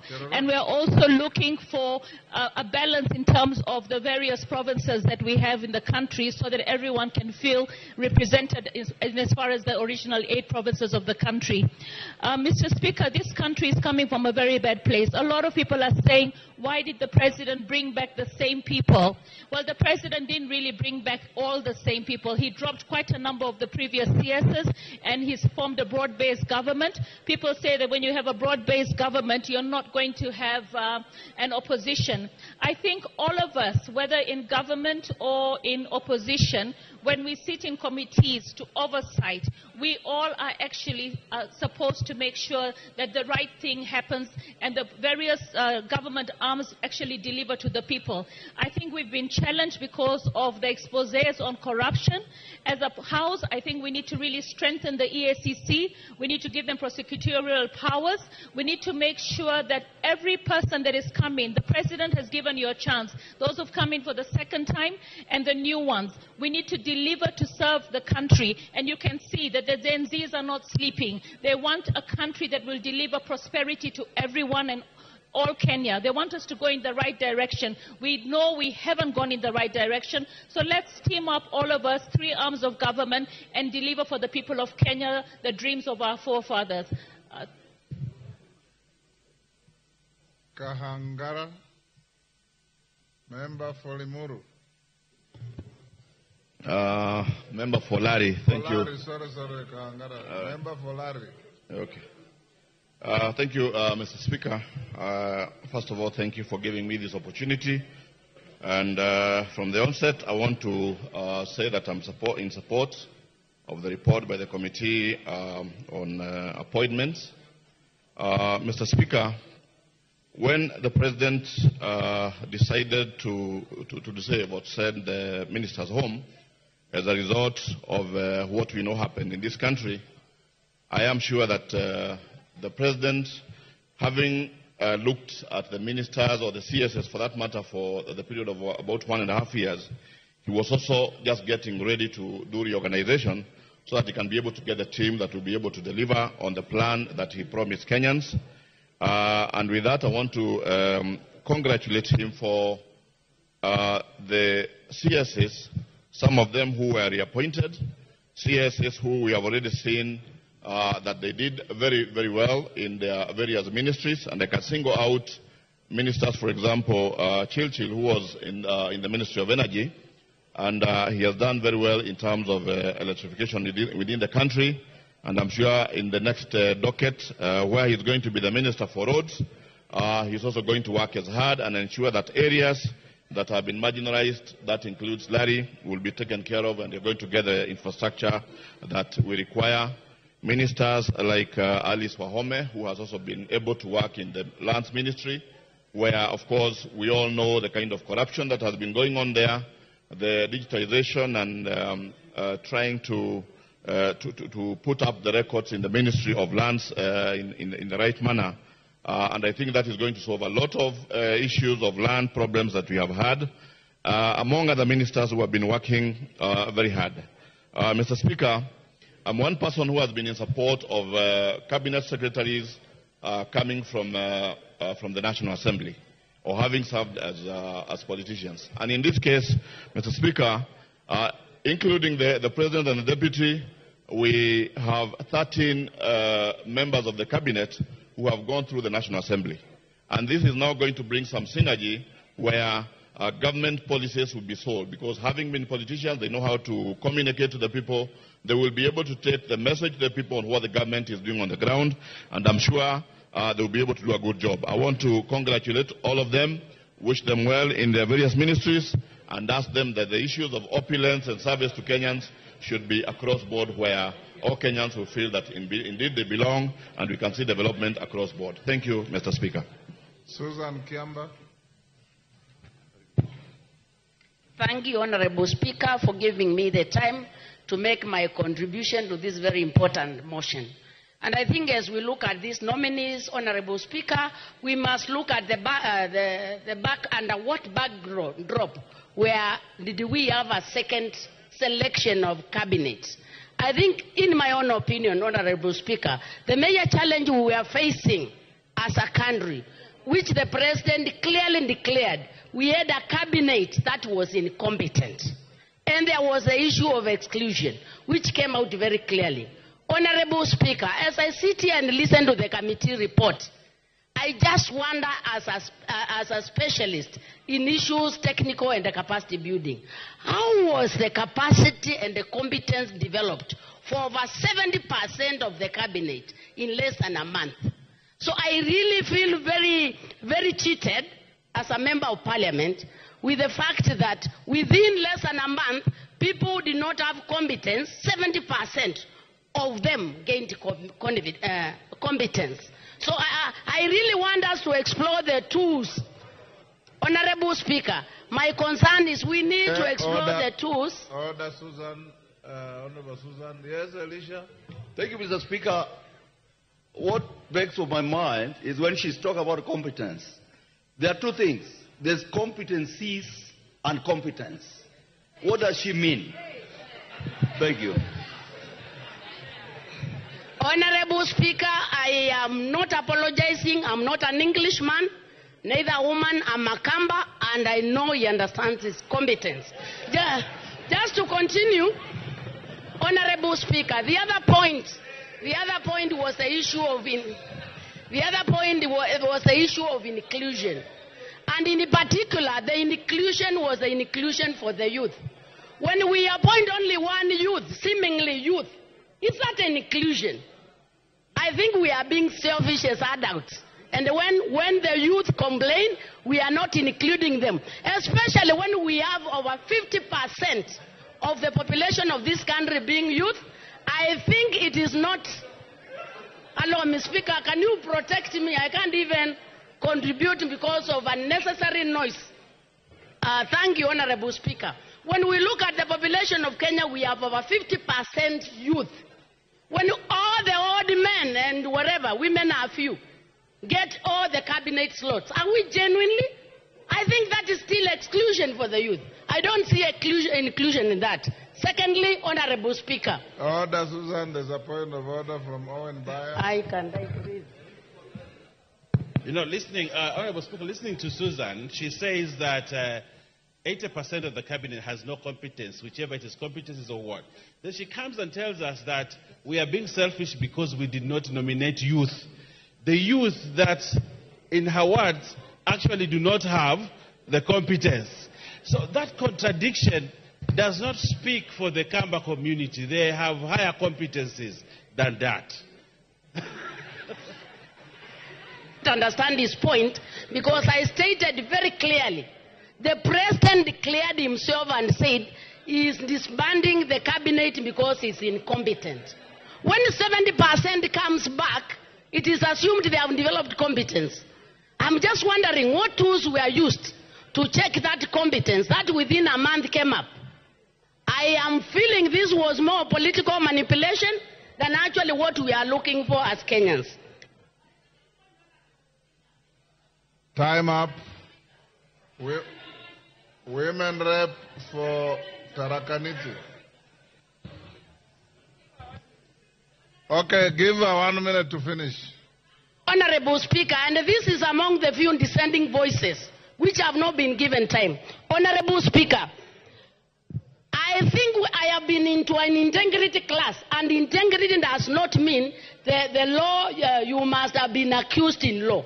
Even when people doubt you and what you stand for, matters trust is an integrity issue. We have a case where somebody was accused by ESCC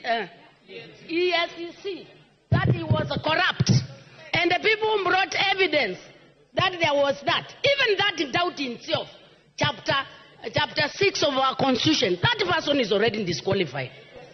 The last one, what I see is political manipulation of joining numbers of UDA and the ODM to get a super majority, but not a genuine concern to give Kenyans competence. Thank you, Honorable Speaker. Go on. Okay, thank you, Mr. Speaker, sir. Thank you, Mr. Speaker, sir, for giving me a chance to contribute to this very important motion.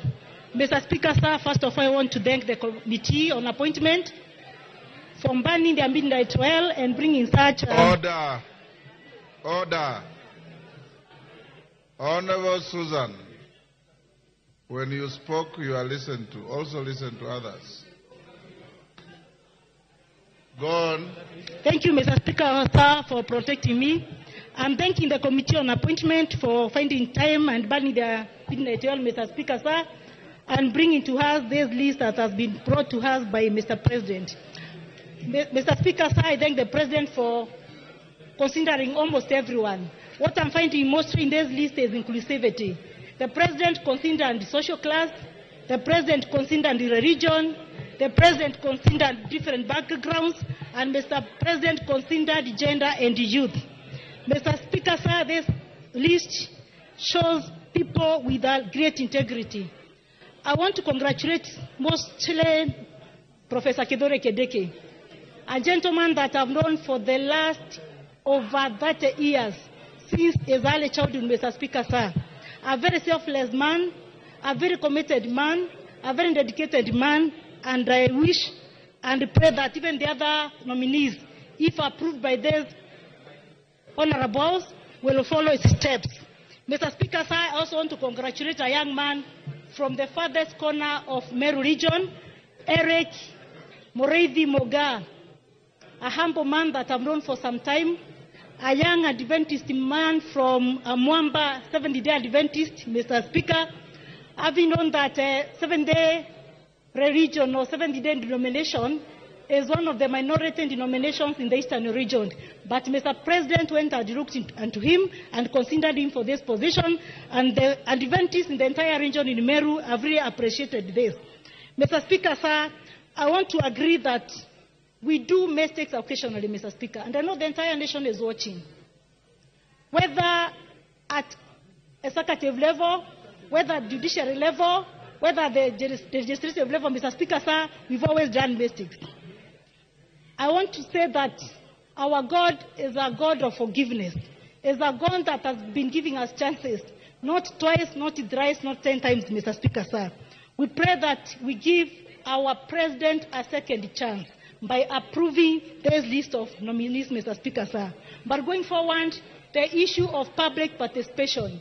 We are where we are, Mr. Speaker, sir, because public participation in this country is not effective, it's not... Atandi. Atandi. Thank you, Honourable Speaker, for giving me the opportunity. And let me begin by supporting the report from the vetting committee. Honourable Speaker, the Constitution says that the Cabinet should reflect regional and ethnic diversity. I want to agree that the nominees that are before us truly reflect the face of Kenya in the area of regional and ethnic diversity. Honourable Speaker, I am one of the people who prodded the President to make certain appointments, and I'm happy that my friend John Badi is going to be the Cabinet Secretary for Treasury. Honourable Speaker, the ministers come from certain regions, but they are not supposed to work only in those regions. Honourable Speaker, the cabinet that is dissolved had some ministers who are notorious for turning their offices into their ethnic enclaves, where if you visit a minister's office, you only find this minister busy with their people from their villages. I want to urge the new ministers who are coming on board that even though you come from a particular region, you must understand that you are going to serve the people of Kenya. We had one from my region, Honourable Speaker, that every weekend you would find him distributing relief food from each village to the next. And I asked him to ensure that he serves the people of Kenya. Honourable Speaker, I'm happy that that minister has not been retained. So I want to tell the ministers who are coming on board to ensure that they serve the people of Kenya. Secondly, Honourable Speaker, when we talk about opulence and wealth declaration, because Kenyans have said that the vetting process did not question the nominees about their sources of wealth. They only came and said, I am worth 500 million. Honourable Speaker, I think the biggest question here is for these nominees, because we know most of them. We know how they lived and how they have been living. If tomorrow they begin to live certain life which we don't understand, then we will have to question them, because some of the ministers who have been removed from cabinet today, we knew them. There were people who were just eating omena and madondo with us. But then they began to eat at Serena and to dress expensively. So that is the question that we need to ask as a House. And lastly, Honourable Speaker, we said that the President took some of our members into his cabinet. I want to agree with my party leader that some of the members who are taken from our side are experts. Honourable Speaker, we want the vetting exercise. We watched it live. And Honourable Speaker, I am convinced that the members who came from the ODM party, the 4 of them, they have demonstrated capability, they have shown competence, and I know that they are going to serve the people of Kenya. I want to wish them well as they take over. Thank you, Honourable Speaker. Bowen. Finally. Thank you, Mr. Speaker, for giving me this opportunity to support the committee report. And Mr. Speaker, I want to... Honorable Bowen, as you speak, members, because of the interest being overwhelming, can I encourage you to speak for 2 minutes? 2 minutes. Starting with Bowen. Thank you, Mr. Speaker, for giving me this opportunity. And I want to start by saying I want to support the committee recommendation, Mr. Speaker, on all the cabinet secretaries, Mr. Speaker. Mr. Speaker, I want to specifically talk about the Honorable Kindiki, who has really worked hard in Kerio Valley to make sure that we have a peace in Kerio Valley. Though, Mr. Speaker, we still have some challenges of insecurity in Kerio Valley. Mr. Speaker, I want also to thank the Honorable, His Excellency the President, for nominating one again or reappointing Murkomen. Mr. Speaker, Murkomen was condemned, Honorable Speaker, and the Ministry of Roads, Mr. Speaker, is the ministry with the highest public debts. Is the ministry with the highest pending bills. Mr. Speaker, it was very difficult, but I want to tell you, Mr. Speaker, he really tried, the Honorable Murkomen. And even as he moves to the sports, Mr. Speaker, the Honorable Murkomen, I'm very sure that he's going to excel in that field. Mr. Speaker, I want to also thank the President for nominating my good friend, the Honorable Mbadi. And with all the skills on the Honorable Mbadi has shown, and the experience he has shown even in this House, Mr. Speaker, I'm sure that going to Treasury, he is going to use his knowledge as a serious accountant and expertise in finance, Mr. Speaker, to turn around the economy of this country and to make sure that our economy grows. Mr. Speaker, I want to really talk about the nominee who was rejected. Mr. Speaker, it was very unfortunate. I wish the committee would have shown us the marks. Who scored the highest and why he scored the lowest, Mr. Speaker. Because it was wrong to condemn the lady, Mr. Speaker, because of what UNED said that they were considering about including the physical looks. Mr. Speaker, I hope she was not dropped because of that. So, but anyway, Mr. Speaker, we want to ask His Excellency the President to consider her in another position. Thank you, Mr. Speaker. Farah Maalim. Mr. Speaker, thank you very much. Mr. Speaker, this cabinet is the most representative, both in terms of form, substance, equity, equality, and diversity since we got independence in this country. Mr. Speaker, I commend the President for looking at the four corners of this country and making sure that we are looking for the best. Mr. Speaker, I have been around for quite a long time. I remember the first cabinet of this country, how it was, all the way to the one we have here now. I think this country is better united today and more cohesive with this kind of a cabinet than it has ever been in the history of independent Kenya.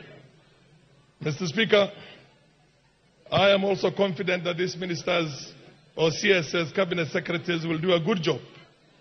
And just like that, on a cursory look, I see a number of good people who have done a good job previously, who are again featuring in this. Kindiki, Davis Chirchir, Duale, and many others, many others. And then I also see some very good, powerful, fresh blood like Mbadi. Mbadi has been in the Public Accounts Committee from the days we were in Parliament, me and you here, in the 10th Parliament. So he knows exactly what goes on in... Mr. Speaker, can I have 1 more minute? He knows exactly what happens in Treasury, inside out. And I'm sure he's going to do a very good job. Mr. Speaker, let's give this cabinet space. Let's support them. Let's support our president in this case, because this country has got to be kept together. Those who are running around with all these demonstrations and the rest, I have seen what a failed... Done. John Waluke, I added you a minute, yes. Yes.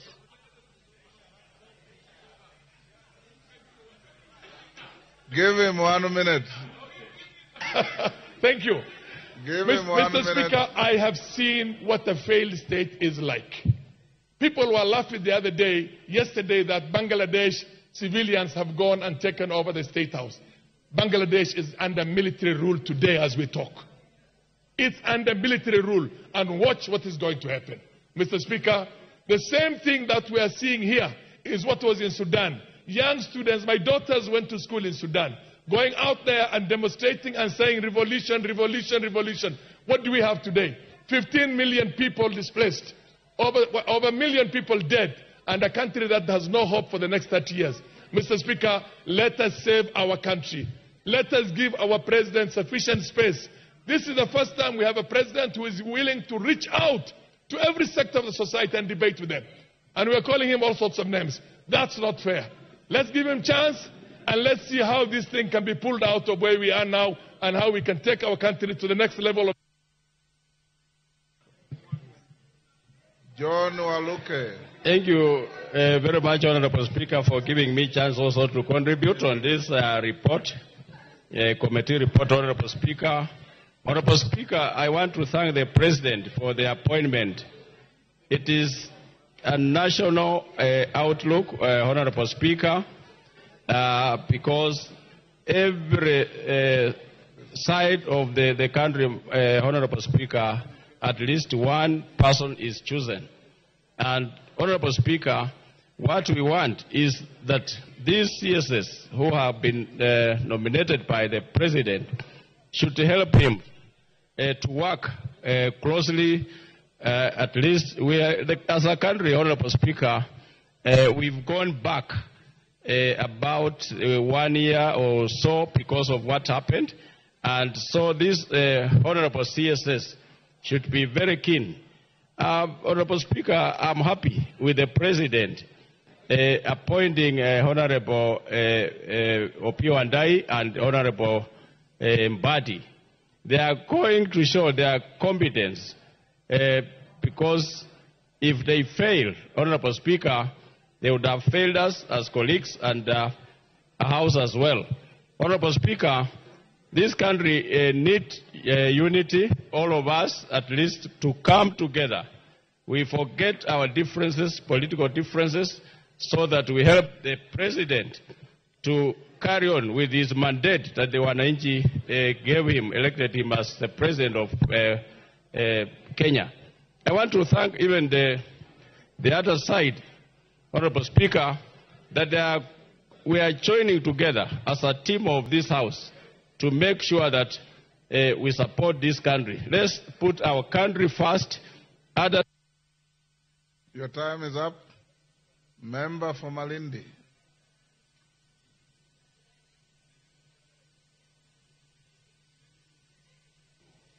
Asante sana Mheshimiwa Spika. Mheshimiwa Spika, nasimama hapa kuunga mkono haya majina yote yenye ambayo yameweza kuteuliwa na Rais William Samoei Ruto ili kuweza kuwa mawaziri katika baraza la mawaziri. Mheshimiwa Spika, tunashukuru pia sisi kama wanawake 5 wameweza kupatiwa nyadhifa kubwa mbalimbali, na ni haki yetu sisi kama wanawake ya kusema ya kwamba tunashukuru. Tunashukuru pia vile vile tumeona kijana mmoja ambaye ameteuliwa katika Wizara ya Maji, ambapo tunajua sisi kama vijana pia hili jambo limekwenda kutufurahisha. Mheshimiwa Spika. Mheshimiwa Spika, mimi niko na mambo mawili tu kuambia wale mawaziri ambao wameteuliwa. Jambo la kwanza ni kwamba hatutaki watu wa yesa. Mheshimiwa Spika, tunataka watu ambao wataketi na rais na kuweza kumwelezea rais na kuweza kumsaidia rais kwa sababu ya Kenya iweze kusonga mbele. Mheshimiwa Spika, hawa ni watu wenye ambao watakuwa kwa karibu sana na rais, na wao hawafai kuwa ni watu wa yesa. Wanafaa ni watu ambao wataweza kusaidia hii hali ya Kenya. Mheshimiwa Spika, ni onyo tu Mheshimiwa Spika ya kwamba wale mawaziri wengine wamekuwa ofisini miaka 2 na kwa sababu ya sababu zisizoepukika wameweza kuachiliwa wengine. Hata wao hivi saizi wajue ya kwamba wanakwenda kupatiwa kazi, lakini Wakenya wako chonjo na wasipofanya kazi yao vizuri, Mheshimiwa Spika, sisi kama Wakenya tunakwenda kuanguka na wao. Asante sana Mheshimiwa Spika. Mwengi Mutuse. Thank you, Mr. Speaker.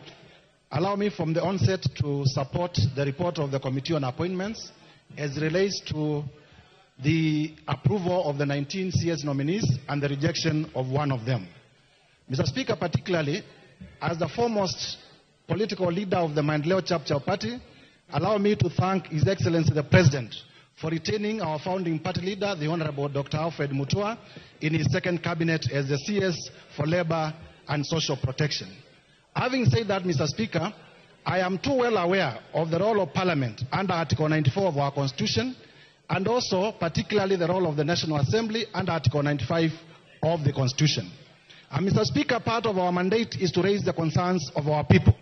And I want to particularly address the cabinet secretaries whom we are approving today, to tell them that their work is cut out.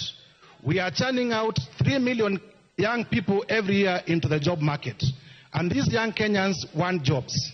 It is the role of cabinet to very urgently create jobs for these young people. And to create those jobs, the economy must grow by double digits. And therefore, you have no time for luxury. The role of Parliament will be to oversight.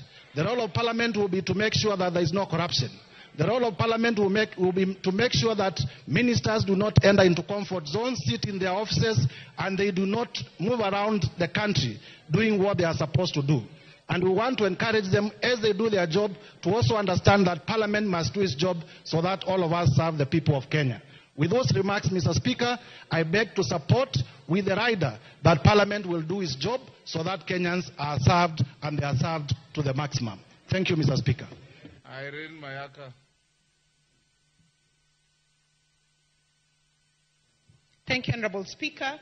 Honorable Speaker, I also stand to, from the get-go, support the report from the committee. And Honorable Speaker, I just want to say that, number one, that for these particular nominees, we just want to let them know that, yes, some of them have been given a second chance against what the public really wished. And we want them to make sure that they do a good job. Honorable Speaker, I also want to just acknowledge the fact that from our end, we submitted our experts and donated our experts to the President. And I want to wish the Honorable Mbadi, the Honorable Joho, the Honorable Oparanya, and the Honorable Opio the very best. Honorable Speaker, my third point, I also just want to say that the public was witnessed how great the Omogusi community also gave one of our sons, who is a lawyer, but he did show that he can actually be competent in the ministry within which he has been supported. Honorable Speaker, finally, I want to say that as gender, some of us are not blind to gender. And we did see and we support the committee on the rejection of the gender nominee, and we'd like to ask the President to give us another competent nominee. And Honorable Speaker, as has been said before, the gender nominee does not have to be a woman. Even someone like Honorable Wanjala can be a very good minister for gender. And so, Honorable Speaker, we just want to say that we support the competence and we want to have competent people. And just to let the CS nominees know that, yes, you have been approved, but if you do not do your work well, we will make sure that we come back here and impeach you. For now, we wish you the best. Thank you. Honorable Tandaza.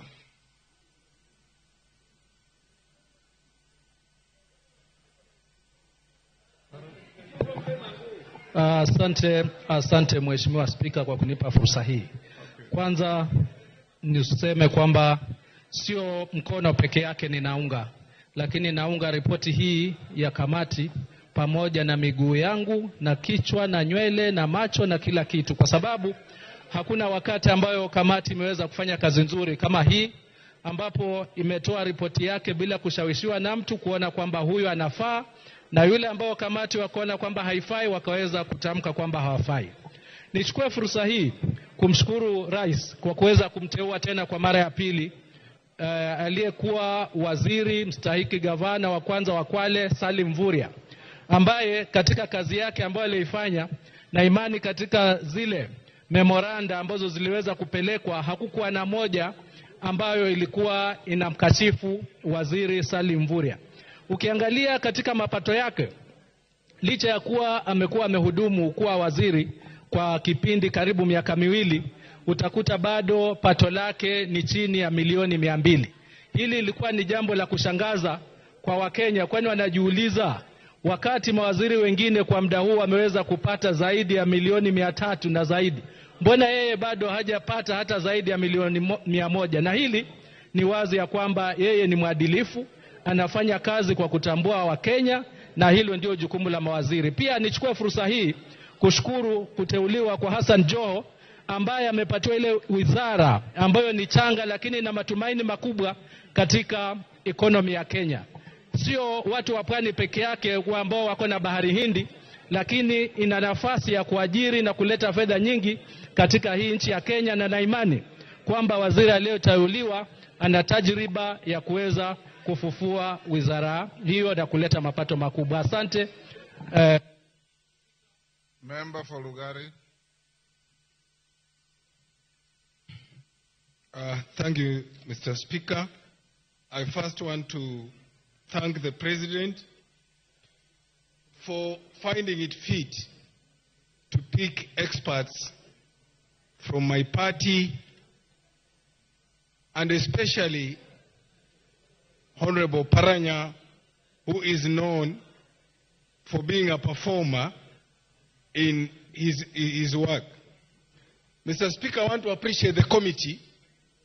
I think in the life of Parliament, the vetting committee did its work very transparently. I've gone through the report. It is very exhaustive on every nominee. And I want to plead with my brothers who feel that the rejected candidate be given a chance, that please, there are better people in that community. There are more competent women in this country. That is not the way to go. The way to go is that Gen Z were asking for good governance. They are asking for competencies. They are asking for people and value. So let us give them those people. Finally, Mr. Speaker, let the cabinet be on notice that as we sit here, we will continue to oversight to ensure that Kenyans get value for money. Thank you, Mr. Speaker. Member for Garissa.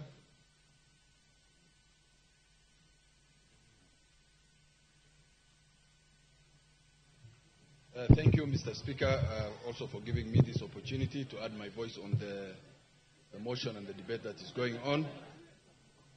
Mr. Speaker, I want first of all to congratulate the committee, the appointment committee, for the good work and extensive work they have done and the extensive report they have produced on this document. And I want to support with reservation on the last nominee who was rejected. Having said that, Mr. Speaker,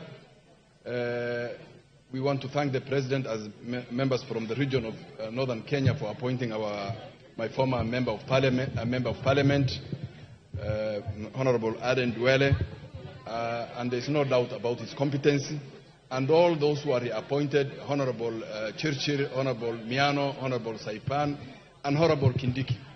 Honorable Kindiki has been said to be one of the performers. However, I have an issue with that as well, because in my region where I come from, I think there is a problem of abduction, and which the Honorable Minister has failed to address.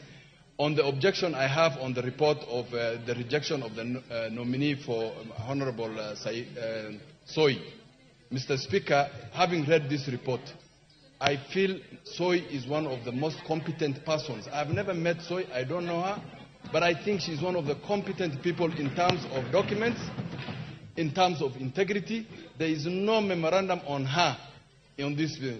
The only thing I see that she was judged on was the issue of public speaking, her inability to address her issues, because this cabinet nominee has served in this country. She's only one of the only ministers, nominees, who have served over the last 30 years in many ministries and departments in this country.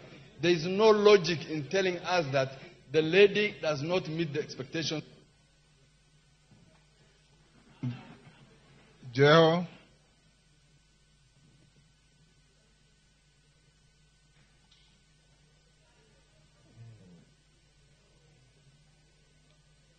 Give her the mic.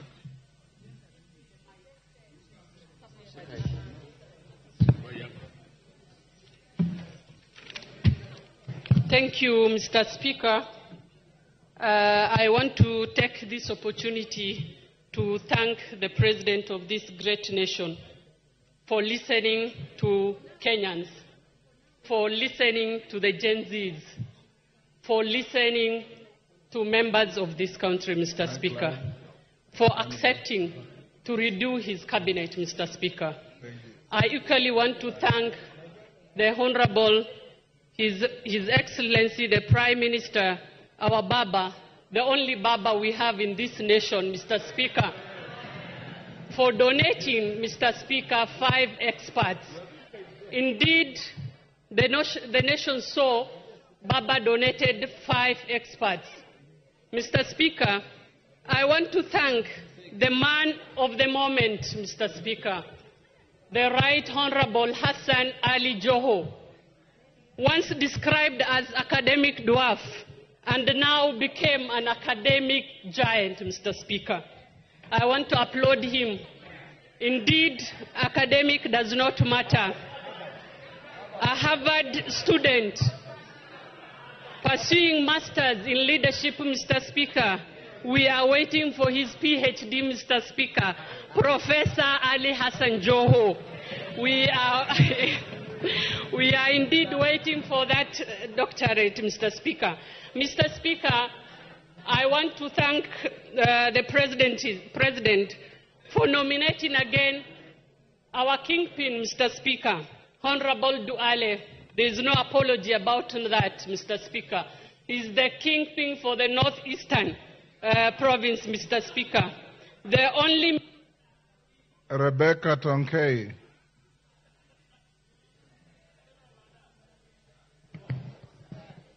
Thank you, Mr. Speaker, sir, for giving me this moment to congratulate the nominees for CSS.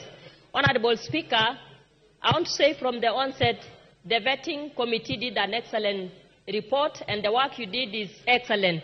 And I stand here to support your approval of the 19 CSS. Honorable Speaker, when you look at Honorable C.S. Soipan, I want to thank His Excellency, the President, for nominating her once again to be a CS. The lady did an excellent job, and those are the kind of ladies, Honorable Speaker, we support. And Honorable Speaker, looking at Honorable Bandi, we all agree that this has been a chair for the Budget Committee, and he did an excellent job while there. So I know he's going to give us service, and therefore the members that have been appointed, Honorable Speaker, are going to do an excellent job, which Kenyans are longing for. And therefore, Honorable Speaker, we are not supporting anybody because of region, but we are supporting people who will serve this country. When you look at the youth who has been appointed, Eric who has been appointed as the CS irrigation for water. Honorable Speaker, I know the young man, and I know he's going to do an excellent job because he performed well, even in the interview, which shows that he knows what he's going to do. And therefore, I support the report. Thank you.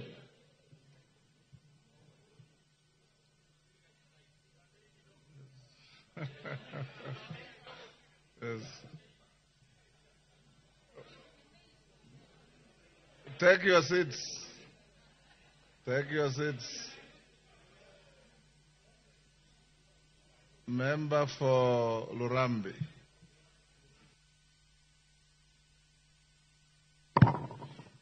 Thank you, Honorable Speaker. I stand to support the report. And Honorable Speaker, I want to applaud the vetting committee, which was chaired by yourself, for the great work that you did. Honorable Speaker, I had an opportunity on Sunday to sit in the gallery during the vetting of the Honorable Wycliffe Oparanya, and I saw the intensity in the room, the kind of work you did, how you scrutinized every corner and everything during the exercise, and I want to applaud you. However, Honorable Speaker, may I add my voice concerning the issue of Madam Soy? I do not know her in person, but I just want to think that people are talented differently. Honorable Speaker, this lady, looking at some of the history that she has and what she has done, and as a career civil servant, I think she was judged harshly. And therefore, as a man who prays I pray that she'll have an opportunity, because even in the church, Honorable Speaker, you can have a preacher who doesn't know how to preach well or speak well, but when he touches on people, miracles happen. Miracles happen just by touching. Therefore, just miracles happen. Protect me from Shakil. So I pray that it works out for her. I support this report, and I say thank you for the good work you did, and wish all the members well as they get into their new offices. Thank you, Mr. Speaker. Member for Molo. Now, you members, can you reduce the time even further? We are coming to an end. Go on, Kimani. Thank you, Honorable Speaker. First of all, having watched the proceedings of the vetting exercise, Honorable Speaker, I want to applaud you, and there was really a lot to learn from yourself when you chaired that committee. You gave everyone a chance to be heard. You gave the nominees an ample time to execute their matters, and you gave the members of that committee ample time to ask their questions. So we want to applaud you, and you have a lot to learn from that. I would like to congratulate, to single out CPA Bandi, being the cabinet nominee for the Ministry of Finance, as someone the Committee of Finance and National Planning will be closely working with. One of the issues that he raised is on the Finance Bill, Honorable Speaker, of 2024. And as we consider various ways of making sure that we have a predictable tax environment, but also that we do not cripple our economy and we make sure that we finance our budget, it's very important that perhaps this time around we need to separate the different statutes instead of doing the one omnibus finance bill, Honorable Speaker. That perhaps he and his team need to craft a tax procedures amendment bill, an income tax amendment bill, a VAT amendment bill, an exercise duty amendment bill, and miscellaneous and fees amendment bill, so that Kenyans have ample time to deliberate on these particular matters, because of course not many of us, many of the people are tax experts, and therefore the confusion that came around that, Honorable Speaker, even led to what happened after the aftermath of the Finance Bill of 2024, Honorable Speaker. Honorable Speaker, I would like also to congratulate one Dr. Margaret Jambura as a nominee from our home county of Nakuru, and one Engineer Eric Murithi, who is now going to be the youngest cabinet secretary, and this means that the president has a space of young people and willing to mentor us to be great leaders in this country, Honorable Speaker. And allow me. Over. Beatrice Kamei. Thank you, Honorable Speaker, for giving me this opportunity. On the onset, I want to thank the committee for the job well done under your chairmanship. I appreciate the work done, but however, Honorable Speaker, I'm so disappointed with the rejection of one Stella Soy, Honorable Speaker. Looking at her CV, this is a well-read lady. This is a lady that has done a lot, having rose to the position of a DC. Honorable Speaker, she has championed for the work of women, empowerment, issues against, she spoke against HIV and AIDS. It is only that maybe, Honorable Speaker, according to the committee, she was not eloquent. But I want to believe, Honorable Speaker, just like some of the members have said, there are other ways in which one can actually communicate. I feel sad, but I want to believe, Honorable Speaker, she had the opportunity. But now I'm praying that she gets another position. Honorable Speaker, I was asking myself, is it because she was the last one to be vetted and the committee was tired and felt like she's not the best? I hereby feel, Honorable Speaker, that she can still be given another chance. Kandie was rejected, but when she came back to the House, she was actually saved. Just the same with Malosa. So, Honorable Speaker, what is it that we can do to save this very honorable lady? The fact that she transited from one job to another is not a yardstick to say that she's not able. That is just to tell us that she can work in this position and many other positions, Honorable Speaker. Otherwise, I want to say that Stella Soy can still be given that opportunity. Thank you very much, Honorable Speaker. Mbui, member for Kitui Rural. Mboni. David Mboni. Thank you, Mr. Speaker, for giving me this opportunity to also say one or two things about these reports. On the onset, I support the report.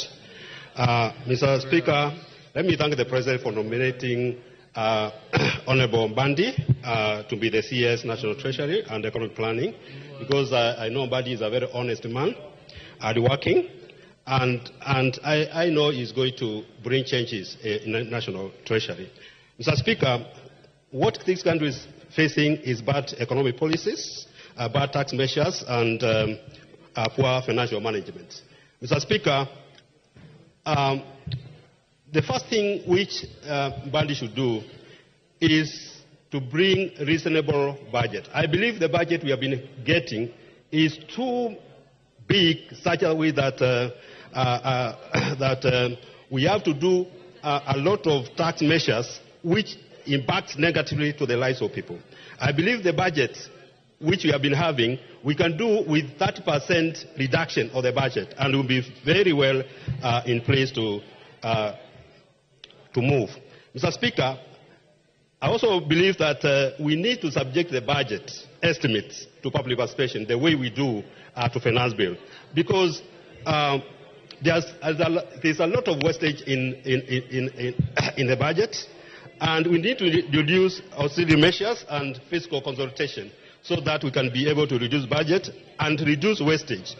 Things like tea, flowers, unnecessary conferences and trainings should not be really be in a budget. I believe Honorable Mbandi is going to reduce the Passadi cars which were there during the former president Uhuru when he was minister.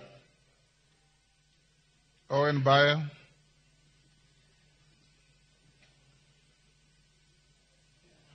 Thank you, Honorable Speaker. Honorable Speaker, the office of a cabinet secretary is a high office, and any person that this House approves to sit as a cabinet secretary must rise above board.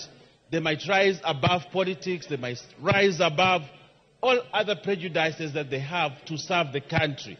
They must also, Honorable Speaker, be loyal to one center of power. They must be loyal to the people of Kenya, not themselves. They have to drop all other things about themselves and serve this country. The reason that we find ourselves in this space today is because cabinet secretaries that we vetted in this House went there as individuals. They looked for fame, they looked for wealth, they looked for things that did not help us to unify this country. But this cabinet has put together now, and as we vote for it in a few minutes, Honorable Speaker, is a cabinet of national unity that we must bring the country together so that this country prospers as the nation of Kenya and not many nations put together. Honorable Speaker, I pray that as we approve these members of the new cabinet, go in there to work for Kenyans. They should not go there to work for their stomachs or work for their tribes or work for their families. They are going in there as cabinet secretary of the government of Kenya for the state of Kenya, and they must serve this country indiscriminately. So, Honorable Speaker, as we take our vote, I want to take a vote today knowing I'm voting a cabinet that will unify the country, that will serve the country, that they will stop the corruption, that they will stop the opulence, that they will stop being individuals, but serve a country called Kenya. And that's why I will vote today to pass this cabinet. And I hope everybody else, Honorable Speaker, does that. We vote so that we consolidate the... Mbeyu. Thank you, Mr. Speaker. May I take this opportunity, Mr. Speaker, to thank the advisors to the President for coming up with this cabinet. Mr. Speaker, we thank all stakeholders involved in this cabinet. I want to thank your committee, Mr. Speaker, for vetting these nominees. Mr. Speaker, I'll speak because I'm a victim of the gender ministry in this House, and my advice, I'll not speak about Stella. I saw how she went through the vetting. She had no much information about the gender docket, and I'm one leader. Just because I'm a lady, I will not support a lady who would not, and we were really ashamed of this. Mr. Speaker, my advice to the Kenyans, let the advisors look for a person living with a disability to take over the gender docket. Would be fully cabinet formed constitutionally because we have the youth, we have the women, we have the men in this cabinet.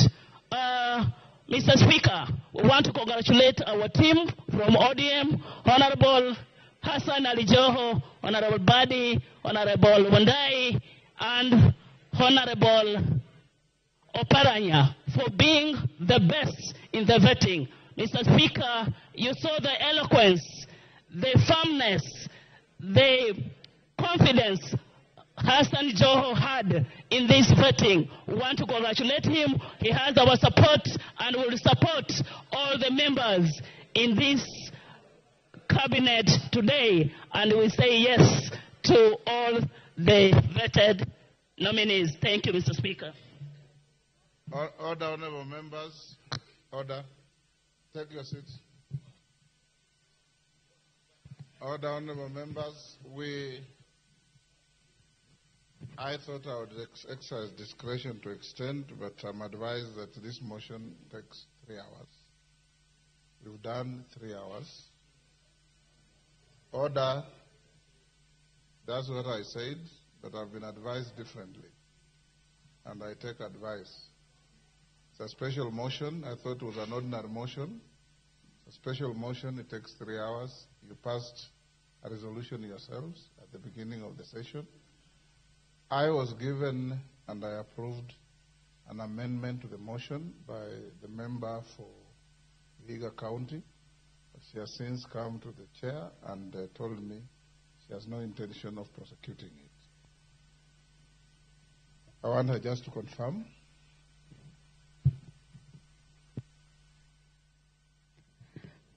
Thank you, Mr. Speaker, for giving me this opportunity. Actually, before I prosecute what you have said about my bringing up an amendment, before I do it, Mr. Speaker, I also want to congratulate those who have done it, I only wanted one thing from you. Thank you, Mr. Speaker. I oblige. I want to wish to withdraw the amendment that I wanted to make. Thank you, Mr. Speaker. That being the case, I now call the mover to reply.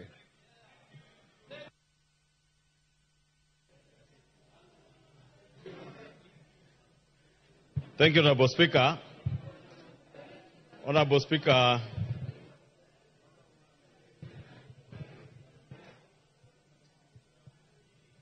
Honorable Speaker, I know there are quite a number of members who are asking me to donate, but procedurally, you know, I'm not allowed to donate at the conclusion of debate, as you did, and therefore want to beg that you do allow me to reply. Honorable Speaker, as I thanked the committee in moving, Honorable Speaker, I forgot to thank our staff of the Parliamentary Service Commission, who diligently worked with us at committee stage throughout the sittings from Wednesday evening all the way to this morning.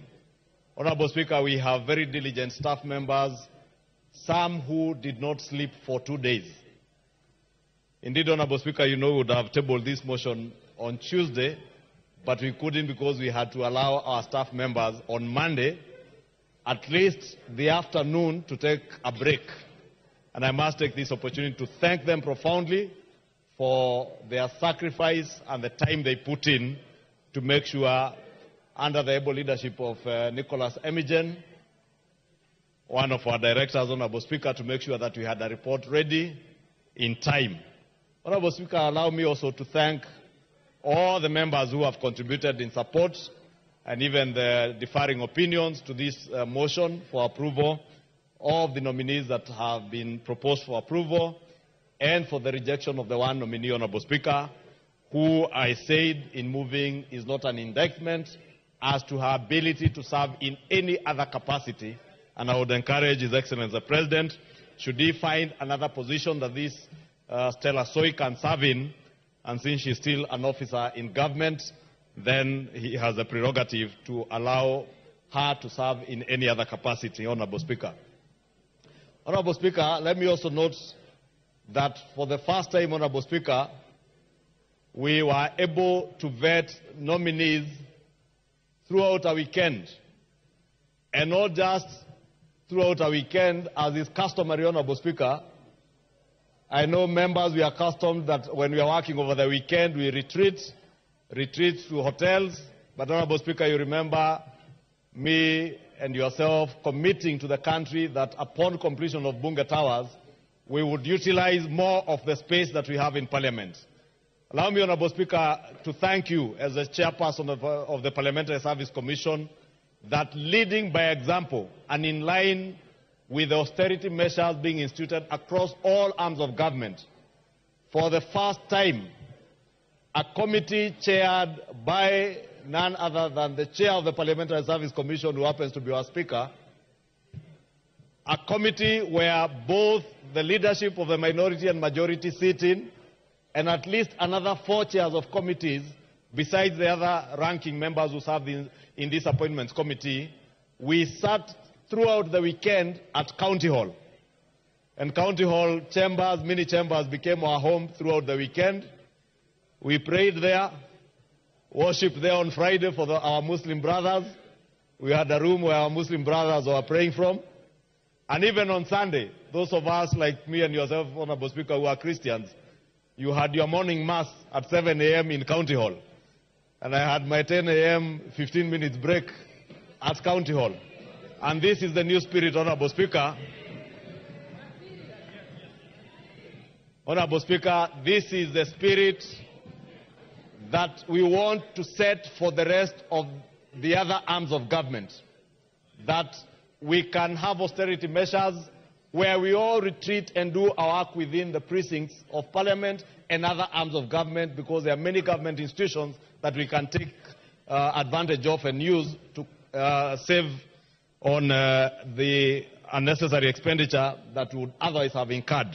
Honorable Speaker, lastly, Honorable Speaker, let me thank all these nominees, including the gentleman and honorable member for Ugunja constituency and minority leader, the Honorable Opiyo Wandayi, the Honorable John Mbadi, who is now destined to take over upon approval by this House, if you agree to approve, our National Treasury. Honorable Speaker, these are extraordinary times that call for extraordinary men to the service of their nation. The Honorable Opiyo Wandayi, the Honorable John Mbadi are among us here as colleagues. Should we, and when we approve this motion, Honorable Speaker, these 2 honorable members will go now to join the executive. I want to speak to the Honorable Wandayi, who is here, because John Mbadi is here. When you get to the other side, the Honorable John Opiyo Wandayi, and the Honorable John Mbadi, when you do get to the other side, remember this is a house that has vetted you, and if we approve you, that has approved you. You will not be going to the other side in the executive to serve these members of Parliament. But these members of Parliament represent the people of Kenya. Please go and serve the people of Kenya. Serve them diligently, fairly. Ensure that the last mile connectivity program is rolled out across the country without favor, without discrimination, and knowing where you are coming from, Honorable Wandayi. Know that there are parts of this country that have been marginalized over the years. Know it may be fashionable for the leader of majority, because of the region I come from, to speak about 1 man, 1 vote, 1 shilling.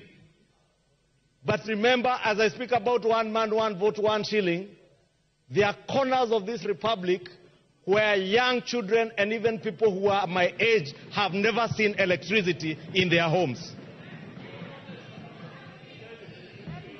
There are places in this country, Honorable Wandayi. My constituency, Kikuyu, is at 85 to 87% connectivity.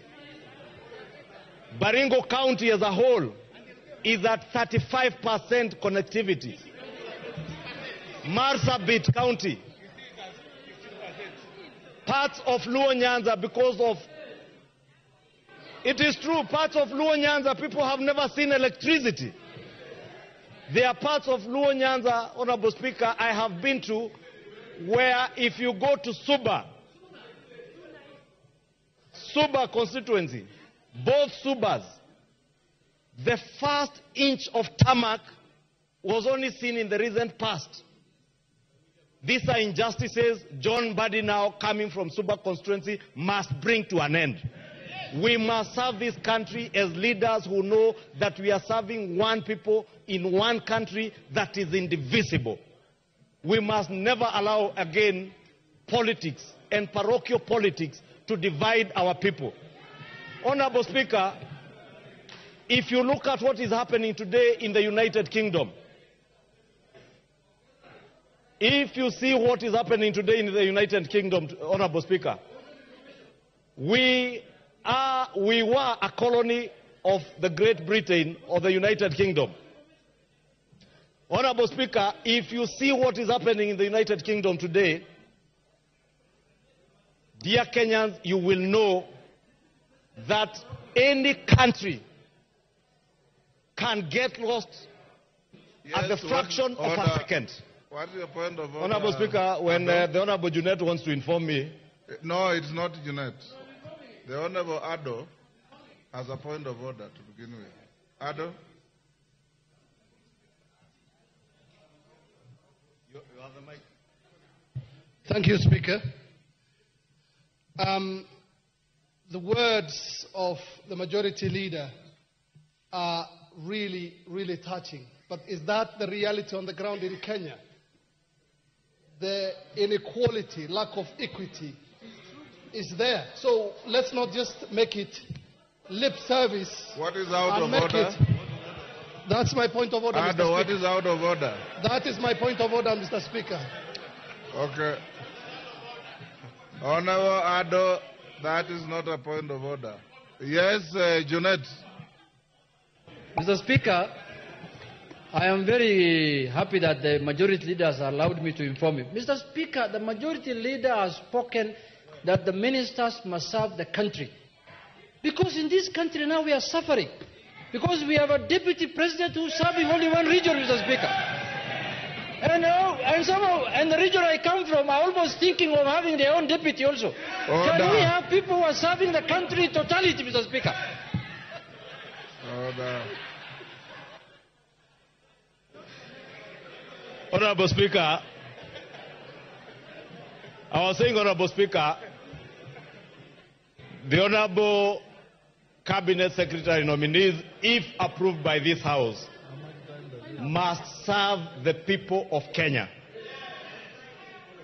Honorable Speaker, this morning I had an engagement with a relative in the UK who was telling me that what we are seeing happening in the UK today, and that's the point I was at before the Honorable Ado interrupted with the point of order, can happen to any country. Let us not take it for granted that we have a country that stands united. Let us never take it for granted that we have one people who are indivisible, save for our politics. We must never allow our politics to divide our people. Today, whether you are Muslim, whether you are Christian, whether you are of Asian descent or African descent in the UK, people are not sleeping. They don't feel safe. For the first time, I've seen the Kenyan embassy in the UK, in London, give an advisory to Kenyans in London. For the first time. Since I became a grown-up, Honorable Speaker, I don't know whether before that they had ever done so. But Honorable Speaker, I want to plead with us, let us support this motion. Let us send out these gentlemen and ladies to serve the people of Kenya, and as they serve the people of Kenya, to remember to serve them with the highest degree of integrity, with decorum, and with respect to the people of Kenya. I beg to reply and beg for your support. Order, honorable members. Take order. Betsimba, take your seat. Who does she want to inform? The debate is over. Honorable members, I want now to put the question. One, before I do that, if Honorable Mbadi and Wandai are in the chamber, let them stay at the back. We'll allow them in after the vote. They cannot vote in their own cause. Number two, you'll have two votes. The first one on the nominees from 1 to 19. Then the second one is on the rejection. On the rejection, they don't go together. So I now put the question, which is that taking into consideration the findings of the Committee on Appointments in its second report on the vetting of the nominees for appointment to office of Cabinet Secretaries laid on the table of the House today, Wednesday, 7th August 2024, and pursuant to the provisions of Article 152(2) of the Constitution and Section 3 and 8 of the Public Appointments Parliamentary Approval Act 2011, this House, 1, approves the appointment of the following persons as Cabinet Secretaries. Honorable Professor Kithure Kindiki, EGH, Ministry of Interior and National Administration. Dr. Deborah Mulongo Barasa, Minister of Health. Honorable Alice Wahome, EGH, Minister of Lands, Public Works, Housing and Urban Development. Mr. Julius Migos Ogamba, EBS, Minister of Education. Honorable Rosalinda Soipan Tuya, EGH, Minister of Defense. Dr. Andrew Mwihia Karanja, Minister of Agriculture and Livestock Development. Honorable Aden Bare Duale, EGH, Ministry of Environment, Climate Change and Forestry. Mr. Eric Murith Muuga, Minister of Water, Sanitation and Irrigation. Mr. Davis Chirchir, EGH, Minister of Roads and Transport. Dr. Margaret Nyambura Ndungu, Minister of Information, Communication and the Digital Economy.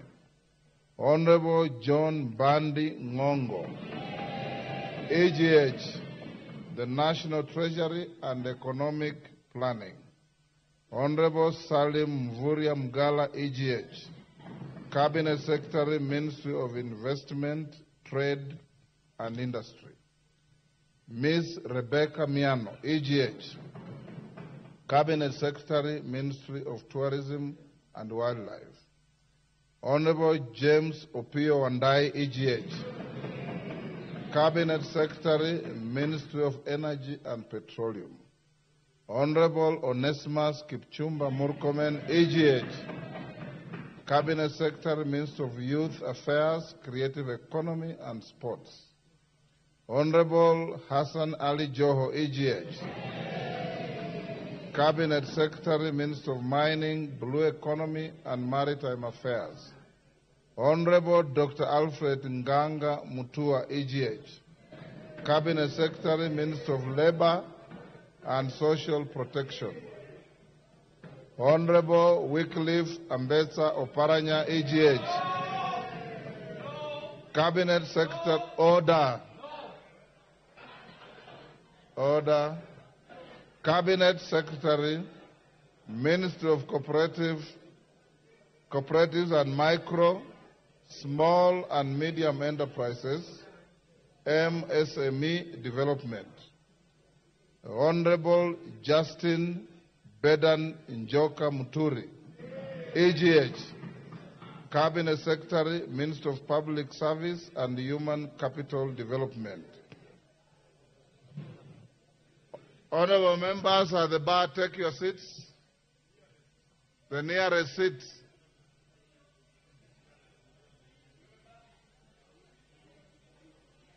The nearest seat. Nguna, that is not the nearest seat you are going to. Order, honorable members. Is Honorable Mbandi in the house?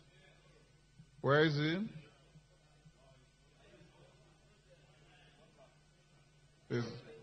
Yeah, we said we'll call them in after the vote. Where is he?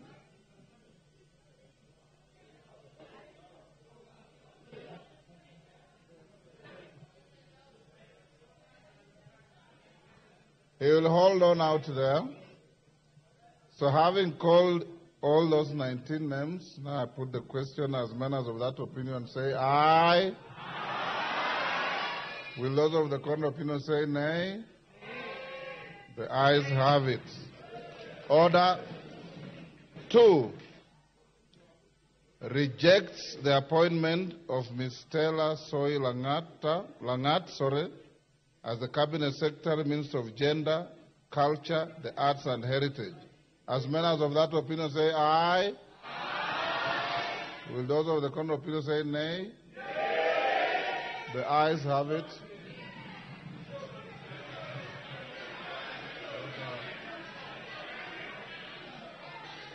Order, it is clear there are no numbers to claim a division.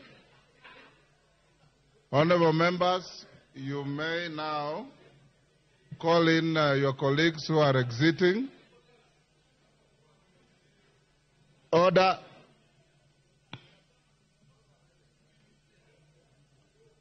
Take your seats. Honorable Amboka.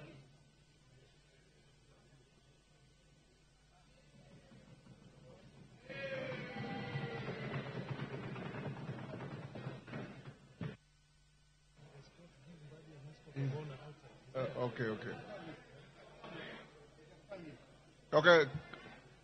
Honorable Mbandi and Wandai, you may now enter the chamber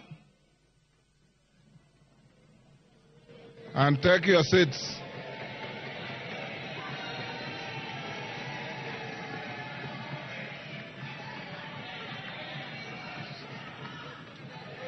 No, they are not.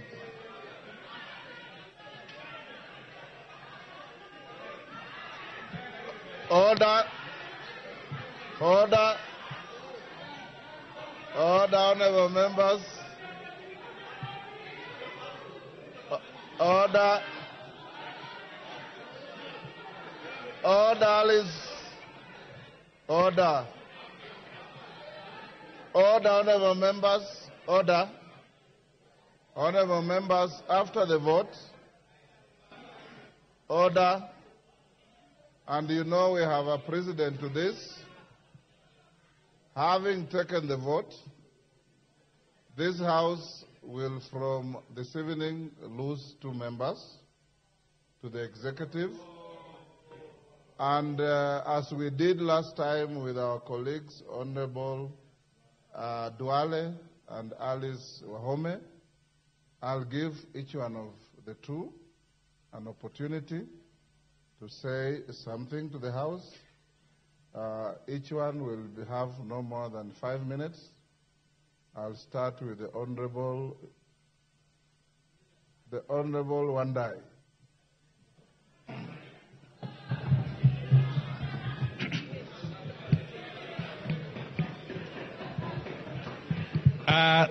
Thank you very much, the Honorable Speaker. Honorable members, allow me, following the communication by the Honorable Speaker, to say a few things as I hand over the instruments of the office of the leader of the minority party to the new office holder. My tenure as the leader of the minority party of the National Assembly in the 13th Parliament under Article 108 of the Constitution has now come to an end. Honorable Speaker, it is important that I do some reflection. For the time I've been in this House, now close to 12 years. Honorable Speaker, let me share with you, honorable members, one of my most epic moments during my service in this House as a legislator. You will recall, I'm sure, that in the 11th Parliament, during my first term, I was actually suspended from the service of this House on the 31st March 2016 for the remainder of the session. Those days, of course, even up to now, sessions used to begin from 1st January to end of December, I think. So I was suspended for the remainder of the session on 31st March 2016. I rushed to the courts for refuge and sought a judicial review of the decision of the House. Now, this prompted the House, that's the most important point really here. This prompted the House to re-examine the provisions of our standing orders. And following extensive consideration of the matter by the Committee of Powers and Privileges, and incorporating the guidance of the courts, it was recommended that the National Assembly standing orders be reviewed to accord a member accused of breach of parliamentary privilege fair hearing and to cover the unequal treatment of the same offense at different times of the session. Consequently, a standing order 110B was introduced to provide for an elaborate process for appeal against suspension, and standing order 111 was amended to provide for a maximum period of suspension of 90 days.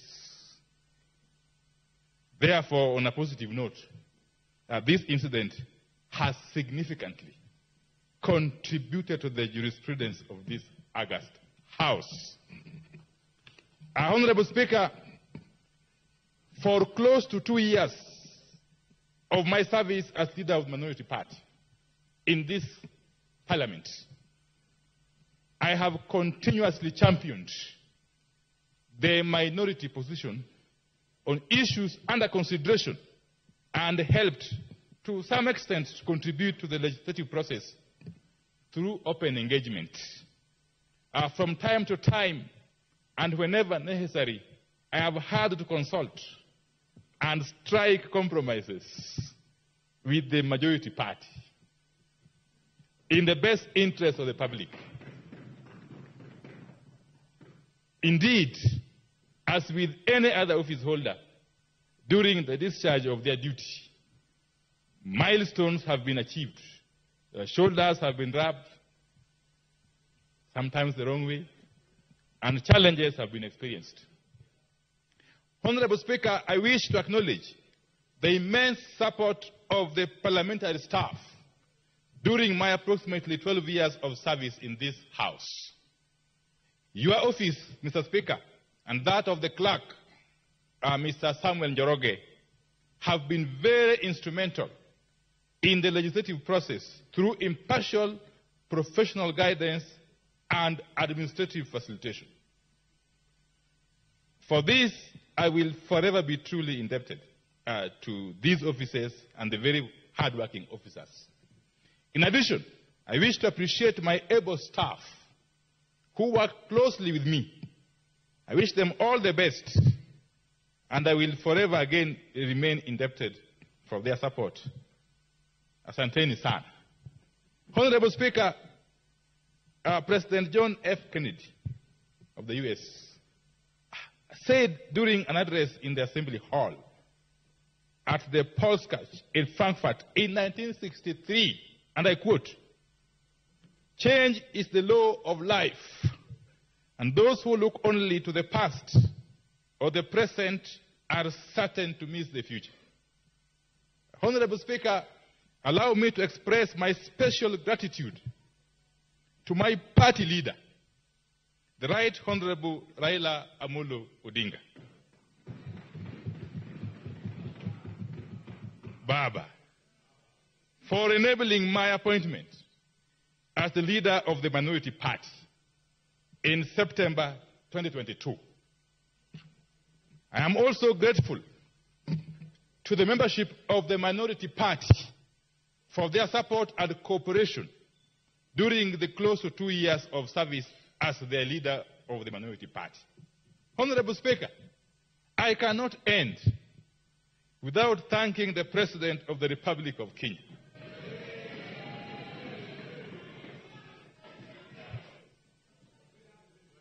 I repeat. Okay. Honorable Speaker, I cannot end without thanking the President of the Republic of Kenya. His Excellency William Ruto.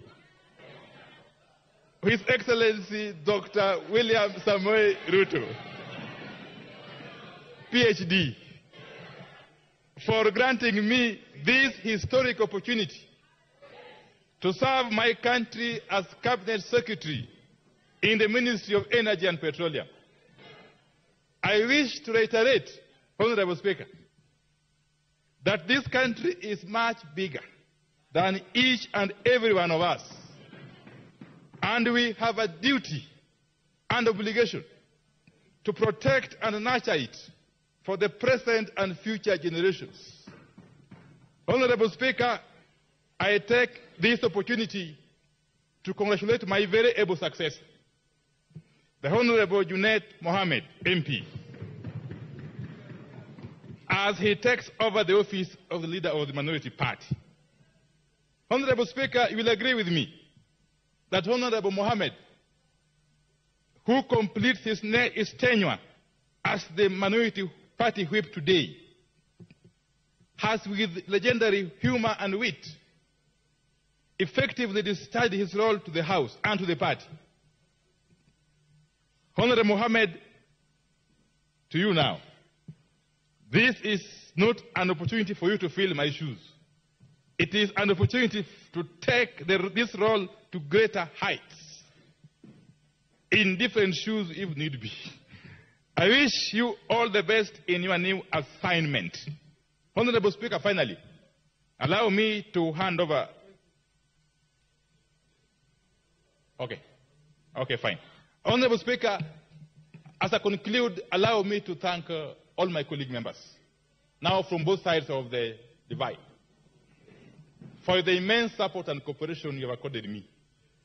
And I want to assure you that as I transit to the executive, my doors shall remain open. And we shall continue to engage one another as we together build this country and protect it from any attempts to sabotage it by whomsoever. Honorable Speaker, I want to conclude, Honorable Speaker, by thanking all of you. Asanteni sana.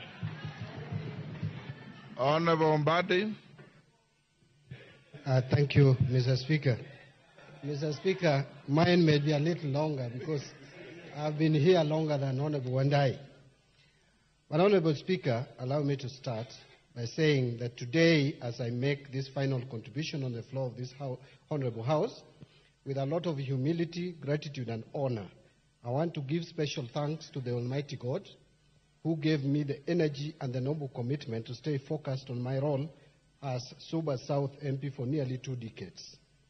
Like all members who have spoken in this House, these wonderful debates approving our nominations, it's going to be a great wrench to leave the House.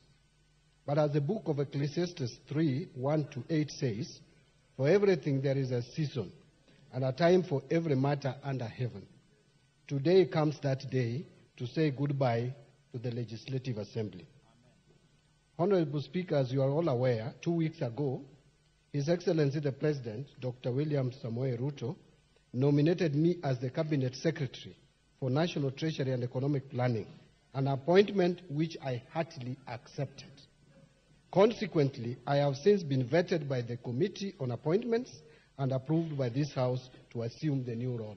I want to thank you, members who have approved my nomination. By extending this hand of cooperation, may I exceptionally thank His Excellency the President for trust he bestowed upon me to sit at the topmost decision-making organ of the country. I am humbled by the warm gesture and remain mindful of the aspirations and expectations of Kenyans as I assume the office as the Cabinet Secretary, National Treasury and Economic Planning. Simply put, the people of Kenya are entrusting me with their granary. Honorable Speaker, in the backdrop of this long political journey, I wish to acknowledge my party leader, Right Honorable Raila Amolo Odinga, and the entire ODM fraternity, who imparted the foundations of knowledge and skills on leadership, as well as trusting me with party leadership positions. I am equally indebted to the space to ride on the same party ticket to Parliament for a record 17 years, priding myself as one of the longest-serving members of this House. I have said one of the longest. The Honorable Shakil Shaberi is complaining, but I have said one of the longest. The opportunity to serve as an assistant minister during the Grand Coalition government, minority leader in the 12th Parliament, Public Accounts Committee chair, and, of course, the chairmanship of ODM for a decade. I honestly appreciate your immense support, contribution, and encouragement. Your valuable contribution will always remain treasured in my heart forever. Honorable Speaker, on social aspect or social dimension of this undertaking have been answered to my family, beginning with my late parents for their blessings that I carry with me today to greatness. To my beloved wife, Rhoda Mbadi, and my children, I am forever indebted to you for being my sounding board, always encouraging and pushing me to excel and be the best father and husband.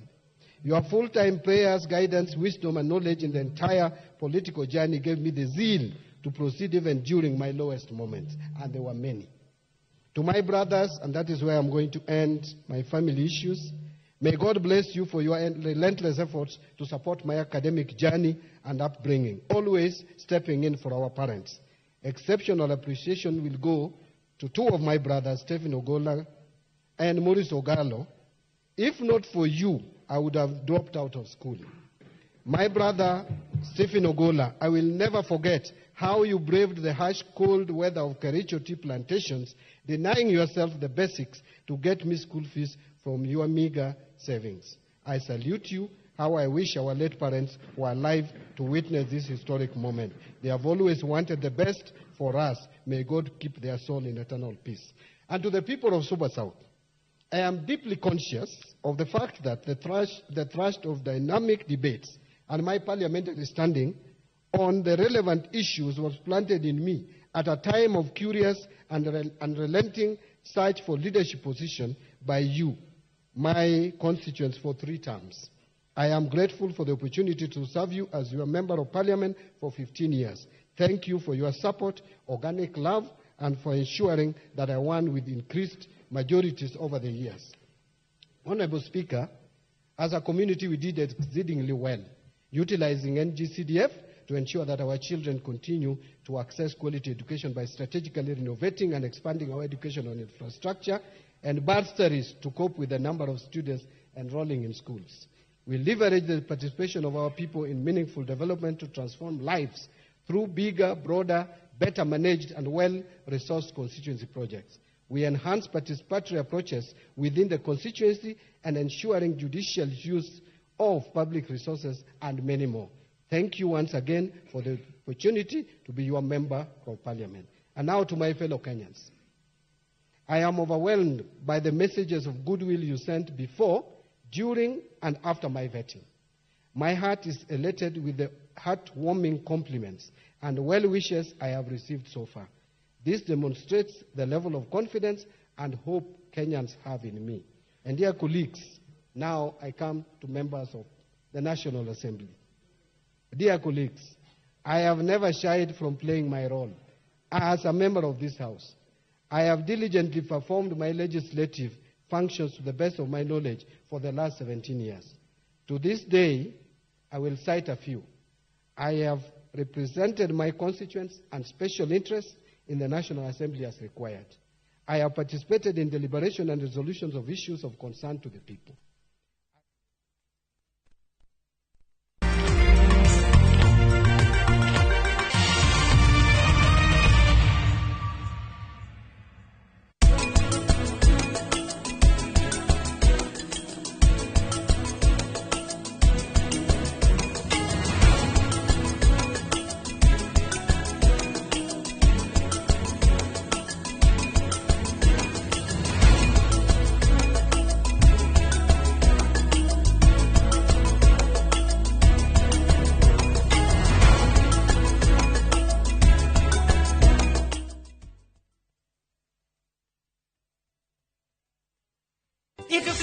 I'm here and I'm not calling back, it is because I am a runner and I ran out of airtime.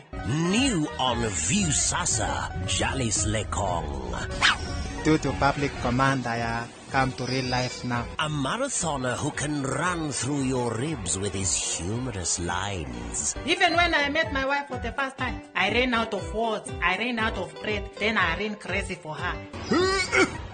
Now I jump into conclusions. Enjoy these hilarious and entertaining stories of Jalis Lekong. Yani, ikitikwa makuna. Exclusively on View